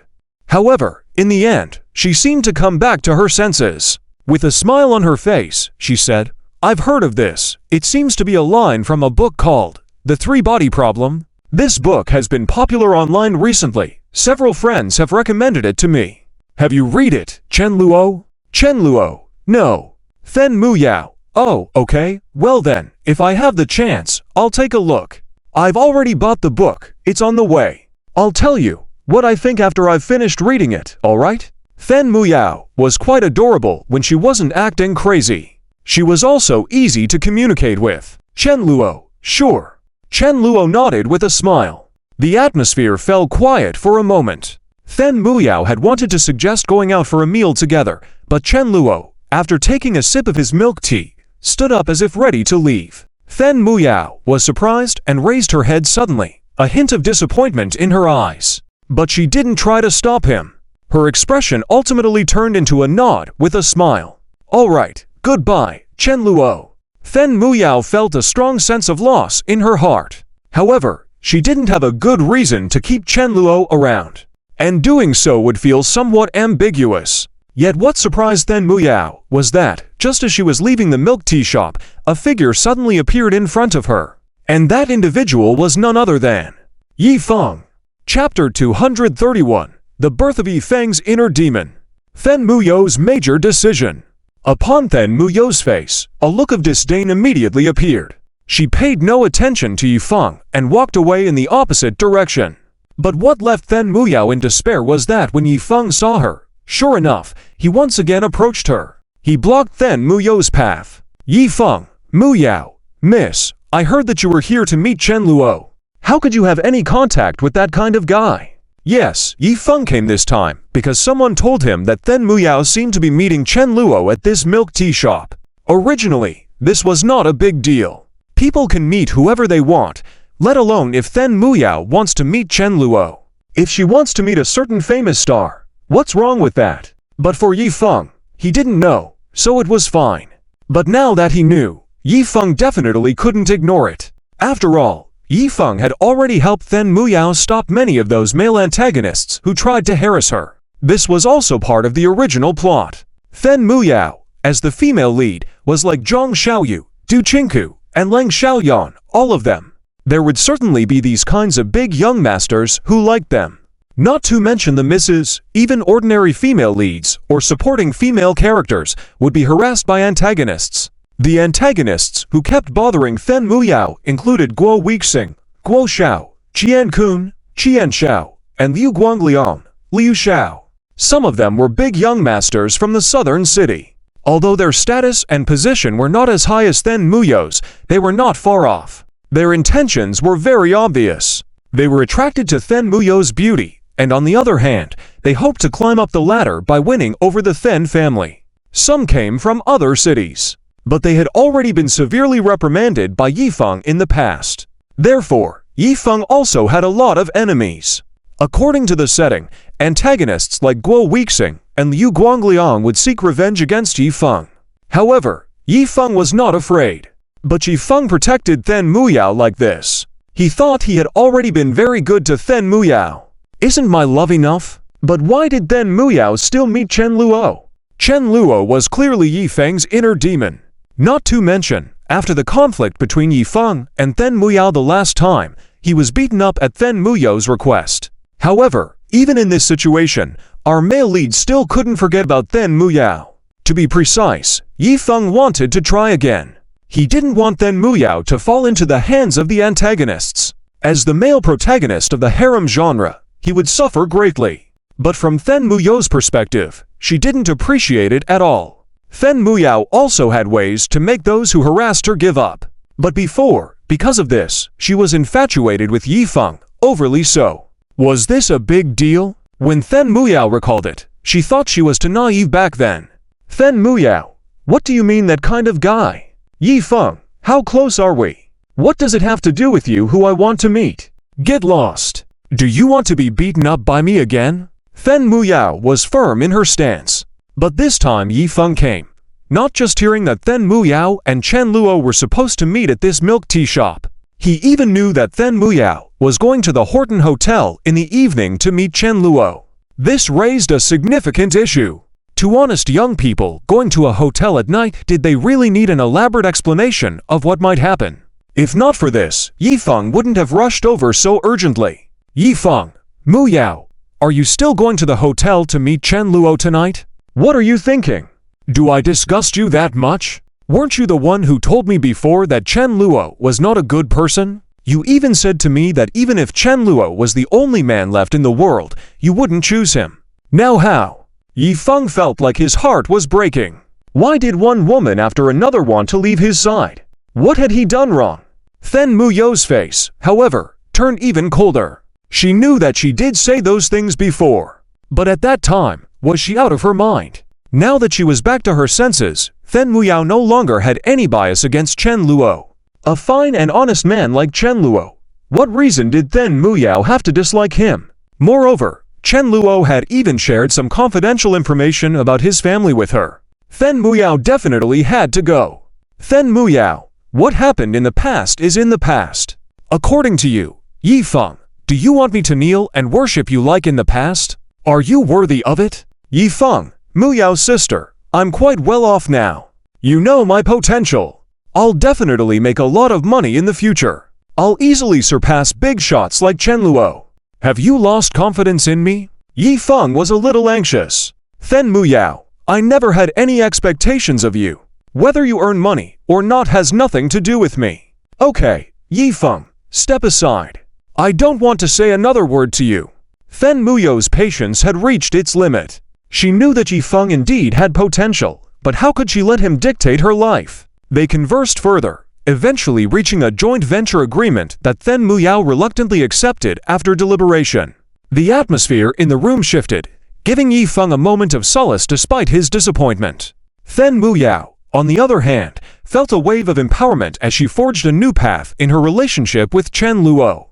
Chapter 232. Yi Feng's ambition soars. Has Then Muxuan narrowed her path? At the Hilton Hotel, Then Muyao was feeling complicated. She never expected such a thing to happen. Originally, she just wanted to find Chen Luo, hoping to get a position from him. Her main goal was still to play music or become an actress. In fact, Then Muyao had another idea. That is, to learn how to start a company with Chen Luo. Their statuses were similar. But now, the Chen Luo she looked down upon had established the Luo group on his own. So Then Muyao decided to ask her family for some money to start her own business, which seemed normal. However, plans couldn't keep up with changes. In just a few days, Then Muyao and Chen Luo reached such a huge cooperation. After signing the deal, Then Muyao felt somewhat unreal. Chen Luo, can you really help me solve the troubles my family might face in the future? And can he help me take control of the family in the near future? Then Muyao was clear about this. She was just a puppet, a pawn. The Then family would likely be swallowed by the Chen family. However, Then Muyao didn't care about it, because she knew she didn't have the ability to do it on her own. With no one else to help her, Then Muyao couldn't figure out how to manage such a large company. Additionally, in the original work, Then Muyao eventually became the head of the family with the help of Yi Feng. But in reality, the fate of the Then family was determined by Yi Feng alone. Therefore, fundamentally, there was no difference. If one had to point out a distinction, it would be that Chen Luo wouldn't specifically rush back to see Then Muyao, play with her, and then disappear. After Chen Luo took over the Then family, he would definitely entrust Then Muyao with all the family affairs. Otherwise, Chen Luo wouldn't have the energy for that. Therefore, accompanying Chen Luo was naturally the better choice for Then Muyao.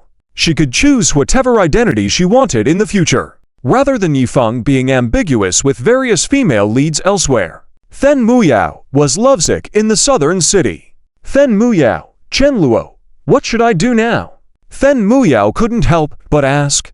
Although she was determined to join Chen Luo, Then Muyao was still naive. She looked completely innocent, having not experienced the harsh realities of society. But Chen Luo didn't mind that. He directly said, after this, go intern at the newly opened Miguzu tea house of my company. You don't need to worry about anything else, I will take care of it. Before you take charge of other matters in the Then family, I will train you to be a store manager first. Then, you will open chain stores and become the general manager. This way, you will have some status in society and a say in your family. Chen Luo's arrangement made Then Muyao feel very comfortable. She obediently nodded and said, okay, I understand.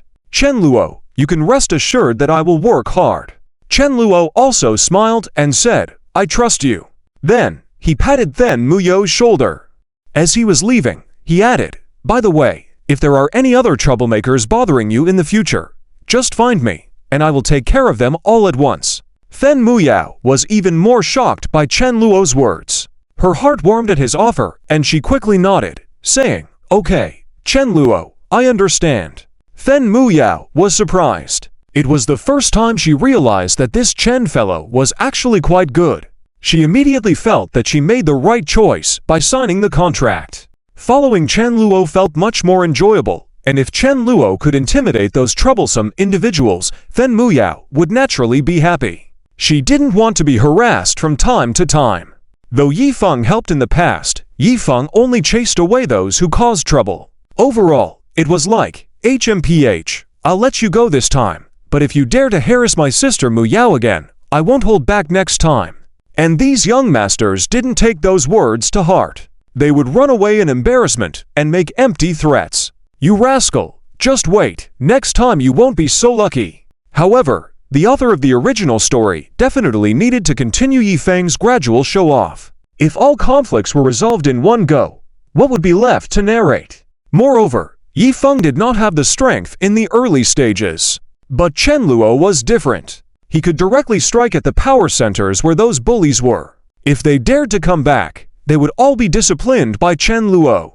People like Zhang Peng and Shen Xingwang were dealt with in this manner. After speaking, Chen Luo left directly. Then Muyao watched Chen Luo's graceful departure and felt relieved. It seems like I have finally made a very correct decision. Then Muyao was very happy and left the hotel with joy. However, shortly after she left, she received a message from Li Hongxia. Li Hongxia, Mu Yao, I heard you are going to work at Chen Luo's company? Then Mu Yao, yes. Li Hongxia, what kind of work will you do? Is it related to your profession? Are you going to be a singer, actress, or something else? Before this, Li Hongxia had also messaged Chen Luo. However, she only chatted with Chen Luo casually for a few sentences and didn't dare to directly meet him like Then Mu Yao. Then Mu Yao, Chen Luo's company is going to open a new milk tea shop and I'm going to work as a shop assistant. Then Mu Yao answered openly, because she knew that she couldn't actually do more than just be a shop assistant. She had great expectations for the future now too. Then Mu Yao believed that Chen Luo wouldn't deceive her. Li Hongxia, what? You're going to work as a milk tea shop assistant? Mu Yao, what are you thinking? You don't need money, and you need to work for a living. With your family background, working here is a waste of time, isn't it? Over the phone, Li Hongxia was baffled. She had only intended to inquire. Li Hongxia also had some intentions. Unexpectedly, Then Mu Yao chose to be a shop assistant. Was this intentionally arranged by Chen Luo? This made Li Hongxia somewhat discouraged. However, Then Mu Yao laughed and said, "Don't you understand this? This is just an internship. My future prospects are great, and this job suits me well." Because the matter of opening a milk tea chain store was currently treated as a company's confidential information, Then Mu Yao naturally wouldn't openly talk about it. Moreover, after joining Chen Luo, she had to be careful around Li Hongxia. Then Mu Yao recalled the scene where she and Li Hongxia knelt together to flatter Yifeng and felt nauseated, especially when Li Hongxia later bragged to her about being with Yifeng, trying to make Then Mu Yao jealous to please Yifeng. Disgusting. If Then Mu Yao didn't know that Li Hongxia had also alienated Yifeng, she probably wouldn't have wasted much time with Li Hongxia. However, Li Hongxia was even more puzzled over the phone. She thought she understood now. If Chen Luo only offered a milk tea shop assistant position, then Mu Yao could refuse if she wanted. In any case, Chen Luo couldn't force her to be a milk tea shop assistant, right?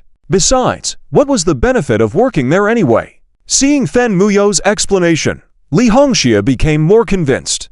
Then Mu Yao must have volunteered.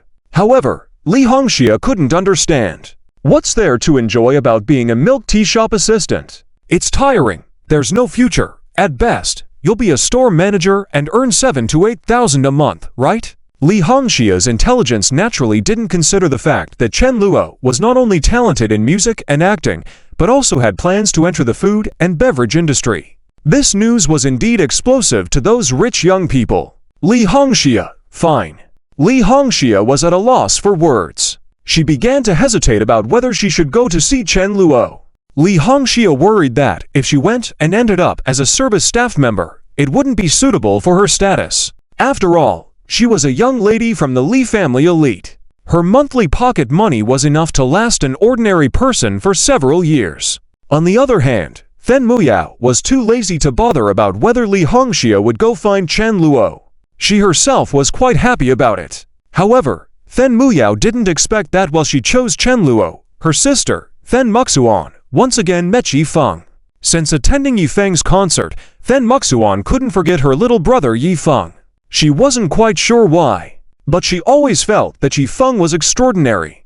She believed his achievements would be very high in the future, especially when Then Muxuan heard that Yifeng seemed to have developed several popular games that sold very well. She was shocked.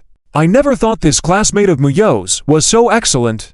Then Muxuan's fondness for Yifeng continued to grow in her heart. Moreover, the songs composed by Yifeng were constantly playing in Then Muxuan's mind after she went back home. Her longing for Yifeng only deepened. Of course, according to the story setting, Then Muxuan was more reserved. Initially, she didn't directly fall in love with Yifeng. Plus, she had an engagement. Thus, Then Muxuan only occasionally thought about Yifeng, but she didn't actively contact him. However, one day, Then Muxuan received a message from Yifeng. "Yifeng, hi, Sister Muxuan, do you remember me? I'm Yifeng, Mu Yao's classmate. Do you have time tonight? I'd like to invite you for a drink and talk about something." Then Muxuan was surprised. If it were any other man asking her out for a drink, she wouldn't bother to reply. But because it was Yifeng, Then Muxuan considered and replied, "What is it that you want to discuss, Yifeng?" "Yifeng, it's about some internal matters of your Then family." After Yifeng left Then Muyao, he also thought carefully regarding the news of Then Gong's possible betrayal within the family. Yifeng didn't have the ability to investigate it currently, but he firmly believed that this news wasn't groundless. Since the path with Then Muyao was blocked, now he had Then Muxuan. Yifeng realized that Then Muxuan was also on his targeted system exploration list. He had to act first. Otherwise, soon enough, he might see Then Muxuan also in Chen Luo's hands. Yifeng didn't want to experience such a situation again. As for whether Yifeng had the capability to deal with Then Gong and gather more information on this news, that wasn't important, was it? Yifeng was getting a bit obsessed with points now. He wanted to gain points easily, but Chen Luo's actions had depleted Yifeng's points, leaving him with very few. Yifeng couldn't earn points from Huang Jingmai, Then Muyao, or anyone else. So next up, Then Muxuan. As long as he could use Then Muxuan to complete some system tasks, Yifeng believed that there was still a possibility for everything to be turned around. When Then Muxuan listened, it was actually about the political infighting in the Then family. Since it came from Yifeng, Then Muxuan completely believed it. Her eyes were determined, and she sincerely replied, "All right. Yifeng, give me an address, and I'll come to see you tonight." Yifeng, "Sure." Yifeng was also pleasantly surprised, but he maintained a calm facade, reminding himself it was a serious matter. Then Muxuan put down her phone, a worried look appearing in her eyes. What exactly is happening with the family's internal affairs that made the usually calm Yifeng so urgent? Tonight, I must have a good discussion with him. Then Muxuan started imagining scenarios. Mentally scheming, she already leaned towards treating Yifeng as an important ally in her strategy. At that moment, Then Muxuan's phone vibrated again. She felt a slight sense of joy, thinking it might be a new message from Yifeng. However, when she picked it up and saw that it was from her fiancé, Jia Yuan, she realized it wasn't. "Jia Yuan, Muxuan, do you have time tonight? I have reserved a restaurant. Let's have dinner together." Seeing Jia Yuan's message, Then Muxuan's expression immediately became somewhat indifferent. "Then Muxuan, no, I have something to do tonight." "Jia Yuan, what is it?" Jia Yuan asked. "Then Muxuan, some private family matters. I need to take care of it." Then Muxuan naturally wouldn't tell Jia Yuan that she was going to meet Yifeng. Could that be said? However, Then Muxuan didn't feel guilty. As mentioned earlier, she and Yifeng both comforted themselves in their minds. "We are here to talk about important matters. This isn't considered off-track behavior." Though Then Muxuan had some feelings for Yifeng in her heart, she felt that she wouldn't do anything inappropriate. Of course, according to the original story setting, Then Muxuan's fiancé Jia Yuan wasn't a good person either. He would likely find someone else if she didn't come out. Shortly afterward, night fell. Yifeng arranged to meet Then Muxuan at a bar. Tonight, Then Muxuan dressed up specially for the occasion. When she arrived, instead of feeling odd, she even complained playfully, "What are you thinking, little guy? You invited me to a place like this? How old are you?" Yifeng, upon seeing that Then Muxuan had indeed shown up and didn't seem to mind, he had subtle excitement in his heart. Yet, his expression remained calm. He scratched the back of his head and chuckled, "Isn't this place quiet and clean? If Muxuan is bothered, we can change venues."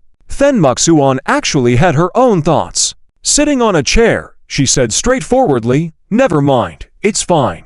It's quiet here indeed, and it's suitable for discussing matters." Followed by a change from a playful smile to a serious expression, "All right, Yifeng, what is this thing you want to tell me?" Yifeng also replied seriously, "Muxuan, it's like this. According to my information, your Then family." Yifeng relayed some information he had received from a mysterious source to Then Muxuan. Then Muxuan listened attentively and responded sincerely, "I didn't expect that Uncle Gong might be planning a power grab." Then Muxuan was taken aback and found it hard to digest. Although she managed many aspects of the Then family's affairs, she had never experienced something like this. Yifeng also added, "Muxuan, this matter is something I've heard about, and there is currently no evidence to prove it. However, I felt I should inform you. Don't think I'm trying to sow discord among your relatives. Then Muxuan, it's alright. Uncle has been acting a bit strangely recently. Hearing this from you, I can understand. Thank you, Yifeng. Then Muxuan wouldn't blame Yifeng. She suddenly thought of something. Looking up, she said, Yifeng, if that's the case, could you help me keep an eye out for this? Can you continue to investigate? Let me know immediately when there's any news. Yifeng earnestly agreed. No problem, Muxuan. I've got it covered. Thank you so much, Yifeng. I don't even know how to thank you. If it weren't for you, there might be a major upheaval in the family. Then Muxuan's panic was clearly evident. Her trust in Yifeng had increased significantly. Seeing this, Yifeng reached out and grasped Then Muxuan's delicate hand, saying, I should do this, Muxuan. I have a good relationship with Muyao, and you are her sister. I'll help wherever I can. Then Muxuan blushed at the scene and, surprisingly, didn't withdraw her hand. Instead, she said with a smile, it looks like Muyao didn't judge you wrongly. You're worth her dedication. A tinge of regret appeared in Then Muxuan's eyes. She felt sorry as she now was engaged. If she were single, even if it was with Muyao, it seemed possible. On the other side, Yifeng, inwardly, was thrilled. He hadn't given up yet. Chen Luo. Wait, one day, I will defeat you. In Yifeng's eyes, whether it was Then Muyao, Huaxiodian, or Zheng Linglong, they were just tools for him to become stronger. Chapter 233, Then Muxuan's Foolish Decision.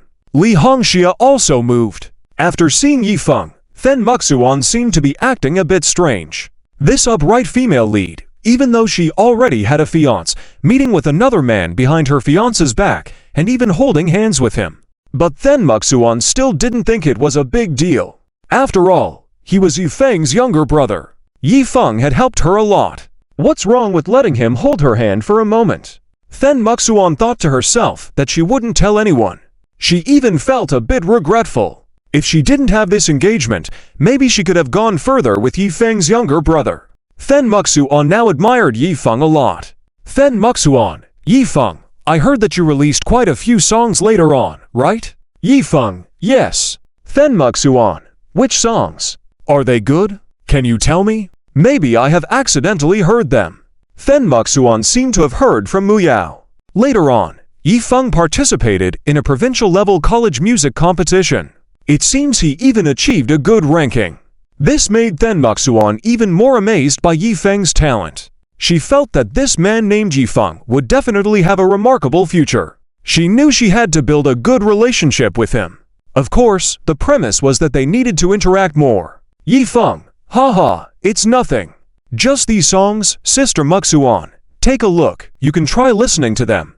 Although Yifeng was later crushed by Chen Luo and switched careers, during the competition, he indeed used the system to exchange several new songs. Although they weren't as popular as Chen Luo's, they were still quite good. Especially songs like Dream, Tears, Cat, Thunder all sounded nice. These songs from Yifeng afterward, Then Muxuan also considered them as prized works. For Then Muxuan, she felt that Yifeng, at such a young age, achieving such greatness was truly outstanding.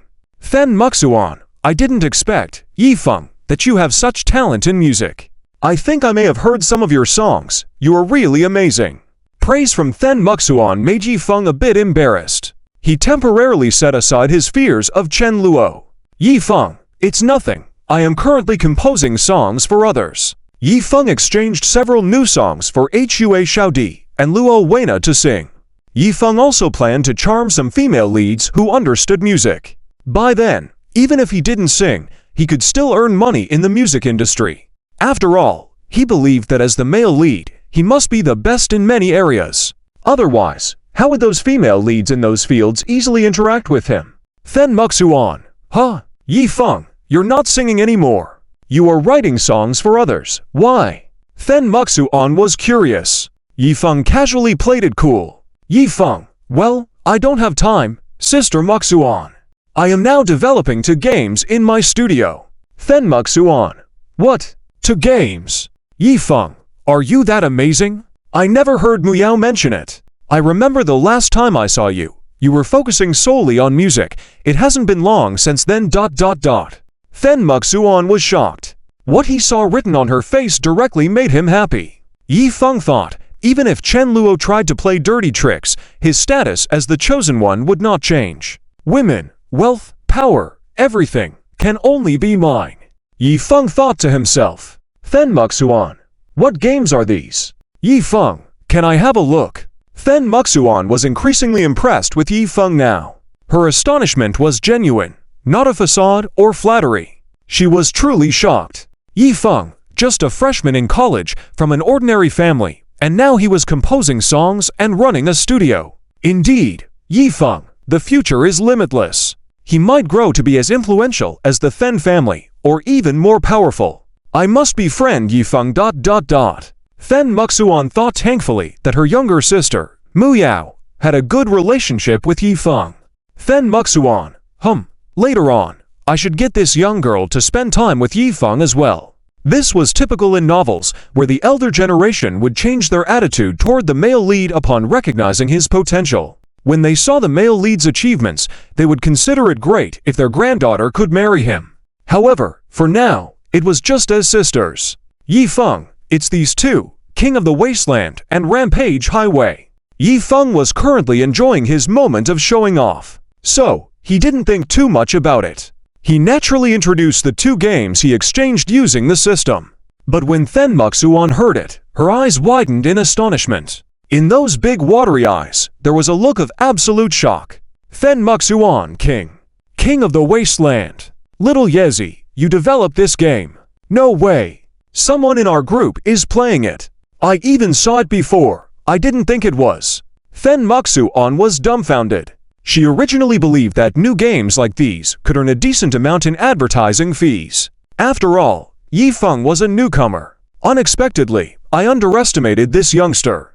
Then Muxuan looked at Yifeng with more admiration, her affection growing deeper. She was almost smitten with Yifeng. In the end, after giving Yifeng a kiss on the cheek, Yifeng accompanied Then Muxuan back home. This scene also attracted quite a few people from the Then family, who looked at it with curious eyes.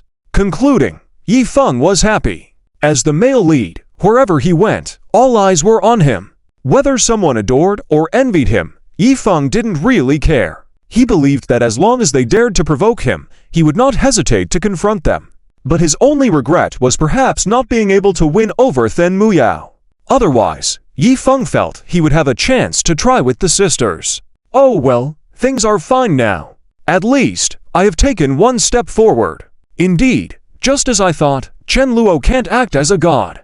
Then Mu Yao misunderstood me due to Chen Luo, but someone as amazing as Mu Yao can't be influenced by him.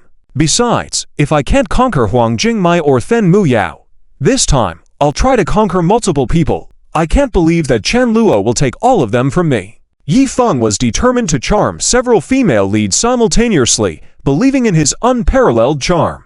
Even if he couldn't, that was fine. But Chen Luo definitely couldn't match him.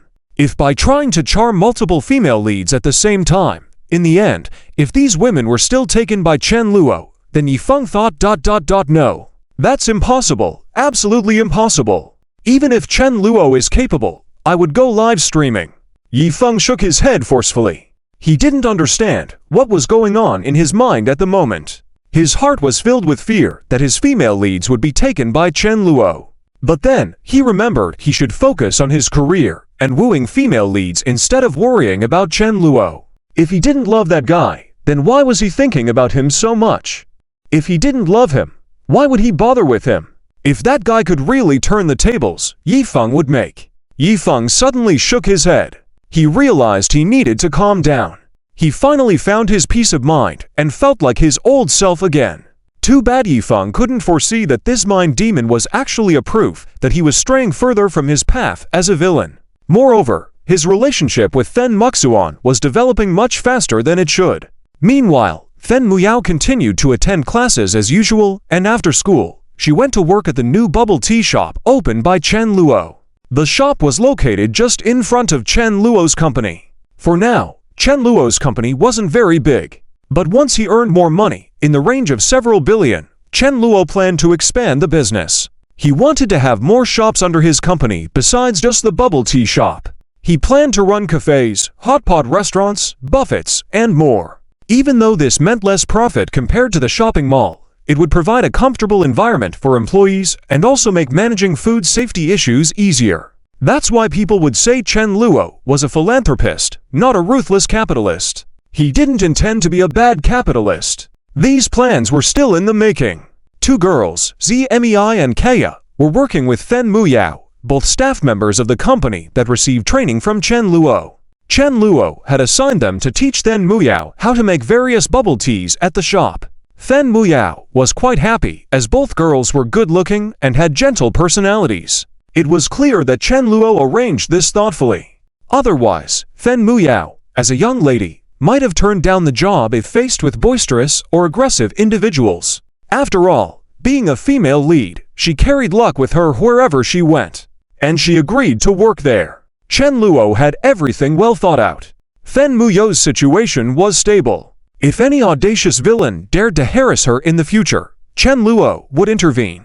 However, Chen Luo and Fen Muyao were unaware that on the other side, Li Hongxia was deep in thought after finishing her chat with Muyao. She was wondering why Muyao agreed to work for Chen Luo. Li Hongxia, could it be that Muyao has fallen in love with Chen Luo? Is this the power of love? Li Hongxia was perplexed. But one thing she was certain of is that she was starting to feel drawn towards him. Note, many readers have expressed the desire for more content. Considering how various subplots are developing, reaching the completion of 1 million words might not be possible. However, the author doesn't leave stories unresolved and plans to wrap up everything in about 1.5 million words. Your support is deeply appreciated. Thank you. Chapter 234. Li Hongxia's hesitation. Fen Muyao said she couldn't handle it. Li Hongxia was not having feelings for Chen Luo, but rather for the job opportunity. Ever since her image fell apart, her thoughts seemed to have become much clearer. Li Hongxia understood Fen Muyao's personality. Although she did not get involved in the affairs of the Fen family and had no experience in business, her temperament and character were that of a proper young lady. But Fen Muyao was definitely not a fool. She wouldn't easily give in to Chen Luo. So, there must be a reason for why she did what she did. Could it be that Muyao is working for Chen Luo, and in the future, will get a better position? Or perhaps, it's just a test for Muyao. Li Hongxia thought to herself as she remembered Xia Qingyu, Zhang Xiaoyu, and Wang Zikai, who were now quite famous online. Li Hongxia even heard that they were going to appear on a TV show. Moreover, their income seemed to be very high. In that case, working for Chen Luo seems like a good idea, doesn't it? Li Hongxia had a far-sighted view. She thought back to the situation she asked Fen Muyao about that day. Li Hongxia took out her phone and checked their chat history. It seems like Muyao is quite happy. Li Hongxia began to feel conflicted. As a wealthy daughter of the Li family, even if she didn't work, she could still lead a good life in the future. However, similar to Fen Muyao's thoughts, Li Hongxia didn't want to be just a decorative vase. Getting involved in family affairs was basically out of the question. Li Hongxia also didn't want to work in the family group because her status as a young lady in the family would receive many privileges. Additionally, there would be some gossip behind her back. As the female lead, Li Hongxia naturally wasn't afraid of challenges. She wanted to rely on herself to make a career for herself. Therefore, Li Hongxia pondered until the end. She made up her mind and messaged Fen Muyao. Muyao, can I talk to you? There are some things I'd like to ask you. Fen Muyao was a bit surprised. She didn't expect Li Hongxia to have a moment of clarity as well. She remembered the time when Li Hongxia went to the hotel with Yi Feng and showed off the photos to him. It was truly unbelievable. When Fen Muyao saw the background photo of the hotel, she was speechless. You went to a hotel with another man and even wanted to take photos to show off to me. Are you out of your mind? In fact, after the character collapse, Li Hongxia recalled this incident. It was embarrassing, and she felt like hiding. Why did I do that? Am I foolish? Li Hongxia couldn't understand how, after having gone through 9 years of compulsory education, she could make such outrageous moves. One could talk about whether it was embarrassing, but more importantly, what was the purpose of sending the message to Fen Muyao? Li Hongxia also thought, it seems like I wanted Muyao to feel jealous. But why did I want Muyao to be jealous? Am I crazy? In reality, This was also a classic move by the female leads in the original work. Li Hongxia and Then Muyao were set up as good sisters who both admired Yi Feng. Their relationship wasn't competitive like Su Qian and Chu Mengshuan's, so Li Hongxia was sincere in sharing her thoughts. According to regular logic, Then Muyao should feel somewhat upset. Usually, she would puff her cheeks, clench her fists lightly, and say, HMPH. You, sneaking off to a hotel with Yi Feng behind my back. Disgusting. Not telling me. Infuriating. When Yi Feng comes back, I'll definitely punish her. Then Li Hongxia would smile mischievously and indulgently say, Hehe, don't be angry, Muyao. Next time, I'll give you this opportunity. I'll secretly tell you, Yi Feng is very impressive, you know? All of this was just to indulge Yi Feng's imagination and let him enjoy himself. They didn't have independent personalities.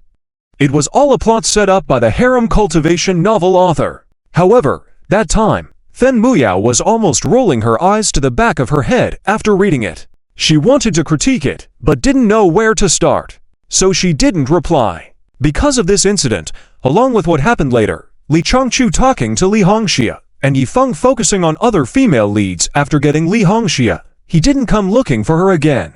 As a result, Li Hongxia became more aware and saw through Yi Feng's true nature. Afterward, she also blocked Yi Feng. Alright, I can. Then Muyao didn't have any hostility towards Li Hongxia. In fact, she found it quite pitiful. Being so infatuated with a man like Yi Feng to such an extent is really. Then Muyao herself had been inexplicably silly in the past. But now she had completely awoken.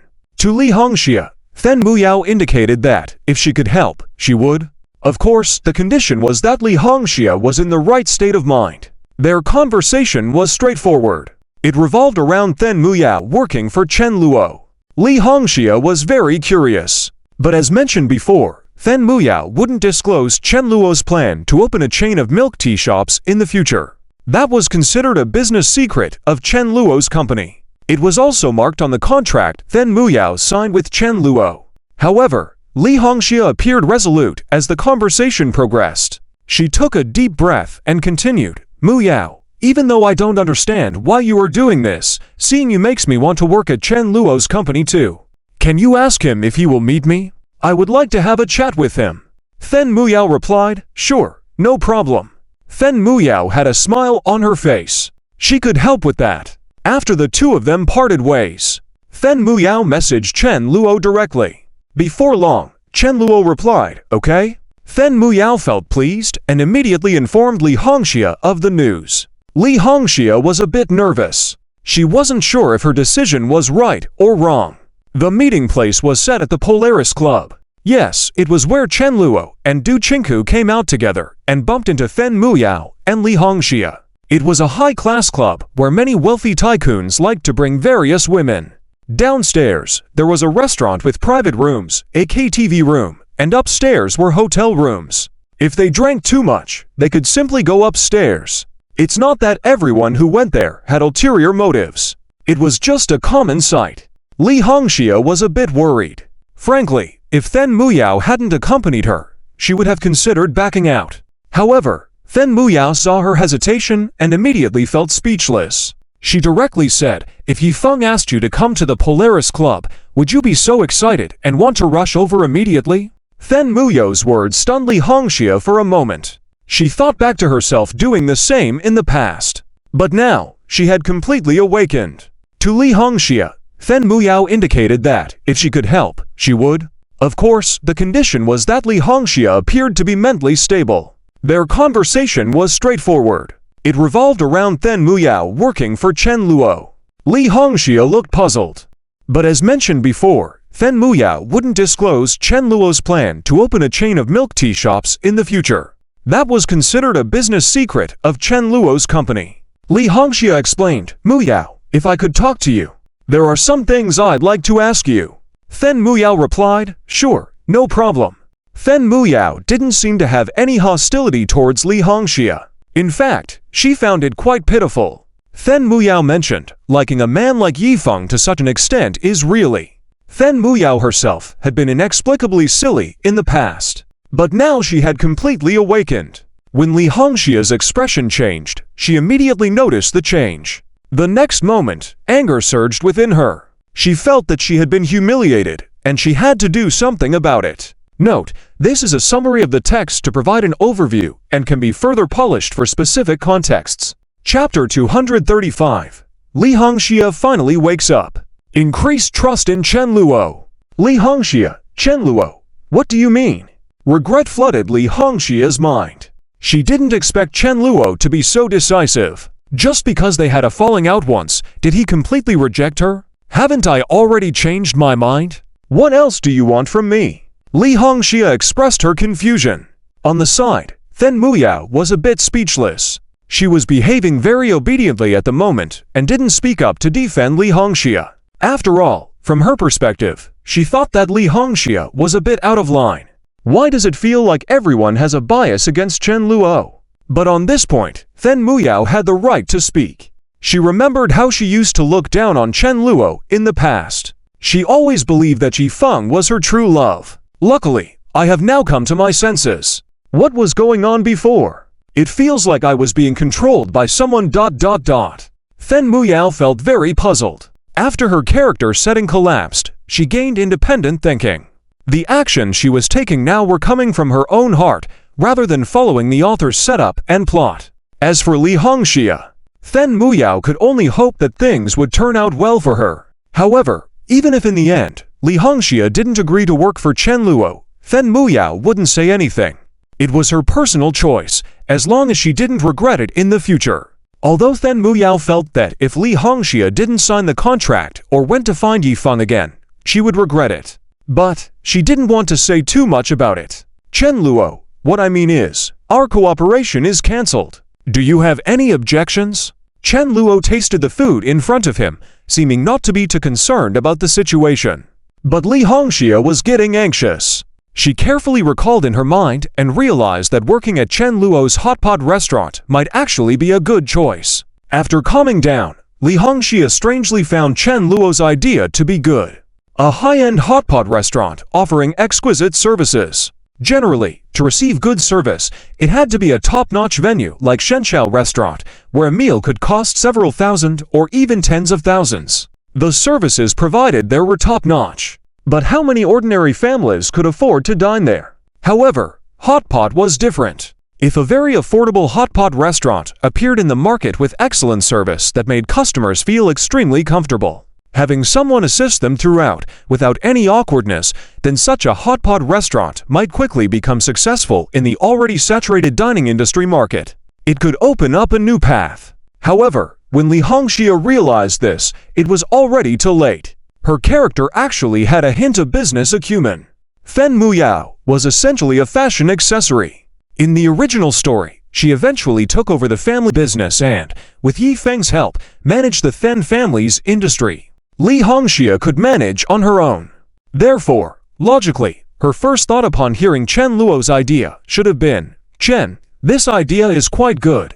Maybe it has potential. In fact, if it were other business tycoons like Lang Xiaoyan, Shen Jingjing, or even Chen Luo's elder sister Chen Xiaokun, they would have keen senses regarding such matters. They could easily determine that this business model had a high probability of success. But Li Hongxia wasn't clear about why it wasn't the case for her. Why was I constantly thinking of denying Chen Luo in my mind earlier? Feeling like he was deliberately humiliating me. Am I too sensitive? Biased against Chen Luo? Li Hongxia realized belatedly. But regretting now wouldn't help. She saw that Chen Luo didn't seem to have a plan to sign her even after knowing this idea. And even if she wanted to pursue this idea herself, it wasn't possible. With the small amount of capital Li Hongxia had hidden, she couldn't manage it. Furthermore, the probability of informing others about it was also very low.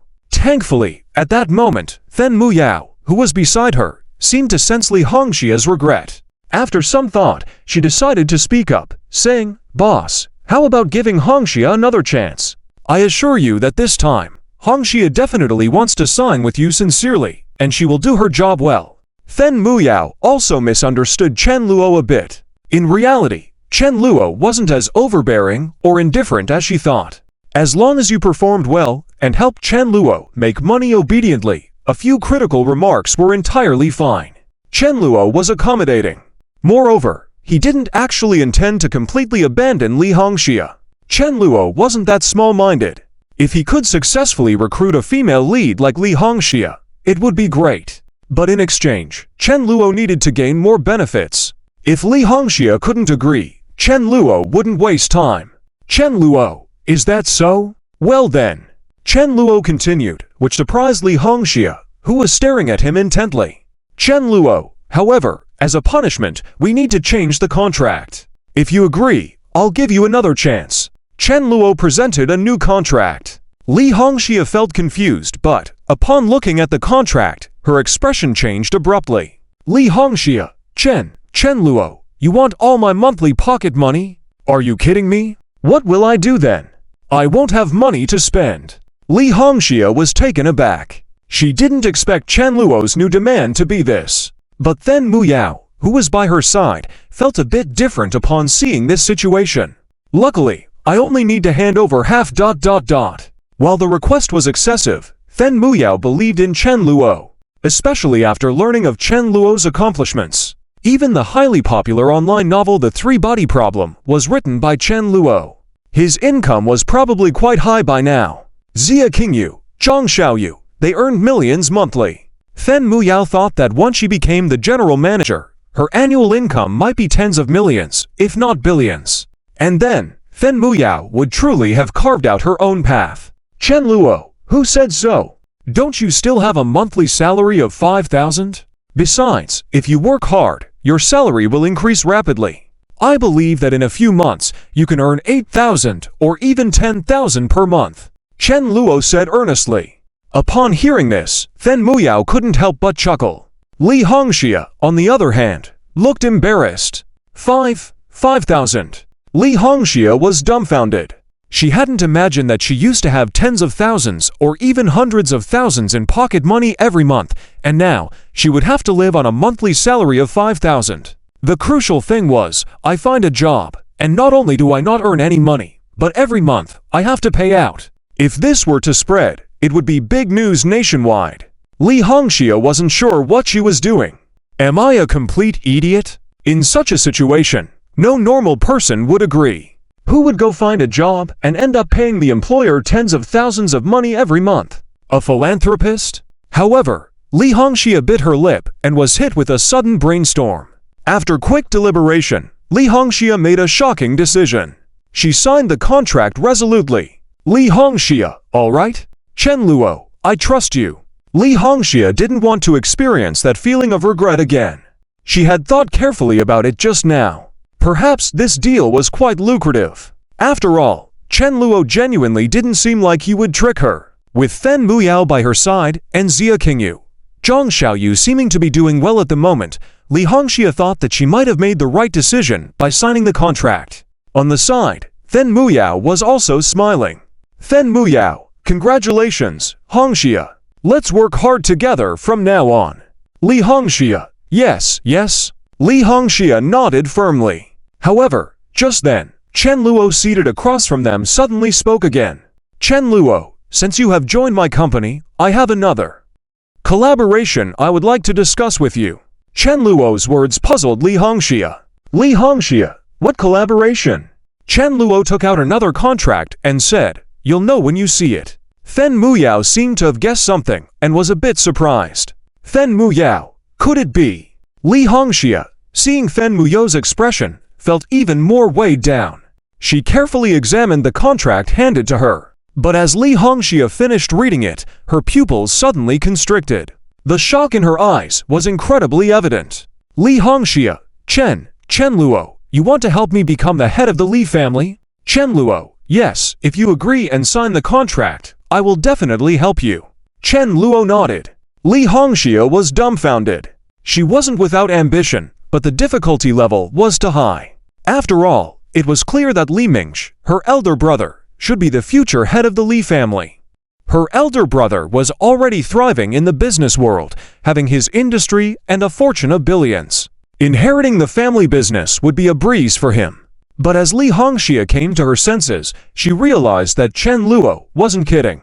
because when he spoke those words, Chen Luo's expression was serious. Moreover, Li Hongxie couldn't detect any trace of the typical wealthy young master in Chen Luo anymore. Combined with their previous encounters, Li Hongxie felt that she was firmly in Chen Luo's grasp. She understood that, if Chen Luo were truly a useless playboy, why would she have felt regretful? It wouldn't make sense. In Li Hongxie's eyes, those young masters were all scumbags. They only sought pleasure, nothing like Chen Luo, who was fully focused on his career. Taking the contract, Li Hongxie's hands trembled slightly. Unable to hold back, she asked, "Chen Luo, how do you plan to help me, becoming the head of the Li family? Will it harm my siblings? Will it involve deceitful means? If it does, then I'm sorry, I will refuse. I won't hurt others, of course, if it's through fair competition. I indeed desire to become the heir of the family." In the original story, Li Hongxie eventually became the head of the Li family. "Chen Luo, rest assured, there won't be any underhanded methods. I will support you and ensure that you can legitimately inherit the Li family's enterprises. But you must have the necessary capabilities for it. I will also train you. Furthermore, I have stated in the contract that if I fail to help you become the head of the Li family, I will not claim a single penny of the Li family's profits." Chen Luo's words made Li Hongxie more hesitant. She couldn't help but slip into deep thought. The contract explicitly stated that Chen Luo would receive 10% of the profits annually. Li Hongxie was knowledgeable about it. If she truly did become the family heir. And she noted that Chen Luo promised in the contract that after supporting her, he would make the Li family's business even more significant than it currently was. For Li Hongxie, this deal seemed like an endless stream of benefits. If she didn't agree, Li Hongxie would remain just an ordinary general manager of a hot pot restaurant. Everything would still be at Chen Luo's whim. However, if she agreed, she could potentially go far. But the issue was, did Chen Luo truly have the capability? Though Chen Luo said that if things didn't work out, he wouldn't take any money, it seemed like Li Hongxie wouldn't suffer by signing. However, Li Hongxie wasn't a child. If this endeavor failed once she ventured into the competition for the family heritage, she could very well lose everything. Her father and grandfather, who currently pampered her and gave her pocket money every month, wouldn't be there to support her if she failed. Once she entered the family competition for the heir position, if she lost, the victor wouldn't help her out financially. Family competition was incredibly fierce and brutal. Despite Li Mingzhi being favored to inherit the family business for the Li family, there were still many other individuals eyeing the family head position. Fortunately, at that moment, Fen Muyao suddenly placed her hand on Li Hongxie's thigh. Li Hongxie was momentarily stunned, but looked up to see Fen Muyao's determined eyes. The gaze made Li Hongxie realize something. Should I take a gamble? Li Hongxie looked back at Chen Luo, only to find him enjoying his meal and seemingly not too concerned about whether she signed or not. It appeared that if Li Hongxie refused, Chen Luo wouldn't mind. He would casually put away the contract and say, "Oh, well, that's okay." Li Hongxie, great, I'll sign. In the end, Li Hongxie took a firm stance. She didn't want to experience that regretful feeling again. It was too painful. Now that she had made the decision to take this path, she decided to take a chance on it. At that moment, Li Hongxie seemed to have an inexplicable trust in Chen Luo. She remembered Chen Luo's terrifying talent in music, and now in business. With Fen Muyao's and Chen Luo's hot pot restaurant's potential success, Li Hongxie thought they might become very popular in the market. With this in mind, there was nothing left to hesitate about. Chen Luo's performance spoke for itself, and Li Hongxie's trust in him grew. Moreover, there were some matters from the past. Things like Yifeng. Li Hongxie recalled Yifeng with a strong sense of disgust that made her want to distance herself from him. And Chen Luo and Yifeng were arch-rivals. It might be best to side with Chen Luo. Li Hongxie didn't want to see that scumbag Yifeng ever again. It seemed like she was taking a gamble driven by stubbornness, anger, and various emotions. Li Hongxie resolutely signed the contract. Li Hongxie, all right? Chen Luo, I believe in you. Li Hongxie didn't want to go through that feeling of regret again. She had carefully thought it through and realized that this deal might be quite lucrative. As Chen Luo said, he wasn't playing around. When he mentioned helping her, his expression was serious. Additionally, Li Hongxia saw that Chen Luo had promised to help expand the Li family's businesses genuinely. For Li Hongxia, this deal seemed to offer endless advantages. If she didn't agree, she would only remain a regular general manager of a hot pot restaurant. Everything would depend on Chen Luo's whims. However, after signing the contract, Chen Luo's smile broadened. This way, he had gained control over two major families. Additionally, if Then Muyao, Li Hongxia, or anyone genuinely took control, then Chen Luo would receive 10% of the profits from the Then and Li families as well. This sum wasn't insignificant. Moreover, this was just the beginning. Chen Luo had more plans in store than what met the eye for now. However, that was a story for another time. For now, securing 10% would suffice. Although he would request more, he would help these families earn even more. Though he played the villain, Chen Luo still had a conscience. It's just that by getting these three individuals to agree, he had essentially secured a few cash cows for himself. When they had finished eating and were about to leave, suddenly, a familiar figure appeared at the gathering hall of the Star Consortium. It was a slender figure with twin ponytails, a light frame, fair skin, and an adorable yet slightly mischievous face. Though she had a slightly lowly style, her grandeur couldn't be dismissed. This person was none other than Sun Qingling, the daughter of the Sun family, who had previously despised and looked down on Chen Luo.